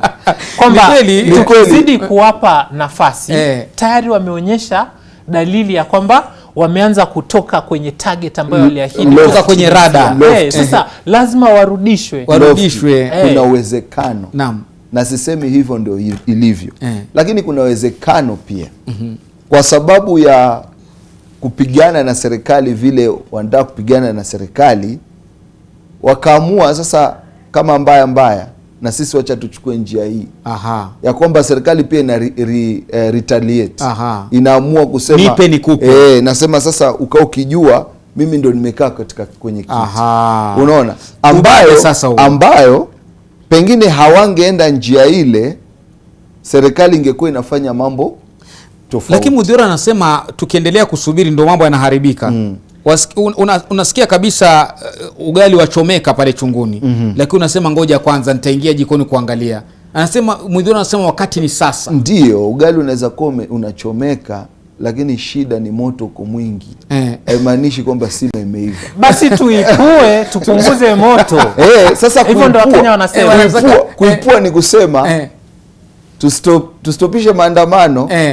Tuanze kuchallenge hivi vitu vya sawa. Hivi ambavyo tunavyovizungumzia. Mimi ninavyosikia tu kwa sauti kubwa. Ndio kunatajwa, angalia wale watu wameteuliwa 50. Ni sawa. Lakini ninachosikia kikubwa zaidi, uchaguzi. Mbona hivi? Mbona, lakini hii ingine inakuja tu ni kama inagusishwa pale. Inatolewa pale. Alafu katika nchi hii tulivyosema hapo mbeleni na mwenzangu, tuko na sheria. Kuna vikundi tofauti. Kuna vikundi vile vya wanasheria ambao wanaweza enda wa challenge kitu kama hicho. Chama cha wanasheria, chama cha wanasheria waenda wa challenge kitu kama hicho. Tuko na vile vikundi ambavyo tuna vita vya human rights. Wako na uwezo wa kufanya vitu kama hivyo. Na ikiwa watafuata sheria, na kweli rais alichukua kiapo cha kuchunga sheria, atashuka chini na afanye kile ambacho ni sawa. Lakini tukisema kwamba tunaenda maandamano ndio hiki kisi, naona kama ugali utakaa sana kwenye moto. Utateketea. Na sisi tutakosa ugali sote. Ugali utaungua hadi uteketee. Tutakosa sote. Manake hapa ninachokiona ni kile kisa cha ukimwaga mboga na mimi namwaga ugali. Sote tulale njaa. Anayeumia ni mwananchi wa kawaida. Anayeumia ni mimi na wewe. Unaona? Hawa viongozi kama inavyosemekana, sijui uasilia wake ama ukweli wake, ni kwamba jioni wanaongea. Ambaye leo yenyewe umenijaribu. Umeninyoroa. Leo yenyewe umenijaribu. Leo umemobilize leo. Lakini unaonaje na mimi? Unaona, pengine wao wanaongea. Lakini sisi tunakwamba tunang'ang'ana na hao watu. Tunaokimbizana, tunajitolea katika kila hali. Lakini wao maisha yao yanaendelea. Kweli. So sisi wa Kenya kwanza yale maandamano tungeageuza yawe maandamano ya kuwashurutisha wakutane. Kabisa. Hamaton Mwasi huyo mchungaji akizungumza kuhusu suluhu zilizopo, na mojawapo pia ni nyie wachungaji mnasemekana kwamba wakati wa kampeni mlikwenda sebule moja na waliokuwa natafuta kura, mkaramba vidole, mkarambishwa ukwaju. Sasa wanasema hamna mamlaka tena. Utakuwa unatujibu kama bado mamlaka mnayo ama ni viongozi wapi hawali. Kabla kuja mchungaji, ngoja kwanza twende kule kwenye msafara wa Raila Odinga. Ibrahim Karanja bado anafuatilia msafara huu. Karanja, pengine utupashe kwa sasa, maana sisi tumepoteza rada na ramani. Utuambie, tumeona pia kuna ndege aina helicopter upande mwingine kule inazurura juu angani kuangalia labda ni usalama, lakini wewe tuambie, maana uko pale, ni kipi kinachoendelea haswa? Mmefika wapi Karanja? Masambo, mnapopoteza rada ni jukumu letu hapa kukurejesha mahali ambapo tupo, na kwa sasa ni kwamba Raila Odinga amepata mafanikio ya kuingia katika eneo bunge la Kibra. Manake kwa sasa tupo katika daraja katika barabara inaitwa Kibera Drive. Iwapo umefika katika uwanja wa maonesho ya Jamhuri, bila shaka unajua barabara hiyo ambayo inaingia Kibra, wenyewe wazao kutokea upande wa nyuma, inaitwa Kibera Drive, na kuna daraja fulani hapa ambayo inatenga uwanja huo wa maonesho na maeneo ya Kibra kwenyewe. Na kwa sasa tupo katika daraja hilo, na upande wa pili naona umati ambao ni wa wana Kibra ambao wanamsubiri Raila Odinga. Kwa hiyo kufikia sasa Raila Odinga amefika katika wanasema kwa kimombo bedroom yake ya kisiasa, na tukiwa hapa tunakisikia kwamba iwapo atakuwa akizungumza na watu, basi huenda akaelekeza mkutano huu katika uwanja wa Kamkunji, ama ajaribu tena kutoka Kibra kupitia upande wa pili na kuelekea pengine tena kuona iwapo atajiunga na barabara ya Ngong. Lakini ni kwamba tulipokuwa mwisho tulipozungumza tulikuwa katika barabara ya Naivasha, na mwenyewe nilikisia kwamba wakati ambapo tungefika katika mapatano ya barabara ya Naivasha na barabara ya Ngong, kwamba tungepinda kushoto tuelekea kupitia Junction, alafu tupitie Adams, tupinde kulia na kuingia katika upande wa Kibra. Lakini tulipata polisi wengi sana katika mapatano hayo, na walikuwa wamefunga upande wa kuelekea Junction Mall na pia upande wa kuelekea Adams, ama niseme tu walikuwa wamefunga barabara ya Ngong kupitia upande wa kuelekea katikati mwa jiji. Ikatulazimu tupinde kulia. Kwa hivyo kwa muda mfupi pia tukawa tunaelekea Ngong Road kuelekea ni kama tunakwenda upande wa Karen, lakini tulipofika pale Ngong Resco tukapinda kushoto na kuingia katika barabara hii ya Kibera Drive, na sasa tumerejea sasa mahali ambapo nafikiria ndio ilikuwa lengo kutoka mwanzoni kuja, ni katika eneo bunge la Kibra, eneo bunge ambalo lina mwakilishi wa Azimio la Umoja. Ni eneo bunge ambalo liliwahi kuwakilishwa bungeni na Raila Odinga mwenyewe wakati ambapo lilikuwa chini ya Lang'ata. Kumbuka kwamba Lang'ata na Kibra zilikuwa chini ya eneo bunge moja. Kwa hiyo kwa miaka mingi sana Raila Odinga alikuwa mbunge wa Lang'ata, alikuwa akiwakilisha eneo hili la Kibra. Kwa hiyo inaashiria pia mapenzi ambayo huenda akawa nayo kutoka kwa watu hapa, na ndio maana kwa upande fulani naona watu ambao wametoka kutoka kwa nyumba zao, wengi wakimshangilia, wengi wakishangilia msafara huu wa Azimio la Umoja, ambao ni msafara ama ni maandamano dhidi ya serikali yake Rais William Ruto. Wameita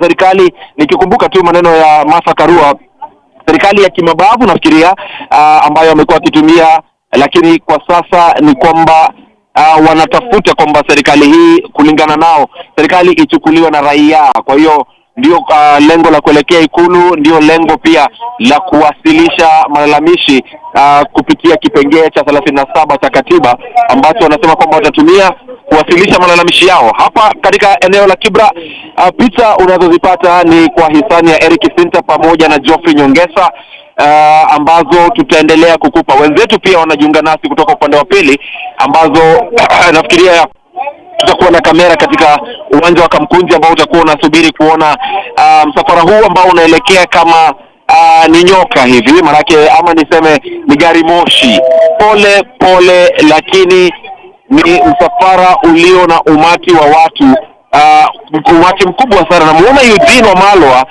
yupo juu ya gari pamoja na Professor George Wajakoya, kisha nyuma yake katika gari ambalo lipo nyuma yake ni mbunge wa Roraka TJ Kajwang, na upande wao wa kulia ni seneta wa Nairobi Edwin Sifuna, na viongozi ni wengi ambao wametapakaa katika msafara huu. Wengine wako mbele, wengine wako nyuma. Sijamuona Kalonzo Musyoka leo hii, lakini ukikumbuka kwamba jana walipokuwa wameelekea katika kanisa, Raila Odinga alisema kwamba Kalonzo Musyoka alipata msiba. Kwa hiyo nafikiria ndio sababu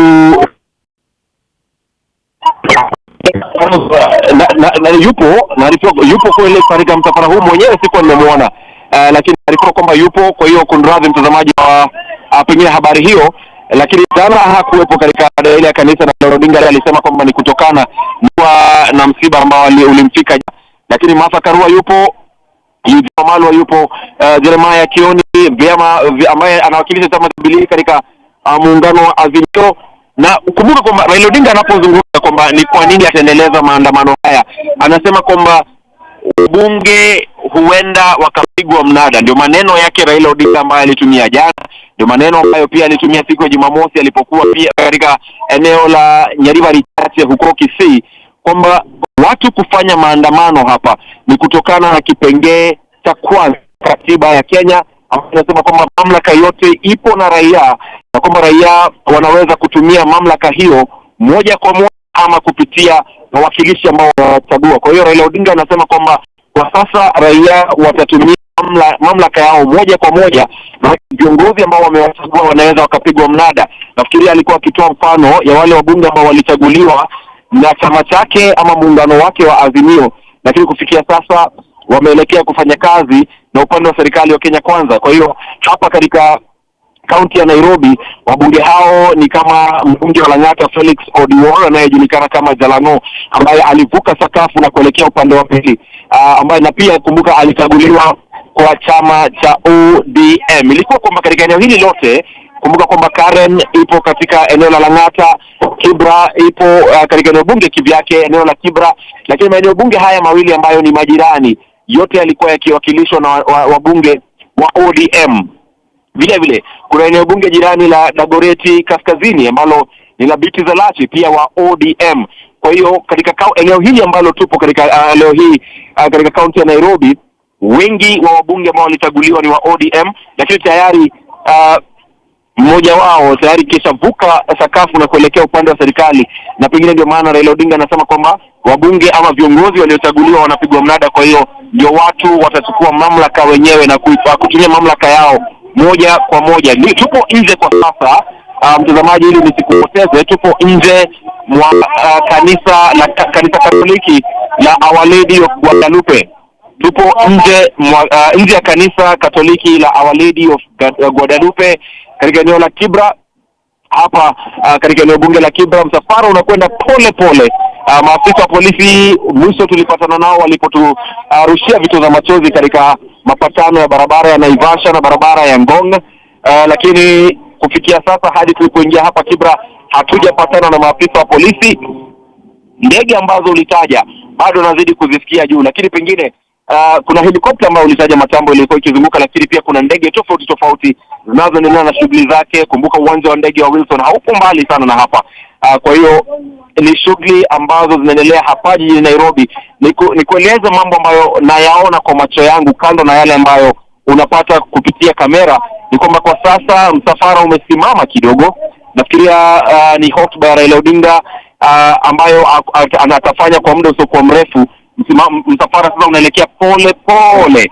Ukiingia Kibra, naona watu ambao wako hapa, kuna watu wazima, naona watoto wadogo ambao pia wako hapa, naona kina mama, vijana.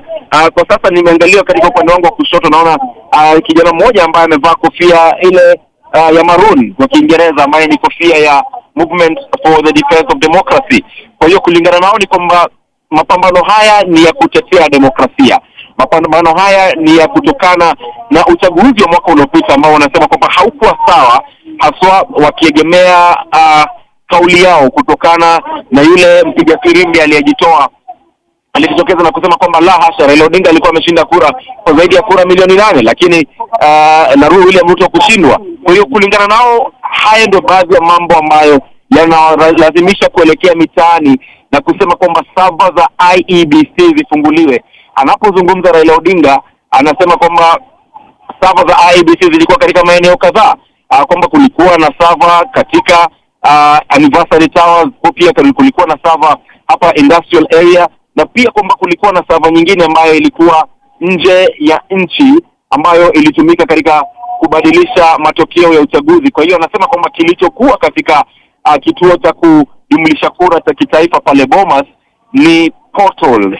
Hii ni kauli ya Raila Odinga, si kauli yangu mwenyewe, kwamba kilichokuwa pale Bomas ni portal, ila server za IEBC zilikuwa katika maeneo tofauti, moja ikiwepo Anniversary Towers, server nyingine ikiwepo katika eneo la industrial area, server nyingine pia zikiwa nje ya nchi katika zile nchi ambazo walitoka wale kina Jose Carmago na watu kama hao. Kwa hiyo anasema kwamba server hizi zifunguliwe ili ukweli kuhusu uchaguzi ujulikane.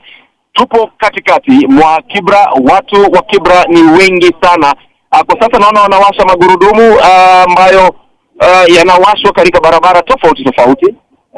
Na nikisikia na kumua moshi ya magurudumu kwa sasa. Na msafara ni kwamba umesimama, watu wamebeba matawi. Iwapo picha ambazo pia zipo katika runinga yako mtazamaji, unaona watu wamebeba matawi na wamekuja kumsikiliza Raila Odinga atasema nini katika kikao hiki. Itakuwa ni vipi baada ya hapa Alhamisi, mpango utakuwa ni upi? Je, safari ya kuelekea ikulu bado ipo ama itabadilishwa na kuelekea katika barabara ya Harambee ambapo mamlaka ya taifa hayapo, ambapo kwa sasa ndipo ofisi ya rais na ofisi ya naibu wa rais zipo. Kwa hiyo matambo tunazidi kuangazia, kama nilivyosema, tupo wengi na tupo tayari kumpasha mtazamaji. Asante sana mwenzangu Ibrahim Karanja, shukran sana kwa taarifa hiyo.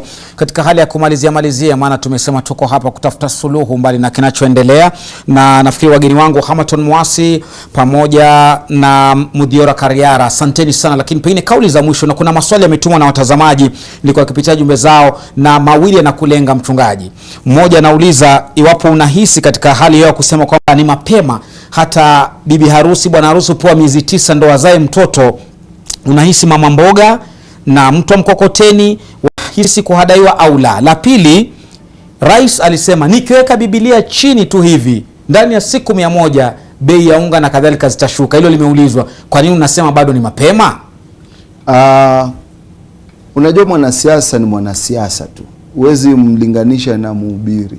Naam, mhubiri anazungumza yale ambayo yako ya sawa, ya kweli. Lakini mwanasiasa anazungumza yale anayofikiri.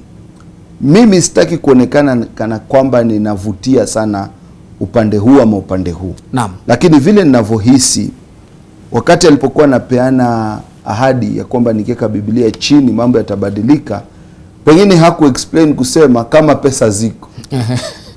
Sasa amefika kwamba wenzake washaramba vidole. Ahadi zinamwangalia, atazifikisha vipi?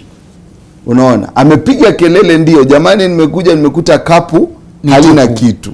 Lakini hakuna mtu anayosikia, kwa sababu kile watu wanachokumbuka ni kwamba mimi nikiweka Biblia chini mambo yatabadilika. Lakini mchungaji, katika kulia kapu ni tupu na kuna 8.5 kuelekea unusu za katibu mwandamizi ametengewa 27 zaidi. Hao ndio maswala yanajitokeza zaidi. Unajua naye mambo ya sheria, mimi si mwana sheria, lakini ninavyofikiria tu, ikiwa kuna pesa zimetengewa kitu fulani, kuna ile mambo ya kufuata budget. Naam. Huwezi toa pesa ya pale ukaweka pale unless parliament ikae waamue kufanya vitu kama vile. Naam. Kwa hivyo ndio pesa zinaweza kuwa ziko za katibu mkuu, lakini hizi za kufanya hivi na hivi ndio zilizoliwa. Zililiwa zile za zilizoliwa. Sasa haya umeniuliza swali lingine la pili. Safi. Kuna kitu ambacho ulisema nilikuwa nataka kwa sekunde 5 tu nikisawazishe. Ulisema wachungaji waliramba vidole sijui nini wakati wa kampeni. Mimi sitaki kuzungumzia walioramba vidole. Mimi sikuwepo. Na vya kwangu sijaviramba. Asante mchungaji. Tumalizie hapo kwa sababu ya muda. Naam bwana Mudhiora, sekunde 10 kumalizia kauli ya mwisho. Naam, kuna mapendekezo ya kubadili sheria ile ya Public Order Act ambayo Profesa Kithure Kindiki ameleta. Naam. Tunavyojadili kubadili sheria, tuangalie kwamba hatuibadili tukiwalenga watu fulani. Tubadili sheria ili kusogeza demokrasia ya Kenya kutoka tulipo na kwenda mahali bora hata zaidi. Haya maandamano ni zaidi ya Raila Odinga. Wasio na uwezo wa kuona hilo basi hawana picha kamili. Hasla anahisi kwamba alihadaiwa. Wapo wale ambao wanaamini kwamba uchaguzi wao uliibiwa. Haya makundi mawili yana mahitaji ambayo serikali ya sasa inapaswa kuangazia. Ruzuku inaweza ikarejeshwa kwenye mafuta, kwenye unga, na rais anaweza akarejelea ahadi ambazo alitoa na kuzitimiza. Safi. Na huu moto ambao tunaona ukiwaka utazima. Shukran sana. Moto kuzima ndo lengo letu jameni. Nasema asante sana. Mudhiora Kariara alitaka kuwania urais mwaka jana katika uchaguzi uliopita. Halikufanikiwa hilo, lakini anasema mimi ni rais kivyangu. Mimi ni rais wa wananchi ambao wananitazama ndani ya NTV, maana natoa kauli zangu, hoja za haja, vile vile kutoka kwa mchungaji Hamaton Mwasi ambaye ni mchungaji wa kanisa la Life Out Church pale Athi River. Mimi naitwa Lofty Matambo, tumekuwa nawe kutoka asubuhi na mwenzangu Nicholas Wambua. Mimi nikaingia kutoka mwendo wa saa 7. Natamatisha sasa, lakini ni matangazo maalum ambayo tutakuletea, manake tayari mwanahabari mwenza Dan Mwangi ashafika. Atakuwa anafanya tathmini yake na jopo lake tofauti kabisa, likiwa na hoja zao tofauti kuhusiana na kinachoendelea. Mtazamaji, picha ambazo zimekujia kutoka mwendo wa asubuhi saa 11:12 hadi sasa ni kwa hisani ya wanahabari wetu mbalimbali pamoja na wapiga picha ambao wamekita kambi kukuletea matangazo hayo mubashara kutoka maeneo hayo yote. Na mwenzangu Dan, na kuona uko tisti, uko ange, uko chonjo. Tofauti yako na walio kule nje tu ni kwamba uko studioni, hawa wako barabarani. Karibu sana jamini Dan, uweze kutupeleka gurudumu liliposalia litafika wapi sijui.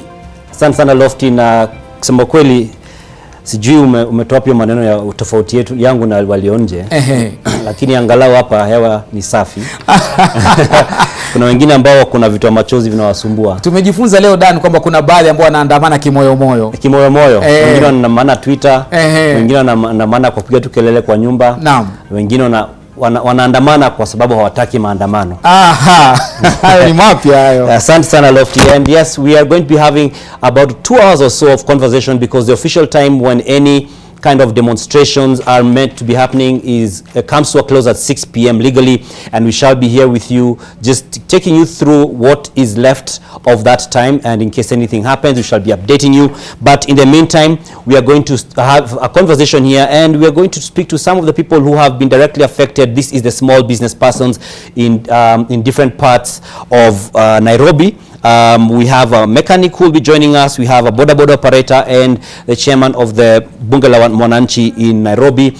And on your screens right now are scenes from Kibra, which is where Raila Odinga and the rest of the team have reached so far. They earlier began their convoy from Kawangware. They snaked through parts of Kawangware onto Naivasha Road and got onto Ngong Road, then got into the junction, which is just near Jamhuri Park, and aside from there they went on around Jamhuri Park, which is popularly known as Showground. They got to Kibra, and this is where they are right now. At some point we had seen some control action by the police, which included tear gas being lobbed, as well as the trucks that usually spray water as a way of deterring any as a way of deterring any protesters from going any further. And so we are following this procession amid all the concerns that have been raised around it, not only economically but even politically, and just trying to get the context of the whole matter at hand, because it is one that is affecting the economy. There have been different figures that have been mentioned across different times as to how much this is affecting the economy, how much businesses are losing. And so we are looking to see what exactly that trickles down to when we speak about losses to businesses and disruption of business, and specifically in the capital, because the capital is, like the word denotes, is the capital. That is where the heartbeat of the country is economically, where, and not just for the country but also for the region. Nairobi is a very big deal. And aside from that, we will also be looking at just seeing some of the scenes that happened in Kisumu earlier on, as well as in Kitale, where we also have been having some maandamano or protests going on. And even in addition, it's been quite a busy day in regards to just some drama on the scene, on the streets. We've also had drama we have had drama along the Thika superhighway area, which is around Roiro, where there were some people who went into a parcel of land which is linked to the Kenyatta family, and there was trees being cut down, and there were livestock being stolen, and we shall be picking up on that because Brian Moshiri was on location for that. But now, advice, we have Ngina Kirori on phone. Ngina, maybe you could give us an update from the ground of exactly what is happening. Ngina, I believe you are in Kibra as well. You could give us a hint of what exactly is happening on the ground as we speak. Yes, Dan. We are currently at Olympic area, that is at Kibra.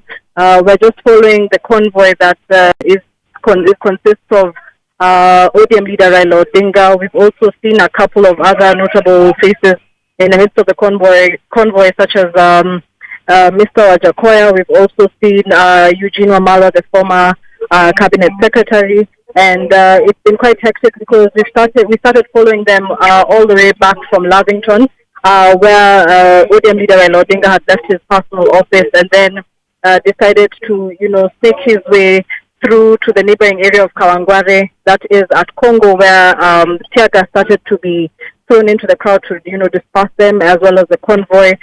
We also got a bit of a hit as the NTV crew, but luckily we're all okay. From there, they then tried to make their way throughout the Kawangware area. They also tried accessing Kangemi area before finally reaching Gong Road, which is where we actually intercepted them from the front, and there was quite a lot of exchange of tear gas. In fact, the common term of return back to sender, where the tear gas was being thrown and then protesters were throwing it back to police officers, as well as stones being thrown, and there was quite a lot of commotion there. Finally, we then branched off into Gong Racecourse, and this is where now we found our way into Kibra. We're not quite sure whether ODM leader Raila Odinga is going to try and make his way into Nairobi or, now go into Nairobi area. So that's what we're trying to figure out. But we're just behind some of the transportation that's being used to ferry ODM leader Raila Odinga, as well as some of his supporters. As I said, the police, I am made to understand, are ahead. They have intercepted roadblock, but we'll definitely keep track of that. As of now, if my camera person, Geoffrey Nyongesa, can also pan a bit. We are currently inside the car because it's the safest place to be right now. So you can just see a bit of the crowd that's gathering there. This is something that the police have been targeting. They said that they're not going to allow any people who are crowding in a particular area. And that's all we know as of right now, but we will definitely keep tabs on what else is happening as we continue to follow the convoy of ODM leader Raila Odinga. Back to you, Dan.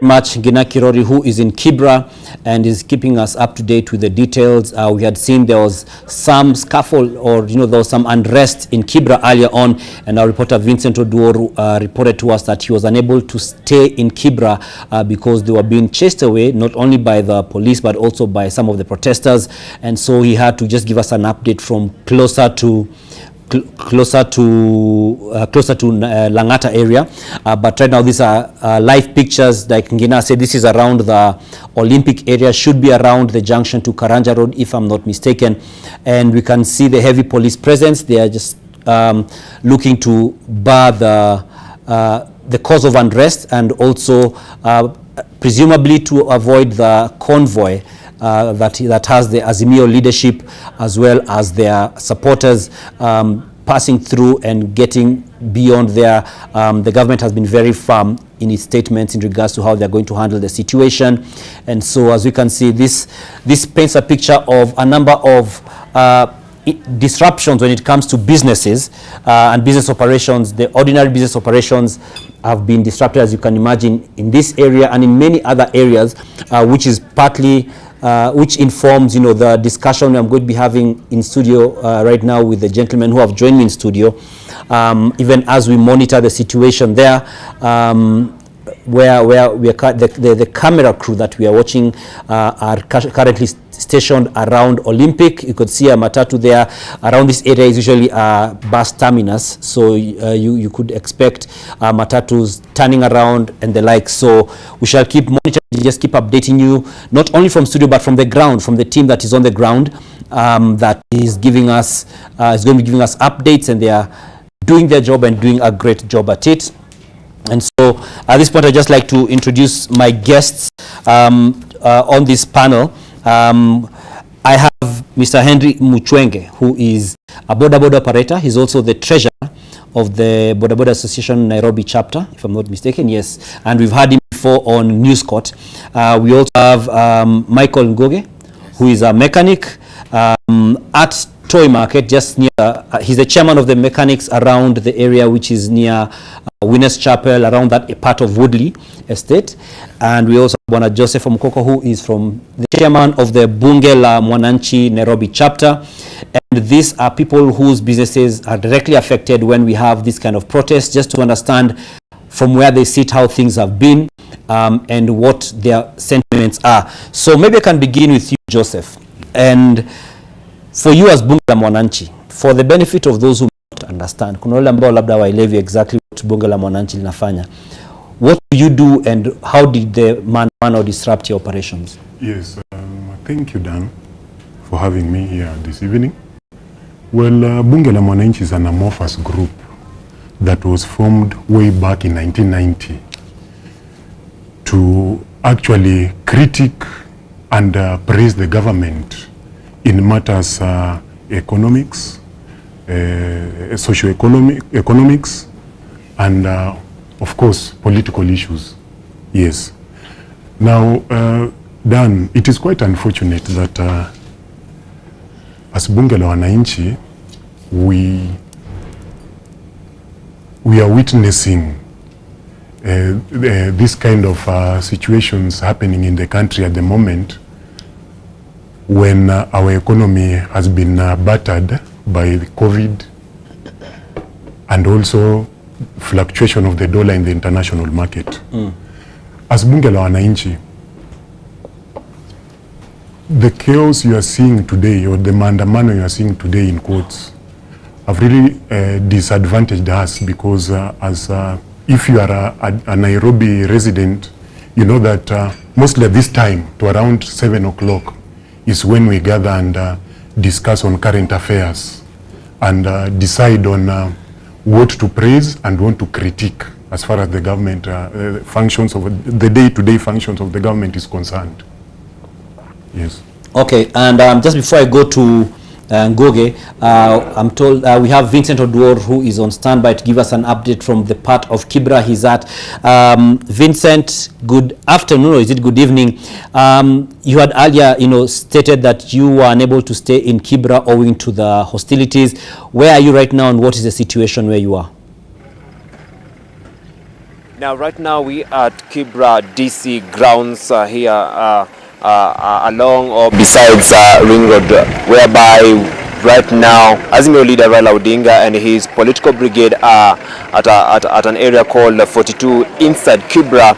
But from where we are being told that from that area of 42 they are supposed to use this road along or besides the DC grounds to try and access Ngong Road and then head towards Nairobi CBD, because first of all their first attempt to try and use Ngong Road at around the junction was impossible because the police lobbed tear gas at Odinga's convoy and repulsed them, forcing them to use the other route to access Kibra. And right now we are camping here at DC's grounds waiting to see whether they'll manage to use this road to access Ngong Road. And I'm being informed if this place will be difficult for them to access because we have seen a number of police officers who stand by here waiting for the convoy, and they're not allowing any car to access this road. And there's even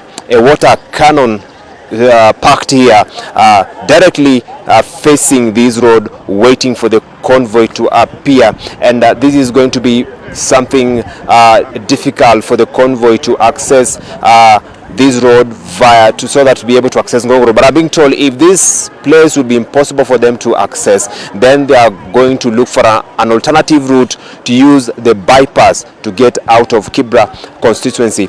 And for us journalists, it has been very hard to access Kibra, especially using this route along or besides DC grounds, heading towards Makina or Olympic or deep inside Kibra, like in wards like Nisaba or Sarangombe or Makina. It has been very difficult because there's a group of youth who are targeting media people, and once they see a group of journalists or a team of journalists, what they do is they start stoning them and targeting their equipment, their production equipment. And earlier on there's a journalist whose camera and a phone was stolen, and earlier on also journalists were attacked when they were trying to cover events at Olympics stage, and the journalists had to run away, being stoned and running away for their dear lives. And when you use this road, especially look at this road, when you follow this road and then you go to a place close to Karanja Mosque and around Makina, there were two groups of youth who have been engaging each other since midday, and these two groups are from two communities who have been engaging each other, throwing stones at each other. And we witnessed a number of youth carrying machetes, and they were using those machetes to engage each other. And Dixon and I had to run for our dear lives once one of the groups bolted towards us wielding machetes, and we had to run away. And there's a member of that particular group who struggled to snatch Dixon's production equipment, specifically live view, and he was just saved by another member of a rival group. And therefore this place has become so dangerous for journalists, and so dangerous for journalists who are trying to access deep inside. And therefore right now we are just camping here, and we are being told any moment Odinga's convoy will try and use this road through DC's grounds to try and access Ring Road, and then use the Ring Road to access Ngong Road and try to find their way towards Nairobi Central Business District. If that won't be possible, then we are being told they are going to try and use another alternative route using the bypass to try and accomplish their goal. But what we've witnessed, especially along Ngong Road, is the how police are using tear gas to repulse Odinga's convoy in a manner that you even never witnessed during last Monday's mass action. And today the police have upped their game. Today police have upped their force in a way that they are lobbing tear gas at the convoy back to back, continuously, consistently, without stopping, in a manner that has made it so impossible for the convoy even to try and force their way through the barricades set up by the police officers. And therefore we'll still be camping here, and we will monitor how things are going. But right now where I am, especially at the outskirts of Kibra, it's basically peaceful or quiet. But when you go deep inside Kibra constituency, that's where now hell breaks loose. And during the day, we saw police officers lobbing tear gas into the residential area, whereby we witnessed a number of police officers, dealing with residents there, and even a number of youth countering them. So for now, let's listen to what Odinga is saying to the people on the other side at 42 here in Kibra.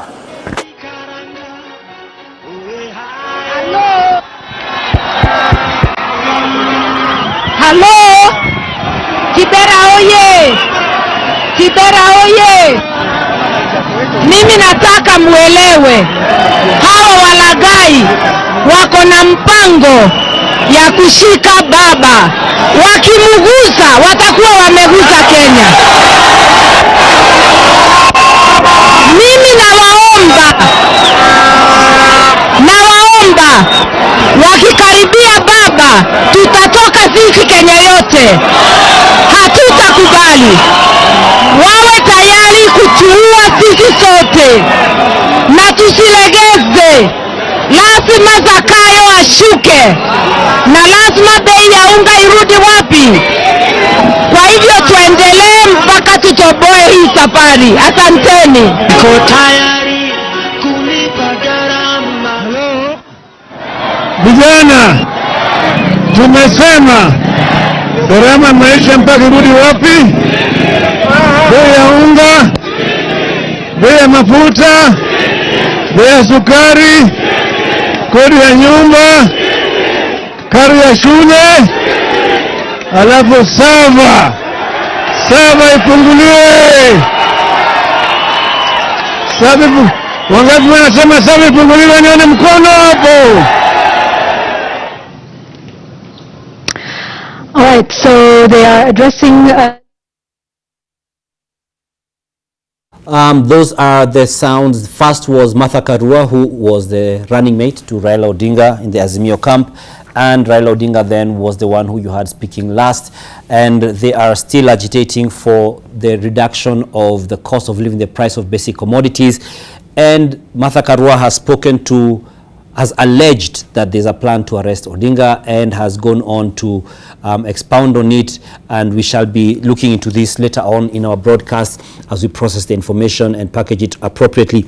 And as we still monitor the situation in Kibra, I would like to bring in Michael Ngoge. Michael Ngoge, karibu sana. Asante sana. Yes, labda tuambie nyinyi kama mechanics hapo Toi, mulikuwa affected sana, hata kuna mwenzenu ambaye alipigwa risasi. Ndio.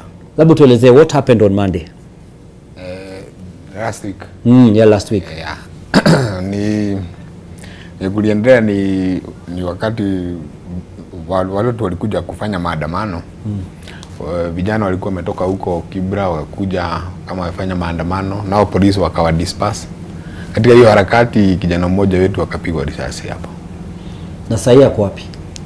Ako hospitali. Yeah. Walisema ako, what is his state? Walisema ako sawa, anarecover. So tuna expect atatoka hivi karibuni. Okay. Yeah. Na sasa biashara zenu zilikuwa affected kivipi? Zimekuwa affected kabisa kwa sababu mtu yote akisikia Gong Road kuna fujo hawezi kubali kuleta gari tutengeneze. So wakati maandamano imeitishwa inabidi tu hata sisi tutulie. Tugoje ishe, juu hata ukienda hiyo kazi hakuna gari utatengeneza hata moja. Yeah. Na kuna magari ambayo mlikuwa nayo hapo ambayo iliathirika? Magari zenye kwa tuseme maandamano venye ilikuja, gari za Kakran zenye hazijaisha ilibidi tuziingize huko ndani, tuzifungie kwa sababu tutaki gongwe na mawe. Ya kwa sababu haitakuwa poa, customer anaweza kasirika. Yeah. Okay. Tarudi kwako. Henry, as a bodaboda operator, wewe unafanyia huko Nairobi CBD sana, si ndio?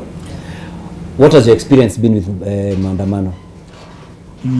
Thank you, Mwangi. I think maandamano imekuwa na challenge kwa sababu mostly sisi tuna rely kwa wale watu wanakuja kazi mjini, na unapata wengi hawaji sasa kazini. Unapata kama matatu mingi hazingii town, So wakati matatu haziingii town, sisi pia tufanyi kazi.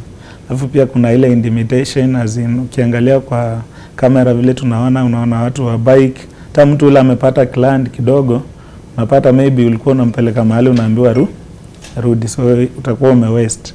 And then economically unaona sasa tulikuwa tumeweka sisi umaliza budget yetu kama leo. So kama jana mtu alifuel bike yake akasema leo tena fuel ya 300 ama 500 because ya uchumi iko juu, fuel 500 hii ndio ndatumia kesho.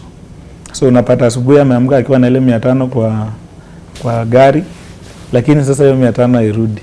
So hatuna kitu. Tumeaffectiwa sana.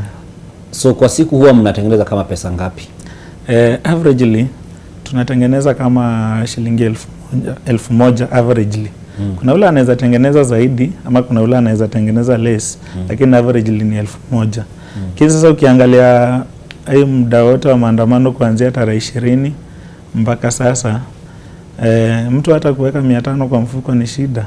Na ukijaribu kuangalia, watu wanaangalia biashara kubwa kubwa, lakini ukijaribu kuangalia biashara yetu ni kubwa kwa sababu imebeba mamilioni ya wanabodaboda, almost 3 million bodaboda riders, and if we can manage to lose 500 shillings per rider every day, well, that is a lot of money. Economically, I think we need security to do our work. Itakuwa poa. Na ukisema 3 million riders in Nairobi, in the country. For Nairobi mko ngapi? For Nairobi tuko kitu kama 80,000 to 120. Okay. Yeah. Okay. Joseph, were you guys already in town on Monday, for instance, and what was your experience, if at all? Yeah, I was in town, but not all of us were in town because our assembly point has been cordoned on almost the entire month, the whole of this month. So we have not had time to meet and discuss normally as we do. But as for me, last Monday I was in town.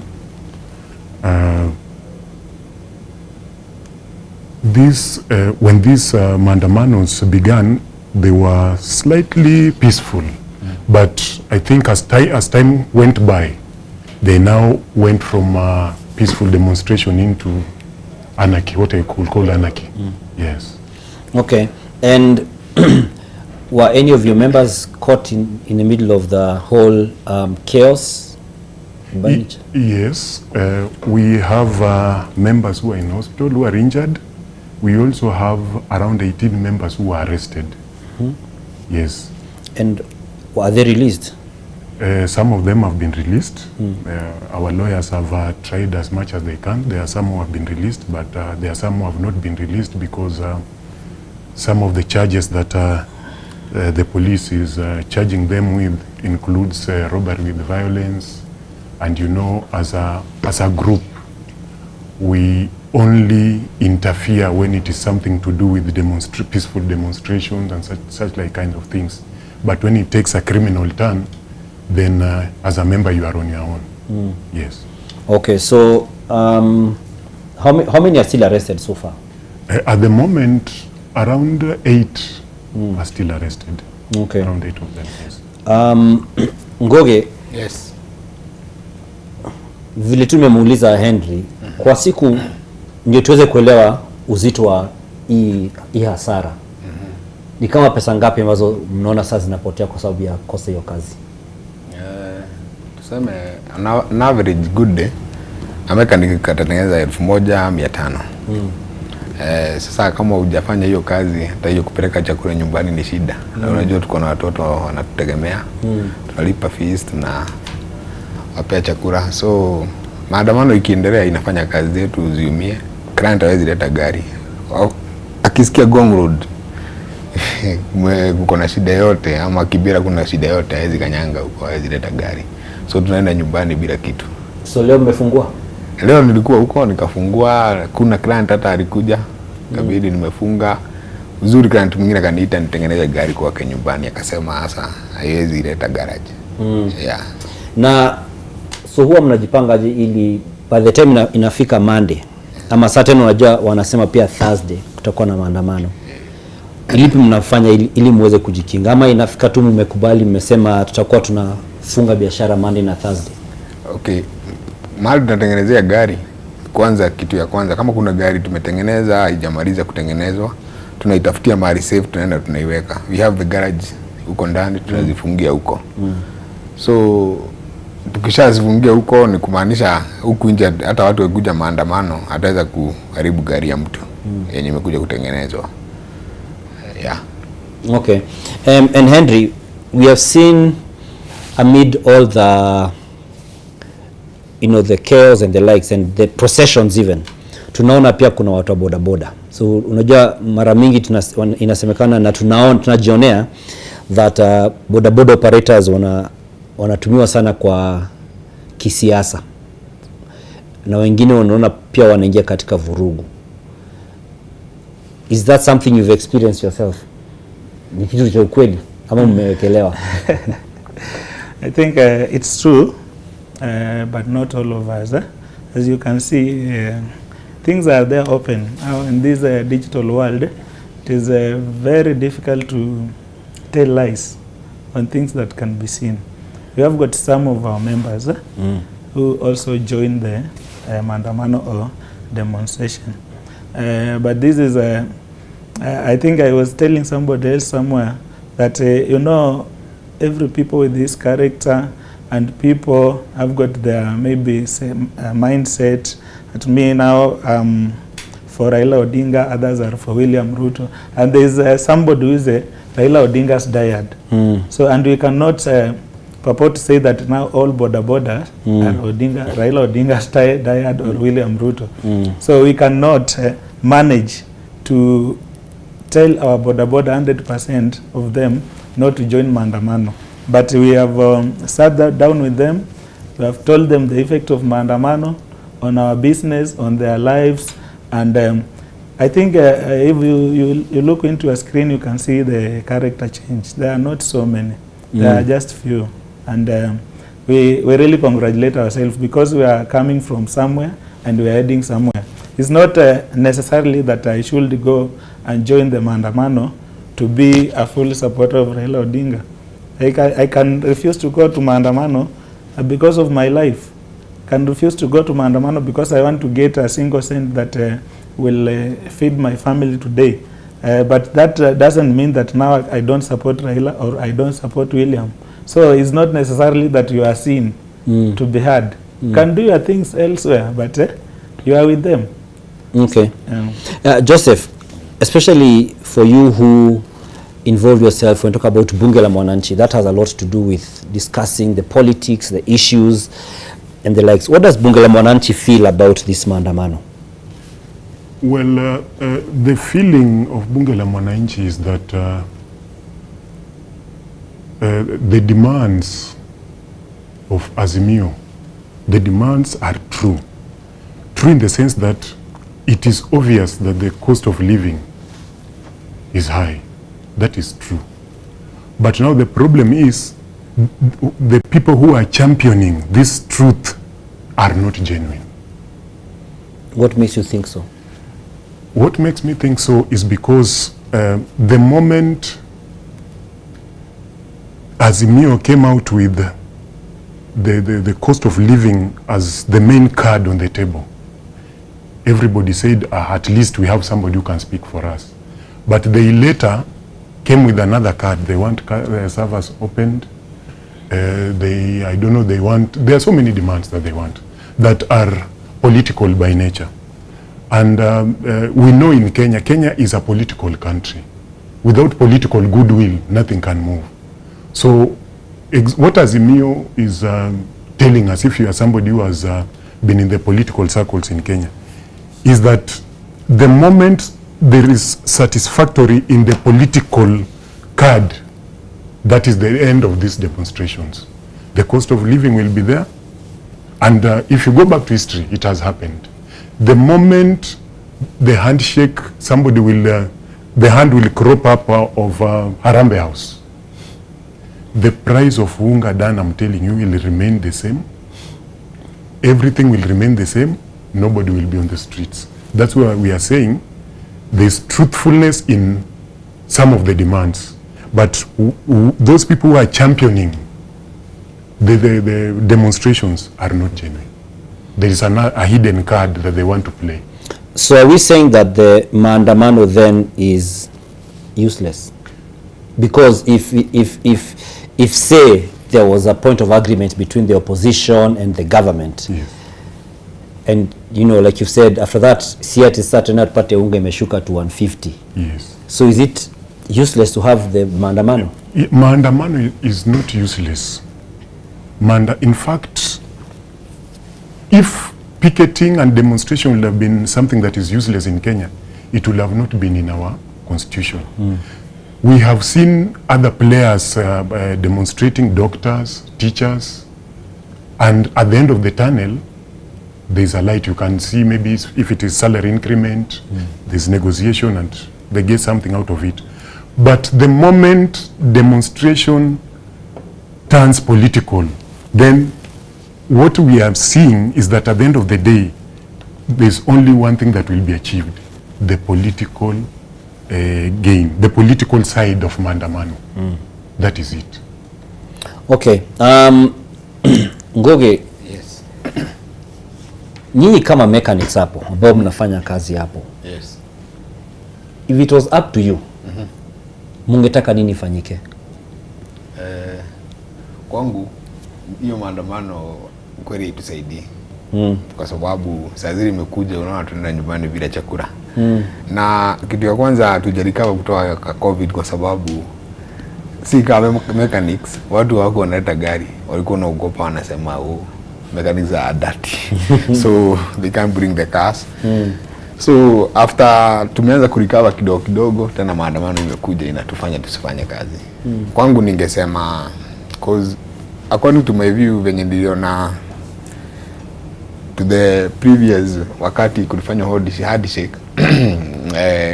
mambo yote ilikuwa venye ilikuwa inaendelea, hakuna mtu alikuwa anatetea. So hata saizi wangeachana na sisi tukabiliana na maisha yetu, tungangana na life yetu yenye tuna hustle kila siku, acha maandamano, at least tukue tunajitengenezea life yetu. Na zile vitu ambazo wanasema wanapigania, na amesema kuna wengine ambao yanaona ni ya haki, zingine anasema hapana. Wewe unaona, what is your view about what they are fighting for? Okay, cost of living iko juu, hiyo ni kweli. Sababu unaona hata ukipata hiyo 500, hiyo tuseme hiyo inatumika siku moja, inakuwa kama mtu kama mimi niko na watoto 3. Unaona sasa hiyo familia 500, breakfast, chakula na nini, hiyo hata saa zingine haitoshi kwa siku. So ningesema hiyo cost of living irudi chini kidogo. Halafu sasa hizo mambo zingine sijui za sava na nini, hizo hatuelewi bana. Mimi hizo ndio tu hatuelewi. So mimi nikiwa mwananchi sijui hiyo nini, natueleza story ya sava. Unaona kama inakuhusu hata kama hiyo ujali? Hiyo ni husu hiyo story ya sava, kwa sababu okay, election ilifanywa na everything went the way it went. Watu wakapelekana mpaka kotini, koti kaamua iko hivyo. So I think hata saizi kusema sijui sava zirudiwe, hizi story ilishapitwa na wakati. Sasa tunafaa sisi turudi job, tufanye kazi hiyo kidogo tunapata, tuendeleshe maisha yetu. Na wakati wa elections mliathirika kibiashara, watu walikuwa wanaleta magari wakati wa election. Wakati ilikuwa okay, after ilifanywa watu waliogopa bado kuja, walikuwa na expect kuwa na violence. So ilikuwa tu tuko na maisha ngumu, tumekuwa kazi watu wajua kadi tunapitia maisha ngumu, kwa sababu ukiwa na kitu yote kama hiyo political elections nini, hizo maandamano, inabidi tuende home bila kitu. Yeah. Henry, the same question. If it were up to you as the border operators, would you still say that tukue na maandamano ama isiwe, or do we have it in a different way? What would be your position? My position is that, as my friend Joseph said, Maandamano is in the constitution. So if Maandamano is in the constitution, why are we seeing it becoming as something illegal? Why can't it be peaceful? I want to see the Maandamano one day that will be peaceful. The Maandamano that when Maandamano happens, the demonstrators are peaceful, people go on with their work peacefully, I think I want to see a new thing, because since I was born up to date, when I hear Maandamano was just chaos. Why is it chaos and it is in the constitution? Where is the problem? So I think this Maandamano, if it will be done in a different way, me, I don't have a problem. The problem is the fear of your, like now I'm here, I don't know how my family is. You know, I'm the head of the family, so I have to, I'm the security, you know, all of these things that you see, maybe the government has, I'm the minister for security, I'm the security itself. You're the whole cabinet. Of course, yes. So, and I'm here. So I have to take care of these guys. So every time, are you okay? You see, now we want to see a different Maandamano. The one we saw in South Africa was very peaceful. People going on with their duties. If you want to join the demonstration, you can join without intimidations. And also the demonstrators not to intimidate the government. On the part of issues that talking about, I think it is very correct. The cost of living has really gone high. I think to over 100% high increase.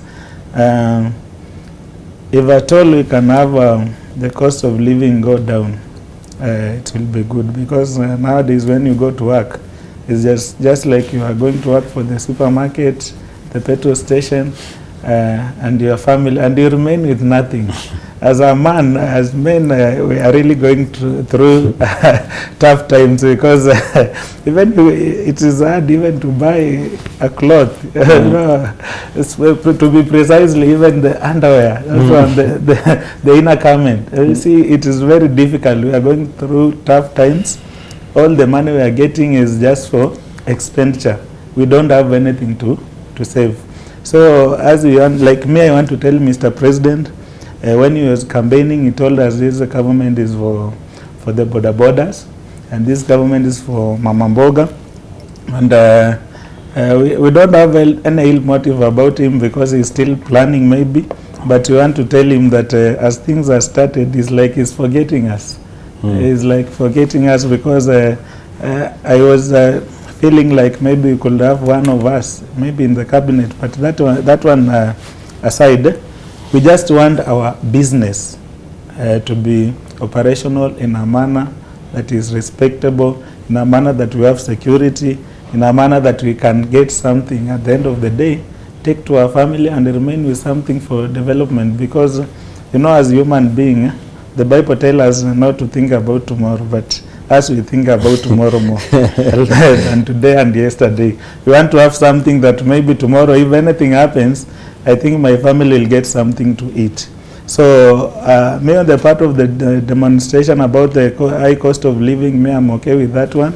The other things, as my friend said, Ngogi, for the servers, you know, I don't have that capacity to know if the servers were tampered with or there's something. That one, they can sort themselves there. But if they fight for us to have a good life, that one, I concur with them. Okay. Yeah. And gentlemen, Henry has brought up something very important. It may not be about business, like in Napia, I think Ngogi Gusia has also touched on it. For a man, Maandamano, what does it do to a man in terms of as a provider? Because it is really it's something that has come up, and it's not something we should overlook. And I'm happy to hear your comments. We can start with Joseph, then we can go to Ngogi again. You know, initially, Maandamanos, this Maandamano was supposed to make the government listen that there's trouble. The cost of living is high. People can no longer afford even, you know, to eat 3 square meals a day, to have 3 square meals a day. But now, what we are witnessing, those people who have slept on an empty stomach are on the streets, and now they are looting properties from those people who can at least manage 1 meal a day. So as men, you go on the streets on an empty stomach. The other one goes to try his luck, like my brother, the boda guy here. What happens at the end of the day? The boda is snatched from him, or the petrol station is closed. There's no fuel to run his business. So at the end of the day, both of us go home without anything. So if that is the direction we are taking, then are we supporting the economy or are we battering the economy more? Because the more you batter the economy, the first person to feel a pinch is the man as the head of the family. You can no longer provide, and the moment you can no longer provide, stress inaingia. Stress ikiingia, depression inaingia. Depression ikiingia, then your family is in trouble. Your family is not safe, because when you are depressed, you are like a madman, you can't do anything. So both sides, we are losing on both ends as men.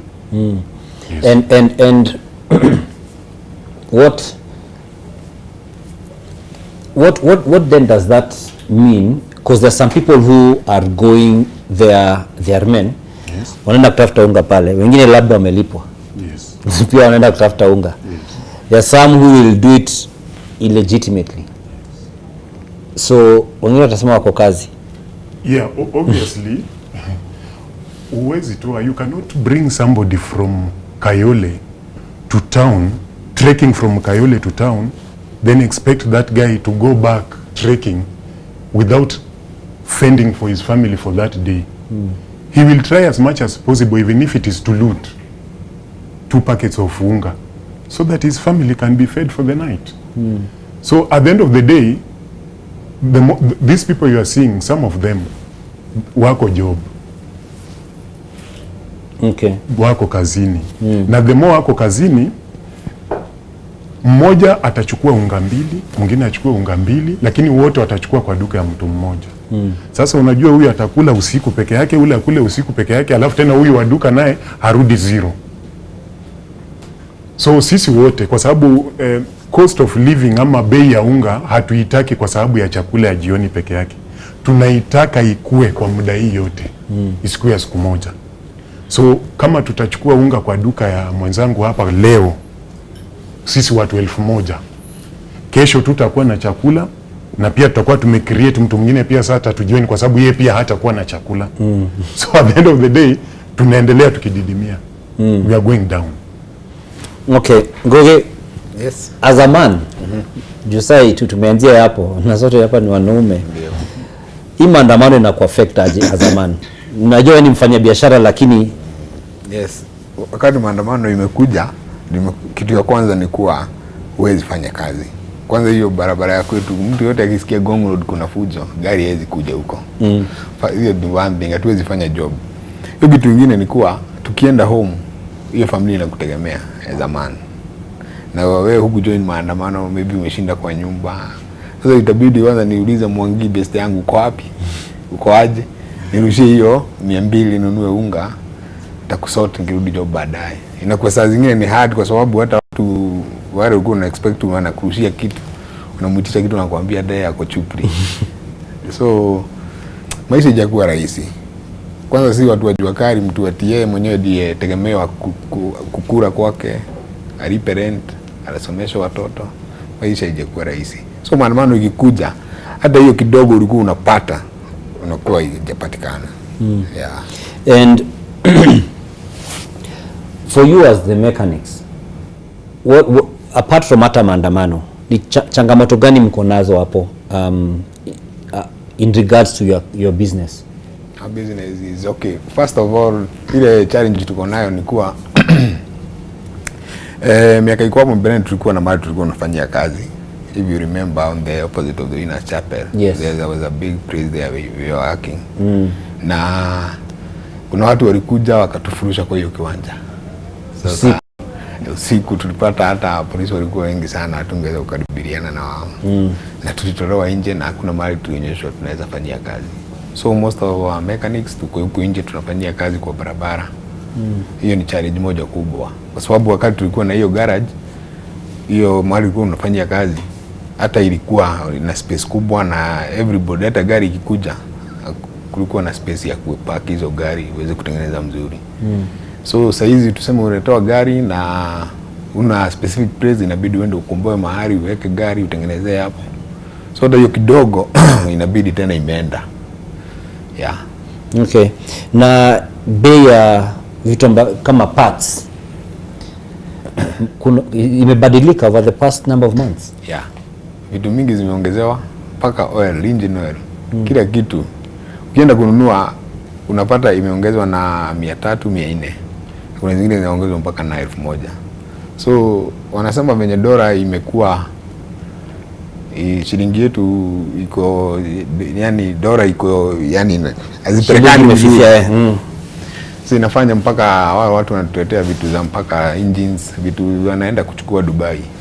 Kitu ulikuwa unanunua kama 50,000 unapata tunanunua 60. Kwa sababu wanasema hiyo dola iko juu, na hiyo sasa lazima walipe mpaka ushuru nini. Vitu zimepanda. Of rate kama 1 year hivi, vile tulikuwa tunanunua spares, some of them ziko double price. Yeah. Na wateja wanasemaje? Okay, venye wateja wanafanya ni kuwa kazi ijokuwa hasa venye ilikuwa kama kitambo. Mtu anakuja specific, niangalie hapa kuna kelele. Nataka uangalie gari yake throughout, juu ukifungua yote utashinda kununua spare zingine. Nakwambia weka hiyo kidogo, tafuta kidogo, nitakuja tuweke hiyo nyingine. Yeah. Okay, tarudi kwako. Henry, for you as the bodaboda operators, I'd asked Ngoge the same, but how do you then prepare? Is it that mmekubali tu ikifika Monday tunajua kuna kazi, Thursday sasa pia wanasema kutakuwa na kazi, especially when mko in the areas zimekuwa affected, kama watu wa CBD sana sana, labda watu tunaona Kibra and the likes, mnatafuta route zingine, lakini najua pia kuingia kwa route nyingine ni maneno mengine. So what are you doing? What we are doing, first of all, we have created a good rapport with the police, and before the Maandamano started, we had a meeting with the RC Regional Commission, and we had a meeting with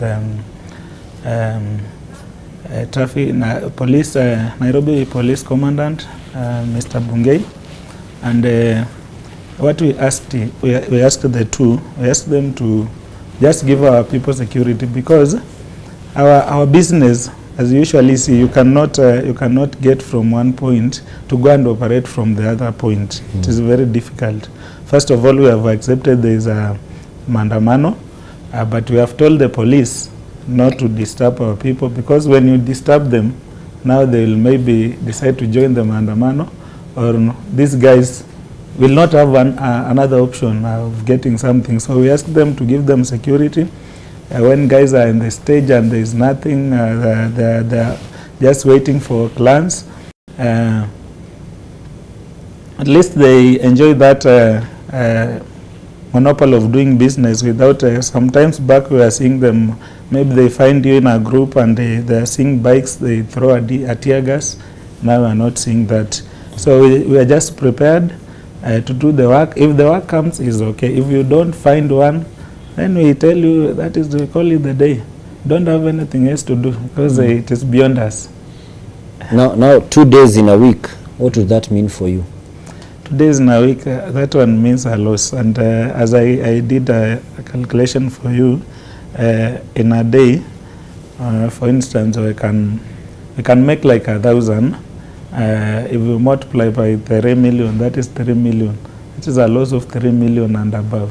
So 2 days a week we have lost 6 million. But 3 million is for all bodabodas in the country. So kuna wenye hawajakuwa affected. As you're talking about, like if it's Nairobi would be, you said 80,000 to 100,000.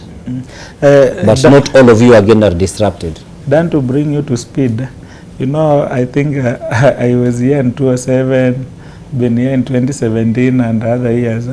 You know, when such a thing happens, you can, maybe you see it as Nairobi, maybe Kisumu and Migori, but the mindset of the people, they are prepared. You see, like maybe, for instance, we take like Mombasa, we have not seen a lot of demonstrations, but this guy will now feel like maybe something might not go well, so he will try to hide the money.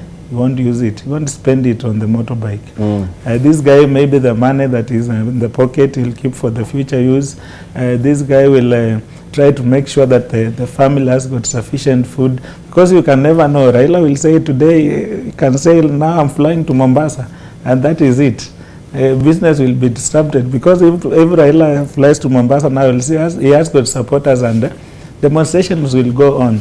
So guys are prepared, and those ones maybe who are not affected, they might not be affected 100%, but you will find out that at least 50%. If he was making 1,000, he'll make 500 because of that tension.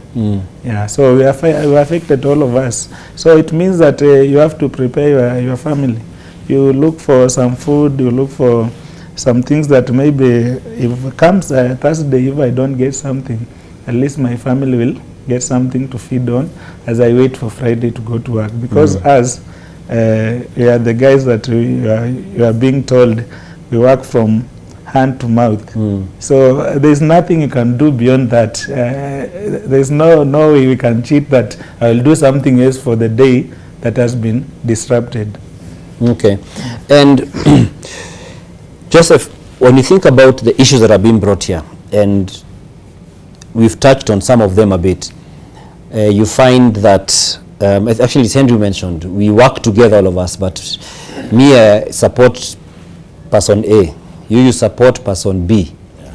I'm keen to know how all of you handle it in your spaces. Kama ni wewe mkiwa kwanza, nyinyi bunge la wananchi mtapata kuna differing views. Pale kwa garage hapo mkiwa hapo, kuna mtu mmoja amesema yeye ni Hasla Damu, mwingine anasema yeye ni Baba Damu, you know, ama wengine pia wanasema labda hao ni Mwaure ama Wajakoya Damu. You know, as boda operators, tunaonanga mkiwa mmesimama pale when you're packed over there and you're having your conversations. How do you manage those such that we don't end up seeing you guys always fighting kila wakati? Tunashinda tukiita kanjo ama polisi wakuje to stop you. Yeah, number one is to let everybody know that everybody has a right to support whoever he or she wants. That is number one. Number two is to also make sure that members know that everybody is here to air out his or her own opinion. So if you feel that you need to counter the opinion of the other guy, you do it not physically, but you are given an opportunity to counter, not physically. And I think over time, we have matured in that sense. Yes. Okay. Na nyinyi as mechanics, when you're there and you're having your discussions, how do you handle it? Okay. Ndio tusipate watu wamegongana na spana. Okay, discussion inakuja na unakuwa kwa hiyo discussion. Kitu ya kwanza unawaambia siasa msiweke kwa roho. Hiyo itusaidie sisi tuko hapa make tufanye job. Juu sasa tuseme siasa ule una support Raila ama una support Ruto. After all hakuna mtu atakuja hapo anipea ati 200 nipelekee watoi. So nawaambia either you support this one or you support the other one. Ya kwanza usiweke siasa kwa roho. Juu sisi tuko nawe hapa, kesho ndakuomba spana number 10, nisaidie 12. Utakuja nisaidie kitu fulani. So hiyo unity yetu ya mechanic, mtu akona right ya kusupport mwenye anataka. Bora tu wewe mwenyewe usiweke hiyo siasa kwa roho yako ati huyu anasema huyu ni wa nani, huyu ni wa nani. Yeah. Before I go to Henry, and maoni yenu about, we are hearing how the political sides wanaongea. Tunasikia vile rais na naibu rais Gachagua wanaongea, tunasikia vile Raila Odinga, Martha Karua na wenzao wanaongea. Kila mtu akona kifua, everyone is talking very tough. What do you think about that? What I think about that is, wow, okay. Kitu ya kwanza ni wakubali. Hiyo maneno wanatuambia sijui ya sava. Hiyo wakubali wenye watasota utapo. Sisi hatuwezi elewa. Okay. Wacha nikatize kidogo tu. We want to cross over to Kibra where Raila Odinga is speaking now. Let's listen in. Wale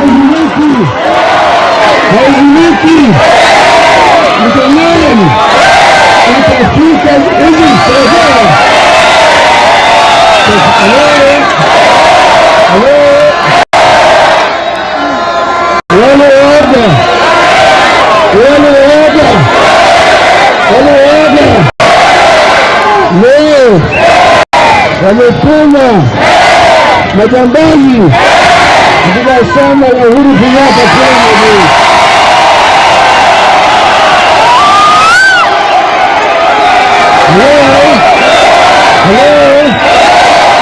Vile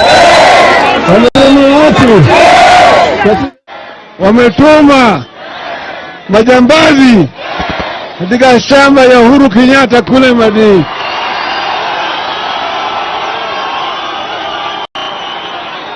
Halo, vile wametuma watu katika kiwanda changu kule Spectra. Sawa, hiyo ni kitendo ya ujambazi na ujinga, upumbavu. Si upumbavu hiyo? Sisi tunafanya siasa ya kufuata sheria na katiba. Katiba inaruhusu maandamano.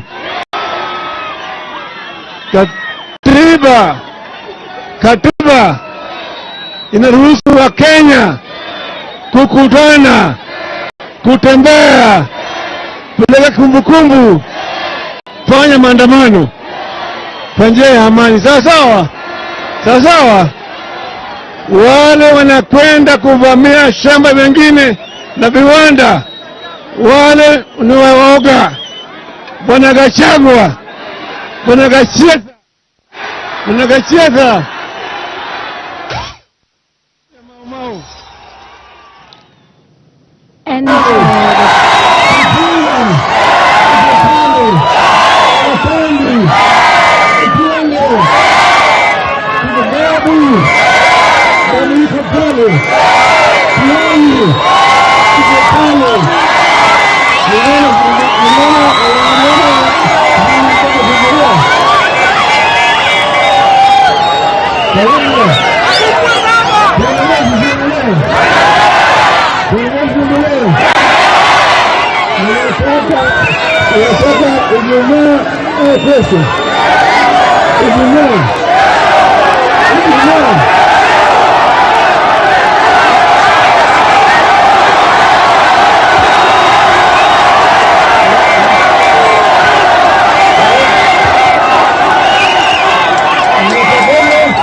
lakini itakuwa hatuelekea tunaambia wale watu wengine. Sawa. Tukitangaza. Sawa. Kama Mungu mbaki gangari. Mimi na hakika tutafaulu. Sawa. Asanteni sana.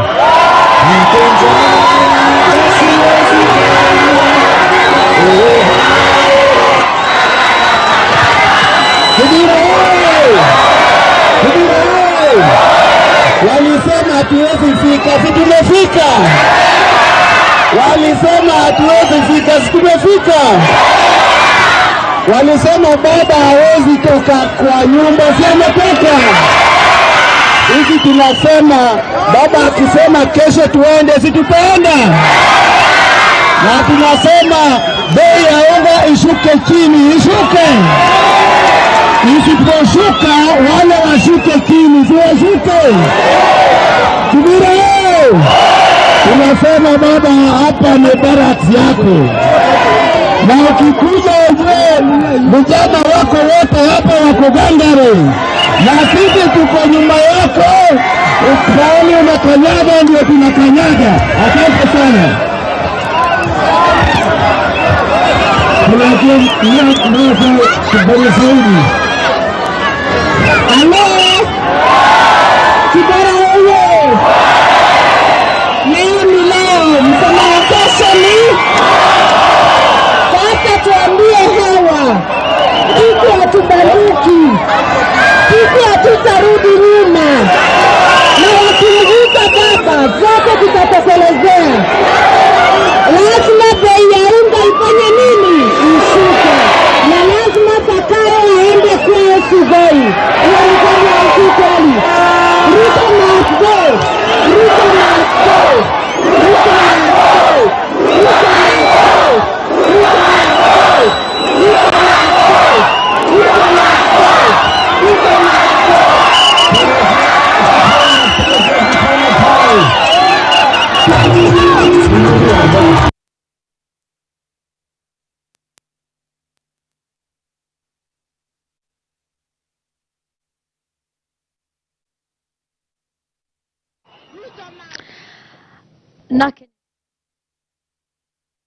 We've had speaking as well as Martha Karua, and currently on the screen speaking and holding us Furia is Edwin Sifuna, the Secretary General of ODM party, as well as the Senator of the City County of Nairobi. And they are still drumming their message of one of the issues they're raising, which we've talked about here, is about the cost of living going down. And we have also they've largely dwelt on that today. They've not spoken, at least from what we have heard now, we've not heard so much about the servers. Today they've just really capitalized on the cost of living. And I was just asking Goge, umesikia venye wanaongea mpaka Martha anasema Ruto Masgwana anaongoza watu kuongea hivyo, and we have seen on the other side say the Deputy President Gachagua speaking very tough. You are telling us, what do you think about such things? What is your feeling about it? Okay. Ile kitu ningesema ni kuwa asi kubali kushindwa si mshindani. Kama election ilifanywa na president wetu ni Ruto, huyu mwingine watu wote wanafaa mheshimu, na hiyo story ya maandamano kwa cost of living iko sawa, lakini sasa hii mambo mengine ya sawa nilikuwa sema hiyo waongelee huko juu, hiyo hatuwezi elewa ni nini. Yeah. Okay. Henry? What was your question? Sorry. So it's just the same question of when you hear them talking, like they say, polarizingly. You know, everyone is speaking tough, wanatukanana. What's your position as, you know, like kama mwananchi wa Kenya, kama mfanyibiashara Kenya?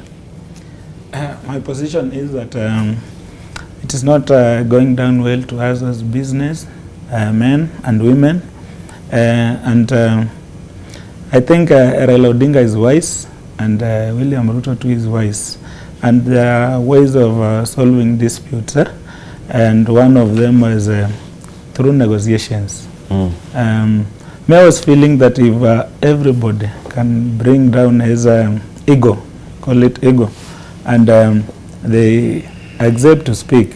This is a president who has got his followers, and he has got everything. He has got state machineries, and this is an opposition leader who has got people.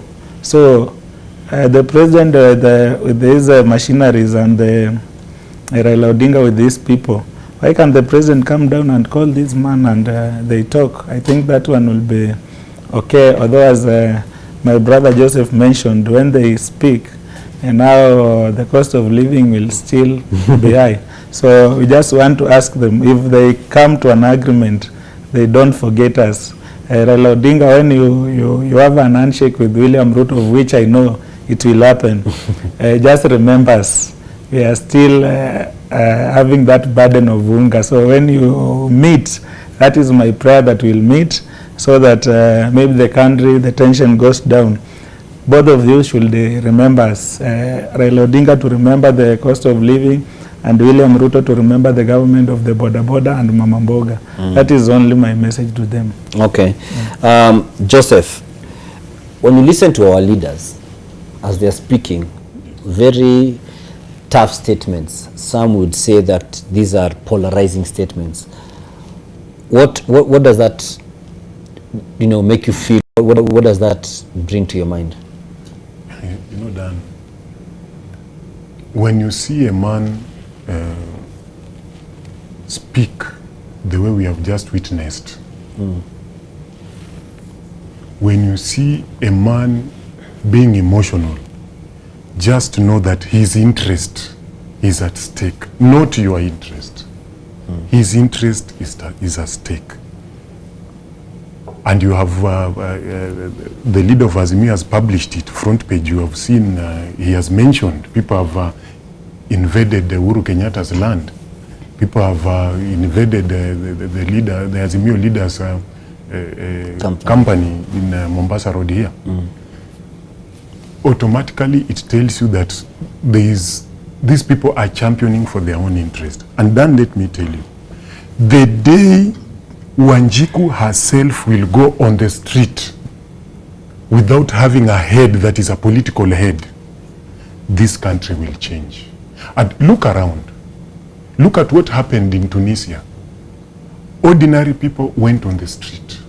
It was successful.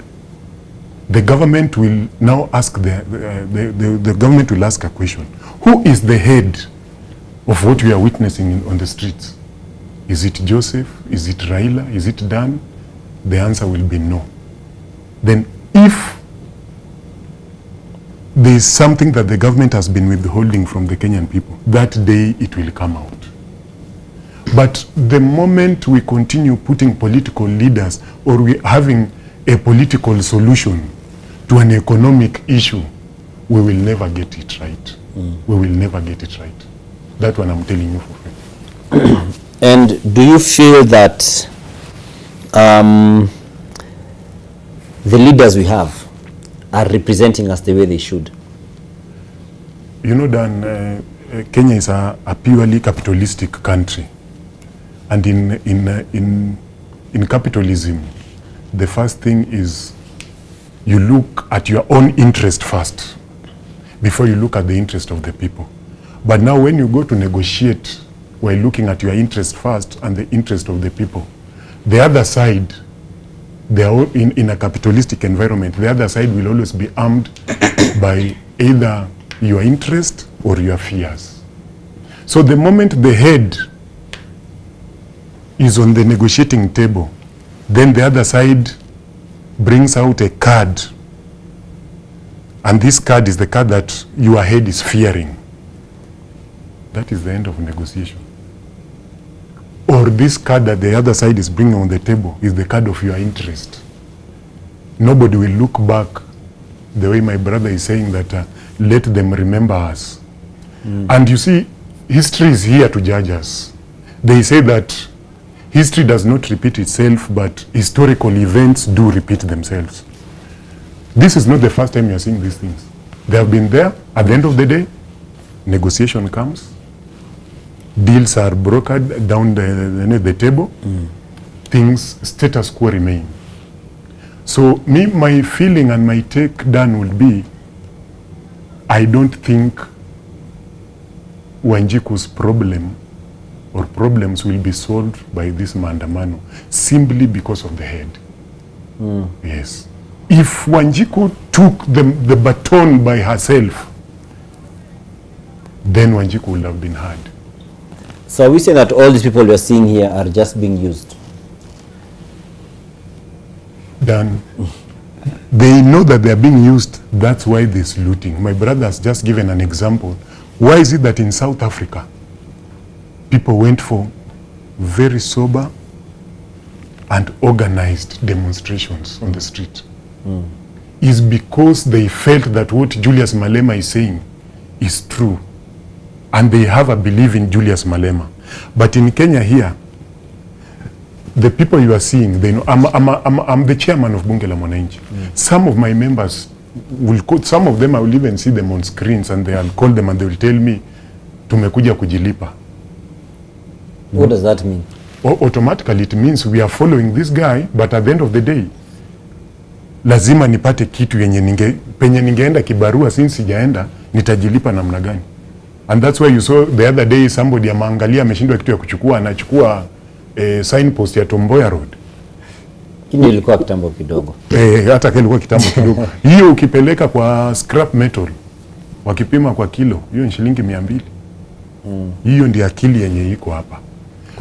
Kujilipa. But also done for such kind of demonstrations to be successful, there is a class of the Kenyan population that we always forget, the middle class. You know, the reason why even the Julius Malema one succeeded in South Africa, it is because the middle class were involved. In Kenya here, today is a public holiday in quotes, the middle class are watching movies in their houses. So the poor man goes on the street, but the poor man goes on the street with only one thing in mind, nitakula nini jioni. And you've never seen these people, the leaders there, dishing out money to these guys. We have seen from Kawangware, there are people who have followed the entourage from Kawangware to Kibra. How will that man go back to Kawangware?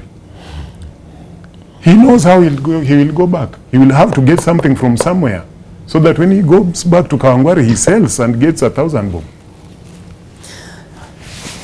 Ngogo, na wewe unaonaje? Unaona kama, do you feel our leaders are representing us as Kenyans? Do you feel that the issues being raised here represent your views also? Mimi kwangu naweza sema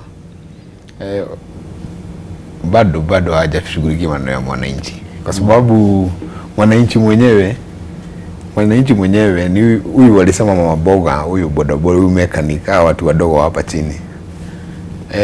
Yeye anaanga mtu wa kumtetea.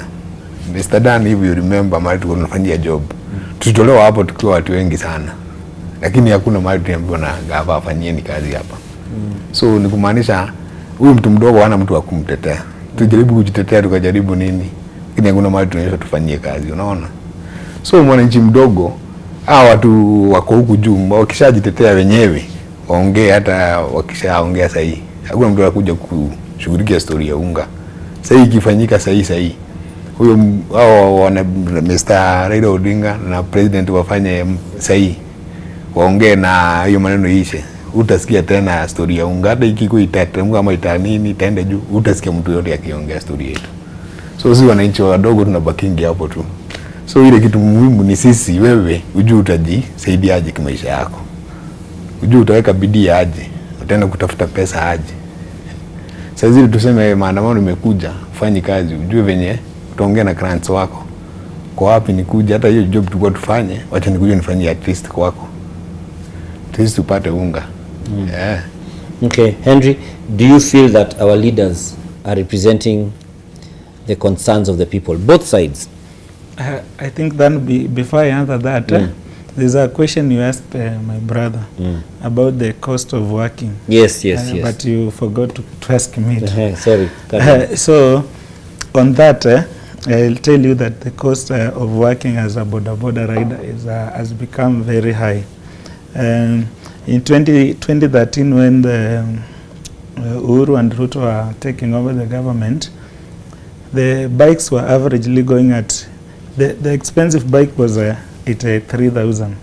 83? Yeah, that was a Boxer. These other ones, Chinese and other brands, you could get them between 50 to 70. After Uhuru's era, I think I bought another motorbike last year in November at 140,000. As we speak, the motorbike is now at 173,000. That is the cost of buying a motorbike. The spares have gone high too, and there's an alert that the spares are still going high. Beginning, is it April? Yeah, this is from April. Generally, the cost of fuel we cannot tell because it is out there in the public domain. So the cost of operation has gone high, and buying a motorbike has become a big stress. We see we have got some, like for instance, these financial institutions like maybe banks, they don't want mostly to give the riders the support or the loans. So we have got some guys who come in as middlemen, they dish out the bikes at a loan, but at a very high cost. Like for instance, if you take a motorbike that costs say 173,000 for now, you'll pay this motorbike up to 300,000. So before you finish repaying the motorbike itself is worn out. You don't have anything. You have to go back to them. So at that juncture, I just wanted to ask the president to at least come up with the regulations to govern the boda sector, because the boda sector, since the time it ended the market in Kenya, that is 2007 back with President Kibaki's regime, there were no regulation. It was seen as a very small business, and people never took it serious, but the business has grown. So in this era of Mr. Ruto, we just want him to bring good regulations that will govern the boda, and this hustler fund, if we can help us to be using it and purchase of motorbikes and we repay, it will be very good, because if they are giving it out for free, you just take the money and you provided you repay. But because it will be business, for the business, if they can add on even 10% or 5%, it will be okay, because now we are paying almost 70 to 80%. So I think if it looks into that, we'll be very happy and will appreciate. So what has gone up? What has made these bikes expensive? Is it the taxes? Is it when they are being sourced, if they are imported? Is it what has really gone up significantly? The tax, in President Kibaki's regime, the bikes were coming free, tax free. Yes. They were zero rated.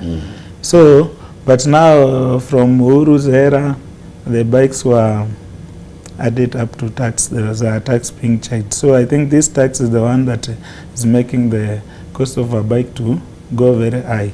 So it's good that we have brought that one up. And we will also request him, because if this government is ours as borders, why can't it make it tax free? Zero rate the bikes, so that all these people that are going to Maandamano could be having bikes somewhere and riding, instead of riding Maandamano.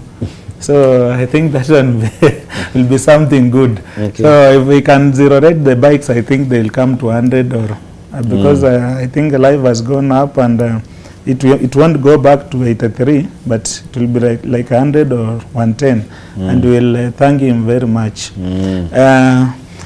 Now on back to your question. Yes. If these guys are representing us or not.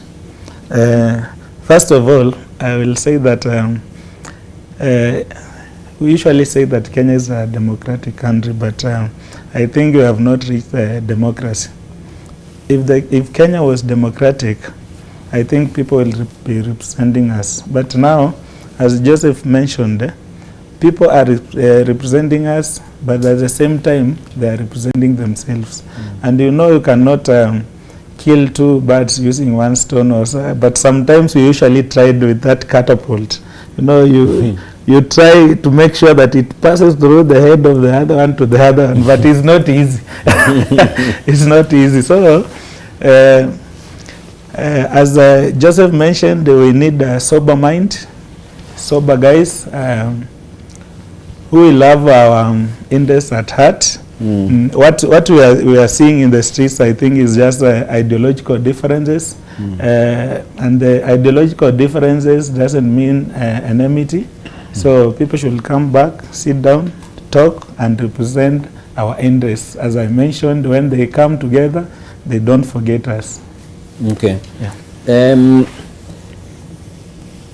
Again, I'll just begin with Joseph. Do you feel that the government is handling this situation well? Well, the government is, I think, trying to handle this situation, because at the end of the day, those who are protesting and those who are not protesting, they are all part of government. So, they are torn in between protecting those who are not protesting and at the same time giving security to those who are protesting.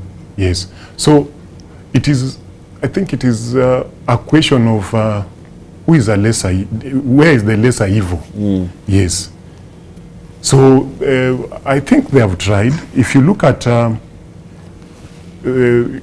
other, in history, the other times that we've had such like demos, and compare it to now, or whatever happened on Monday and what is happening now, less loss of life has occurred compared to the other, the other times that the same similar scenario has been occurring. So I think the government is trying its best. Okay. To me, out of 10, I'll give the government 7. They are trying. We have not witnessed, careless shooting by the police. And we talk about shooting. Yes. Ngoge, yes. Ni mliona kama mwenzenu ambaye alipigwa risasi ilifaa? alikuwa anaandamana yeye mwenyewe? Yeye mwenyewe. Okay, me myself, unajua, I was not in the scene that day. Okay. What was happening. But according to the sources, nikirudi hapo gaji nikiwauliza, walikuwa wanasema yeye mwenyewe hata alikuwa anakuja job. Yeah. Ndio alikuwa anaingia. Alikuwa anaingia job. So hata hakuwa ati amechinja kabadilisha kama overall. Yeah. Na walisema risasi ilimgonga wapi? Ilimgonga hapa kwa bavu kunaitwa kwa ribs hapo kwa ikaguza kidogo, ikaguza mkono, I think kitu kama hiyo. Yeah. Okay. And wewe unaona kama serikali ina handle maneno vizuri? At least that will work for you as a business person. What I can say is serikali inajaribu kwa sababu hao watu hata wakiandamana saa zingine polisi inabidi wameondokea wapite. Wale wanakosea ni wale wanarusha mawe. Juu seriously hata ukionga mtu tuseme anaweza rusha mawe hata ameaim pande hii ende pande nyingine. Unga mtu hata anakuwa kwa demonstration ama kwa kazi yake. So hao wanafanya demonstration ingawa si tu asirusha mawe, wafanye peaceful demonstration. Na serikali venye inafanya ni kweli inazuia mwananchi sahihi na inajaribu haijafanya kabisa. Juu cause sasa ukiona kama leo maandamano venye iko Kawangware iko hivyo hizo pande hivyo imepanda mpaka pande ya kwetu huko. Sasa watu hawajafungua job. So tungetaka in the near future wale wanaandamana wale wanataka kufanya kazi wafanye. Yeah. Okay. Henry, do you think the government is handling it well? Just beginning from where Ngugi left, in the near future, those one demonstrating should demonstrate, those one working should work. That one will have achieved. Everybody to achieve his goal at the end of the day. What I'm seeing now, the government is trying but is still a bit low.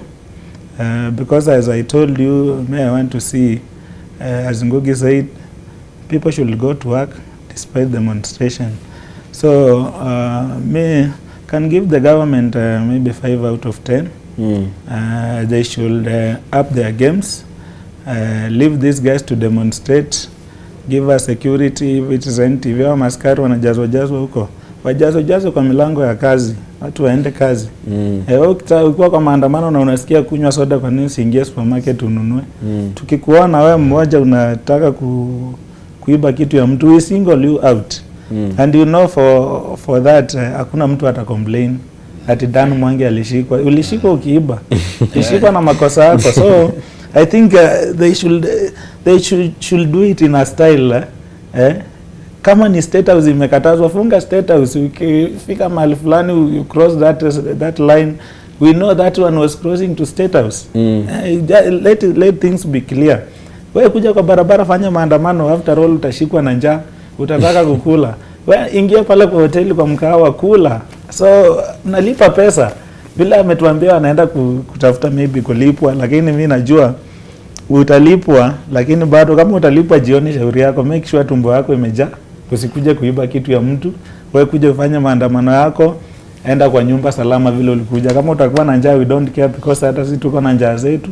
So tukikuona unaiba, hata polisi watafanya hiyo kazi, sisi ndio tutawasaidia kufanya hiyo kazi. Okay. And just as an update, what you're seeing on your screen is the crowd that is the protesters and the supporters of Raila Odinga and the Azimio team. They're heading to Kamkunji grounds in Kibra. So the presumption here is that the political leaders will once again address them. Just also to note that just about 25 minutes before the legal time for picketing and having peaceful marches or protests lapses, because it lapses at 6 p.m. and so they are likely to be seeking to beat the time constraint that is facing them with only 24 minutes right now before 6 p.m. So we can see that there's the kind of excitement that is there, even as they seek to go and presumably end their protests for today and likely even give guidance in regards to Thursday. And as we've been saying in studio, we've heard from our panelists here that it becomes a difficult situation for the businesses, the the businesses such as, you know, the mechanics, the border operators, the different traders even here in Nairobi CBD who sell different things. The roads today on your way to the CBD are pretty clear because many people are also just deciding to be more cautious and stay home if they have the liberty to and the privilege to do so. And we see some of the vehicles there have gotten some damages. We've also seen cases where journalists have been attacked by the protesters. Some other journalists were arrested briefly in Mathare, I should say, but were released. This is according to the CEO of Africa Center, that's John Alanamu, who was speaking about some of his team members who he said were arrested, but not too long after were released by the police as they were covering the demonstrations in Mathare. And now this is Kibra, where it seems a lot of the action has moved to in terms of being one of the most active places of the different parts of the country that are experiencing the protests. We also saw some of the protests in Kisumu earlier on. There have been others in the county of Trans Nzoia, and we see tear gas has now begun being lobbed. We can see some of the supporters now running away as they also hurl stones towards presumably the police, who are lobbing tear gas as they try to counter them as the protests proceed here in Kibra. There in Kibra, as you can see, and we have our team which is on the ground. We have Ibrahim Karanja as well as Ngina Kirori. We see a canister that has just been thrown there, which has left everyone around there pretty much scampering for safety as the police try to, in their words, maintain peace in the area. As you can imagine, there are those people who live around here who probably have nothing to do with the Maandamano. They do not really have much concern or interest, but they are becoming sort of collateral for the chaos. You find some of them even just thinking about the trauma that some of them go through. You can imagine the young children who may be home. Let's just turn into what is happening in the natural sounds as we get a sense of what's happening there.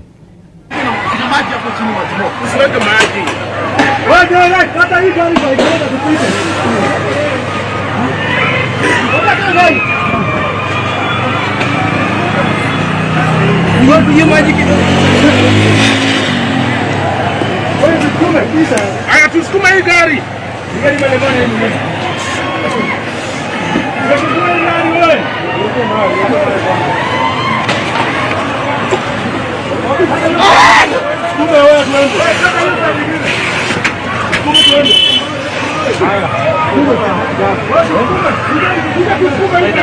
Twende bana, tusukume gari.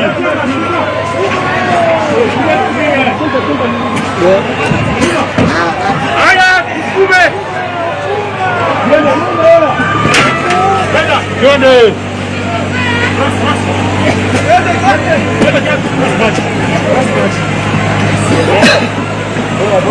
Twende bana.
Take him stupid. Take him stupid huku. Jackie wewe. Wewe mstupe hapa. Mstupe hapa wewe. Wacha kutoe. Wacha. Wacha. Wewe, wacha kutupa hapa, natupa wewe. Wacha. Wewe. Wacha.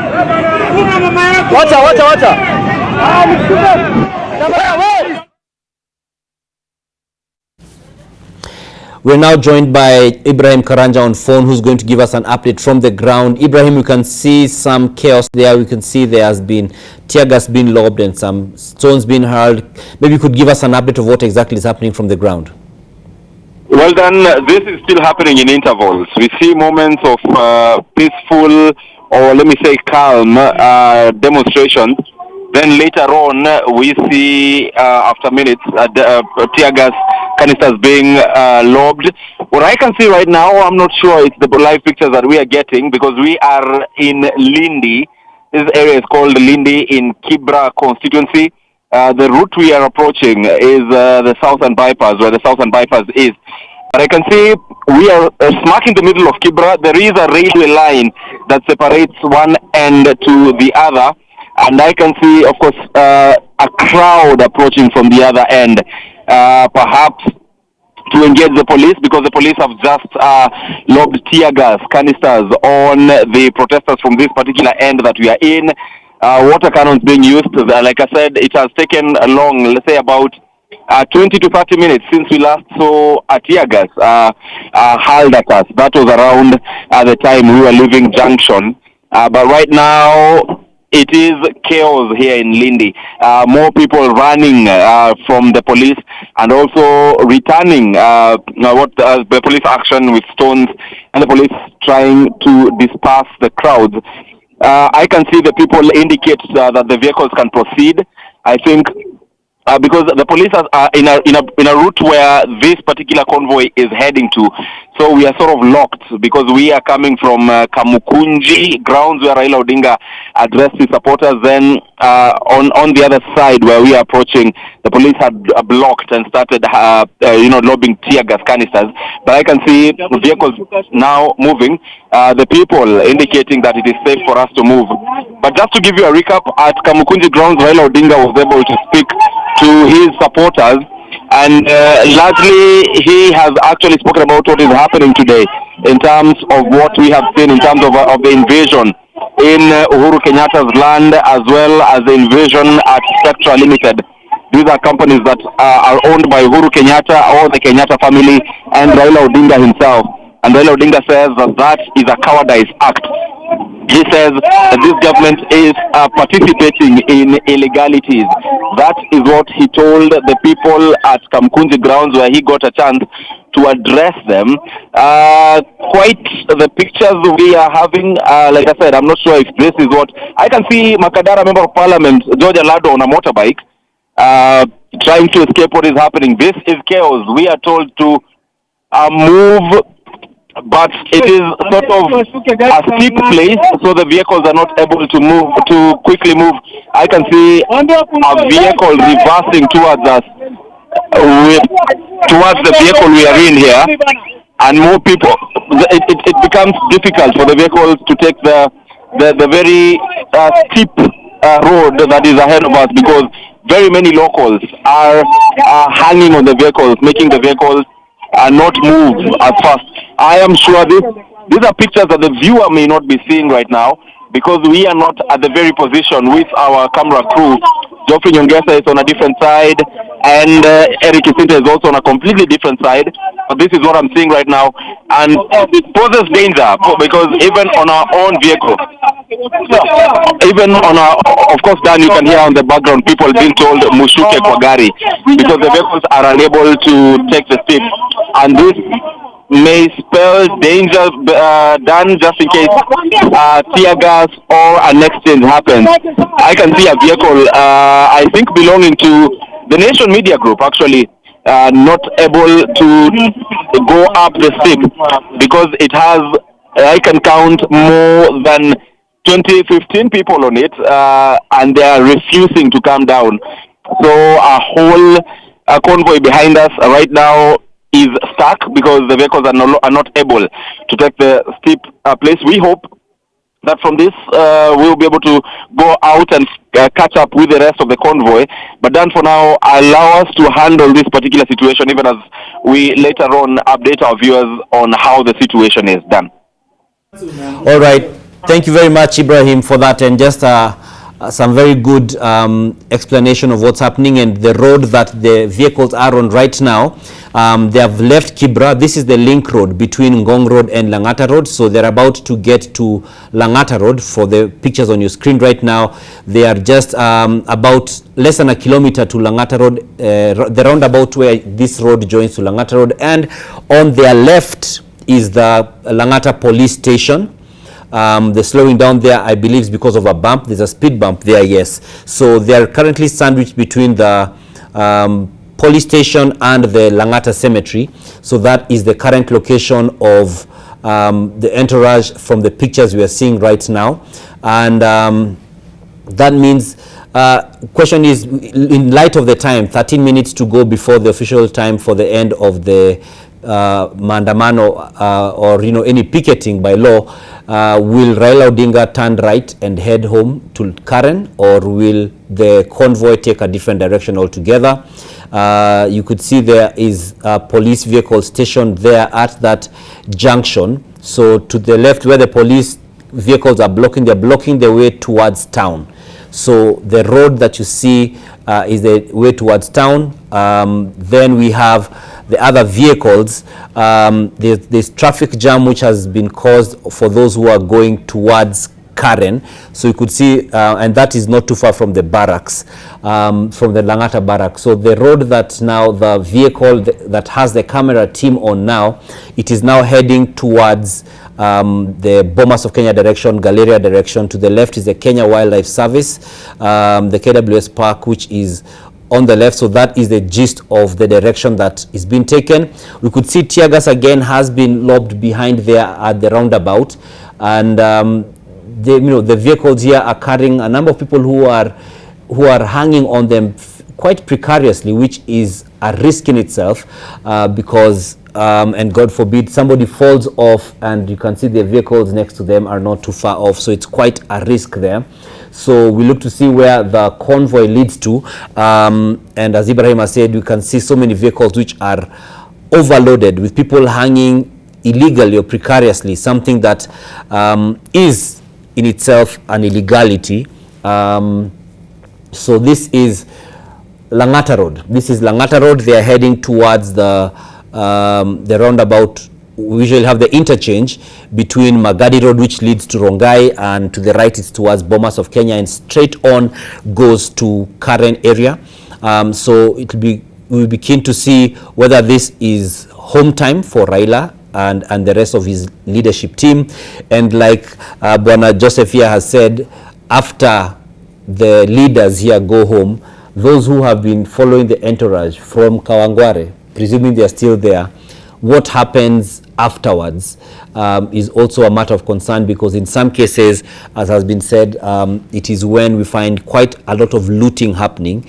As he said, wengine wanasema ni kujilipa. They are now getting their dues from the day's activities. And so when you see the vehicles going on the lower road, means that they are going straight towards Karen direction. The upper road is what would give an interchange towards going towards Bomas, or the other side going towards Rongai direction. So this current road they're on is the road that leads to Karen direction. So to the left right now, just once they emerge from this small tunnel-like space, is the Galleria Mall. I'm just giving this for benefit of those who may have an understanding, just to get the context of the location. So to the left now is Galleria Mall, and so they are heading towards the Karen direction. And so this is still Karen Road, rather Langata Road. This is getting to the area that is called Karengata, which is pretty much Karen Langata, the in-between of Karen and Langata. We can still see some police vehicles there as we wait to see whether this means, like I said, the close of the Maandamano for the leaders, at least, who some of whom live in Karen, and what it would mean for the rest of it, and whether Odinga will then communicate, or his team would communicate the next steps, if any, and if at all. And so it's quite risky what these guys are doing when you see them sitting on the vehicles and hanging. We've seen some of the vehicles quite damaged because of these kind of things. And even as we, this broadcast will soon be coming to a close. Joseph, when you see these pictures now, what comes to your mind? Well, when all is said and done, now reality is slowly dawning into some of the protesters. The reality of how do I get home? The reality of now the day has ended. What am I going to put on the table tonight for my children or for myself? So some of those guys, the ones you are seeing hanging on vehicles, they are hanging on those vehicles as a means of transport, but they also don't know where the direction of the driver, where the cars are headed. Maybe they're even headed deeper into, as far away as from Kawangware as possible. Maybe you never know whose vehicle is this. Maybe one of the leaders is even going to Mombasa. They don't know. But reality is now dawning that we need to go back home. Yes. Gogi ukiona hivi unafikiria nini? Naonea huruma bana. Kwa nini? Hapa ni riski. Si unaona venye wanapita mpaka Nairobi. Nakwambia hapa buda ukaanguka chini. Na hii barabara ni nyembamba by the way. Yeah. Hii barabara naielewa. Sasa ni hapo wakishajua tu ukivunjika mguu hata utengeneze hiyo mguu haiwezi rudi venye ilikuwa. So hapo they should take risk bana.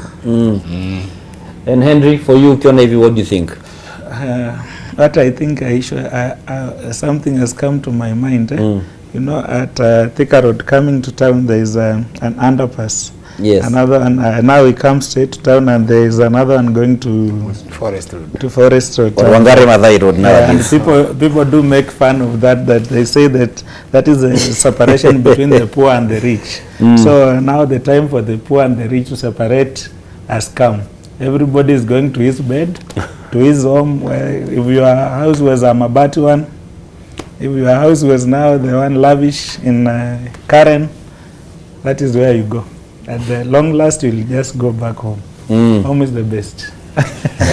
and I mean, but for some people, they're going home without much in their pockets. Of course. Kuna wale ambao, I mean, some of whom, Joseph has said, reality is now dawning on them.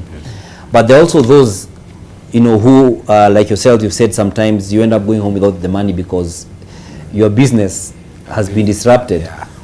So, how long can this last for you? Let's say in Ngogi, how long can such a thing, 2 days a week, what does that mean for your business? Hapo ni shida. Kwa sababu, hiyo unaona hasa hiyo maandamano ya leo. Leo ni Monday, sasa hujafanya job. Sasa hata kesho, ule mtu alikuwa amepanga ukuja, ako na wasiwasi bado juu ndani venye kunakaa. So, hivyo ni kumaanisha, tutakuwa kupata job ni either customer kuitie ama kuje mwenye akona confidence ama akwambie kuja chukua hii gari utengeneze unirudishie. Juu current wengi sana wataki hiyo story ya kukuja mahali kama hapo kuna fracas. Hiyo story ya juu venye tadiu na watu, unaona? Yeah. Okay. Do you feel that what they are fighting for is being achieved? As Joseph mentioned, the Maandamano is meant for the government to listen to the people. But if the government is not listening, then nothing is being achieved. But the government is listening, but they are saying that they're not going to do what the opposition wants. I think the government is not listening. The government is speaking. The government is talking, but it has not yet come it has not given it a listening ear. If it was listening, they could not have maybe put into consideration what Raila is telling us, but we could see the cost of living going down. At least maybe unga hata kama ni 10 bob. I'm hearing that electricity is also going high. I'm hearing that there are some 50 men given work with a huge payment. So I think the government has not yet listened. The government is talking. The government is speaking as a government. So I just want to request the government to listen to the people. We are the people, and we are not in that demonstration, but we told you we are feeling the pinch of the high cost of living. Okay. We are not ready to go to Maandamano, but we want the government to listen to us. Actually, he's mentioned something. Just quickly as we come to a close, the president has appointed 50 chief administrative secretaries, basically assistant ministers or assistant CSs. Now, people have been saying they're not happy with that. Some people say it's okay as long as the work is done. And the government came in while they were campaigning saying it's the serikali ya watu wa chini, watu wa boda boda, mama mboga, the mechanics, the likes. Nyinyi kama watu ambao you're, you know, wananchi wa kawaida as we are, do you feel it was a good decision kuteua watu 50? Kwangu mimi hapo mimi hapo sisemi gava ilifanya poa. Kwa sababu gava ilituambia hii serikali ni ya watu wadogo. Si mechanic, hata kama kwa si wote kwa kazi ya mechanic, si ati juu tunafanya mechanic tu kwenda shule. Kuna mtu ameenda shule na anaweza elewa hiyo kazi. So tungesikia mtu hata hajaisikia kwa serikali mmoja wa mechanic ameingizwa huko, ama mama mboga ama mtu yote hapo sijaisikia, at least tungeona gava ina hivyo ilituahidi ati ni yetu. Kuna imeshughulikia hata angeka watu wengi hata 10 kwao 50 watu 10 yao watu wa chini chini tuone ati inashughulika. Lakini sasa ni watu wale mlikuwa tu huko, watu tunajua ndio wako huko, mtu hata hajaisikia ndio tunataka tuone hapo ameingizwa kwa gava. At least hata tuonane tusemange huyo alikuwa maboga, huyo alikuwa mtu wa motorbike, huyo mtu alikuwa. Lakini unajua wengine wanasema kuna qualifications fulani, lakini unasema kuna wale ambao wamesoma hata kama wanafanya kazi ya jua kali. Yes. Okay. So do you feel kama government iliwadanganya? Kulingana hivyo ilisema serikali ni yetu na hakuna mahali tumeona sisi tukiincludiwa hapo tulichezwa bana. Henry, mimi naona kwa mtazamo wangu kuteua wale makatibu si vibaya. Shida mali iko ni ile mshahara watu wanapeleka nyumbani. These guys are being paid heavily. And I think in my view there must come to a time when there is harmonization of salary. Because in the same ministry somebody is earning like 2 million and has got everything, but unapata in the same ministry kuna mtu hapa anapata 10,000. What is the difference between those ministries? And it is one. So kini serikali inakuwa na job groups. Job groups, I understand. Why can they harmonize the salary? Because I don't think hata kama kuna job group, my feeling is that there are people being paid a lot na wengine wanalipwa kidogo zaidi. Hiyo nini hao hiyo wanasema maybe ni job groups is okay, but there must be an harmonization of salary so that hata unaona hii kupigana watu wanapigana mingi maandamano na nini, it's because of money. Watu money, security and whatever, you are given everything. So shida yako ni mshahara, sio ati watu wengi. Kitu ya kwanza ni mshahara. Unajua if they pay them little money, pia yani ile kitu ambayo budget yetu inaweza beba. Najua akilipwa kidogo pia budget tax yangu ile ndatoa kidogo. Lakini naona akilipwa mingi ni shida tupu, kwa sababu mimi nakuwa tax. Nimekwambia pikipiki sasa nanunua double. Huyo mtu akilipwa pesa kidogo, mimi najua ndanunua pikipiki na pesa kidogo. Something else. Hawa watu wanafanya ile tunaitwa residue, kuchunga, wanachunga alafu wanachukua ile machicha. Because these guys, vile my friend amesema Ngugi, ukijaribu kuangalia these are the same face, wakina Kidero, wakina Machogu, wakina nani, wale watu wenye walikuwa wanaanguka. Yani is like awarding people because the losers. Losers. Why can they bring in fresh minds? Vile amekwambia watu tuko nao wamesoma. Hata mimi naweza endesha wheelbarrow huko kwa ministry ya nini ya transport. Watupatie kazi. At least pia mwananchi wa kawaida aanze kufurahia serikali yake because hiyo ndio ilifanya tukampigia president kura. Si atuonyeshe kweli sisi sasa tumeachieve.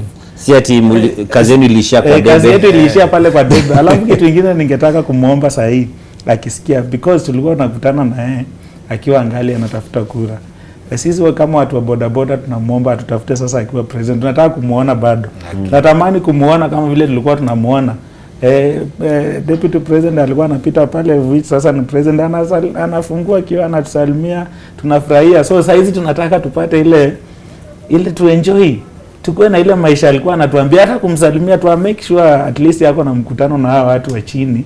Hata kama si watu wa bodaboda peke yake, at least we feel that unajua tukimuona tu tunaweza mwambia bwana president hapa ndio tunataka ufanye, hapa ndio tunataka, hata kama hatafanya but you will be feeling like bado anatukumbuka. Atufumbe macho kiasi. Sasa Joseph, in closing.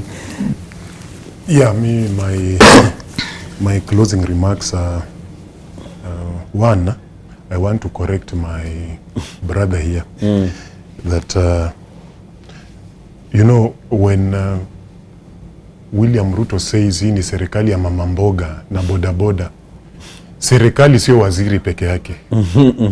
Serikali ni vitu mingi.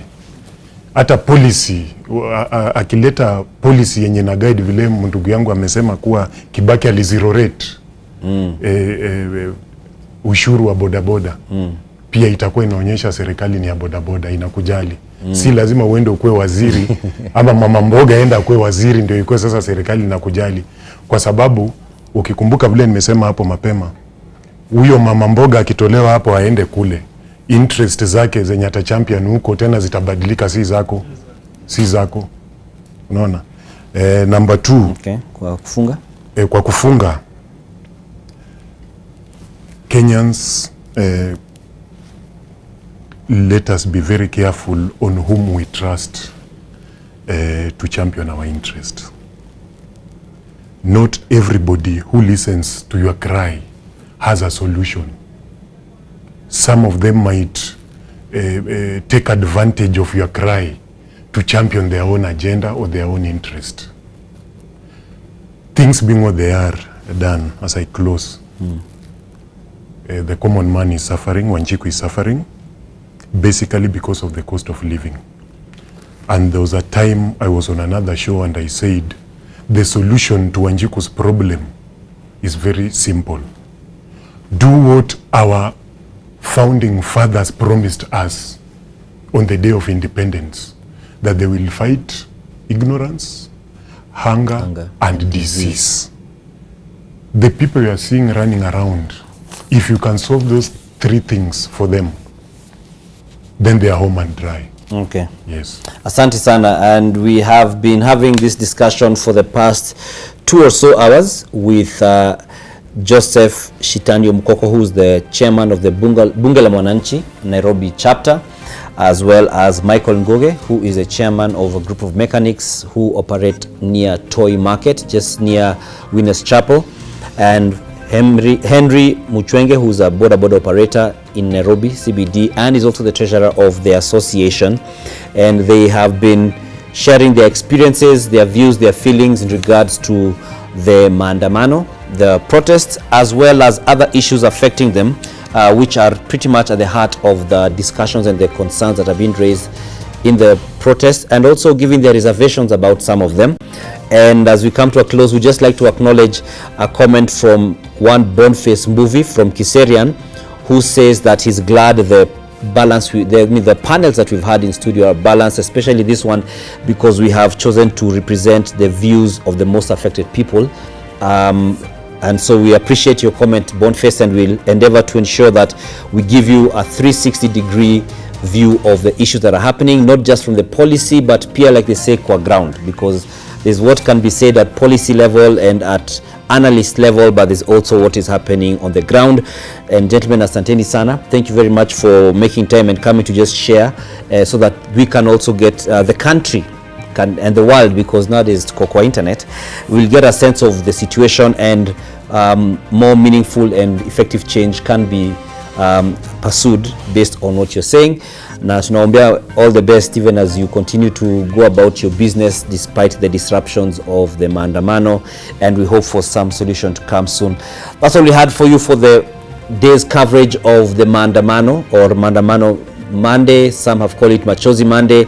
The pictures we saw were just before now we came full into studio were from were pretty much the end of what has been happening. Like I said, the convoy that had the leaders was heading towards Karen, and aside from that, we still know there's still some activity at different parts of the country, and if anything happens, we are going to be reporting it. We shall be giving you updates on the same from 7 p.m. That's in the next 53 minutes. We shall be having NTV Gioni, and at 9 p.m. join myself and Zainab Ismail on NTV Tonight. Thank you very much. My name is Dan Mwangi. Have yourselves a good and safe evening.